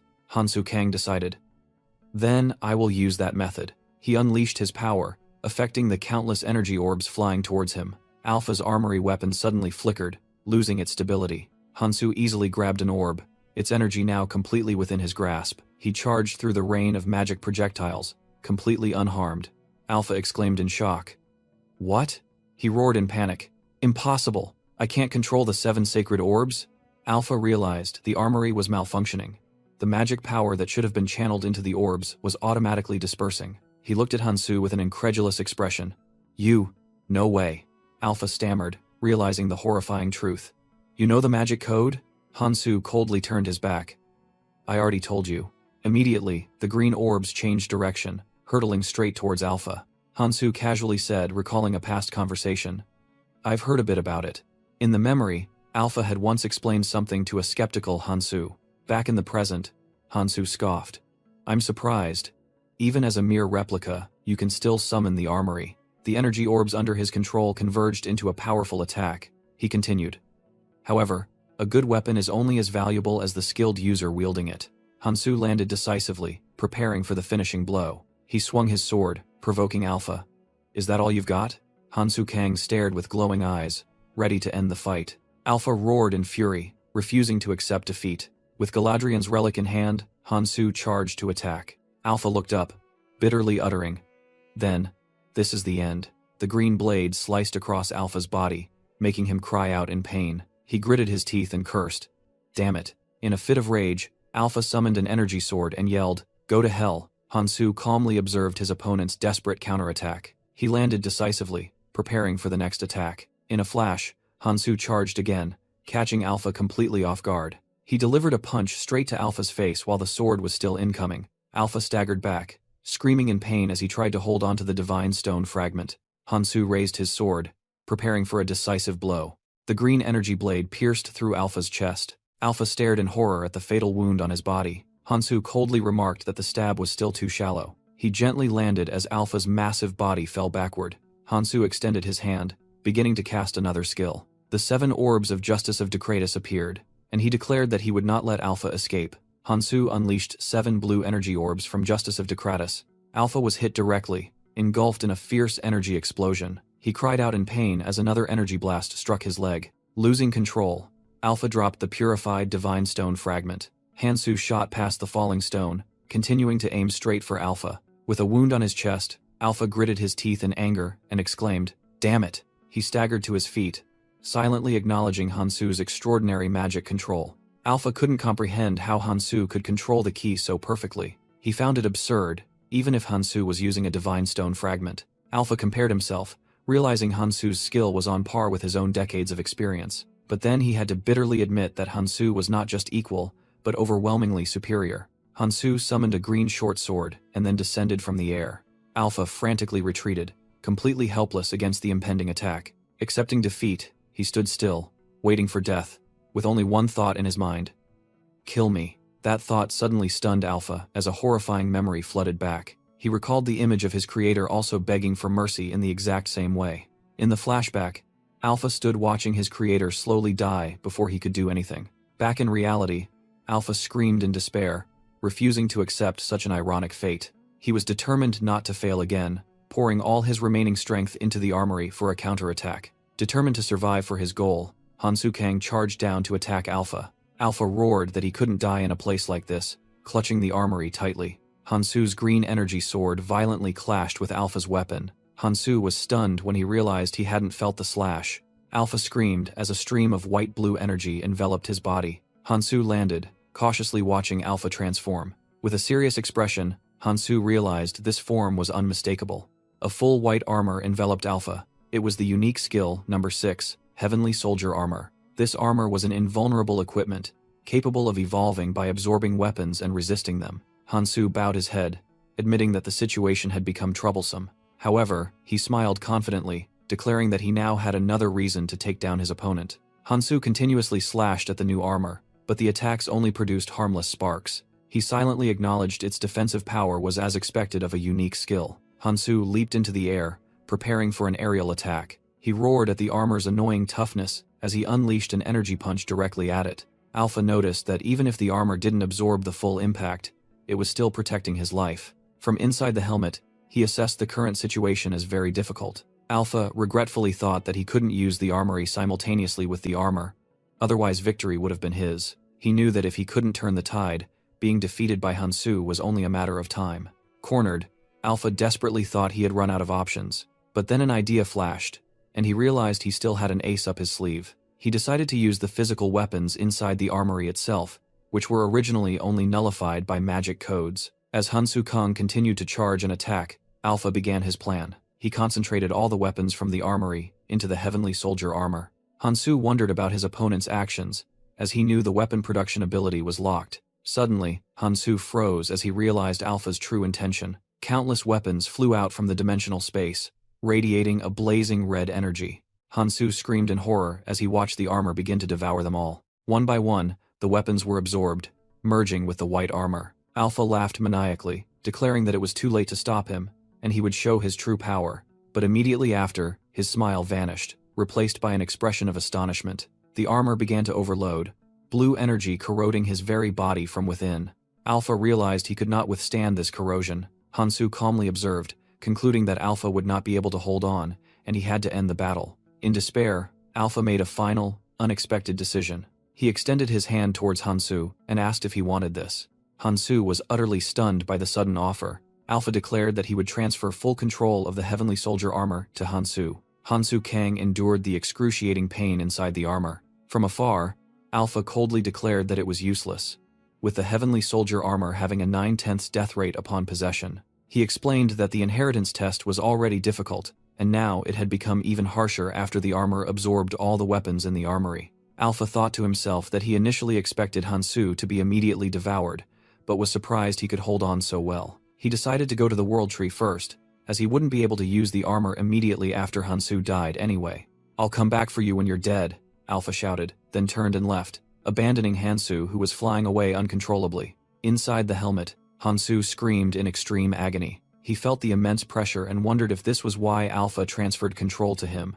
Hansu was well aware of the danger. Even a small mistake could cost him his life. Despite the risks, he decided this was no time for hesitation and prepared to unleash his full dragon energy. A fierce burst of golden energy erupted from Hansu's body. A fiery aura enveloped him as the transformation began. Black dragon scales appeared on his face, and his teeth sharpened as Hansu fully transformed into his draconic form. Blinding golden light pierced through the gaps in the helmet. The entire heavenly soldier armor turned shimmering gold, completely subdued by Hansu's dragon energy. With a sky-shattering roar, Hansu unleashed his full power, causing the armor to explode from within. Fragments of the heavenly soldier armor scattered in all directions.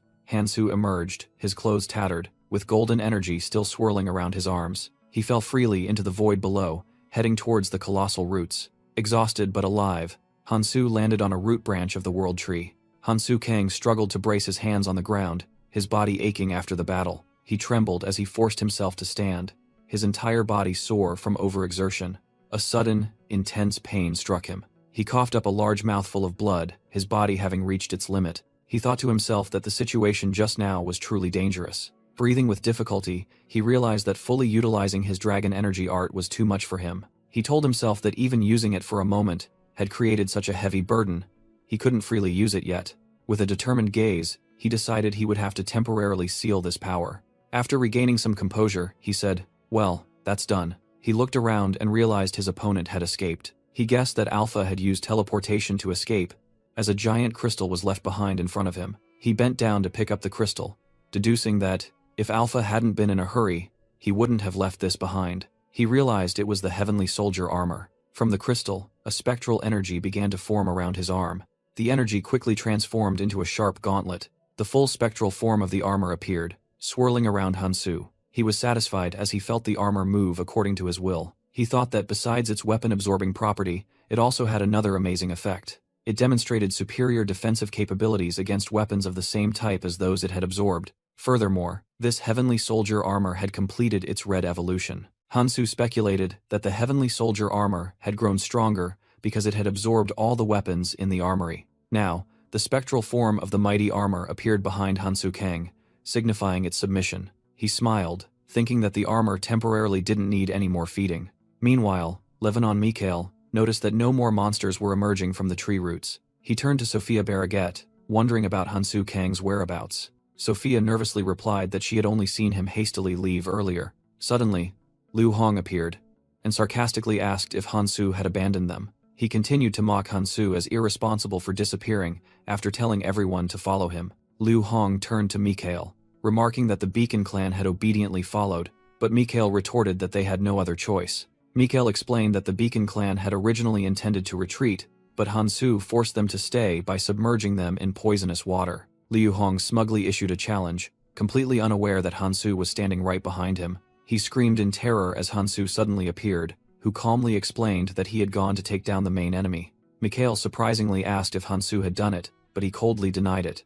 In response to Mikhail's question about who did it, Hansu simply ordered everyone to follow him to the surface. Liu Hong awkwardly agreed, not daring to object. Hansu turned back and clarified that he had the right not to obey, as he had never ordered anyone. He added that it would be best not to make him repeat himself, causing Liu Hong to fearfully bow his head. Liu Hong turned back with an annoyed expression, while Mikhail quietly observed. Mikhail's eyes narrowed, assessing the interaction between the two. He silently scoffed at Liu Hong's earlier panicked scream with a look of disdain. Liu Hong gritted his teeth, his face flushed with anger at Hansu's attitude. Meanwhile, Hansu pondered.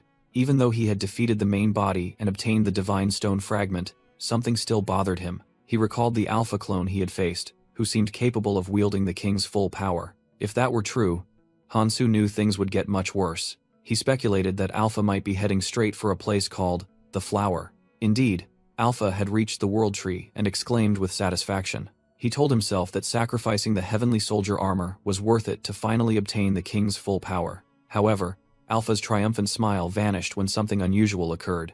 He roared in anger, not understanding why the main body remained dormant despite him having returned all the power. There, another entity with blue hair appeared in silence. That person declared that the World Tree had withered, and Elvenheim was no more, but humanity would replace them. He began a ritual, vowing to rectify past mistakes to revive his kin. He revealed his people's name was Acheron. The oath "All for Acheron" echoed throughout the silent space. He told the cowardly sleeping king that he had failed, and now he would do everything.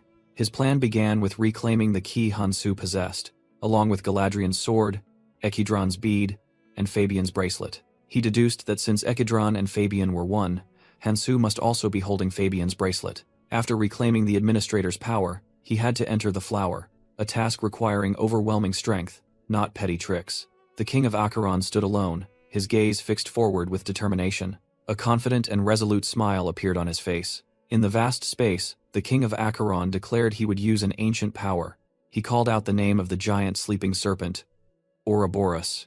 Immediately, he dashed off, beginning to move across the monster's colossal body. With terrifying speed, he glided past the enormous roots. He landed steadily, preparing for his next move. The king of Acheron concentrated his power, his white hair fluttering in the silent space. Energy began to swirl violently around the colossal structure. He raised a bone blade, ready to attack. A powerful slash created streams of blue energy that tore through everything. After the attack, he landed gently. His body radiated a powerful aura, standing firm amidst the chaotic energy. A smug smile appeared on the face of the king of Acheron. He faced the magnificent creature he had just awakened. He angrily commanded Ouroboros, questioning why the creation dared to defy its creator. From the serpent's body, an army of insect monsters began to emerge, roaring furiously. The king was surrounded by the very creatures he had just spawned. He calmly placed his hand on a monster's head, subduing it. Standing atop Ouroboros, the king and his new army pondered the failure of the previous original entity. He declared that having lost its kin, the old entity no longer held authority, and now, he was the new original entity. Accepting his new role, his face transformed into a grotesque smile with sharp teeth. With a savage grin, he declared, "From now on, I am Techeron." After the glorious feat, Hansu Kang's group stood on a giant root of the World Tree. The leader of another group of survivors exclaimed in astonishment, unable to believe they had returned alive. Sophia Barraget remained silent, lost in her own thoughts. Lebanon Mikhail turned to her and asked, "Sophia, what are you thinking?" Mikhail chuckled awkwardly and then answered himself, assuming they both shared the same thought. They both looked towards Hansu, thinking that the red zone had changed so much since that man appeared, after single-handedly destroying the calamity fish and the disgorging root. Elsewhere, a blue-haired leader admitted that he had almost given up all hope. That person recalled that even a powerful figure had said it was impossible, and he himself couldn't imagine destroying a calamity. Yet, in the end, Hansu Kang had done it. Alone. Sophia was certain that even her teacher would acknowledge Hansu, and he would easily advance into the orange zone. She realized that from now on, the red zone would become a safer place, meaning more new arrivals from the tutorial area would survive. The other leader also clenched his fist, a glimmer of hope that his loved ones might also survive thanks to this change. Suddenly, Hansu Kang spoke, declaring a grand objective. "I'm planning to save 1 billion lives." Sophia let out a slight scoff at that declaration. Mikhail curiously asked why she was laughing. She smiled and explained, "It's just, I have a feeling that something utterly absurd might actually come true." Mikhail seemed to understand her meaning. Suddenly, a large bird made of blue energy soared across the sky. Someone in the leader's group exclaimed in surprise, and the leader recognized them as carrier pigeons. The woman with ash-brown hair wondered why there were so many carrier pigeons. Below them, on the giant root layers of the World Tree, countless people had gathered. Meanwhile, in a dark forest, a man with his hair in a bun was panting, running for his life. He and his 2 companions were trying to escape an unseen threat. Suddenly, he tripped over a rock and fell to the ground. His 2 companions merely glanced back before continuing to flee, abandoning him. "Help!" The desperate man reached out for aid. The 2 escapees looked at each other, the blonde-haired man even flashing a wicked smile as they abandoned their comrade. "Please, don't leave me behind," he pleaded, as he watched their figures disappear. Before he could get up, he screamed in pain as something attacked him. A monster with white armor on its head and glowing red eyes lunged, sinking its teeth into him. The monster's hideous face filled the victim's vision. It began to devour its prey savagely. Elsewhere, the giant serpent Ouroboros raised its head, looking at the newly arrived group. Hansu Kang calmly observed the desolate landscape at the border of the new area. Sophia Barraget stood opposite him. Both had reached their destination together. An authoritative voice commanded the monsters, "Block the humans." Tekuron, the king of Acheron, declared their mission was to hold back the enemies until he fully controlled Ouroboros. He decisively ordered, "Stop them from crossing the border into the orange zone." Hearing the command, a swarm of insect minions with glowing pink eyes poured out from the forest. A swarm of insect monsters with glowing pink eyes gathered in the darkness, ready to attack. They charged forward in unison, a massive army under the moonlight. In the bloodshot eyes of one monster, the reflections of Sophia Barraget and Hansu Kang observing were visible. Their origin was the colossal serpent Ouroboros, its green scales coiled. The entire swarm rushed across the desolate land, forming a living whirlwind. A terrified defender screamed as he saw the horrifying sight approaching. He realized they were the parasitic locusts. The monster army advanced relentlessly, a seemingly endless wave of destruction. Pam Ferris loudly gave orders, demanding everyone get ready to stop them here. Minchul Baek and Aaron Part stood solemnly, listening to the warning that the red zone would end if the defensive line was breached. Another axe-wielding defender rallied everyone to protect this place and hold out until reinforcements from other clans arrived. A young man's face turned pale with fear before the overwhelming enemy. Minchul Baek's hand trembled, gripping the railing tightly, showing extreme tension. He gritted his teeth in despair, wondering if they had to stop all of this by themselves. The parasitic locusts swarmed in, filling their entire field of vision. A thought flashed, questioning this calamity's connection to larger events. From the air, streaks of blue energy converged, forming a carrier pigeon. Levanon Mikhail calmly received the energy bird hovering before him. He began to report that all the parasitic locusts inside Ouroboros had emerged. Sophia Barraget was stunned upon hearing the final number, while Hansu Kang remained calm. Their number exceeded 100 million. A desperate defender exclaimed that even gathering all the clans couldn't stand against this force.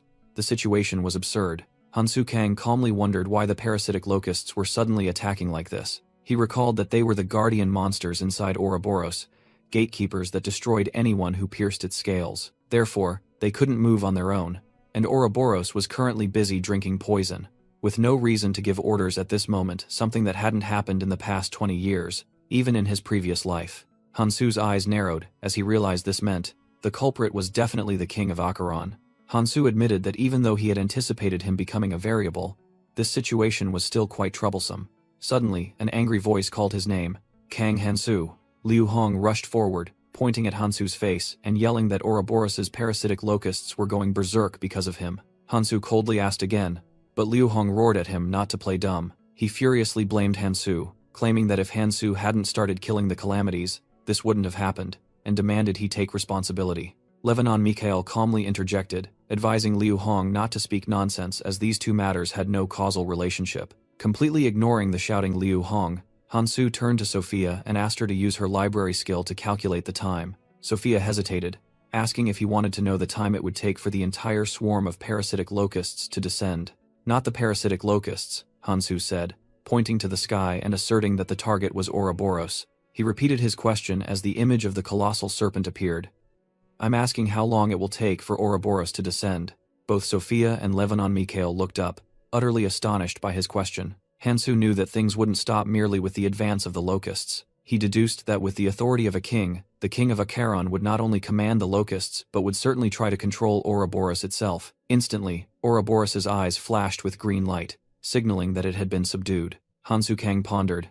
It was time to face the calamity Ouroboros, but the moment it touched the ground, everything would be crushed. He urged Sophia Barraget to quickly calculate the time Ouroboros would descend, as every second was precious for preparation. Through her monocle, the image of the giant monster reflected as Sophia focused her abilities to observe. Elsewhere, Liu Hong informed his subordinates that they only had about 2 weeks left. Realizing the dire situation, he decisively declared that the order to capture Kang Hansu was no longer important. Liu Hong ordered his clan members, instructing teams 1 and 2 to report to their superiors while the rest followed him. Sophia Barraget suddenly appeared, blocking their path and questioning Liu Hong's plan, demanding that they all fight together. He coldly asked why they should do such a thing. Liu Hong revealed his plan. They would escape through the mirror that was about to open, abandoning everyone else. Hansu Kang explained that the mirror was a special lake, a path that only opened once a month. Only those who were qualified could pass through this gate. Liu Hong confidently asserted that all members of his clan, as high-level travelers, would certainly be able to enter. He smirked, confirming his escape plan, stating there was no reason for them to die in vain. Sophia angrily yelled, questioning him about their superior's orders and the impending fate of the others. He replied with a rhetorical question full of contempt. He casually said that those left behind would die at the hands of the parasitic locusts, or be devoured by Ouroboros itself. With an indifferent expression, Liu Hong picked his ear and said he didn't care about an order from 20 years ago. Sophia gritted her teeth, resentfully looking at the traitor before her. Liu Hong pushed her aside, warning that not only he, but other clan members shared the same thoughts. Liu Hong smirked, explaining that justice only existed in heaven, not in this hell. Facing him, Sophia, Hansu Kang, and Lavonon Mikhail led the remaining group of survivors. Sophia clutched her head in despair, thinking that all the remaining travelers would surely be massacred. She also feared that if they weren't careful, some mysterious seal could also be broken. Suddenly, Hansu spoke to reassure her. "Don't worry. 2 weeks is more than enough time." He confidently declared that taking down Ouroboros was not a pipe dream if they met certain conditions. Sophia skeptically asked if he intended to do the same as when he faced the calamity fish and the disgorging root. She immediately dismissed it as impossible, while Mikhail explained that the parasitic locust swarm protecting Ouroboros was on its way down. Mikhail added that the monster had completely shielded itself, making the old method impossible. "That's why I said we need to fulfill some conditions," Hansu replied, holding up 2 fingers. The first condition was to gather all the clans to face the descending locust swarm. The second condition was to receive help from the strongest figures in the red zone, the 7 phantoms. Hansu smiled, believing that then the plan would become feasible. In the distance, the colossal world tree stood tall against the night sky.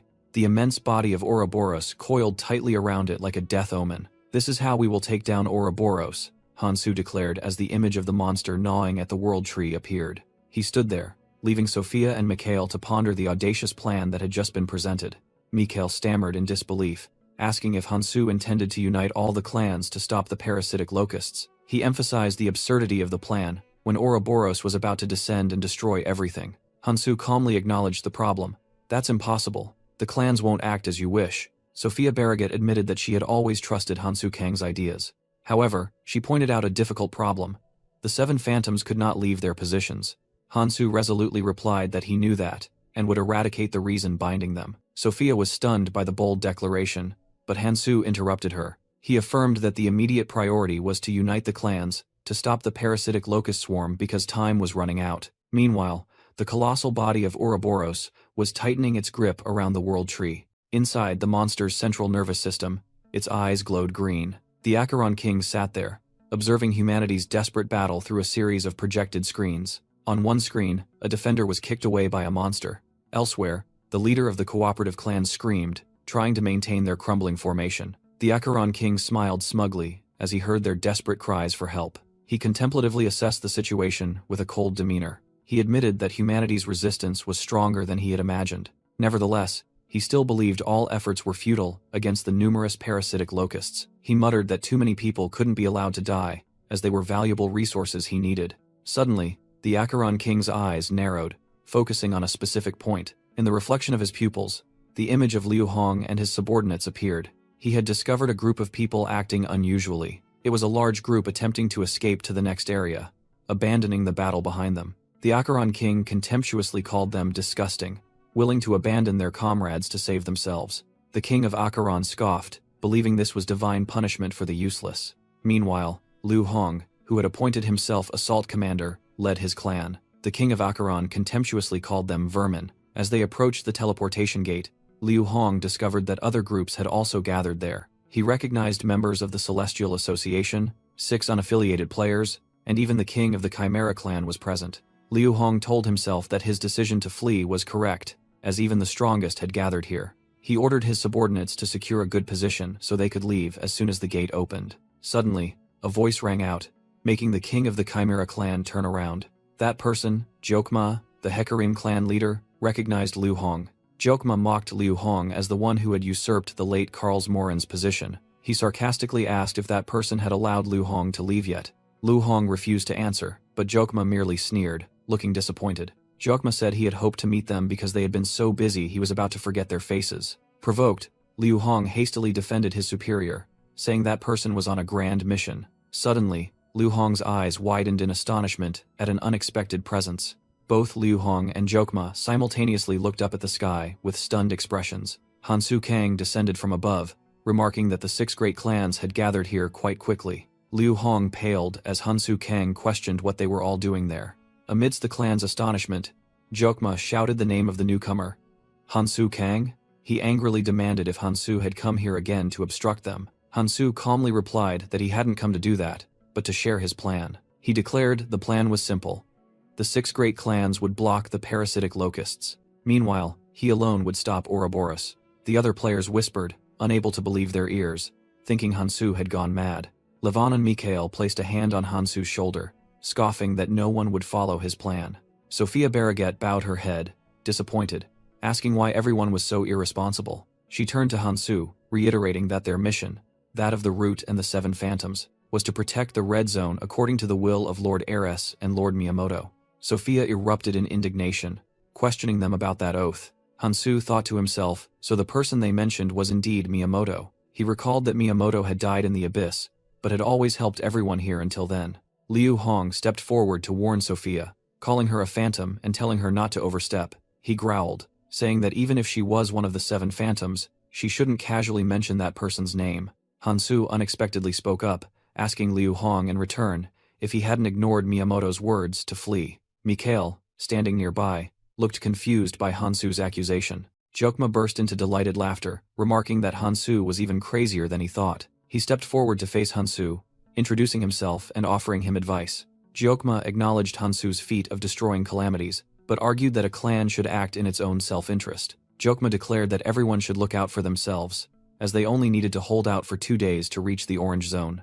Han Su Kang silently listened to that selfish declaration. He turned away and told Sophia that he had known he wouldn't be able to convince such people. Han Su smirked, warning that they were about to directly experience the harshness of this world. Immediately, a violent tremor shook the ground, causing everyone to stagger. The panicked crowd screamed as the ground continued to shake violently. Jokma tried to reassure everyone, suggesting they could hold out against the parasitic locusts for 2 days. Han Su coldly dismissed it, asserting that this tremor was much stronger. He knew that only one thing in the Red Zone could cause such a powerful tremor. In his mind, Han Su named the colossal monster lurking, Ouroboros. The colossal tail of the Ouroboros serpent slithered past, making the entire land tremble. The horrified players looked up at the magnificent creature dimly appearing before their eyes. Liu Hong screamed in despair, not understanding why Ouroboros had appeared 2 weeks early. Sophia Barraget realized the truth was even worse, saying this wasn't Ouroboros descending. She explained that for now, it was only moving its tail. Aaron Part was frozen, unable to believe the ground was shaking this much just from a tail. Han Su whispered with conviction. He knew Ouroboros was trying to block the mirror. Ouroboros's colossal tail suddenly plunged straight into the lake below. The players screamed in horror as the tremor flung them into the air. A desperate shout rang out, urging everyone to dodge as the colossal tail struck, creating a destructive tsunami. In a vision, Sophia Barraget and her companions stood amidst glowing golden magic circles. She made a request, and it was granted. The magic was activated, creating a colossal pillar of energy. The dazzling column of light shot straight into the sky from a massive structure below. Reality returned. The great tail of Ouroboros coiled across the fiery sky. Minxiol Bek exclaimed in worry as he witnessed the horrifying sight with the other players. Ouroboros's colossal tail slammed into the ground, blocking the path to the Orange Zone. A subordinate frantically pointed to the sky, informing Commander Liu of the approaching threat. From above, a swarm of parasitic locusts, as numerous as ants, with glowing red eyes, crawled down. The ground shook violently, and the players' legs trembled with fear. Others cried out in despair at the seemingly endless number of monsters. Liu Hong shouted loudly, ordering his people to retreat immediately and run as far as possible. The leader of the Celestial Association also decided that they would move. Other groups of players also began to flee in chaotic disarray. The Hecarim clan members desperately begged their leader, Jokma, for orders. Jokma coldly analyzed that the path was blocked, and they had to destroy the entire swarm of monsters to proceed. However, he realized it was impossible with such a colossal number of monsters. A sinister smile appeared on Jokma's lips as he thought there was truly nothing to be done. He stood with his arms crossed, watching as his subordinates and others were in utter terror. Liu Hong angrily pointed at Jokma, shouting and asking if he wanted everyone to die. Suddenly, Liu Hong changed direction, pointing towards two figures atop a colossal ice pillar, and calling out Sophia Barraget's name. Sophia Barraget shouted, asserting that fleeing was useless, and they had to stop the locusts to survive. Liu Hong retorted gruffly, arguing that they would die anyway when Ouroboros descended in 2 weeks. A Beacon clan scout rushed over, shouting about an emergency situation. Immediately, a colossal army of Ouroboros's parasitic locusts surged down from the sky. The scout frantically announced that the monsters were right behind them. A hideous parasitic locust with glowing red eyes landed on the ground. 2 of Liu Hong's subordinates screamed in terror as the monsters closed in. Amidst the chaos, Hansu Kang charged forward, landing directly on the back of a monster. He swung his green energy sword, easily slicing through the swarm of locusts. Amidst the battle, Hansu calmly ordered Liu Hong to follow the plan. He confidently asserted that if they complied, all would survive. Liu Hong gritted his teeth, unable to believe it, and thought Hansu was completely insane. He pointed at Hansu, yelling that Ouroboros was on a completely different level from the other calamities. Hansu coldly asked back, "So, his plan is just to tuck tail and run?" He emphasized that doing so meant abandoning their only path to survival. Hansu began to explain the plan, saying that the mirror would open in 2 days, while Jokma silently observed. But he clarified that as long as Ouroboros's tail covered the lake, they would have to wait 2 weeks. Hansu issued an ultimatum to the gathered leaders. Choose. He presented the first option. Unite to defeat the calamity and survive together, or succumb to selfish desires, remain in the red zone, and be buried underground. A parasitic locust let out a piercing roar. Jokma and the Hekarim clan watched in horror as the colossal swarm of monsters surged towards them. The clan members screamed in panic, yelling that they were coming. In despair, they urged their leader, Jokma, to flee quickly. A monster swooped down, beginning a fierce attack. A Hekarim clan member shouted their leader's name as another monster closed in from behind. Despite the danger, Jokma smiled, declaring that he was starting to like Hansu Kang. He summoned a colossal warhammer, glowing fiery red.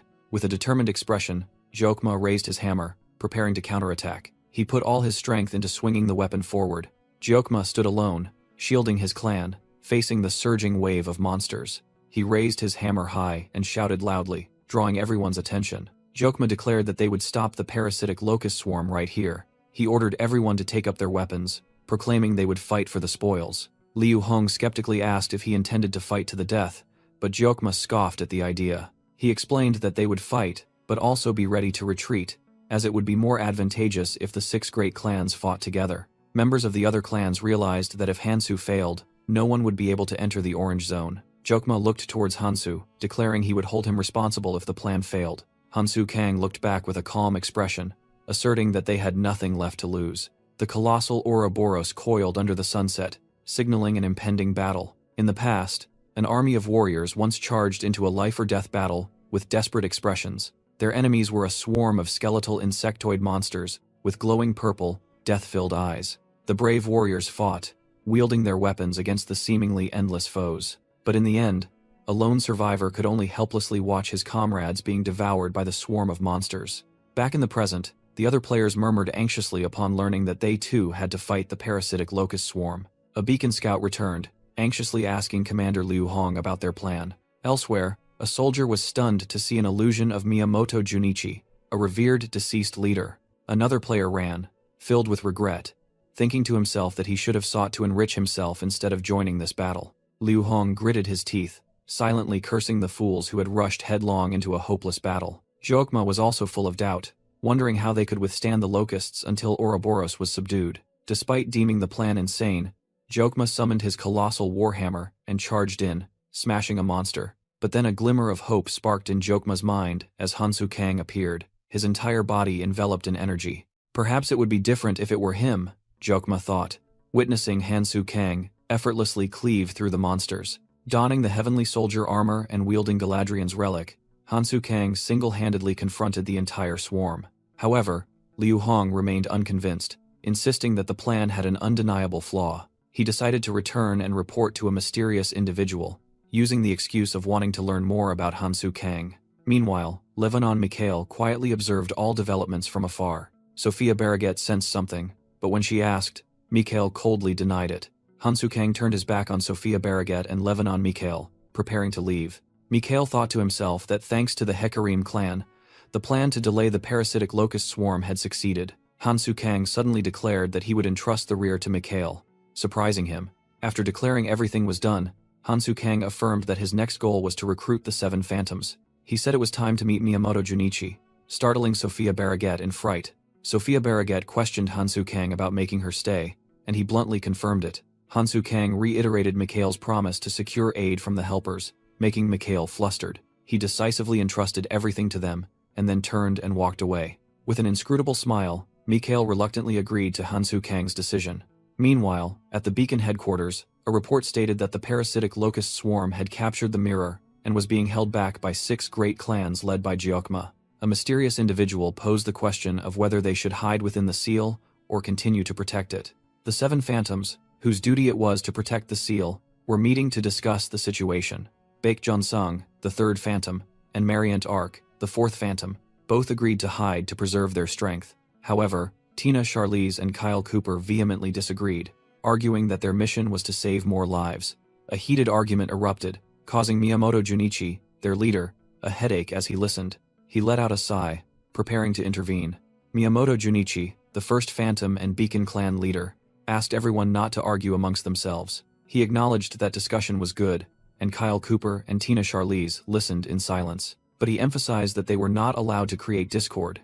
After being appeased by Miyamoto Junichi, the 7 phantoms sat around the table, and he said there was no need to apologize. Miyamoto Junichi admitted that he fully understood everyone's feelings, but stressed that they must remain calm because they were the phantoms. He began to outline the plan, stating that the first step was to find the cause of the current situation in the red zone. Suddenly, the scene shifted to Liu Hong panting from exhaustion, and Miyamoto Junichi's surprised voice rang out. Liu Hong burst into the meeting room, shouting that he had an urgent report for Sir Miyamoto Junichi. Kyle Cooper irritably stood up to intervene, but Miyamoto Junichi calmly allowed Liu Hong to continue. Miyamoto Junichi rose from his seat and called Liu Hong's name. He acknowledged Liu Hong's hardship in taking on the assault commander position left by Karlsmoren. Praised. Liu Hong bowed deeply and profusely thanked him. Miyamoto Junichi placed a hand on Liu Hong's shoulder. He looked directly at his subordinate and asked about the content of the report that had brought Liu Hong all the way here. Liu Hong hastily blamed Hansu Kang for everything, from the 6 great clans having to block the parasitic locust swarm, to recruiting a strange clan after subduing Ouroboros. Miyamoto Junichi simply replied, "I understand," making Liu Hong sigh in relief, believing he had successfully reported. However, Miyamoto Junichi suddenly changed his demeanor, his gaze turning sharp as he asked why Liu Hong had come to the mirror. Stunned by the unexpected question, Liu Hong stammered in panic. Tina Charlize spoke up, exposing that Liu Hong's presence at the mirror was proof that he had tried to escape to the orange zone. Another masked phantom chimed in, saying that Liu Hong's actions spat on their efforts as they were all meeting to decide the future of the red zone. In desperation, Liu Hong shouted that he was simply following Sir Miyamoto Junichi's orders. Miyamoto Junichi narrowed his eyes, coldly asking back, "My orders?" At Miyamoto Junichi's question, Liu Hong was utterly terrified. He hastily bowed, stammering apologies. Miyamoto Junichi placed a hand on Liu Hong's shoulder, gently telling him to wait and they would talk later. After Liu Hong was taken away, the atmosphere in the camp settled down. Tina Charlize made a disappointed remark about Liu Hong's act of fleeing. Miyamoto Junichi, however, showed understanding, believing that such an action was comprehensible in the face of the colossal Ouroboros. Mariant Ark changed the subject, saying that someone named Hansu Kang was causing a stir and she really wanted to meet him. Miyamoto Junichi smiled meaningfully, replying that one never knows. He expressed hope that Hansu Kang might be a reasonable person and would be helpful to the red zone. Just then, a messenger rushed over and whispered something to the 7th Phantom. The messenger hurriedly ran towards Miyamoto Junichi and called out his name loudly. He reported that Hansu Kang himself was present right here. Miyamoto Junichi listened to the surprising news. He turned around, confirming the name he had just heard. Hansu Kang spoke up, saying that even if he didn't know if Miyamoto Junichi had heard about him through Sophia, he should still introduce himself. However, Miyamoto Junichi introduced himself first, stating that he was one of the 7 Phantoms and the leader of the Beacon clan. Hansu Kang replied briefly, saying he was pleased to meet him. Then he declared that he would get straight to the point due to the urgent situation. Hansu Kang looked directly at the leaders and boldly declared, "I will now go and destroy Ouroboros. Please help me." Hansu Kang faced the most powerful leaders of the red zone. Kyle Cooper and Mariant Ark immediately showed contempt, deeming him arrogant and insane. However, Miyamoto Junichi burst out laughing, praising Hansu Kang's straightforwardness. Jokma seriously refused, explaining that they could not help because there was a reason they could not leave this place. Hansu Kang smiled confidently, replying that he knew that reason well. He uttered a single name that astonished all the leaders, Akuma. Hansu declared that he would replace them in taking down that threat. He asked them to unseal him. At the audacious proposal, the ground trembled under the pressure from the leaders. Immediately, countless weapons were pointed directly at Hansu Kang's neck. He was now completely surrounded by the 7 phantoms, ready to attack. Miyamoto gazed at him thoughtfully, exclaiming that this was quite a surprise. He questioned how Hansu Kang knew about Akuma's existence. Hansu began to explain that there were 4 known calamities: the disgorging root, Ouroboros, the king bee, and the calamity fish. But he revealed that deep within the world tree, there was a 5th sealed calamity named Akuma. In a flashback, Eris Valentine and her former comrades were the first to discover its existence. They realized that this entity had to be sealed permanently. Akuma was more dangerous than any other calamity, and could destroy the entire red zone.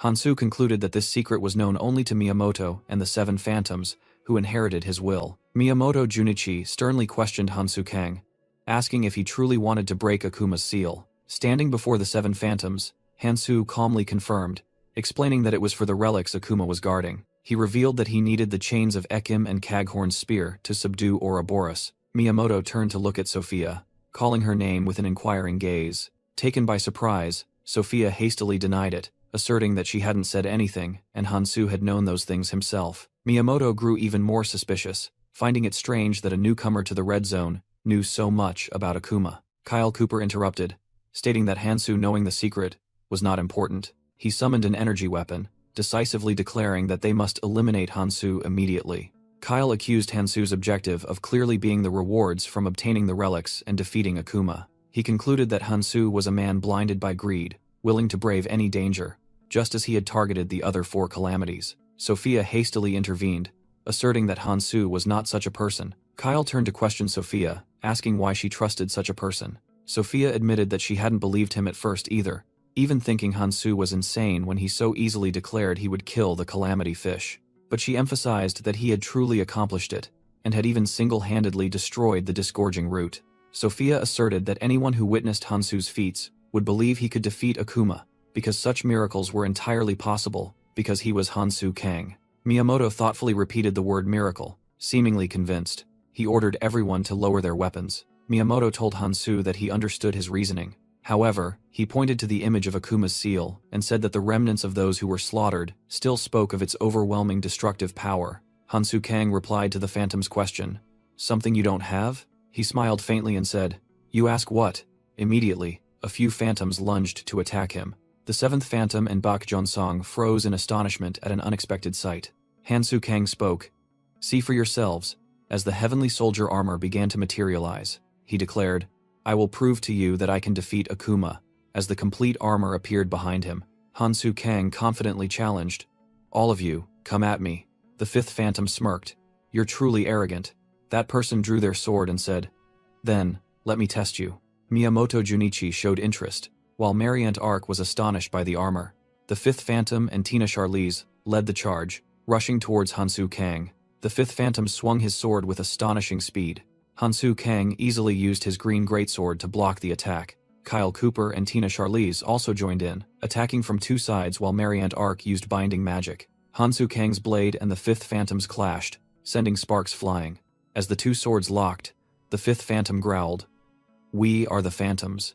That person continued, "The judgment that you can stand alone against all of us, the protectors of the red zone, is nothing short of arrogance." That person concluded as attacks simultaneously targeted Hansu Kang. However, the 5th phantom had to admit, "You are certainly stronger than an ordinary traveler. You are worthy of the title of phantom."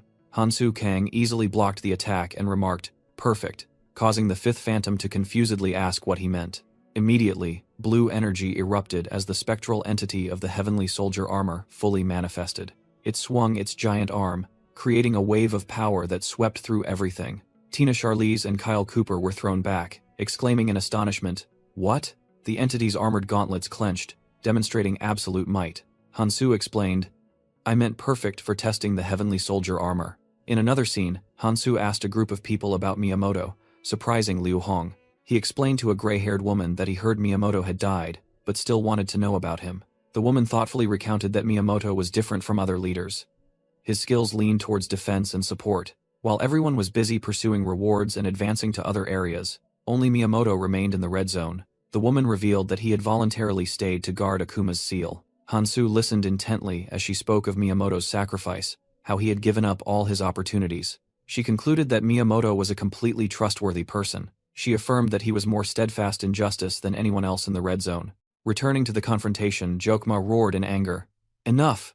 What are you doing?" He emphasized that their forces were already insufficient even when cooperating. Jokma questioned why they were wasting their strength when Ouroboros would descend in 2 weeks. At the reprimand, Kyle Cooper bowed his head and mumbled an apology. Miyamoto Junichi cleared his throat to get attention. He asked Hansu Kang to put away his armor, as he was already well aware of his strength. Instead of confrontation, Miyamoto proposed a discussion, emphasizing that many people were dying every second. The meeting was arranged inside a tent in the middle of the camp. At the meeting table, Miyamoto once again acknowledged Hansu Kang's strength. However, he said that alone was not enough to convince him to break the seal. He explained that no one could foresee the consequences if Akuma's seal were broken. Just approaching the seal was enough to feel the overwhelming power of the imprisoned entity. In front of the other phantoms, Miyamoto directly asked Hansu about his specific plan to defeat Akuma. Hansu Kang confidently affirmed that he had a plan. He revealed that he possessed 3 of Elvenheim's 5 relics, and believed that combining all 5 would be enough to subdue Akuma. "I believe this is enough to prove its feasibility," Hansu said, awaiting a response. Miyamoto mused, secretly thinking that Hansu was very much like someone he knew. He perceived in Hansu a spirit willing to bear responsibility and sacrifice his life without fear. After 20 years here, he had never seen such a person. And then he suddenly realized. The image of Eris Valentine appeared in Miyamoto's mind, standing beside a younger Hansu. Still lost in memories, Miyamoto did not hear Mariant Ark's call. Mariant anxiously asked again, wondering why her leader had suddenly fallen silent. Kyle Cooper also confusedly called his name, while Miyamoto remained motionless, clutching the cup in his hand. Miyamoto cleared his throat, explaining that he was merely reminiscing about the past, and that his nature was inherently more cautious than Hansu Kang's. He asked permission to present his thoughts before answering Hansu's question, and he agreed. Miyamoto began by posing a hypothesis. What if they followed Hansu's plan and broke Akuma's seal? Then he posed the core question to the entire meeting. But what if we fail? He painted a catastrophic scenario where Akuma and Ouroboros together ravaged the red zone, causing countless casualties. Miyamoto affirmed that he did not doubt Hansu's abilities, as he had confronted the phantoms and subdued 2 calamities. However, he warned that the smoother a plan seemed, the more vigilant one must be against unexpected variables. For that very reason, Miyamoto revealed that he had come up with another idea. He suggested why not use the very relics Hansu possessed to directly affect Akuma's seal? Miyamoto explained that this would further strengthen the seal, making it firm even if Ouroboros attacked. Then, the 7 phantoms would be freed from their guard duty and could go eliminate the parasitic locusts. Afterwards, they would be free to help other players get through the red zone. And before Ouroboros descended, everyone would be safely evacuated to the orange zone. Kyle Cooper enthusiastically applauded, calling it a great idea, which made Miyamoto smile modestly. Miyamoto turned to Hansu, confidently asking if his plan was much more reasonable. Hansu admitted that, logically, Miyamoto's plan was very sound. Hearing that, Miyamoto smiled, but Hansu flatly declared, "But I refuse." With sharp eyes, Hansu explained that the relics were not meant to be used that way. Miyamoto Junichi narrowed his eyes, seeing through Hansu's conviction. He questioned whether that refusal was a selfish desire of Hansu's alone. Hansu calmly replied that the relics had to be used elsewhere. Miyamoto Junichi then asked if he could reveal where they would be used. Hansu confidently replied that as long as he defeated Akuma in the blink of an eye, there would be nothing to worry about. Miyamoto Junichi's gaze remained thoughtful and calculating. Meanwhile, Hansu Kang's gaze remained firm and unwavering. Finally, Miyamoto Junichi sighed, deciding to end the debate there. Sophia Barragat was stunned, wondering if they had any choice but to trust Hansu. With a serene expression, Miyamoto Junichi declared that he would place his trust in Hansu Kang. Afterwards, he invited Hansu to follow him, and promised to lead the way to where Akuma was sealed. Suddenly, Miyamoto Junichi remembered something. He suggested Hansu change into a new set of clothes, saying they would suit his agile fighting style. The group proceeded together into a vast, dark cave. Hansu nodded slightly as he put on the new outfit. He admitted it was a rather good set of clothes, with a system displaying information about Gertus's leather armor. He quickly adjusted the armor to fit. Sophia sighed in relief, saying it was fortunate that Miyamoto had decided to trust Hansu. Miyamoto Junichi led the way, stepping forward, deeper into the Calamity's seal. Hansu Kang mused that all that remained was to subdue Akuma according to the plan, but he felt a fleeting doubt. Meanwhile, Miyamoto Junichi, while drinking water, said that he was merely reminiscing about the past. He explained that, unlike the decisive Hansu Kang, he was a more hesitant person. Hansu Kang's gaze remained firm as he listened. The cup was placed on the table, marking a moment of contemplation. Hansu turned to Sophia Barraget, saying he had something to tell her. The scene shifted to a gigantic orb sealed by countless chains and a large weapon. Inside the seal was Akuma's true form, a gigantic red demon with horns and a white mane. Its hideous face roared savagely. The story flashed back 20 years, to a place with gigantic tree roots. Heiress Valentine and Keldian cried out in horror at the desolate sight. They saw countless warriors who had been petrified, and Heiress wondered what had happened. Keldian analyzed that they had fallen victim to an extremely powerful attack. He asserted that it was an attack from only a single entity. A silver-haired man in Kangtae looked towards the seal, warning that it was a dangerous entity that must never be awakened. Keldian and the silver-haired man stood before the seal, noticing strange energy remnants lingering. Kangtae thought that as long as Akuma remained sealed, they would be fine, but Keldian immediately refuted, saying he was mistaken. Keldian declared that the seal was weakening day by day, and dark energy tendrils were beginning to leak out. Keldian explained that the seal was weakening, and would eventually break on its own. Heiress Valentine realized in horror that it was no different from a ticking time bomb, and Keldian confirmed it. An elderly man named Miyamoto stood thoughtfully before Akuma's seal. He placed his hand on the chain and said they needed to formulate a plan. The silver-haired man suggested they should return to discuss. Then that person declared that he had a solution. That person turned to call Miyamoto, who was still standing motionless. Miyamoto wondered if he had to risk his life once more, as red energy began to emanate from his ring. He thought that his weapon eater was the strongest thing here. Heiress Valentine watched him anxiously as he considered having to start over if he did that. The gigantic red energy entity descended, pressing down on the seal. Keldian was stunned, asking if Miyamoto was using his weapon eater to reinforce the seal. Miyamoto affirmed that his power would prevent Akuma from being released. Heiress Valentine pointed out that he would have to remain in the red zone, and Miyamoto accepted that. He placed his hand on his chest and declared that he would persevere for humanity. Miyamoto promised to remain in the red zone to protect the seal. Returning to the present, Miyamoto Junichi ended his story in silence. Hansu Kang, after listening, silently turned and walked away. He faced Sophia Barraget, who was also contemplating Miyamoto's story. Miyamoto Junichi closed his eyes, briefly recalling the past. Hansu Kang urged Miyamoto to begin as time was running out, astonishing Sophia Barraget with his attitude. With a determined gaze, Miyamoto agreed that they must act. He clasped his hands together and declared that he would begin to unseal it. Miyamoto's ring-adorned hand glowed as he touched the glowing red seal imprisoning Akuma. Hansu secretly analyzed that Miyamoto had nurtured his weapon eater with countless weapons to achieve immense power. He deduced that the role of the other phantoms was simply to collect weapons. Hansu realized that because he had to maintain the weapon eater, Miyamoto was restricted, so the phantoms had to seek out weapons for him. However, he felt there was something suspicious about the whole affair. Hansu watched Miyamoto's back, admitting that there was a crucial point he couldn't understand.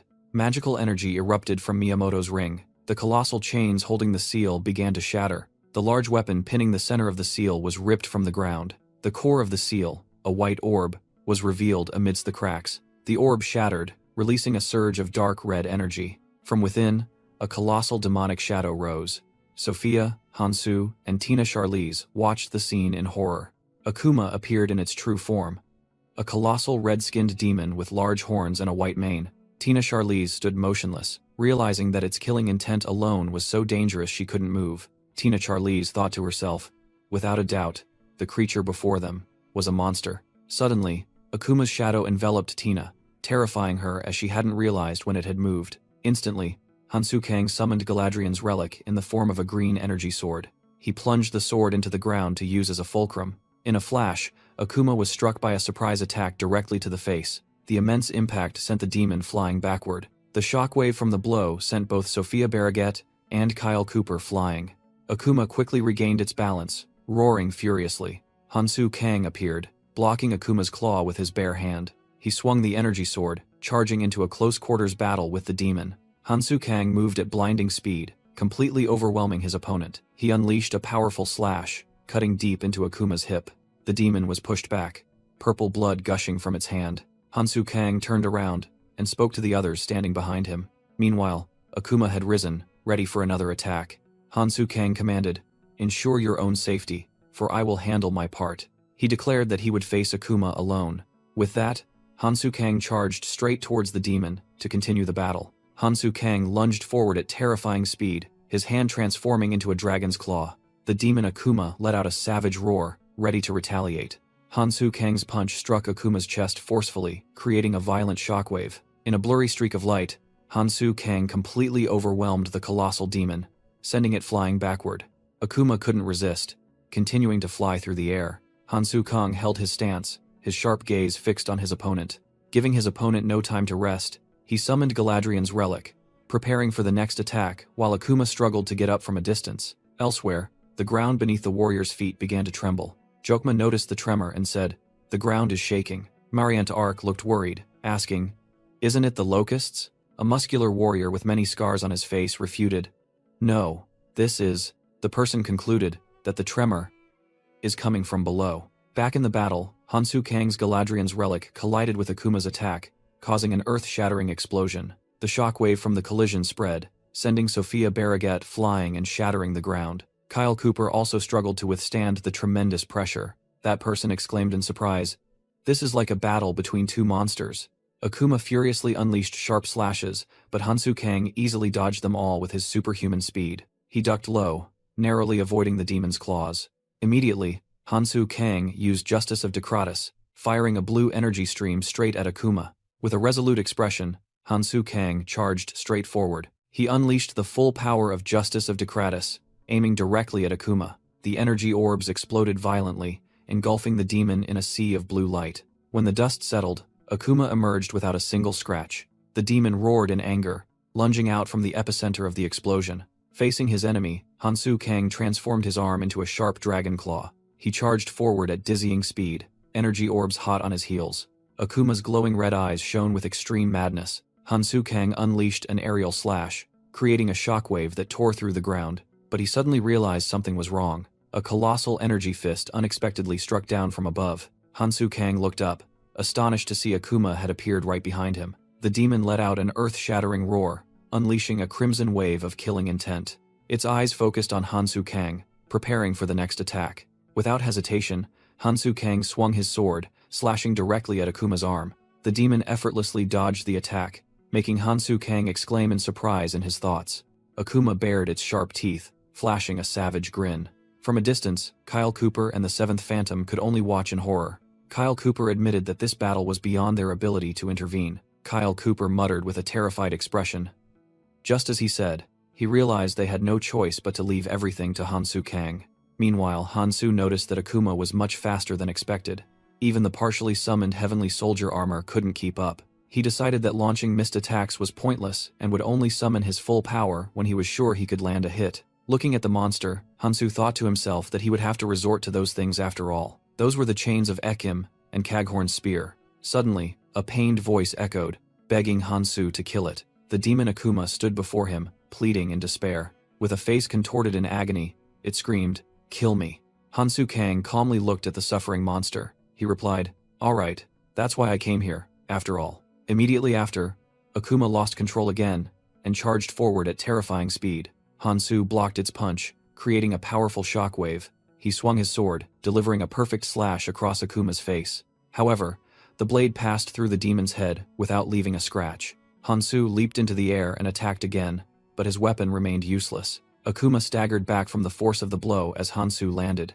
Hansu then summoned his true weapons, the chains of Ekim wrapped around Caghorn's spear and his hands. He confirmed with confidence, indeed, these chains are effective.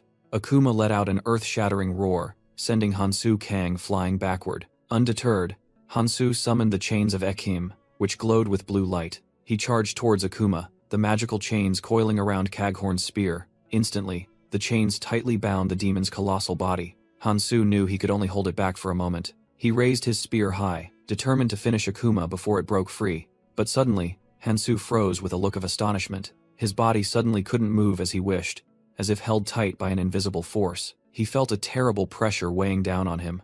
Hansu wondered if this was Akuma's skill. However, he quickly dismissed that possibility, as, According to his memory, Akuma had no control abilities. He realized this was the act of someone else and wondered who it was. Hansu's gaze suddenly caught sight of something in the distance. On a high cliff, Miyamoto Junichi and the seven phantoms were looking down at him. From Hansu's perspective, he focused on Miyamoto, the leader of the group.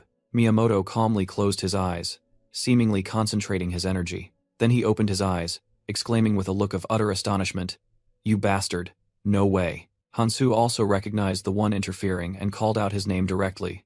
Miyamoto. Meanwhile, Akuma is still bound, furiously roaring and tearing apart the surrounding ground. Akuma, the giant demon, set foot on the desolate ground after being released. It stood towering, chains still wrapped around its muscular body and curved horns. With a sky-shattering roar, Akuma exerted its strength, shattering the chains that had bound it. The demon charged with terrifying speed, leaving only a blur in the swirling dust. Pushed back, Hansu Kang slid across the ground and secretly thought that he now understood why he had been so wary of Miyamoto. He recalled Miyamoto's attitude towards maintaining Akuma's seal. He also remembered the Weapon Eater, an entity that had absorbed countless weapons, and Miyamoto's weakening skill was aimed directly at him. Hansu was horrified to realize a truth. Miyamoto was protecting Akuma. He bowed his head, imagining Eris questioning him, and desperately admitting that Miyamoto would be of no help. Suddenly, Hansu's eyes flashed as he realized something. Akuma lunged forward, swinging a massive punch towards Hansu. Hansu nimbly dodged the attack, swinging his glowing sword to counter. Witnessing Hansu's speed, Akuma wondered if its opponent was getting faster, but immediately after, Hansu was struck by a powerful blow. He gritted his teeth, bitterly realizing that it wasn't Akuma getting faster, but he himself slowing down. Under the effect of the weakening skill, Akuma easily overwhelmed all the warriors. Amidst that, the heavenly soldier armor appeared with a smug look. Hansu Kang immediately equipped the armor, black patterns appearing on his face as he prepared for battle. "Again!" Hansu roared, clearly frustrated at having to face this situation once more. Akuma unleashed a powerful blow, sending Hansu Kang flying. The impact shattered the ground into pieces. Hansu landed, realizing a harsh truth. How troublesome, the more time passes, the stronger Miyamoto's weakening skill becomes. Gasping, he urged in his mind, "Sophia, choose quickly." Sophia Barraget watched the battle with a worried expression. She didn't understand what was happening, wondering why Hansu was suddenly being pushed back by Akuma. Sophia's intuition told her that something was wrong here. She recalled that just moments ago, Hansu could easily defeat Akuma, but now he was suddenly overwhelmed. A terrifying thought flashed through Sophia's mind. "No, it can't be." Hansu's voice rang out, calling her name. He gave instructions. "If I can't attack Akuma and am pushed back, even if it's dangerous, I want you to distract it for a moment." Hansu continued with a determined expression, and he clenched his fist, preparing for his plan. Meanwhile, a person with pink hair anxiously called out, "Sir Miyamoto, Hansu Kang needs help right now." Miyamoto Junichi coldly replied, "Do you mean all of us should help him?" He explained that unlike Hansu, they had no means to fight Akuma. Miyamoto likened their participation in the battle to entering a lion's den unarmed, only getting in Hansu's way. He concluded that they should trust and merely watch Hansu confront Akuma alone. The pink-haired person vehemently objected. "But if we just stand by, things will become dangerous," she emphasized. "If Hansu Kang falls, all of us in the entire red zone will share the same fate." "Sir Miyamoto, are you planning to?" Sophia screamed, questioning Miyamoto if he intended to let Hansu Kang die. Mariant Ark sternly warned Sophia to mind her words, stating that she had gone too far. Miyamoto calmly replied, "I trust Hansu Kang." Sophia desperately retorted that Hansu himself had said he could subdue Akuma alone, but the current situation was different. He admitted that Sophia's worries were justified and the situation was indeed not very promising. "That only reinforces why we shouldn't help Hansu Kang," Miyamoto declared firmly. He continued that everyone must prepare for the worst-case scenario. If Hansu Kang falls before Akuma, Miyamoto outlined the contingency plan. "Then we must once again seal Akuma with my power and the relics." He turned to ask Sophia, who was stunned, if she had a better plan. Sophia couldn't give an answer, sweat trickling down her cheeks. Suddenly, Hansu Kang's warning echoed in her mind, "Be careful of Miyamoto." Hansu had said that Miyamoto might hinder his efforts to destroy Akuma, leaving Sophia stunned. He was certain Miyamoto would insist on sealing Akuma once more. Though not entirely certain, Hansu believed that from what he had seen, Miyamoto would eventually betray them. Hansu's words, Miyamoto's intention to protect the seal, and Hansu suddenly being pushed back, it all connected. Sophia came to a horrifying conclusion. Miyamoto intended to kill Hansu Kang. Back in reality, Miyamoto posed a question. Is Akuma a calamity that must be destroyed? Wrong, he said. You only think so because you view Akuma as an enemy to be eradicated. He concluded that, as long as they could maintain the seal, it would be enough. Miyamoto Junichi monologues about his plan, believing that as long as Akuma is controlled, dominating the red zone will become easy. He looked at Hansu Kang with contempt, calling him an arrogant fool lost in heroic delusions. Miyamoto declared that as punishment for that arrogance, Hansu would die in despair. Hansu Kang's eyes widened in horror, seemingly sensing the impact of Miyamoto's words or actions. He gripped the glowing sword tightly, preparing to fight to the end. However, Hansu collapsed, gritting his teeth against the intense pain. Akuma seized the opportunity, delivering a devastating punch to Hansu's stomach, sending fresh blood flying. The impact was so strong, it nearly folded Hansu's body in half. From a distance, the phantoms witnessed the horrifying scene with stunned expressions. A large pool of blood stained the ground where Hansu fell. Miyamoto was confident that the debuff skill he had poured all his strength into couldn't possibly be ineffective. But then, his expression began to change to one of doubt. The doubt quickly turned into rage as he couldn't believe his eyes. How are you still standing? Miyamoto roared as he saw Hansu Kang stagger to his feet, propping himself up with his sword. Akuma roared Hansu's name, facing his unwavering, resolute gaze. Hansu gasped for breath, his body pushed to its limits. In contrast, Akuma let out a savage laugh, reveling in the fight. The demon charged forward with terrifying speed, ready for its next attack. It soared into the air, aiming straight for Hansu to deliver a finishing blow. Suddenly, Hansu stomped his foot, summoning a wall of sharp ice to block Akuma's attack. Blocked by the ice wall, Akuma was momentarily stunned. Seeing this, Sophia Barraget decided to intervene, despite the danger. She began to chant, and a complex, brilliant magic circle appeared before her. Miyamoto Junichi angrily yelled, "What the hell are you doing?" He called her name in astonishment as he saw the magic forming. "I told you, intervention will only put us in more danger. Just let Hansu Kang fight Akuma alone," Miyamoto asserted. Sophia turned away in disappointment. "I'm disappointed in you, Miyamoto," she fiercely confronted him, arguing that they should help the person risking his life for everyone, while Miyamoto refused merely out of fear for himself. "Don't you feel any shame?" Sophia asked decisively. The blunt accusation left Miyamoto speechless. Sophia's powerful magical energy attracted Akuma's attention. The demon roared, shattering the ice wall to charge towards the new threat. Marion Ark cried out in panic. "Damn it, he's drawn to this side." Sophia immediately shouted a warning.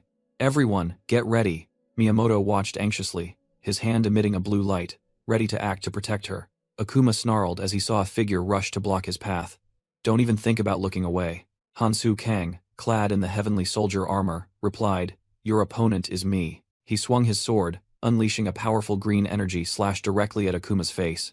Struck by the surprise attack, the giant demon staggered back. It looked up, its eyes burning with extreme rage. Sophia let out a scream of horror. She watched in despair as Hansu Kang was caught by Akuma's hand. The demon easily blocked his sword with its bare hand. Then, it flung Hansu into the air like a toy. He gritted his teeth, enduring the devastating impact. Seeing this, Sophia immediately opened her grimoire and began to chant.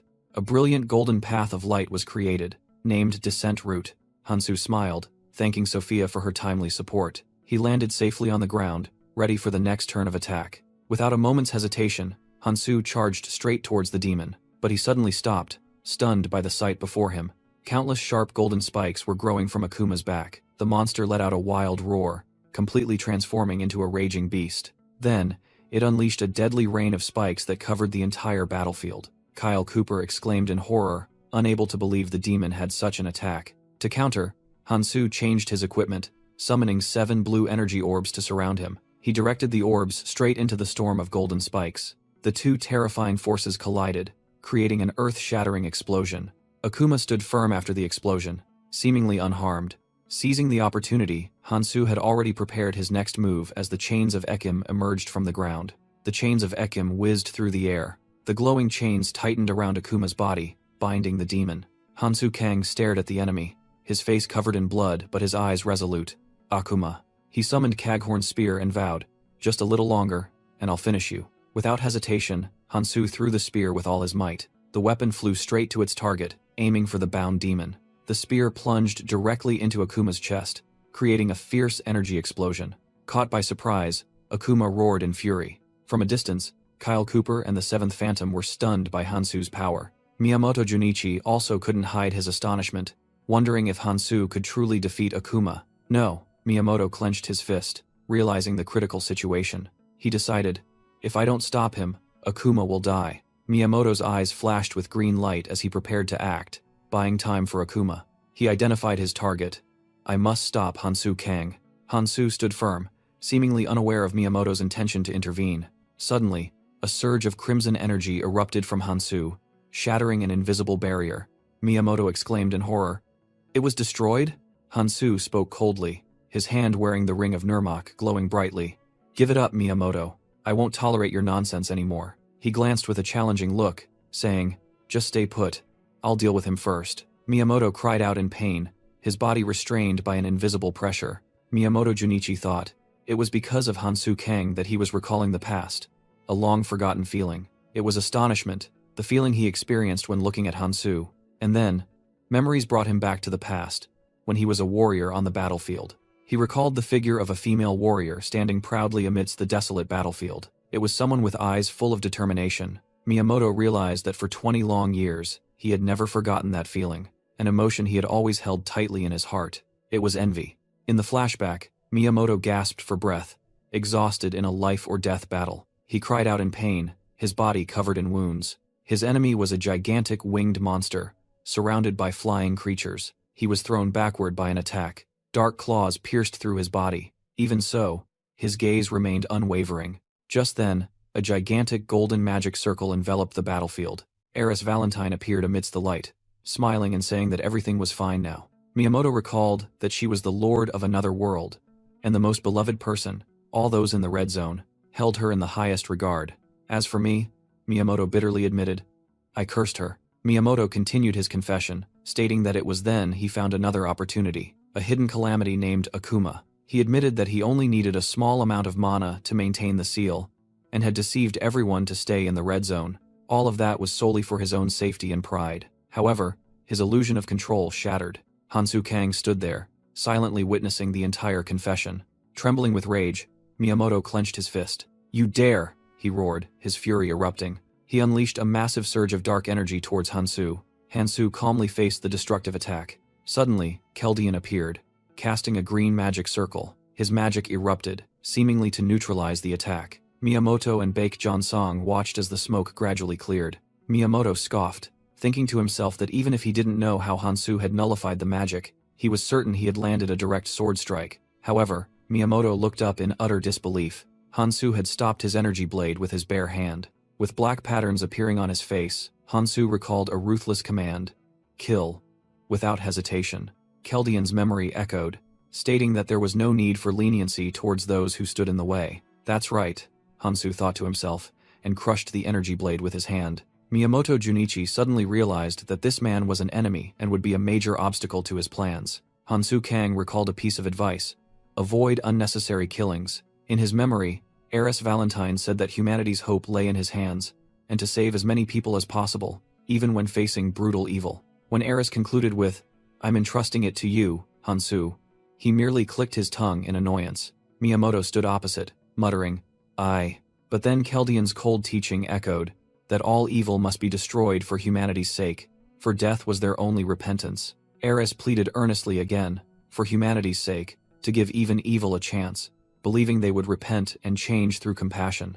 Keldian retorted, asserting that humans were incapable of change. Heiress remained steadfast, believing that people could change under the right circumstances. Two opposing thoughts echoed in Hansu's mind.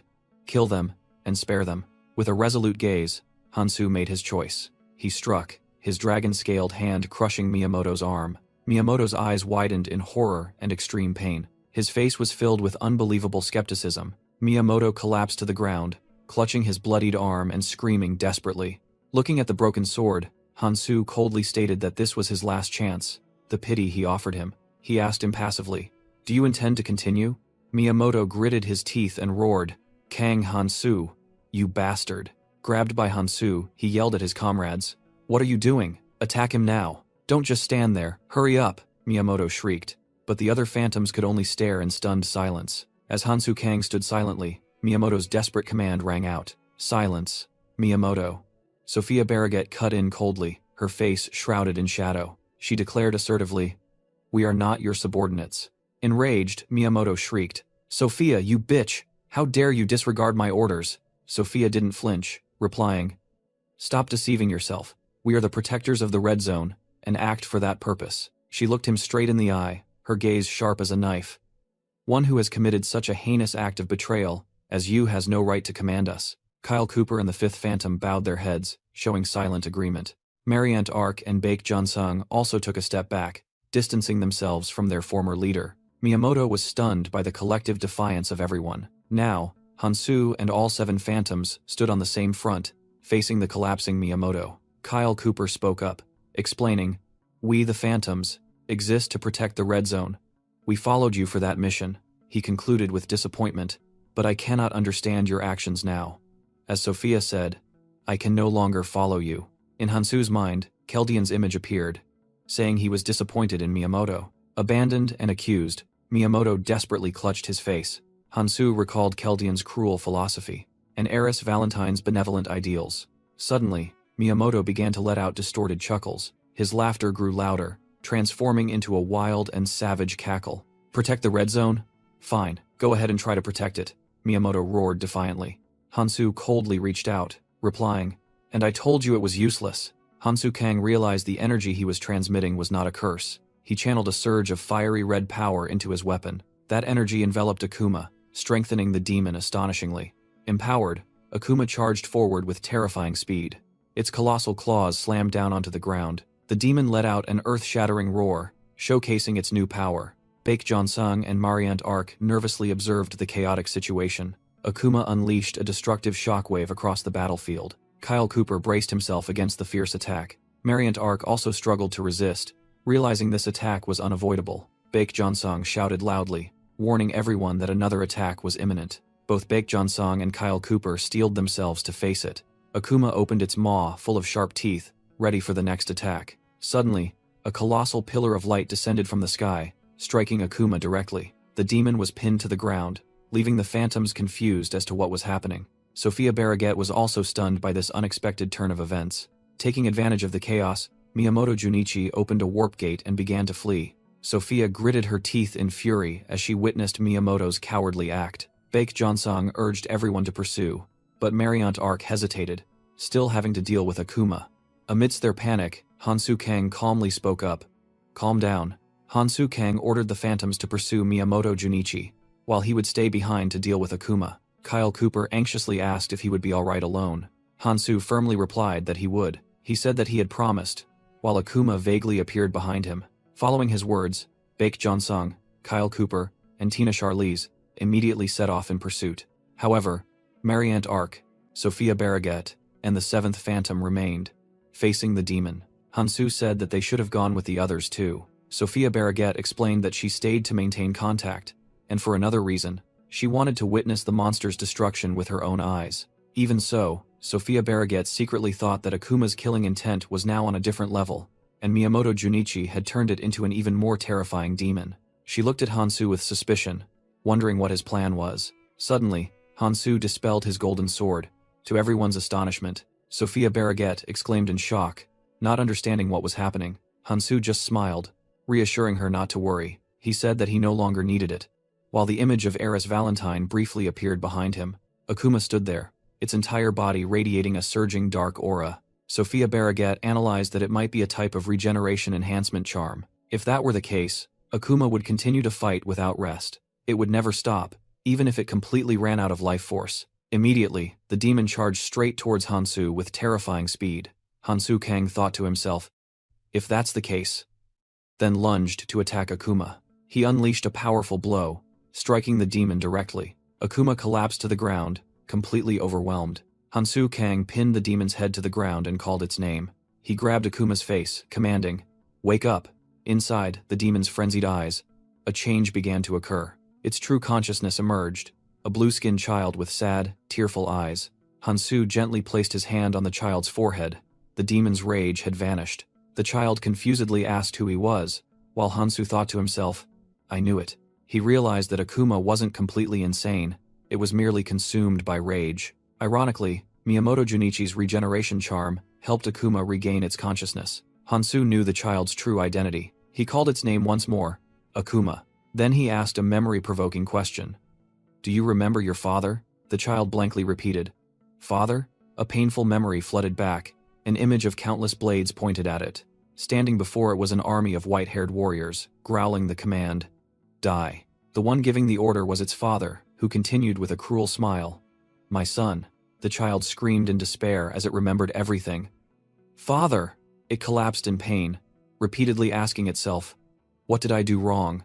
Why did you torment me? Why?" Inside its mind, Akuma's true self screamed in fear, "Don't hurt me, I don't want to die." It writhed in agony, asking itself, "It hurts so much.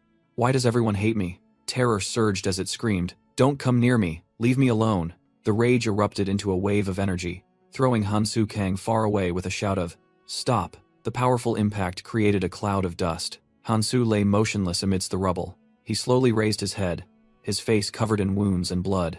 In a flashback, Akuma's father, Tekiron, confessed, "For the greater good, I killed my own son. However, I regret that choice." Witnessing the scene, Sophia Barraget frantically cast magic and screamed, "Hansu!" She realized in horror, Akuma is using its spike attack. Countless sharp spikes pierced through Hansu's body, but he stood firm, not backing down. Despite the fatal wounds, Hansu began to step forward. His gaze was resolute, ignoring the pain. He continued to advance, step by step. Sophia Barraget screamed in despair, "Hansu Kang! It's all right." Hansu calmly replied as he approached Akuma. He placed his hand on the demon and said, "Both you, Akuma, and your father, Tekiron, are innocent."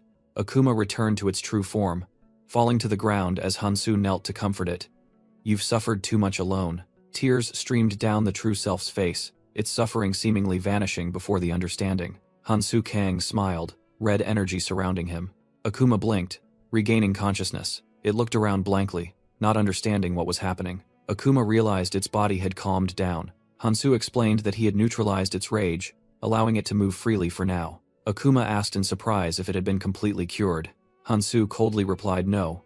Once time passed, it would return to its former state. He admitted he couldn't completely erase its rage. Akuma stammered in despair. It clutched its head, trembling, not wanting to return to that frenzied state. Tears streaming down, it sobbed that it didn't want to kill or be hated anymore. Hansu silently listened to its plea. He extended his hand and offered Akuma to join him. Hansu admitted his plan had completely fallen apart, and he needed its help. He promised to help Akuma find itself whenever its rage resurfaced, on the condition that it acted according to his plan. He asked if it would accept the agreement. Akuma silently considered the offer. It took Hansu's hand, about to reply. Suddenly, a strange creature appeared, declaring that this outcome was not good at all. The creature happily flew towards them, saying it was glad to see Hansu again. Sophia Barraget exclaimed in surprise in her thoughts. "An assistant fairy?" The small creature happily flew towards Hansu Kang, asking if he was happy to see it again. Hansu coldly cut it off.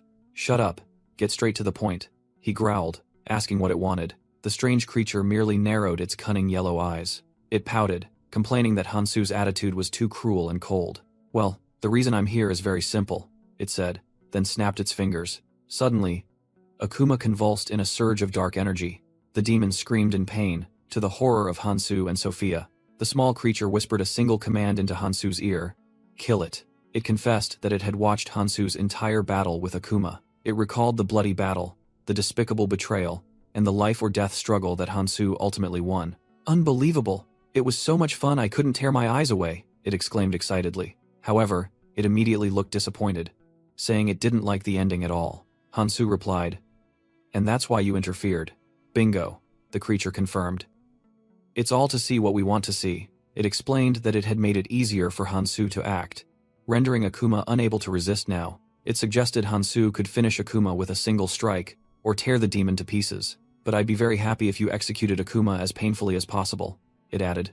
But Hansu remained silent. Seeing Hansu uncooperative, the creature sighed. "Then, we have no choice but to follow the rules." The small purple creature reiterated the mission. "You must destroy all calamities." It warned that if even one was left, Hansu would receive nothing. Then it recalled the promised reward, 3 shining crystals. However, it declared Hansu was ineligible for the reward because he wasn't the one who directly defeated the disgorging root. It offered a new proposal. Kill Akuma to substitute for that achievement. Choose, it urged as Hansu silently pondered. On one side was the reward he was promised. On the other was Akuma lying helpless on the ground. The creature gleefully asked, "Now then, what will you do?" Hansu remained silent, not replying a word. He merely clenched his fist silently. Standing before Akuma, Hansu looked down at the despairing demon. Akuma looked up, tears streaming, seemingly having accepted its fate. Hansu still stood there, solemnly looking at the kneeling demon. Akuma bowed its head, awaiting the finishing blow. "Yes, it makes sense. I understand. I would do the same," Akuma bitterly admitted. Painful memories of being attacked by its own kind, and its father flooded its mind.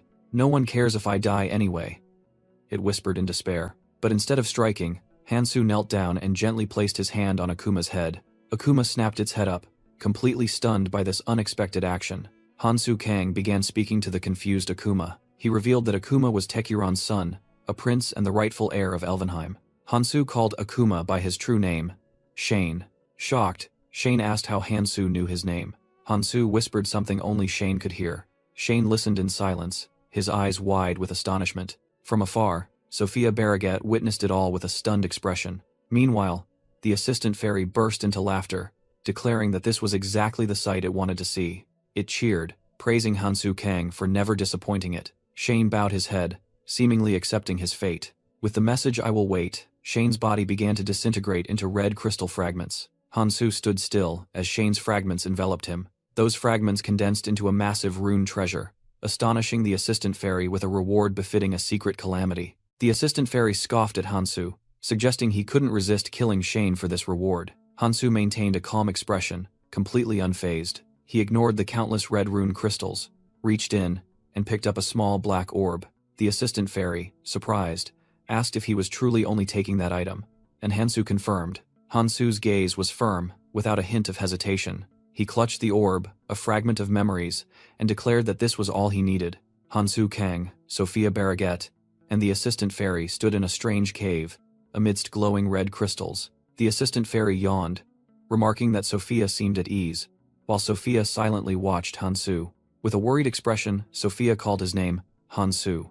She asked if he was all right after everything that had just happened. Hansu remained silent for a moment, not replying immediately. He turned away, coldly replying that he was fine and everything was going according to plan. Hansu said he would go retrieve the relics and told them to wait a moment. Watching his retreating back, both Sophia and the assistant fairy looked concerned, with Sophia wondering if he was truly all right. In contrast to Sophia's worried expression, the assistant fairy flashed a knowing, toothy grin. As Hansu walked, he reassured himself that he hadn't made any mistakes. It was simply the right choice. However, he couldn't help but ponder another assumption. He wondered what his old comrades would do if they faced a similar choice. The assistant fairy flew closer, remarking that he didn't look like himself. It asked if he was worried that today's events would repeat in the future. "Don't worry," the assistant fairy winked mischievously. It promised to show him something incredibly interesting soon. Hansu looked at it with a resolute gaze, stating firmly, "We'll see." He stood tall, facing the assistant fairy with an entirely new aura. The assistant fairy laughed gleefully, saying that Hansu truly had to go this far not to disappoint it. On the ground, the 5 relics of Elvenheim had been fully gathered. Hansu Kang stood amidst the rune treasure and the 5 relics, suddenly realizing something. The chains of Ekim suddenly flared with blue energy. He raised his hand, and all 5 relics activated simultaneously, swirling around him in a vortex of electric light. An administrator's mark glowed brightly on the back of his hand, and he understood everything. The reason Tekuron could control Ouroboros was because he was also an administrator. However, Hansu noticed that the shape of this mark was different from what he had heard about the Elvenheim race. A system notification appeared, confirming that he had received the temporary administrator privilege with limited authority. He thought to himself, "So that's how it is. Only those of the Elvenheim race could receive full administrative authority. As a human, he was only granted temporary authority." Hansu felt a fleeting disappointment. He hadn't expected such limitations, but then he smiled confidently, thinking that this was more than enough. Finally, he could directly confront Tekuron. Elsewhere, Sophia Barragat received a message from a blue energy bird. She immediately informed Hansu, "I've been contacted by the Phantoms. They said they've caught up with Miyamoto. Let's go meet them." Hansu pondered in silence for a moment. Then he spoke, surprising Sophia. "Before that, there's something we need to do." A mysterious smile briefly appeared on Hansu's lips. Sophia's eyes widened as she began to understand his intentions. Hansu Kang smiled, exclaiming that he now understood everything. Sophia Barraget cheered excitedly, confident that the plan would succeed. Elsewhere, a desperate voice echoed through the forest, begging for its life. Miyamoto Junichi prostrated himself on the ground, confessing that he had momentarily lost his mind and committed a grave sin. Mary and Ark frantically took all the blame, while the other phantoms stood behind with worried expressions. Miyamoto continued to plead, hoping they would remember the memories they shared. However, Mariant coldly stood over the bloodied Miyamoto, making him scream in horror for her to stop. Immediately after, she gently helped him up and asked why they would kill an old acquaintance, causing Miyamoto to profusely thank her. However, Tina Charlize and the seventh phantom remained suspicious, believing it was unwise to leave a potential threat. Mariant defended him, asserting that Miyamoto had completely lost his will to fight. Baek Jonsong decided to put the matter aside, suggesting they leave Miyamoto's fate to Hansu Kang. Suddenly, Mariant coughed up blood, her eyes wide with shock and pain. Baek Jonsong screamed her name in shock as a surge of purple energy bound his and Kyle Cooper's bodies tightly. He tried to growl a name while struggling in vain. Finally, he screamed Miyamoto's name, the traitor who stood in the center, draining energy from all the phantoms. A terrifying explosion engulfed all of them. At the scene, countless glowing red rune crystals lay scattered on the ground. A grotesque laugh echoed from a monstrous maw. Miyamoto stood up, his body transformed into a hideous creature, laughing maniacally. His eyes gleamed with cruel determination, as he declared that even if he lost everything, he would survive until the very end. Amidst the fiery sunset, the colossal serpent Ouroboros appeared. On the chaotic battlefield, a warrior roared as he wrestled an insect monster to the ground. He panted, exhausted after the endless battle. A commander stood amidst his fallen comrades, desperately admitting they had reached their limit. While their numbers dwindled, the swarm of locust monsters seemed undiminished. The commander desperately wondered what Hansu Kang was doing. The human defense force was completely overwhelmed by the colossal monsters. Suddenly, a white-haired man saw a flock of blue energy birds flying across the sky and recognized them as carrier pigeons. Elsewhere, Lebanon Mikhail received one of those magical birds. The leader of the Cooperative Alliance also received the message and was utterly astonished. He muttered Hansu Kang's name with a skeptical look. The fierce battle continued, and the warriors were gradually being pushed back. The leader gripped his sword hilt, wondering about the message's content. Back on the front lines, the commander mustered his remaining strength, unleashed a powerful slash, and yelled that he couldn't give up. Just then, a system notification from Hansu Kang appeared, declaring that all preparations to subdue Ouroboros were complete. The Alliance leader received a blazing golden phoenix, understanding Hansu's message. He clenched the glowing ring, his gaze resolute, and vowed not to give up. The scene shifted to a tranquil forest bathed in twilight. Sophia Barragat looked ahead with an expression of utter horror. Amidst a battlefield strewn with corpses, she numbly asked if everyone was dead. Trembling, Sophia whispered Miyamoto's name, her hands clenched in resentment. "I'll never forgive you!" she screamed, tears and despair in her voice. Hansu Kang merely stood there silently, arms crossed, observing her pain. He coldly declared that they had to abandon Miyamoto. "Hansu, what are you saying? We have to find him immediately!" Sophia yelled, unable to believe her ears. She was stunned by the cruel reality in his words. Hansu called her full name, Sophia Viraj. "Don't lose sight of our goal," he sternly reminded her. Sophia closed her eyes, a tear rolling down her cheek as she silently understood that his path had been far more difficult than this. Regaining her composure, she said, "You're right, Hansu. Tell me your next plan." Hansu replied that they would return to the mirror. He explained that those who would stand by them in place of the phantoms were waiting there. Meanwhile, elsewhere, human warriors were fighting to exhaustion against the parasitic locust swarm. At the same time, Songjin, Unche, and another companion were hiding in the forest. "Hey, is it really okay for us to stay here like this?" Unche asked worriedly. She feared that if they were surrounded by the locusts, there would be no escape. "No, we have to wait here," Songjin asserted, surprising Unche. He steadfastly said that he had made a promise to Hansu and they had arranged to meet here. Unche irritably clutched her head. "Stop it. Don't talk about that Hansu guy anymore, I'm going crazy." The muscular twins whispered teasingly that she was pouting, making Yunche angrily snap back at them. Yunche screamed, "You guys don't even have girlfriends, I beg you, go find someone." She turned to vent her anger on Songjin. "Damn it, it's all your fault. If you like Hansu so much, go team up with him." Songjin calmly replied, "Anyway, Unche." He confusedly asked, "Why are you angry at me?" Which only infuriated Unche further. As the others looked awkward, one person in the group suddenly spoke up, with a worried expression. With a serious face, that person hesitated. It seems we're surrounded." The whole group froze as they realized the imminent danger. Immediately, a swarm of Ouroboros' minions burst forth from the shadows. Yunche let out a piercing scream. "Sang Jin!" As he charged forward, Sang Jin didn't flinch, confronting the charging monster head-on. He let out a battle cry, ready to fight. Suddenly, a hand firmly gripping a golden energy weapon appeared. Hansu Kang, in his blue cloak, effortlessly sliced through a monster. Sang Jin turned back in astonishment, unable to believe his eyes. "Are you all right?" Hansu casually asked, standing amidst the monsters. Sang Jin flashed a bright smile and replied, "Of course I'm all right." Sophia Barraget also appeared and cheerfully waved. "Long time no see, Hansu." Sang Jin looked at Hansu with admiration. "You're incredible. You've gotten even stronger since I last saw you." Hansu merely smiled back. "You, on the other hand, don't seem to have changed at all." Sang Jin grinned, saying they had finally met again as promised. Hansu Kang suddenly looked up, sensing something. Sang Jin happily expressed that he had always waited for the moment Hansu would need him. He resolutely declared he was ready, and told Hansu to use him as he pleased. Hansu smiled in approval, telling him to maintain that resolve. Suddenly, a hooded man appeared before Hansu. Hansu was surprised to realize it was the Black Monarch, Wang Qiongli. He recalled that Wang Qiong had been resurrected through the cross on the 3rd floor of Tower Island. Hansu thought to himself, "Do I really have to defeat him again?" Suddenly, Wang Qiong and a blonde-haired person stumbled right in front of him. Wang Qiong frantically asked if his daughter was okay, and Sojong replied that she was fine, and said her father looked scary. Noticing the situation, Hansu decided there was no need to intervene. Yunche approached, grumbling that this was the Hansu Kang Sangjin kept talking about. She seemed annoyed, but Hansu merely looked back with a puzzled expression. A muscular woman with short black hair suddenly interjected, asking Hansu if he had a younger sister, to which he coldly replied, "No." Hansu silently assessed those present, and recognized a few others. He thought about the remaining teammates who hadn't arrived yet, but believed they were fine. Sangjin stepped forward and asked Hansu what he needed him to do. Hansu replied that he would briefly explain the situation. Standing before the colossal Ouroboros monster, Hansu declared that from now on, they would accompany him to destroy it. Unche and her teammates were stunned by Hansu Kang's declaration, as he asserted he would explain the plan later.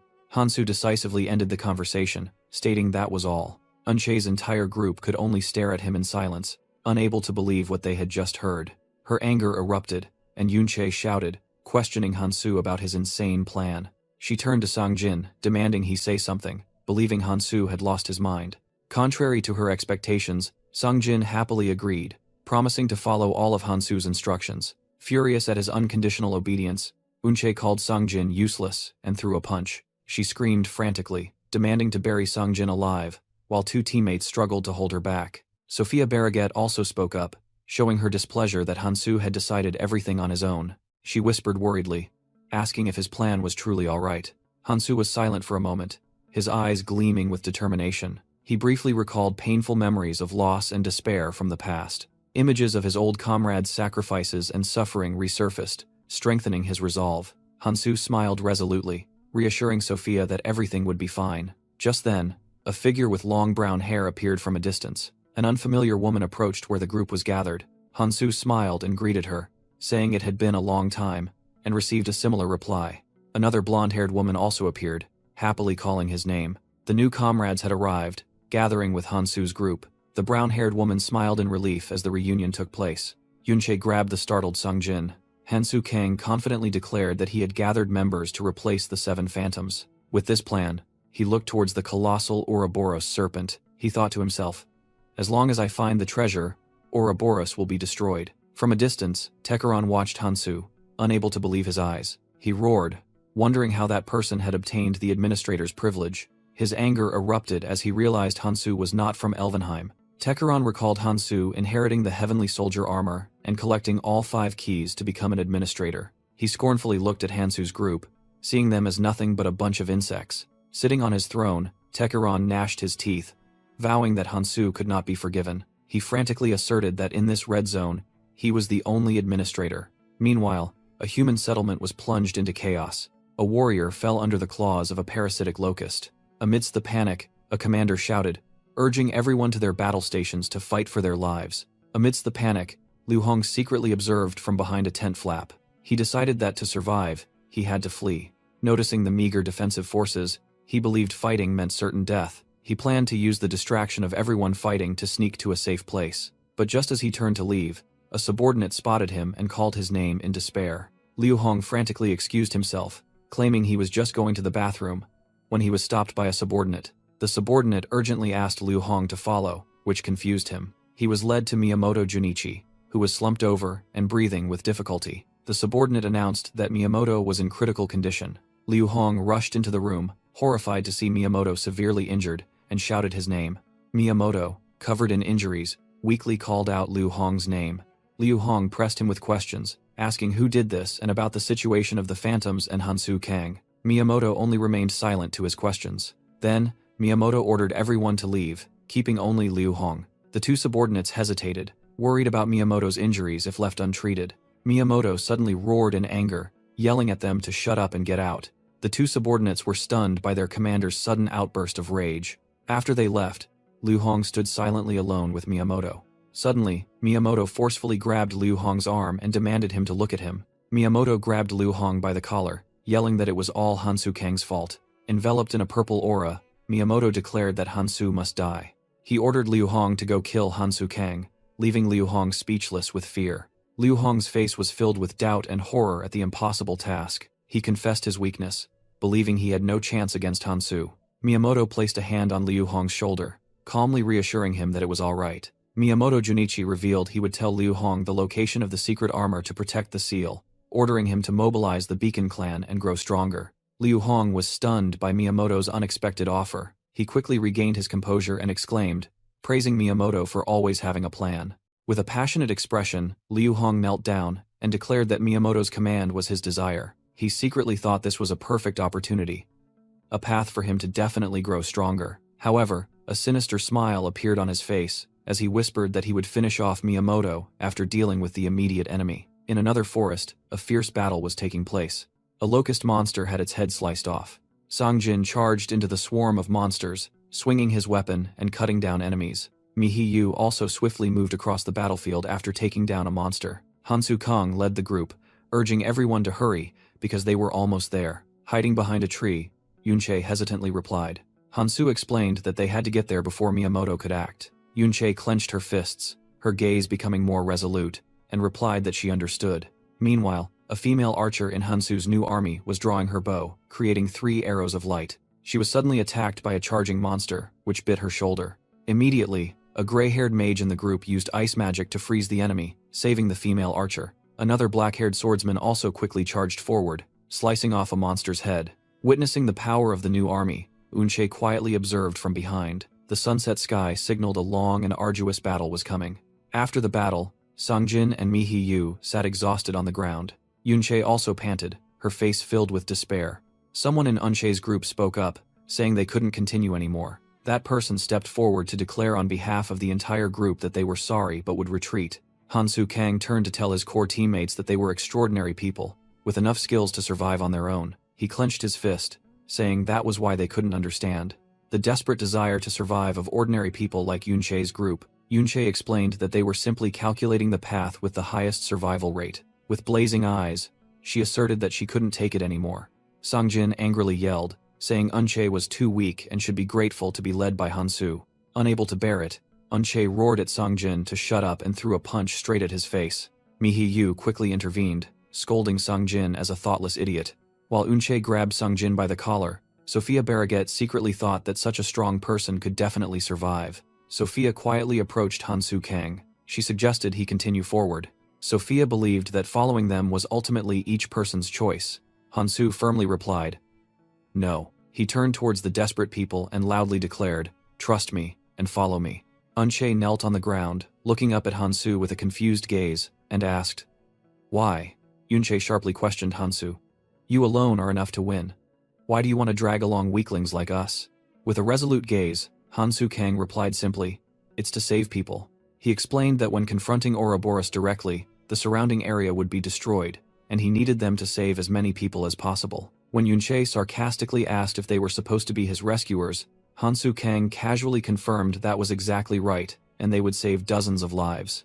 He ended by revealing, "Including all of you," leaving Yunche completely stunned.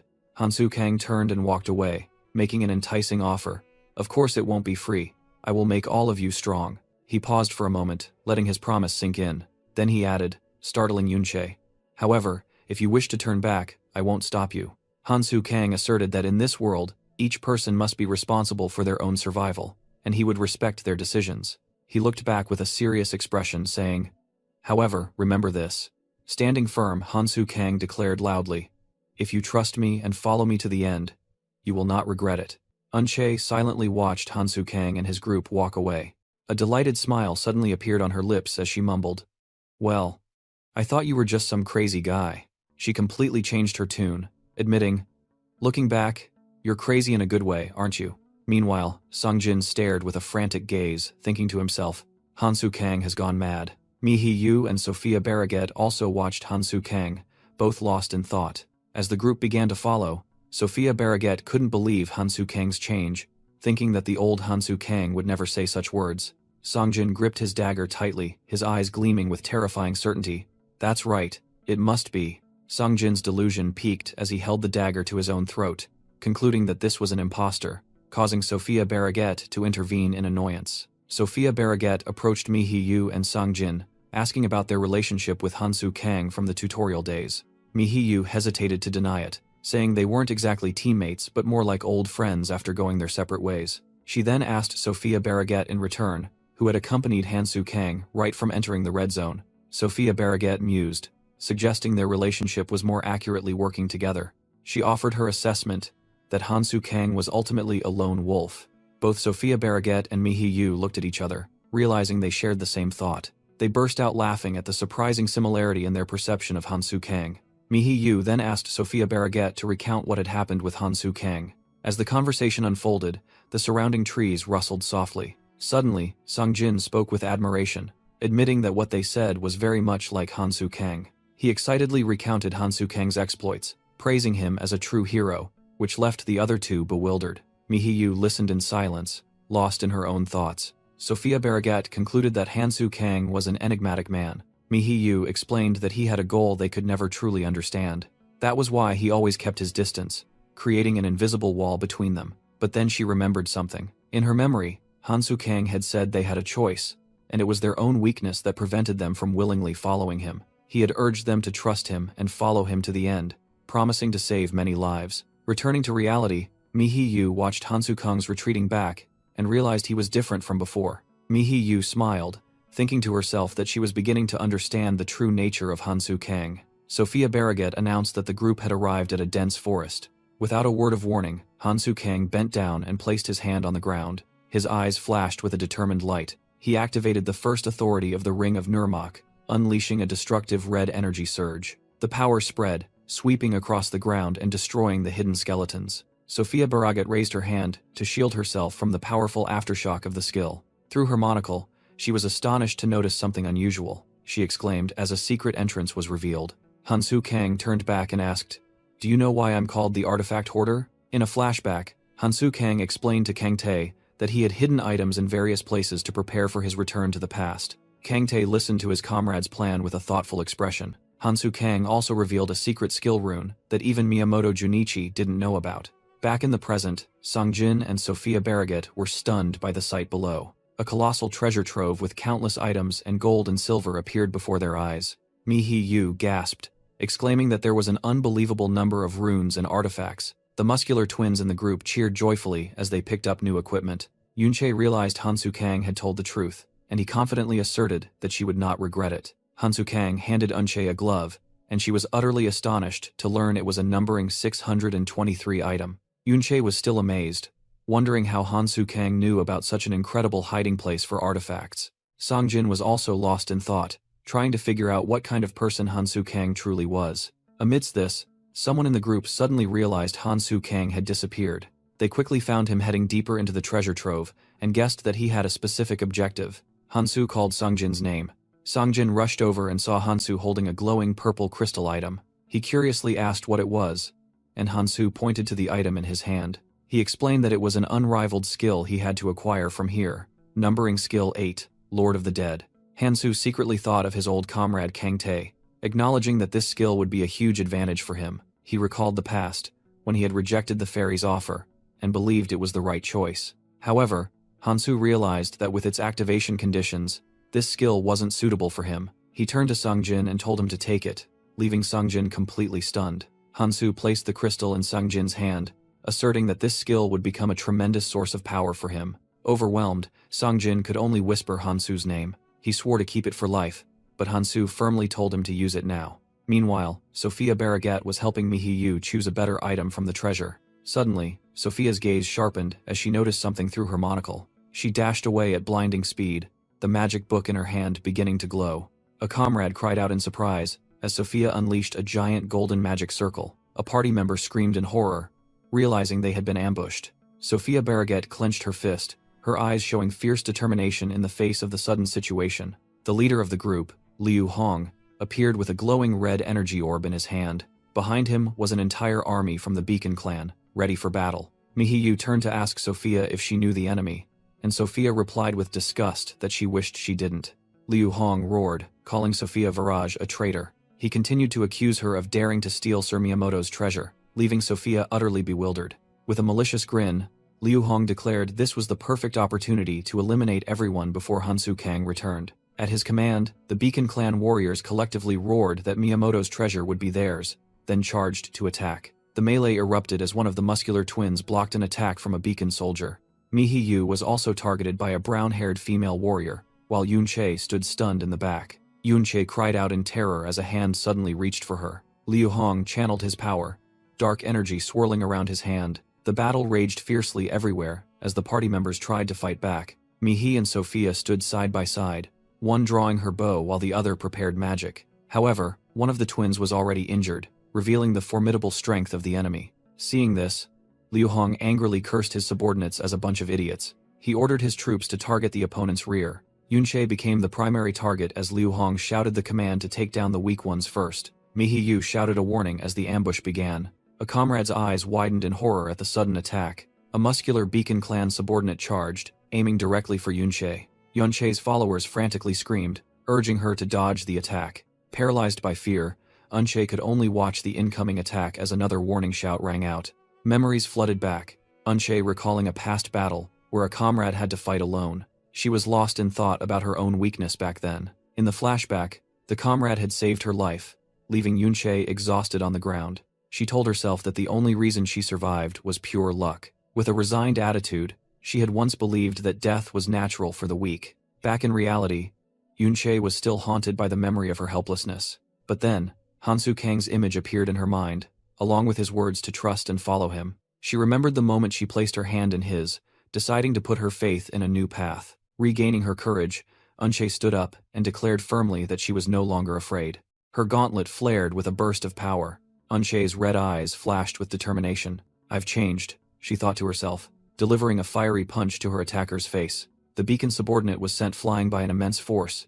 Yunche stood firm, her fist still smoking after the successful counterattack. The large Beacon clan subordinate was hurled into the air by Yunche's attack. Yunche's comrades were stunned, unable to believe the power they had just witnessed. Mihiyu and Sophia Barraget also watched the unfolding scene in astonishment. Another Beacon clan member roared in anger and charged towards Yunche. Without hesitation, Yunche delivered a direct punch to the next attacker's face, shattering his weapon. Another blonde Beacon warrior charged forward with a fierce expression, but that assailant was also immediately struck down, screaming in pain and spitting blood. A scorched trail on the ground, surrounded by fallen Beacon clan members after Yunche's rampage. Another subordinate collapsed as the dark energy dissipated from his body. Yunche silently looked down at her still blazing gauntlet. One of her teammates exclaimed in surprise that they should all trust themselves more. With a confident smile, Yunche declared that they had become much stronger. From a distance, Hansu Kang observed and remarked that the outcome was surprising. Meanwhile, Liu Hong and his team were also knocked back by a surge of purple energy, not expecting such strong resistance. Mihiyu admitted that she and Sophia hadn't even had a chance to act yet. Yunche's muscular teammate humorously recounted that she had handled everything herself with a barrage of punches. Hansu thought to himself that despite being at a numerical disadvantage, they had overwhelmed their opponents without any casualties, proving they had made good use of the artifacts and runes here. Yunche calmly looked down. The battle was over. Hansu Kang looked at her with a proud smile, pleased with Yunche's growth. Hansu Kang coldly said, "Come on." As he looked at Liu Hong in the distance, he summoned his weapon and declared it was time to end things. Liu Hong screamed in terror as Caghorn's spear grazed past him. Hansu Kang slowly approached and commanded, Answer me. He leaned down and asked if Miyamoto had shown him the location of this treasure. Overwhelmed with fear, Liu Hong screamed, begging Hansu not to come closer. Hansu stomped his foot hard on the ground to intimidate him. Immediately after, he delivered a devastating punch to Liu Hong's face. Hansu placed his foot on Liu Hong's chest and warned that he wouldn't ask again. He pressed down with his foot, his hand emitting dark energy, and growled, asking where Miyamoto was. In utter panic, Liu Hong screamed that he would reveal everything. Thinking to himself that Hansu was truly terrifying, he revealed that Miyamoto was at the Beacon clan's headquarters and was likely still there due to severe injuries. Elsewhere, someone in Unche's group exclaimed Miyamoto's name in surprise. The leader of the Beacon clan, Sophia Barragat, angrily ruffled her hair, not expecting Miyamoto to have fled back to his headquarters. Hansu Kang muttered Miyamoto's name with a thoughtful expression. His eyes flashed as he realized he had a vague idea of the opponent's plan. Without warning, Hansu grabbed Liu Hong by the neck and lifted him into the air. He said that Liu Hong came here seeking power only to get in his way. Liu Hong stammered, trying to explain it was a misunderstanding. But it was too late. Liu Hong, choked by Hansu Kang, screamed that Miyamoto was also his enemy. Hansu Kang listened in silence, appearing to be contemplating. Sophia Barragat wondered to herself what kind of nonsense Liu Hong was up to now. Liu Hong pleaded that he had lost all faith in Miyamoto after witnessing his defeat and refused to follow him any longer. He offered to kill Miyamoto himself if his life was spared, and he could take the artifacts. Yunche was astonished by this blatant treachery, and Hansu Kang calmly confirmed it was an act of betrayal. Sophia scoffed at Liu Hong's cowardice, but he insisted he was telling the truth. He begged Hansu Kang to believe him, while Hansu remained silent. Suddenly, Hansu Kang spoke, agreeing that the offer made sense, stunning his entire group. Sophia questioned Hansu, unable to believe he would actually trust someone like that. Hansu explained that if Liu Hong eliminated Miyamoto for them, it would also be a way to remove an obstacle. He looked directly at Liu Hong and said it wasn't a bad idea. Liu Hong rejoiced, thinking it was a reasonable offer, and demanded to be released to plan, secretly believing he could turn the tables. However, Hansu suddenly tightened his grip, making Liu Hong choke. He frantically asked why, and Hansu told him to go back and tell Miyamoto this. With cold, sharp eyes, Hansu growled, "You're next." Hansu Kang's hand released, letting Liu Hong's lifeless body fall. He stood looking at the corpse on the ground, and added one more thing. Hansu coldly declared, "I don't trust traitors." On the battlefield, Beacon's subordinates lay scattered in pools of blood. Amidst the carnage, Liu Hong struggled to stand up. He looked at the corpses around him and cursed Hansu Kang. Rage surged as he realized no one had been spared. Coughing violently from his wounds, Liu Hong continued to curse the one who had destroyed everything. With hateful eyes, he swore he would never forget this grudge. Meanwhile, elsewhere, the colossal Ouroboros serpent rose under the twilight. Its minions, the insect monsters, were slaughtering the defenders. A blonde swordsman panted amidst the pile of monster corpses he had just defeated. At the same time, Lebanon Mikhail was desperately shouting Hansu Kang's name amidst the encirclement. Two monsters charged, giving him no moment of rest. Mikhail screamed in despair, begging them for a moment to breathe. But the swarm of monsters continued to charge with terrifying speed. Suddenly, an object from the sky plunged to the ground. In a nearby area, a giant crustacean monster looked up at the attack helicopter. A massive explosion shook the ground as the helicopter opened fire. Back in the battle, Mikhail was also fiercely counterattacking. Finally, Hansu Kang appeared, and praised Mikhail for holding out so well. Mikhail breathed a sigh of relief but didn't forget to complain that he had almost died waiting. Hansu Kang stood firm, holding his glowing sword, as Mikhail sarcastically remarked that he was late. Levon and Mikhail asked Hansu Kang how many enemies he had defeated among his reinforcements. Hansu replied that he couldn't count them, only knowing that holding them back was not easy, while a flashback showed a blonde swordsman fighting fiercely. Nevertheless, Mikhail breathed a sigh of relief, believing that Hansu's return meant he had gathered powerful reinforcements. In his mind appeared images of the strongest, Miyamoto, Junichi, and the Phantoms. He excitedly shouted, asking where the strongest force in the red zone was. Hansu Kang coldly replied that Miyamoto and the Phantoms were not here. The two stood facing each other in tense silence on the desolate battlefield. Mikhail was stunned, unable to believe what he had just heard. He frantically asked how they could resolve the situation without them, but Hansu calmly said that everything was fine. Hansu smiled confidently and told Mikhail to just watch, for he had brought tens of thousands of reinforcements. Immediately, Hansu made a hand gesture to summon. A warrior swung a pink energy scythe, tearing through Ouroboros' minions. The blonde swordsman from the flashback appeared with his comrades, carrying a great sword on his shoulder with confidence. An archer in the reinforcement army aimed at a monster, His arrow transformed into a powerful blue energy stream and shot forth. Countless other warriors plunged into the chaotic battle, using swords and shields against the enemy. Amidst the battle, a healer used a staff to tend to injured comrades. A mage unleashed a golden energy orb from a magic circle, blowing away a monster. A blonde female warrior unleashed a fiery punch, creating a massive explosion. Mikhail stood frozen, utterly stunned by the power and scale of the army Hansu had brought. Mikhail wondered in astonishment about the identity of the powerful warriors who had just appeared. He tremblingly acknowledged their strength but was still bewildered by the promise of tens of thousands of reinforcements. Suddenly, Songjin growled, asking who allowed Mikhail to doubt Hansu. With a threatening gaze, Songjin asserted that Hansu's words were absolute and demanded Mikhail understand that. Songjin drew his sword, provocatively challenging Mikhail's expression. Hansu Kang intervened, telling Songjin to stop, and he immediately happily complied. Hansu turned and calmly called Mikhail's name. He placed a hand on Mikhail's shoulder and praised him for doing well. Hansu said to leave the rest to them, further confusing Mikhail. Suddenly, Songjin hunched over, looking as if he were exhausted. He made strange movements, pretending to be in distress. Yunche immediately punched Songjin's head, scolding him to stop his silly act. When the muscular twins questioned Unche's special treatment of Songjin, she immediately yelled at them to be quiet. Mikhail smiled, thinking to himself that even if Hansu's group was strange, he would still trust them and wish them luck. Facing them, the Acheron parasitic locust monsters growled, ready to attack. Hansu Kang's small army stood firm against the numerous monsters. Hansu unleashed energy, ordering everyone to begin the battle. Gigantic green energy slashes swept through, tearing apart the enemy ranks. Holding his glowing sword, Hansu declared they would annihilate the parasitic locusts before nightfall. Under Hansu's command, his elite army plunged into the slaughter of the monster swarm. A female archer in the new army drew her bow, preparing to fire dazzling golden energy arrows.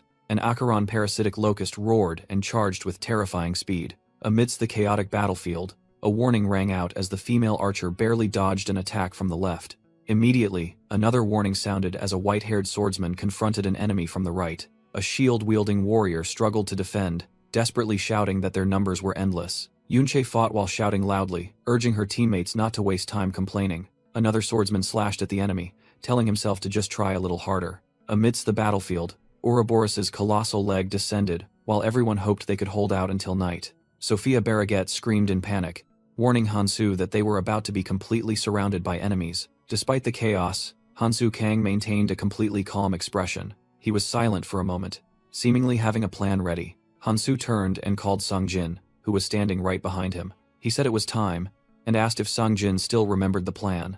With a confident smile, Hansu signaled to Songjin that it was his turn. Songjin smirked meaningfully and replied that he understood. His gloved hand gripped the hilt of the sword, plunged into the ground. Songjin forcefully plunged the sword deeper into the ground, unleashing a fierce purple energy. A colossal magic circle spread out, encompassing Ouroboros's leg. Immediately, a nearby Acheron parasitic locust was sliced in half and collapsed. Its severed head lay on the ground, its eye sockets still glowing with purple magical light. A colossal leg of Ouroboros slammed down onto the battlefield. The defending warriors despaired as they realized the enemy had tens of thousands of reinforcements. Hansu Kang merely smiled, whispering that he had been waiting for this moment. He unleashed a surging wave of dark purple energy. Songjin stepped forward, confidently telling Hansu to leave everything to him. Another leg of Ouroboros descended, shaking the ground. The numerous Acheron parasitic locusts lined up, ready to attack. Songjin tightened his grip on the sword hilt, preparing to activate his skill. He commanded go, and a colossal shadow entity emerged from behind him. The swarm of Acheron parasitic locusts simultaneously charged forward like a tide. Songjin's shadow entity plunged straight into the midst of the monster swarm, beginning the slaughter. It easily cut a locust in half, with a single slash. Another monster was impaled by a shadow tentacle from beneath the ground. Songjin activated a purple crystal, commanding the dead to rise. Immediately, the corpse of a locust twitched, its eyes flaring with magical light. Numbering skill, rank 8, Lord of the Dead, allows enemies to be resurrected as an undead army. The resurrected locust turned to attack its own kind. Songjin's undead army began to slaughter Ouroboros's forces. The surviving locusts cried out in confusion as they witnessed their dead comrades rise. The Purple Shadow Army continued to sweep across the battlefield, growing stronger with each fallen enemy. Ouroboros's colossal leg slammed down onto the ground. Songjin excitedly shouted, "The plan succeeded! Hansu, let's move!" Hansu Kang gave a confident smile, praising, "Well done. Immediately, he charged forward with astonishing speed. Hansu led the entire army, all running towards the colossal monster. He declared, "Let's go." Hansu explained the plan to eliminate the Acheron parasitic locusts and use Songjin's skill to turn them into allies, paving the way to the lake. He turned to Sophia, assigning the task.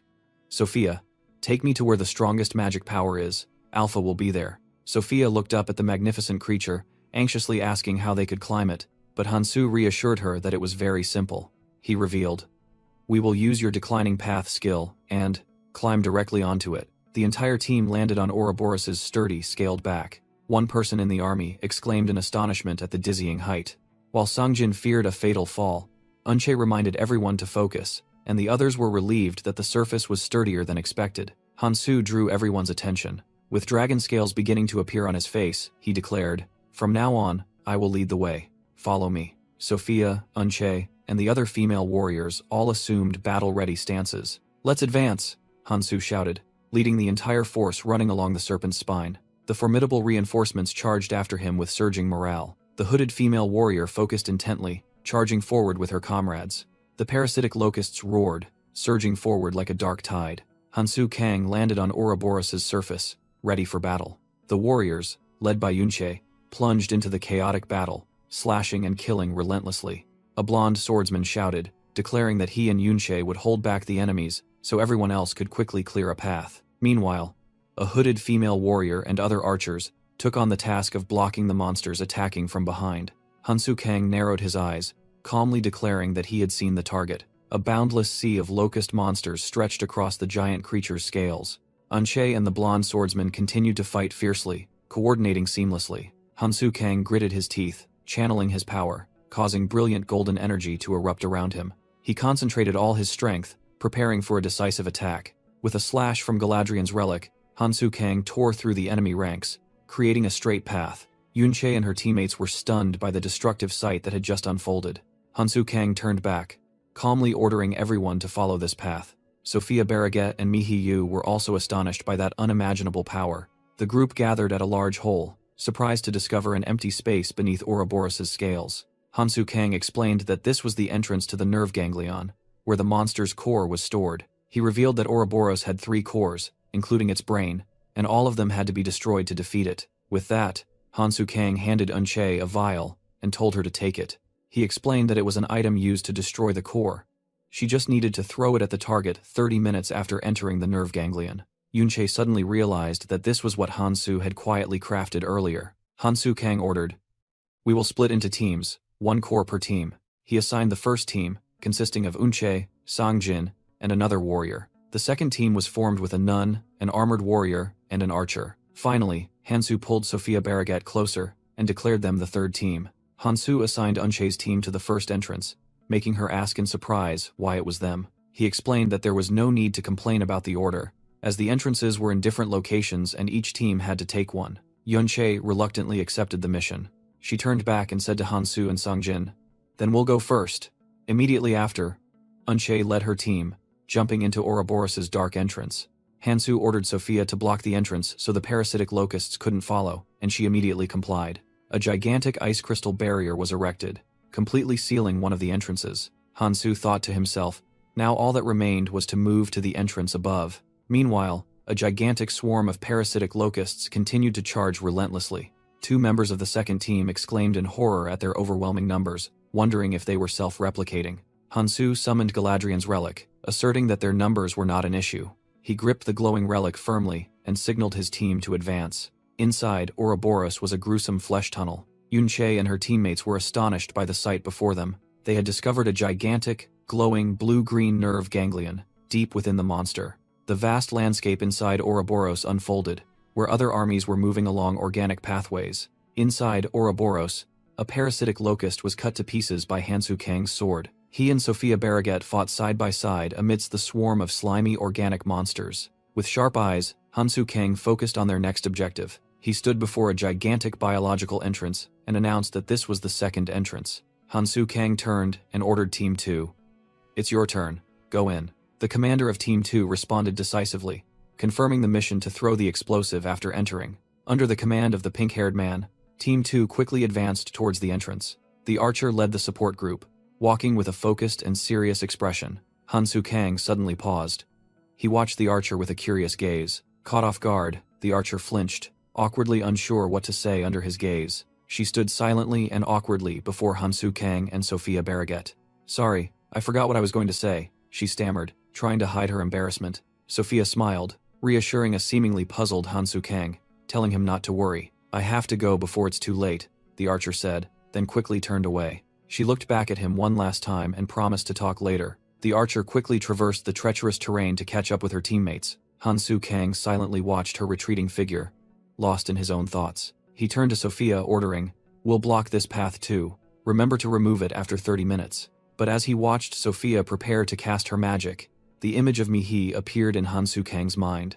The archer gazed into the distance, thinking to herself that she seemed to understand Hansu Kang's feelings. The scene shifts to a sparkling, star-filled night sky. Meanwhile, Hansu Kang led the way, rushing deep inside Ouroboros, and shouting that he could feel Alpha's energy right ahead. Suddenly, a giant insect monster appeared, blocking Hansu and Sophia's path. The guardian stood tall, its red faceplate glowing menacingly. Hansu Kang frowned, realizing that this creature felt like Alpha, but its form was completely different. He mused that Alpha had only recently awakened.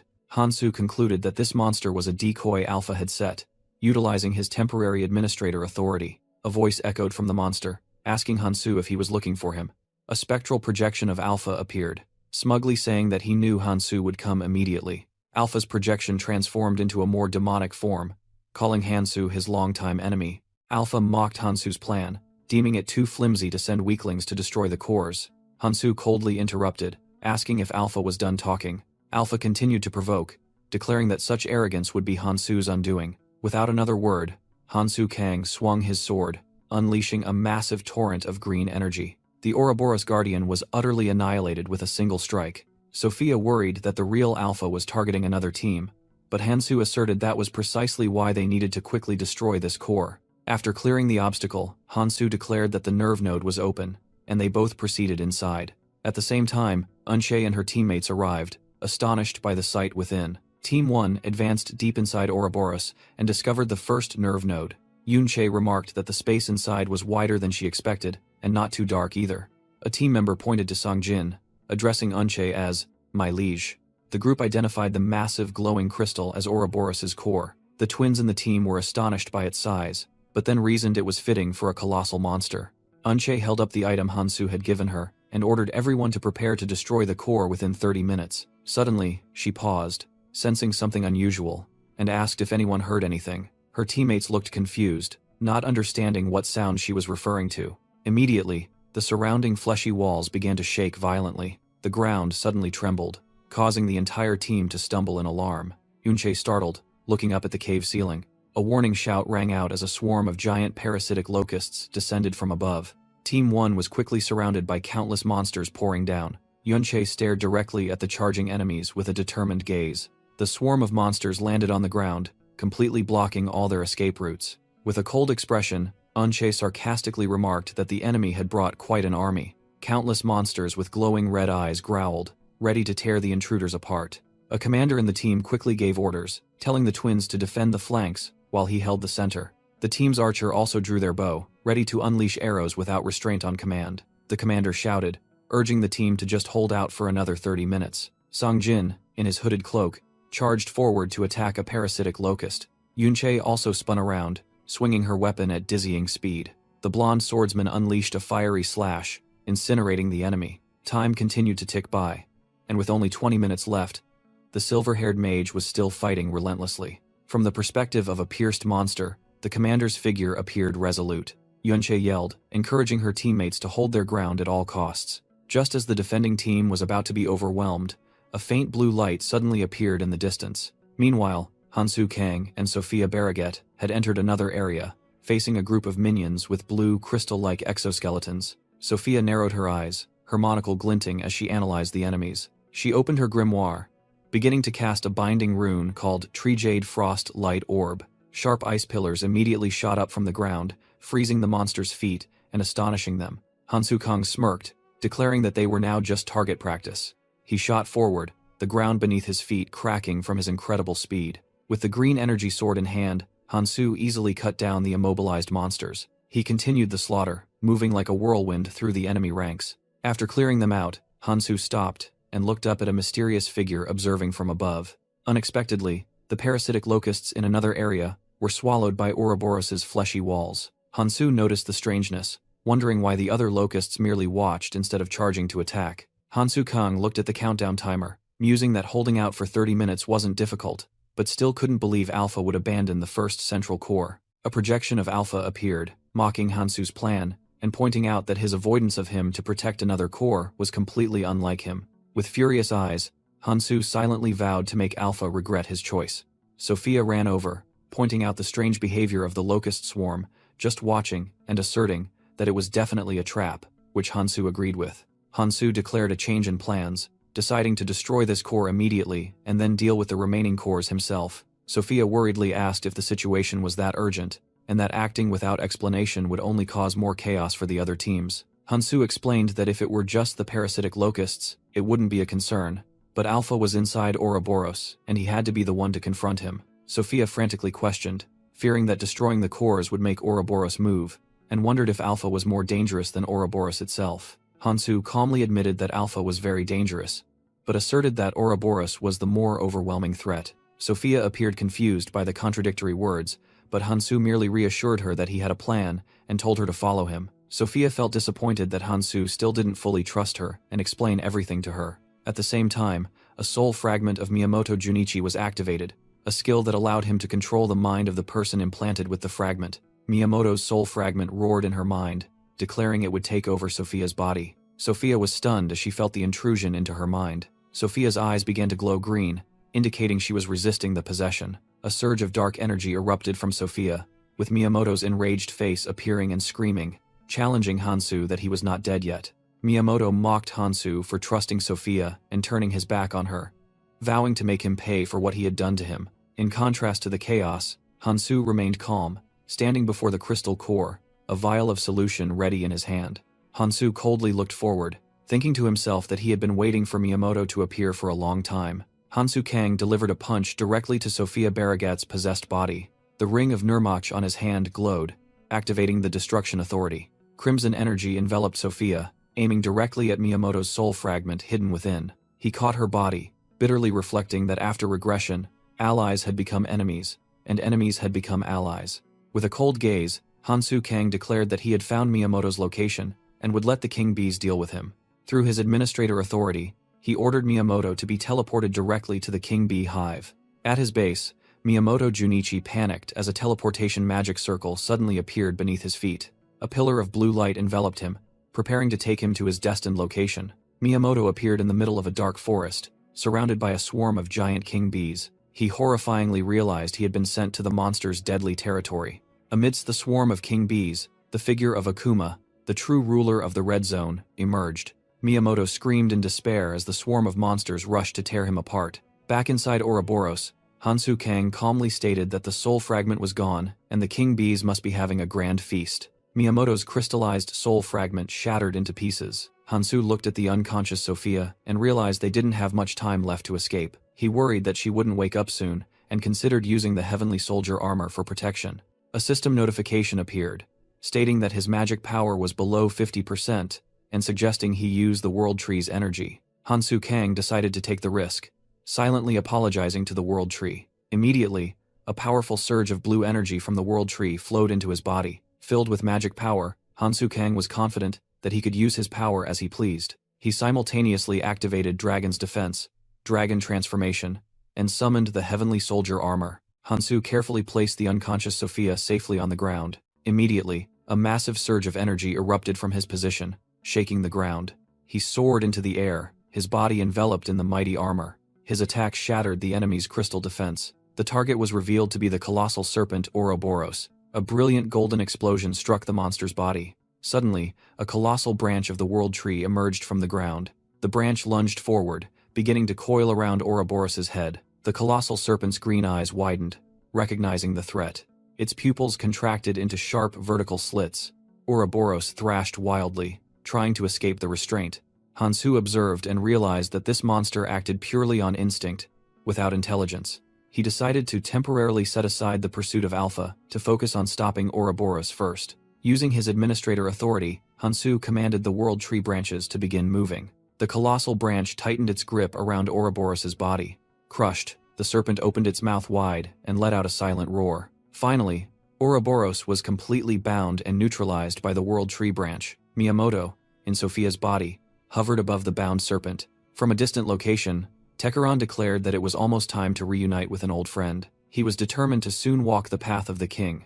Meanwhile, on Ouroboros's back, a colossal tail slammed down onto the ground. The swarm of Acheron parasitic locusts plunged into a chaotic battle. A monster fell on the battlefield. Sangjin immediately activated the Lord of the Dead skill, resurrecting the fallen enemy. Now, with an undead army under his command, he was confident they could hold out until dawn.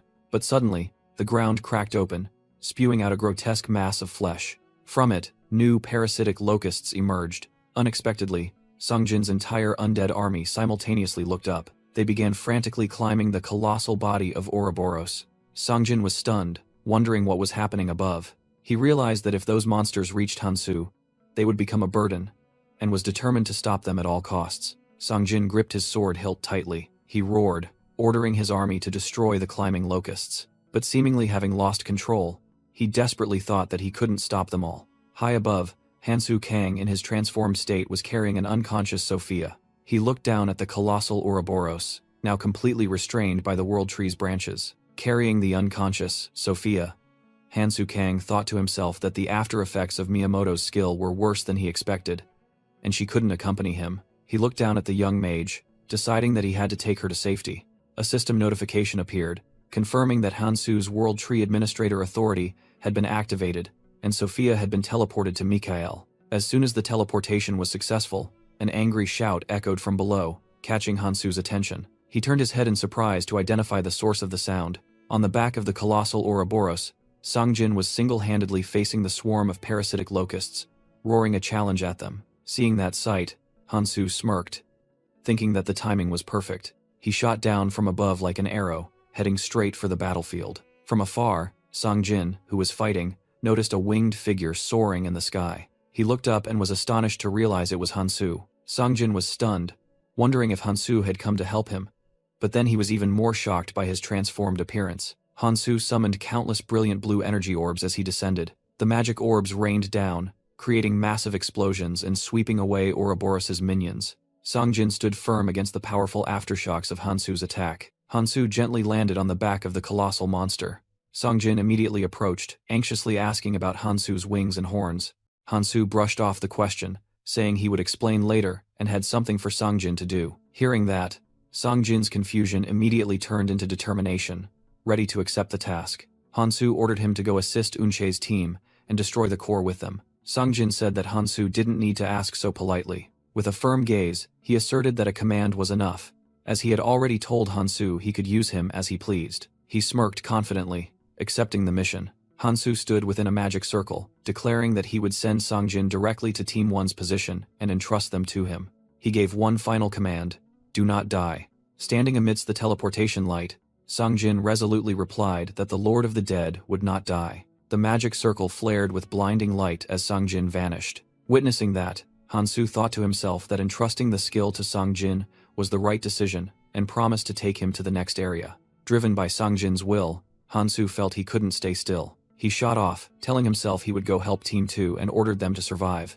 In another space, a wounded swordsman was single-handedly facing Tekeron amidst his fallen comrades. Tekeron scoffed, asking why the swordsman wouldn't give up when he was alone. Though covered in injuries, the swordsman still challenged that he wouldn't die so easily. Tekeron continued to mock their loyalty, claiming that the cold-blooded one wouldn't come to save them, and they had all been abandoned. He extended his hand, offering the swordsman to become his soldier instead of serving such a king. The swordsman laughed, asking in return if Tekeron was talking so much because he was too afraid of Hansu Kang. Those words made Tekeron freeze, his eyes flashing with anger. He roared that these inferior beings infuriated him, simultaneously summoning countless weapons and shadow monsters. Tekeron charged to attack, yelling that if they wanted to die so badly, he would grant their wish. The red-clad swordsman looked up in astonishment. He gritted his teeth, bracing himself against the pain. He risked his life to deflect the incoming energy blasts to protect his fallen comrades. With lightning-fast movements, he spun to block consecutive attacks.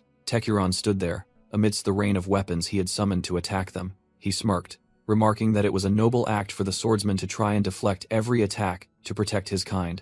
Tekuran admitted that such an attitude was commendable. However, he declared that he could not waste any more time fighting. Tekuran decided to use a despicable method to finish off his opponent, summoning a colossal red energy blade. Countless swords suddenly appeared, piercing through the swordsman's body. Blood spurted from his fatal wounds. Even so, he let out a final, defiant roar. Tekuran's giant blade struck down forcefully. The swordsman collapsed to his knees, his body riddled with weapons. Tekuran declared that out of respect for his opponent's bravery, he would personally end their life. He raised his hand, preparing to deliver the decisive blow. Suddenly, Hansu Kang appeared and blocked Tekuran's attack with his hand. The powerful impact sent Tekuran flying backward.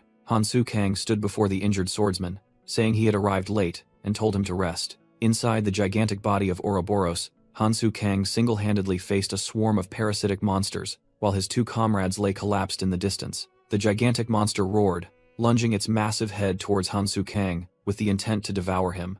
Hansu Kang reacted, his hand transforming into a mystical green bone gauntlet. From the gauntlet, a brightly glowing green energy sword formed. With his dragon wings spread wide, Hansu Kang charged into the swarm of monsters, swinging his sword and cutting down his enemies. He continued the slaughter, sweeping away Ouroboros' minions with a flurry of slashes. All three of them now stood on the body of the gigantic serpent. The heavily wounded comrade let out a crazy laugh, exclaiming in astonishment, "Such insane, destructive power." With dragon scales on his face, Hansu Kang calmly looked back. He approached his dying comrade and plunged the energy sword into the ground. Hansu Kang offered a healing rune and said, "You look pathetic. Take this." The other person replied gratefully, promising to repay him. The man took the rune, and a green light enveloped his blood-soaked hands. As soon as he pressed the rune to his chest, a powerful healing energy erupted, restoring all his wounds. Fully recovered, the man looked at his benefactor in astonishment and called out, "Han, Su?" The female comrade also just woke up, startled as she realized the situation. She thought to herself with disappointment about her helplessness, despite being armed. The man apologetically excused himself for being in the way, but Hansu Kang reassured him that it was his fault for not realizing Alpha was already here. Hansu Kang took out a calamity feather, explaining that the World Tree's authority was nullified and they needed to use it to teleport out. The male comrade took the feather and agreed with the plan. Before leaving, the female comrade awkwardly returned the explosive vial to Hansu Kang, which she hadn't had a chance to use. Hansu Kang told the survivors that merely protecting the explosive vial was enough to complete their mission, and he would meet them again after Team 1 destroyed the core. The female comrade silently accepted his command. Elsewhere, Tekuran was stunned to see Hansu Kang already before him. Wondering if it was due to his transformation, he stared, realizing that what was more important was that he knew Hansu Kang valued those people greatly. With a wicked smile, Tekuran roared that this was precisely why he had to kill them. A glowing red mass of energy, resembling muscle, formed in his hand. Tekuran hurled the gigantic energy orb towards the retreating group of survivors. Hansu Kang coldly observed the incoming attack. He raised his hand, activating a glowing green energy bracelet. Hansu Kang charged forward and easily blocked the destructive attack. He stood firm and unharmed as the red energy dissipated around him. The male comrade told Hansu that they would only be a burden and would quickly retreat. Hansu Kang encouraged them, saying that surviving until now would be meaningless if they died here, and they must continue to live. The group thanked him and quickly left, promising to meet again outside. Tekuran silently watched Hansu, now only the two of them facing each other. He couldn't believe that his strongest attack had been blocked so easily. In a fit of rage, Tekuran yelled, proclaiming himself an Acheron warrior and the last hope of his race. Hansu Kang scoffed, calling him a joke and merely a cheap imitation. Tekuran roared furiously, lunging forward and telling Hansu to shut up. Hansu calmly analyzed, realizing that his opponent had lost his mind, and if he were a truly physically enhanced Acheron, he would have had a harder time. Hansu Kang confidently thought that dealing with Tekuran would not be a problem. He charged and delivered a thunderous punch to Tekuran's face. Hansu easily blocked Tekuran's counterattack, leaving him stunned because it was his clan's secret technique. Tekuran was utterly bewildered, unable to understand why Hansu could withstand his blows without flinching.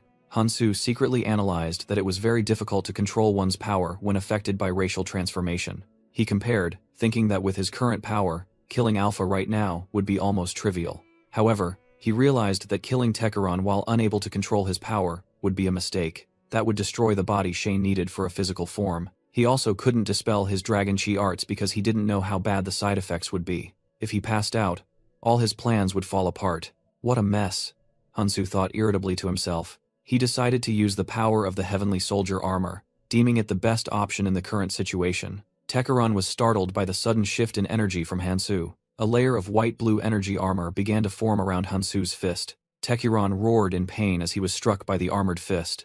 The heavenly soldier armor transformed into a gigantic defensive structure, throwing Tekeron far away. Surrounded by parts of the armor, Hansu declared, "Let's clean up this trash." Tekeron was mercilessly sent flying. A small object, a fragment of memories, was dropped onto a crystal structure below. Hansu looked at the defeated Tekeron and remarked that a replica was still much weaker than the true Akuma.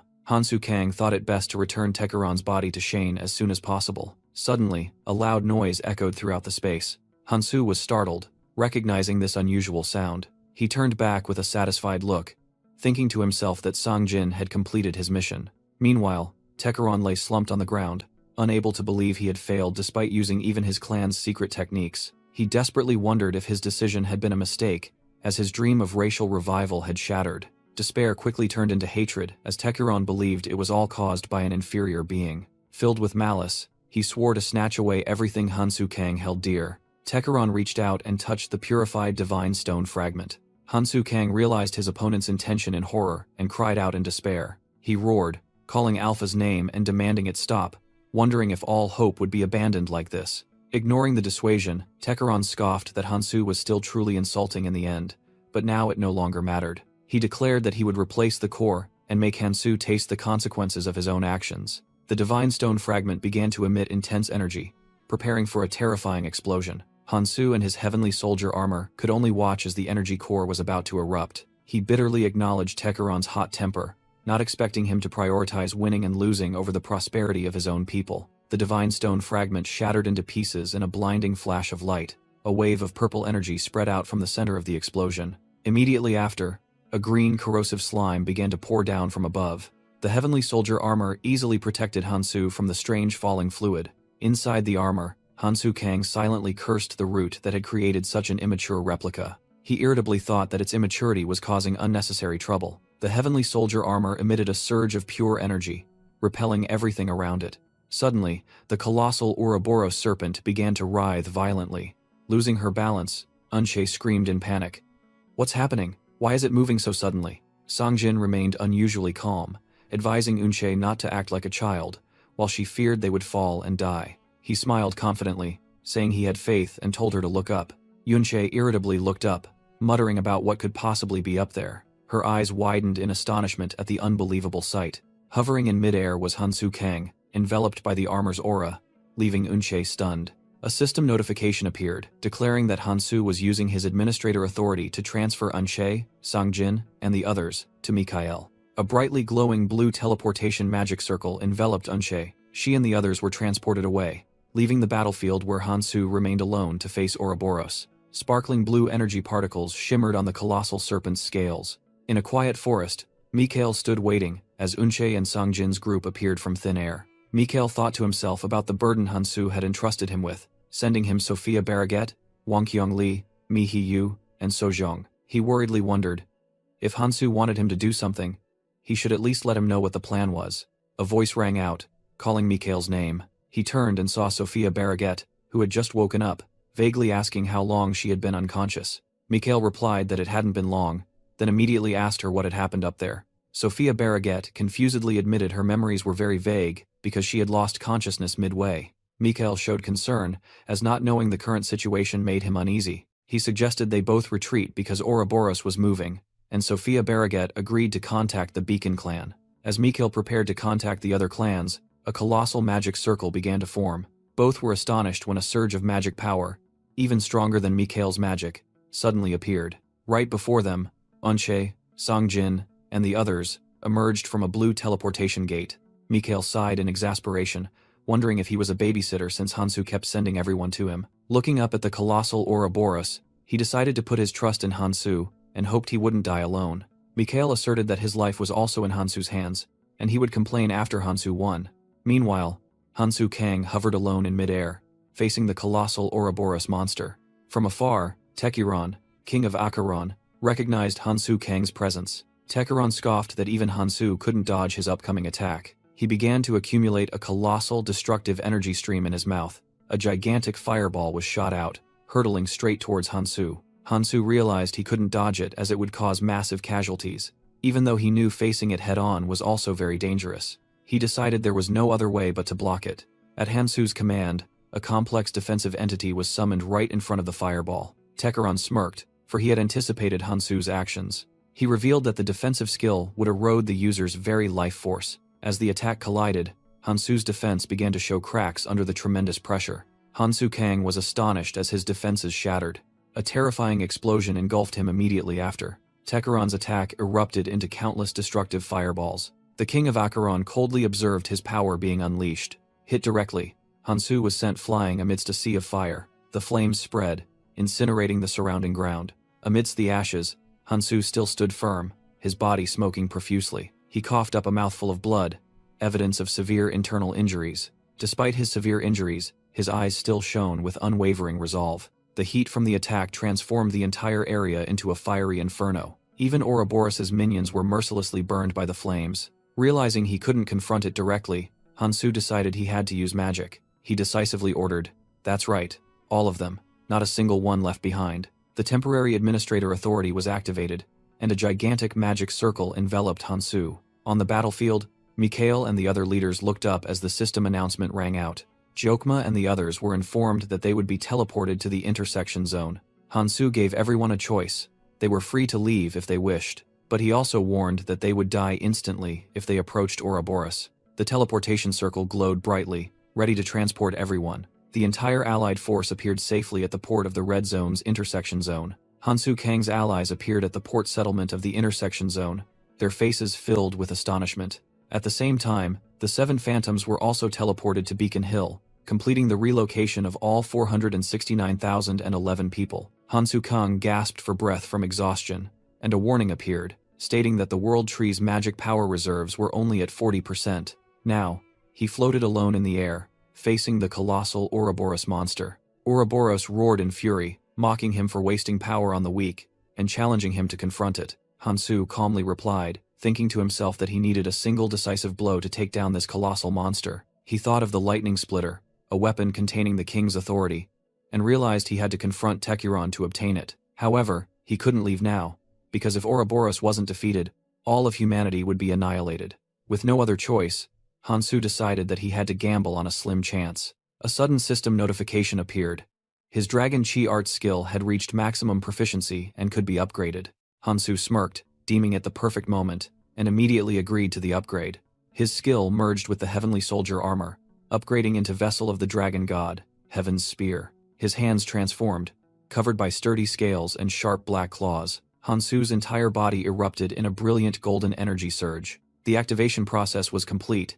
He donned the golden armor of the Dragon God manifestation. A series of new high-level skills were generated, including Collapse Burn, Blazing Nova, and Cinder Veil. Ouroboros roared in astonishment, unable to believe that Hansu still concealed such powerful skills. Nevertheless, it confidently declared that simply devouring him would end everything. The colossal serpent lunged forward with its jaws wide open, determined to devour Hansu alive.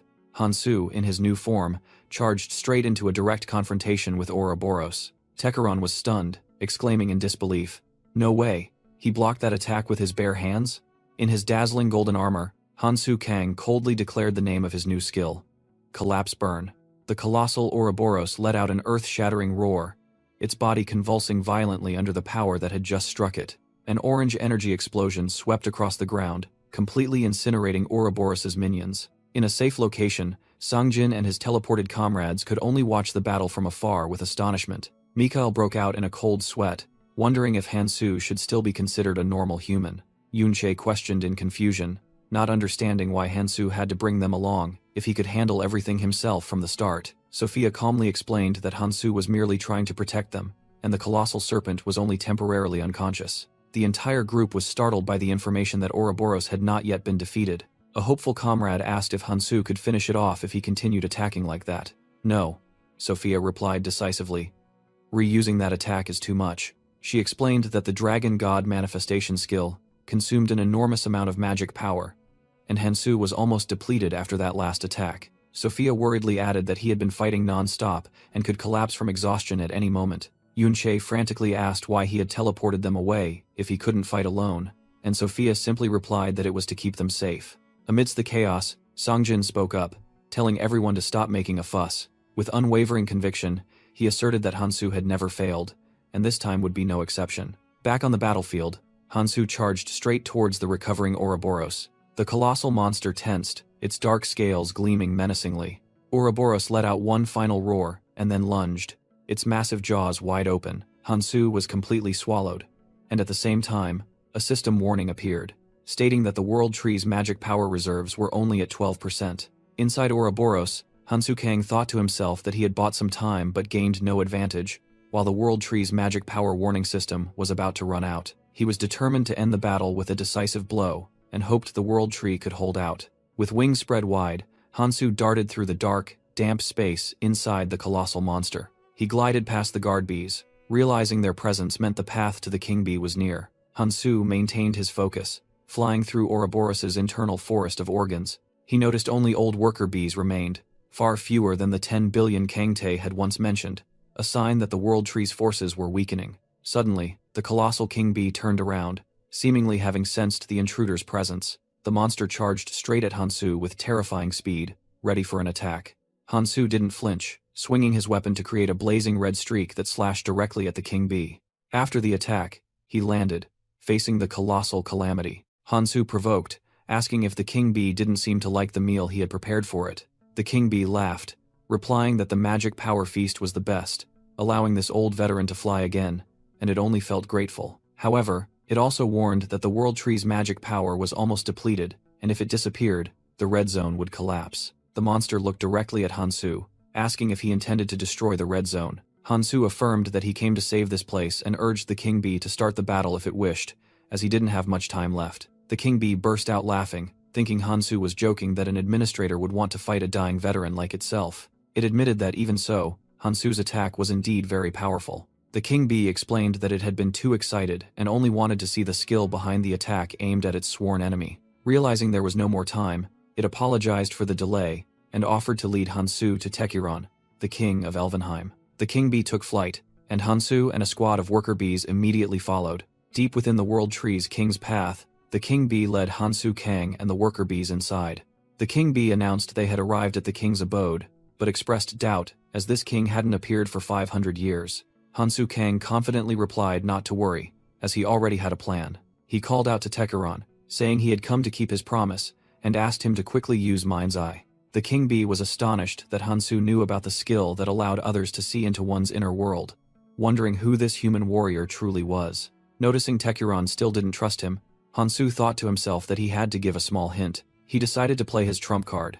Hansu stated directly, "Tekiron, your son, Shane, is waiting. If you want to revive him, answer me immediately." The words had an effect. A blue light enveloped the colossal egg as Tekiron's Mind's Eye skill activated. Inside Tekiron's mind, Hansu witnessed a memory of a chaotic battle between humans and monsters. Next was a sequence of images: Akuma suffering, Tekiron turning his back, and a past Hansu. The memory of Hansu reaching out to help Akuma also clearly appeared. Finally, Hansu was brought to a mental space, facing Tekiron's projection. Hansu explained that since even fairies couldn't interfere with the inner world, he would speak plainly. He revealed that a variable had appeared in the red zone, and in 15 years, the abyss would open. To fight against the abyss, they would need a powerful army. Hansu declared his plan to form a grand alliance, including humans and other races, and he needed Tekiron's help. Tekiron smiled, confirming that he felt no falsehood in Hansu's words. He said that if Hansu wanted to destroy Ouroboros, he would need a mighty weapon, one that could grow with him. Hansu calmly agreed, and demanded, "I need the lightning splitter. Hand it over." Inside the mental space, Tekiron stirred the stream of memories with his staff and spoke. He skeptically asked how he could entrust his people's legacy to someone who might be manipulated by others.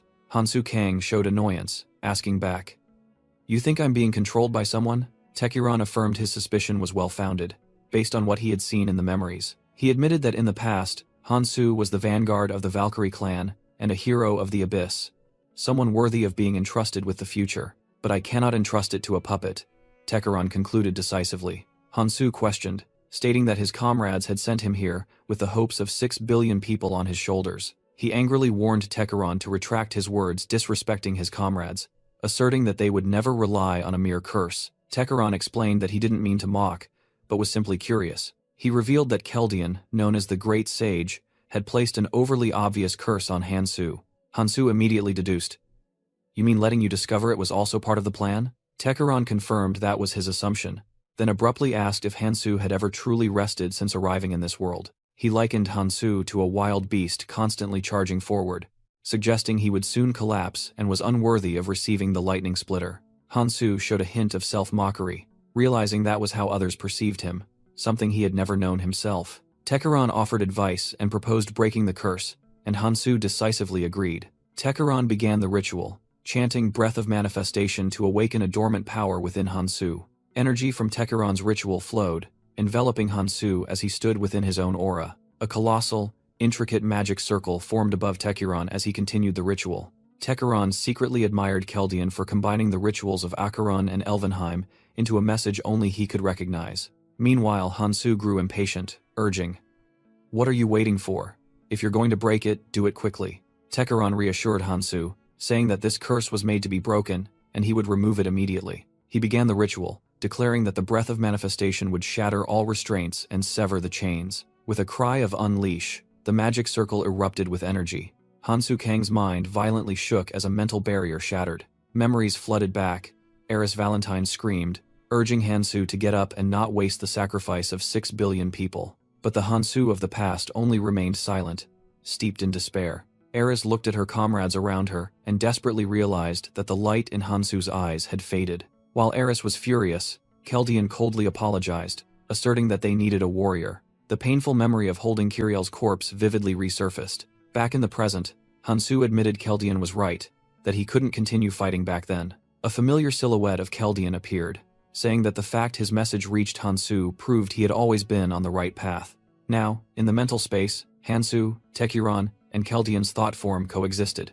Hansu exclaimed his old comrade's name in astonishment. Tekuron also recognized Keldian, saying he didn't expect to meet the sage so soon. Keldian praised Tekuron, saying that as the former king of both Elvenheim and Acheron, it was no surprise he could break it. Tekuron brushed off the compliment, questioning Keldian for using his clan's magic to cast the curse. Keldian explained that he designed it so only Tekuron could break it, and now he wanted to express his gratitude. Tekuron happily accepted, admitting it was an honor to have such a beautiful spell etched into his memory. Hansu was surprised by Keldian's demeanor, asking if the thought form had altered his personality. Keldian explained that he was grateful Hansu had trusted and carried out the plan, understanding that the binding was necessary to send him back to the past. Hansu Kang remarked that the conditions Keldian had set in the past were contradictory. Save everyone, but kill those who stood in the way. Keldian explained that it was part of the plan, because saving too many or acting too radically would both lead to failure. Hansu admitted that he sometimes felt he was treated too arbitrarily, then asked if he could act as he pleased now. Keldian smiled in agreement, affirming that he fully trusted Hansu after he had brought the plan this far. However, he still earnestly warned Hansu not to neglect the final mission of uniting the hearts of all humanity. Hansu resolutely replied that Keldian didn't need to worry, because from now on he would forge his own path. Immediately after, the mental space began to crack, signaling the imminent end of their conversation. The three of them, Tekuron, Keldian, and Hansu, stood together in the final moment as the space collapsed. Tekuron spoke, saying that time was running out, and they couldn't waste it on further pleasantries. Hansu turned to look at Keldian, promising that he would soon ascend to the peak and overturn everything once more. Keldian smiled serenely, replied, "Indeed, just like before," and then vanished into thin air. The scene changed. Hansu in his dragon god armor faced Tekuron, who was meditating on a gigantic white flower. Tekuron concentrated blue energy into his palm. He summoned the lightning splitter staff and declared that he would entrust his remaining life to Hansu. Hansu grasped the weapon, and a system notification confirmed that ownership had been transferred. Tekuron warned that fully charging the lightning splitter would destroy the world tree, and asked about Hansu's plan. Hansu revealed that he would use the world tree's mana to sustain his dragon god body, while charging the weapon would use his own life force and the divine stone fragment. Suddenly, the King Bee appeared and intervened, arguing that Hansu's life force should not be used. The King Bee stood blocking their path, interrupting the important conversation. It suggested that if enough mana could kill Ouroboros, then they should use the divine stone fragment within it, and if necessary, all 600,000 of its kin would also sacrifice themselves. Hansu Kang questioned the king bee. Why go to such lengths? Are you planning to sacrifice your entire race just to kill Ouroboros? The king bee, along with its minions, boldly replied. No, quite the opposite. Hansu looked confused, not understanding the meaning behind its words. The king bee explained that it had seen hope in Hansu. It recounted the desperate plight of its species. The world tree was withering, the queen bee couldn't lay eggs, and the attacks on humans were merely to compensate for the mana deficit. In the past, they discovered Ouroboros was draining the tree sap and fought a fierce battle, losing their queen bee but only managing to temporarily seal the monster. Hansu quietly listened to their tragic story. The king bee revealed that the deceased queen bee had left behind a divine stone fragment, the last hope to hatch a new generation. But it was impossible, as the world tree was slowly dying. Hansu understood immediately. If Ouroboros was destroyed and the world tree restored, a new queen bee could be born. The king bee, erupting with energy, pleaded. 500 years ago, we failed. Please turn us into the foundation for the birth of a new queen bee. It roared a final plea, hoping Hansu would help them complete their mission. The king bee bowed before Hansu and Tekuran, demonstrating its resolve. It reiterated its request, viewing this sacrifice as a way to atone for past mistakes and fulfill a long-failed duty. Hansu accepted with a resolute expression. Very well, I will ensure your new queen bee is born. A blue magic sigil glowed on Hansu's gauntlet as he gripped the lightning splitter. The system announced that the king bee and 578,418 other bee entities would be converted into fuel for the weapon. Tekuran mused, realizing Hansu was not just a warrior, but also very meticulous, having left one worker bee alive. The king bee bid farewell to Tekuran and entrusted the future of its race to Hansu. Hansu resolutely replied, Don't worry, I always keep my promises. Tekuran reassured the king bee's soul, affirming that Hansu Kang would fulfill its wish. King Bee Kalpa took his last breath, expressing absolute trust and entrusting everything else to Hansu. Hansu thanked Kalpa as he absorbed the immense energy, charging the lightning splitter to 98% and unlocking the thunderstorm skill. Hansu asked Tekuran to hand over the queen bee egg to him, and Tekuran agreed to let him decide its fate. He touched a mechanism, sending out a notification across the entire red zone that he was about to destroy Ouroboros. Hansu warned everyone to prepare for the impending consequences as he summoned destructive power. Holding the blazing lightning splitter, Hansu felt the incredible hatred of an entire race accumulated within it. He understood the pain of losing what was precious, for he too had experienced it. Hansu told the future queen bee to watch carefully, for this attack carried the power of its entire kind. He swung the staff high, unleashing all the accumulated energy. All those who were teleported watched in awe as a colossal pillar of light struck directly down upon Ouroboros. The thunderstorm skill created an earth-shattering explosion, flattening everything within its range.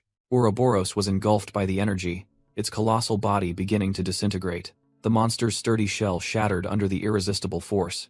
As Ouroboros's body vanished, a colossal blue crystal mass was revealed from within. The crystal core fell to the bottom of the gaping chasm created by the attack itself. Inside the glowing crystal mass, a mysterious figure gradually appeared. Ouroboros's outer shell was now just an empty husk, while Hansu gasped for breath, exhausted after unleashing the attack. Tekuran appeared, remarking that Hansu had destroyed even a king's dwelling, but he merely replied that he needed to finish things as soon as possible. Tekuran advised Hansu to rest after defeating Ouroboros, noting that the thunderstorm skill was extremely draining.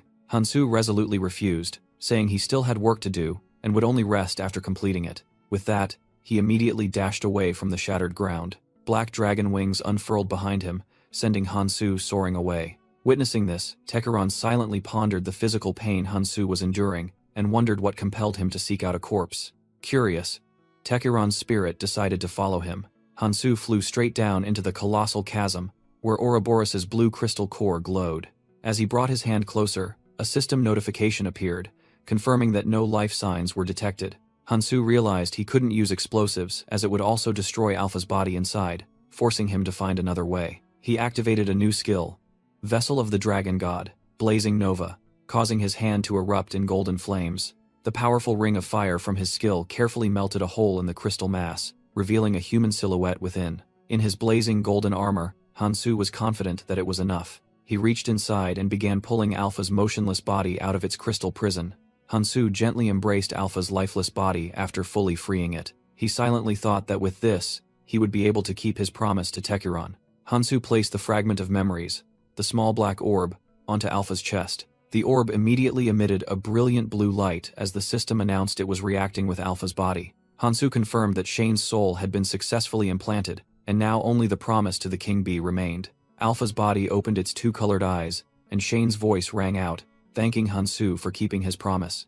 Hansu Kang reassured Shane that his soul was safe, and promised to take him to meet his father. As soon as he finished speaking, an intense pain struck him.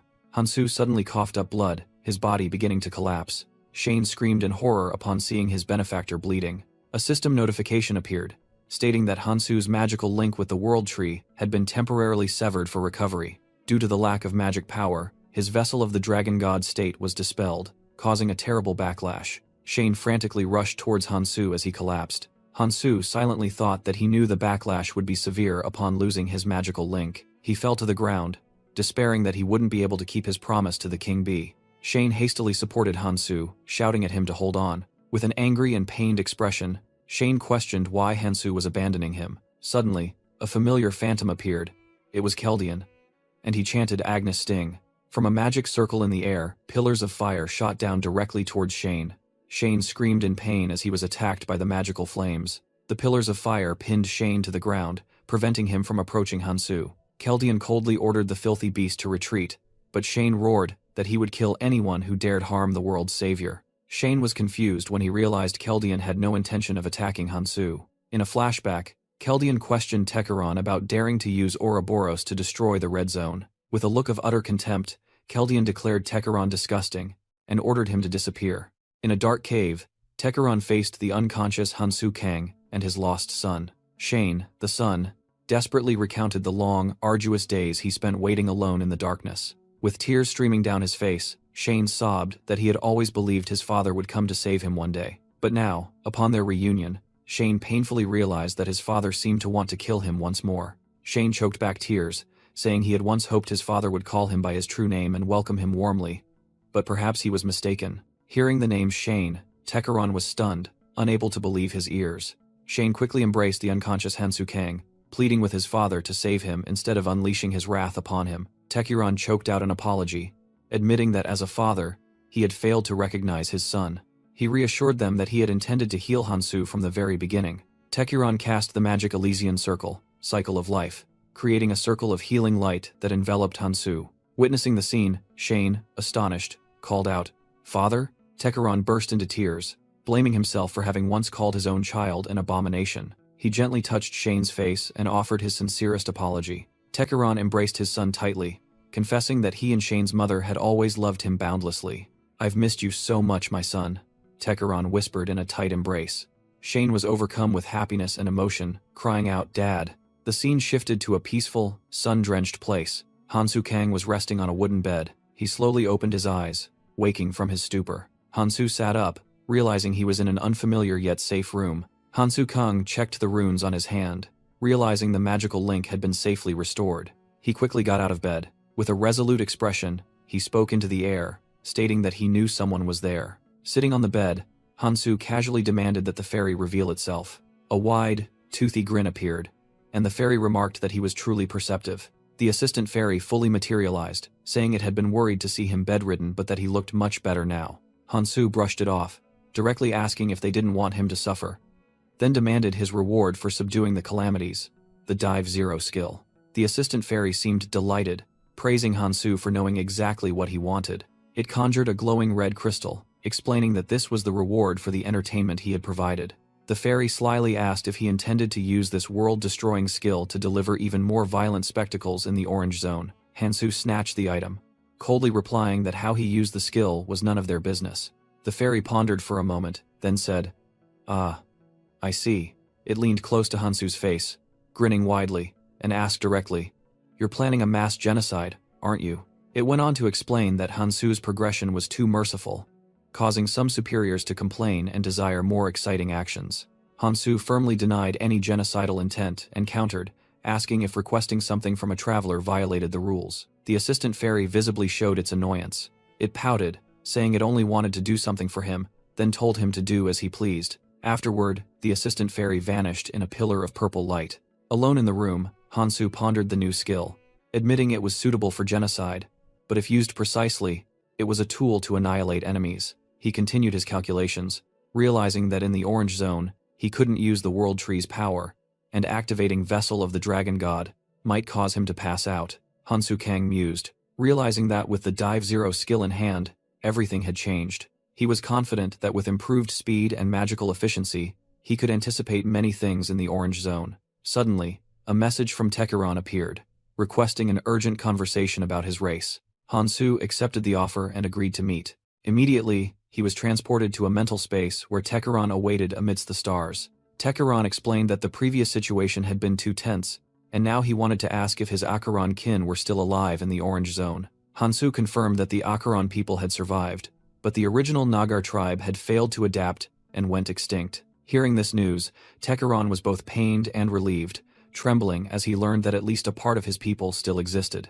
Hansu immediately questioned, wondering how an Acheron like Tekiron could have become a part of Elvenheim. Tekiron, with the gratitude of a saved man, agreed to recount his entire story. He began to recall the Golden Lion Lazar, a divine entity from which the Acheron tribe's land was created. As Lazar's grace waned, their land became barren, causing countless of his kin to perish. To save his tribe on the brink of extinction, Tekiron used a soul transmitter to seek help from another world. The plan succeeded, and his soul was reborn in the body of an Elvenheim prince, but his mind always remained that of an Acheron. His fervent desire was to nurture the Acheron spirit within Elvenheim bodies.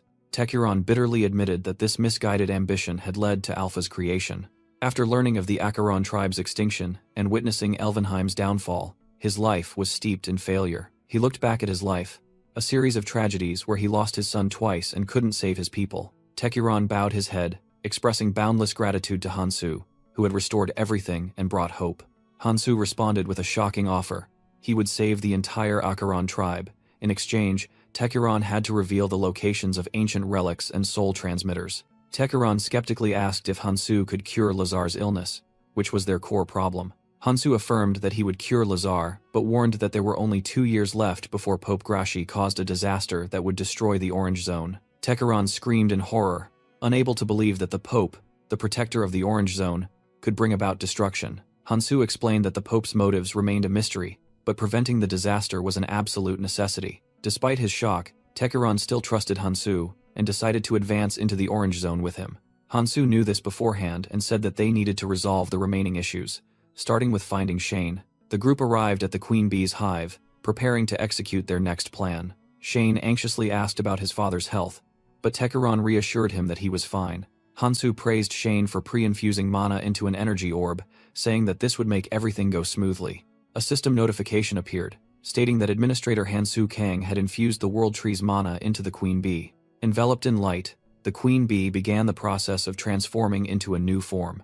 After the process was complete, the Queen Bee in her new human form bowed in gratitude to Hansu. The Queen Bee introduced herself as Kalpa and swore that her entire bee species would be absolutely loyal to Hansu. Hansu accepted the oath, secretly thinking that his mana had influenced the resurrection process, causing Kalpa to take on a human form. Then, Hansu turned to Shane and said he had an important task to entrust him with. Hansu began transferring the administrator privileges and the 5 powerful relics of the Red Zone to Shane. When Shane possessed all 5 relics, a notification confirmed that he had acquired the authority of True World Tree Administrator. Hansu officially declared Shane the new administrator, entrusting him with the task of cooperating with the Queen Bee to strengthen humanity's forces. Shane asked if Hansu was about to leave, and worried that Alpha's influence would make him too ruthless. But Hansu replied that was exactly what he wanted.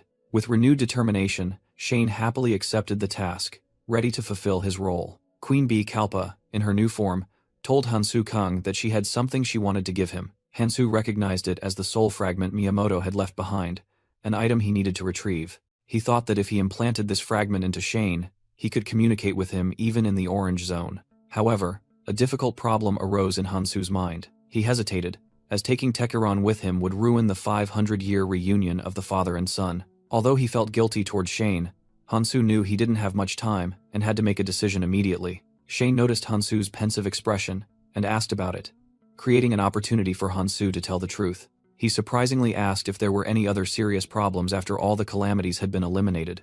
Hansu explained that he needed Tekiron's help in the Orange Zone and asked Shane's permission to take his father with him. Shane sadly bowed his head upon learning that his father would have to leave again.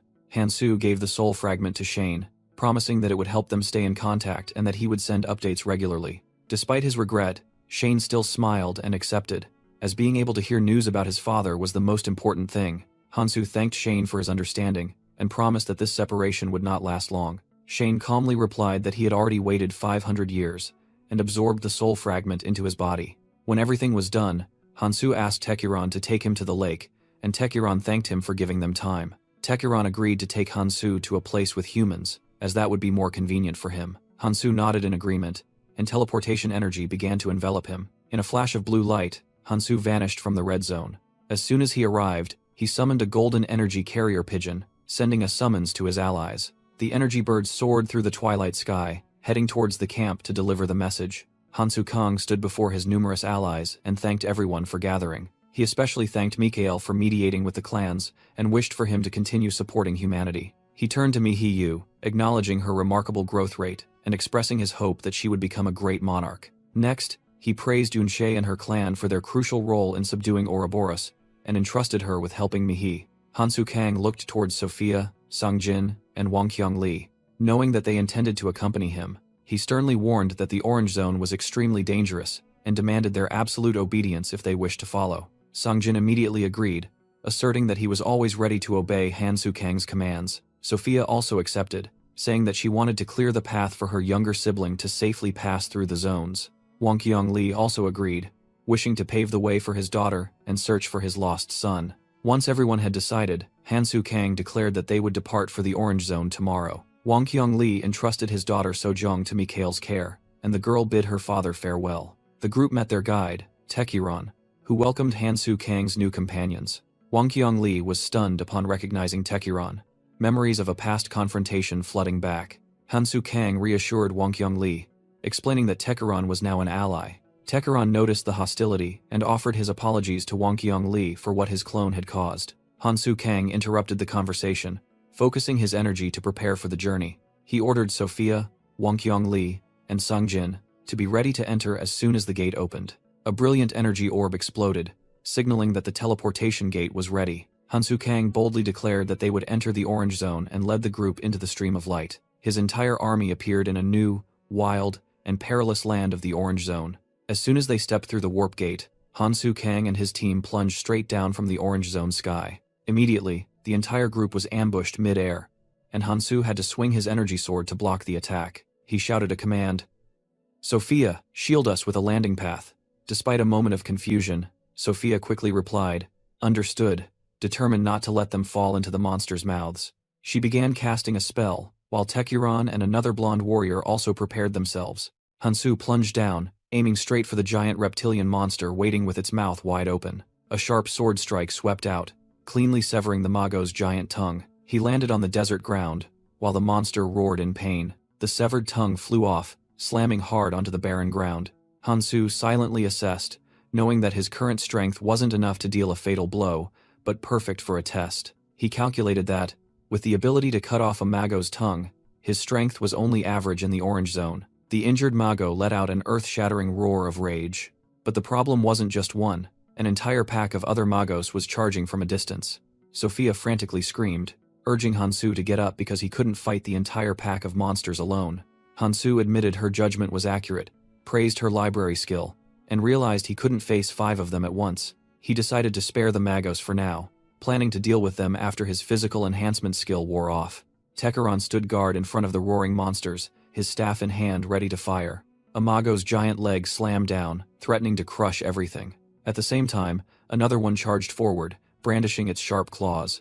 Surrounded, Hansu ordered Sophia. "Create a landing path in this direction, raising us 1 kilometer into the air." Hansu Kang coldly commanded. "We'll go hide a scout. Hurry." Sophia immediately replied, clutching her grimoire. "Understood. Let's go." The group began their journey in the Orange Zone, where bloodthirsty Magos were already lying in wait. From a distance, a scouting party witnessed the scene, one of them wondering, "Have the phantoms come up here?" No. Wait. That person, Shimura Ken, recognized Sophia and speculated about the absence of the other travelers. Confirming Sophia's presence, Shimura Ken decided this simple scouting mission had to change. He was astonished by how precisely Hansu Kang dealt with the pack of Magos, despite being a rookie. With a sinister smile, Shimura Ken decided he would kill the rest and capture Sophia, then asked his comrade to hand him the magic gun. His comrade questioned abandoning the mission, while also teasing whether Shimura intended to get revenge on Sophia for rejecting his confession. Enraged at having a raw nerve touched, Shimura Ken grabbed his comrade by the collar and threatened him. Meanwhile, a mysterious figure in a purple hood was also watching, declaring that he would kill all the men and capture Sophia alive. Shimura Ken turned away, warning his comrade to keep his mouth shut, and the other quickly expressed absolute loyalty. The magic gun was handed over, while a text explained that 1 month in the orange zone was equivalent to more than a year in the red zone. Shimura Ken confidently aimed, believing that with a year of experience here, he could easily take down a traveler from the red zone. But then he froze in shock as he looked through the scope. From 700 meters away, Hansu Kong was staring straight at him, making Shimura Ken unable to believe his eyes. He was confused as he saw Hansu raise his hand towards him. Hansu Kong calmly activated his skill, Dive 0. He clenched his hand into a fist.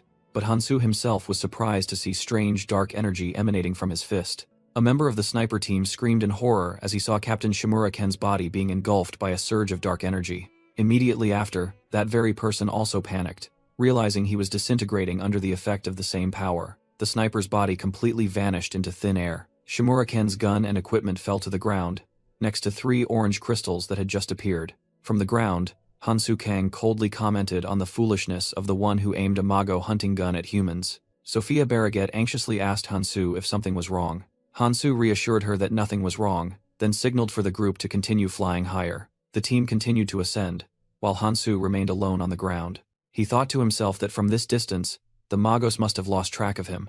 Hansu ordered Tekiron to use the flow string skill to move from here. Tekiron, in his hooded cloak, immediately obeyed. Instantly, a giant blue magic circle appeared in the air, lifting the entire group. Sophia complained that Tekiron should have used this convenient skill earlier, but he replied that it couldn't be used casually. Tekiron explained that as a user of the library, she should understand that and not complain so much. He gazed thoughtfully into the distance and mentioned his homeland.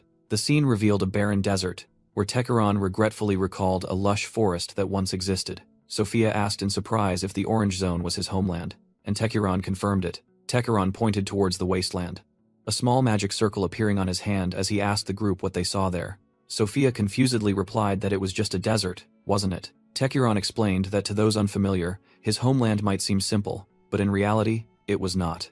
Upon arrival, Tekiron turned to Hansu Kang and suggested flying up about 10 kilometers higher to be able to see Lazar. Hansu Kang calmly agreed, reasoning that it would also help him pinpoint their location. Immediately, a magic circle lifted the entire group soaring into the sky. They continued to ascend, piercing through the clouds on the glowing magical platform. Tekiron smiled and began to introduce his homeland to the group. From above, a horrifying sight appeared. The entire desert region below was Lazar's land. Wang Kyung-li and Sophia Barraget were stunned, unable to believe that an entire vast desert was once a living creature. Sophia wondered in amazement if the horizon they had seen earlier was merely its tail, and just how colossal it must be. Wang Kyung-li admitted that while he had seen giant snakes and trees, this creature was on an entirely different level. Tekiron sadly agreed, saying that comparing it to Ouroboros was also disheartening. He solemnly named the entity Golden Lion Lazar. In a flashback, Tekiron recounted that Lazar was once a sacred beast that ruled the land, drinking seas of lava to form its body. The energy from the lava seas was transformed into an abundant source of power. That power bestowed blessings upon countless creatures, including his Acheron tribe. But now, all had dried up and turned into a desolate desert. Tekiron agonizingly wondered how much longer Lazar's blessings could last. Hansu Kang assertively stated that he brought him here precisely to solve that problem, and asked him to simply lead the way. Tekiron smiled, affirming his absolute trust in Hansu Kang, and explaining that he was merely lamenting the fate of his homeland. Tekiron saw a city in the distance, speculating that it might be a human city. Hansu Kang confirmed it was their destination, and ordered Tekiron to lower their altitude so they could hunt for runes along the way. Tekiron complied, and the group began to descend to the desert ground. After landing, Hansu Kang announced a 6-hour rune hunting plan, and declared that he would choose monsters for each person. He assigned the blonde man the task of hunting scorpions around the city. The blonde man quickly wielded his weapon, skillfully eliminating the monsters. Hansu Kang assigned the remaining members, including Sophia, Wang Qiong, and Tekiron, to hunt basilisks. Songjin charged, attacking a giant red basilisk. Songjin's powerful punch struck the monster's head forcefully. The basilisk collapsed, defeated by the group. 6 hours later, Hansu Kang praised the team for their hard work, while Wang Qiong-li gasped for breath from exhaustion. Hansu Kang announced that they had enough runes to buy equipment in the city, so they would rest today and depart tomorrow. The group stared at him in astonishment, prompting Hansu Kang to ask why they had such expressions. Takeron explained that they were surprised to be resting, as he himself thought Hansu would make them march non-stop. Hansu Kang asserted that the foundation of battle was proper rest and nutrition, and Takeron chuckled in agreement. Takeron offered to prepare dinner using basilisk meat according to a secret Acheron tribal recipe. Hansu Kang smiled and agreed, saying he was counting on him. The group set up camp, resting around the carcass of the fallen monster. The city in the distance was revealed to be the base of the Anvain Cross clan.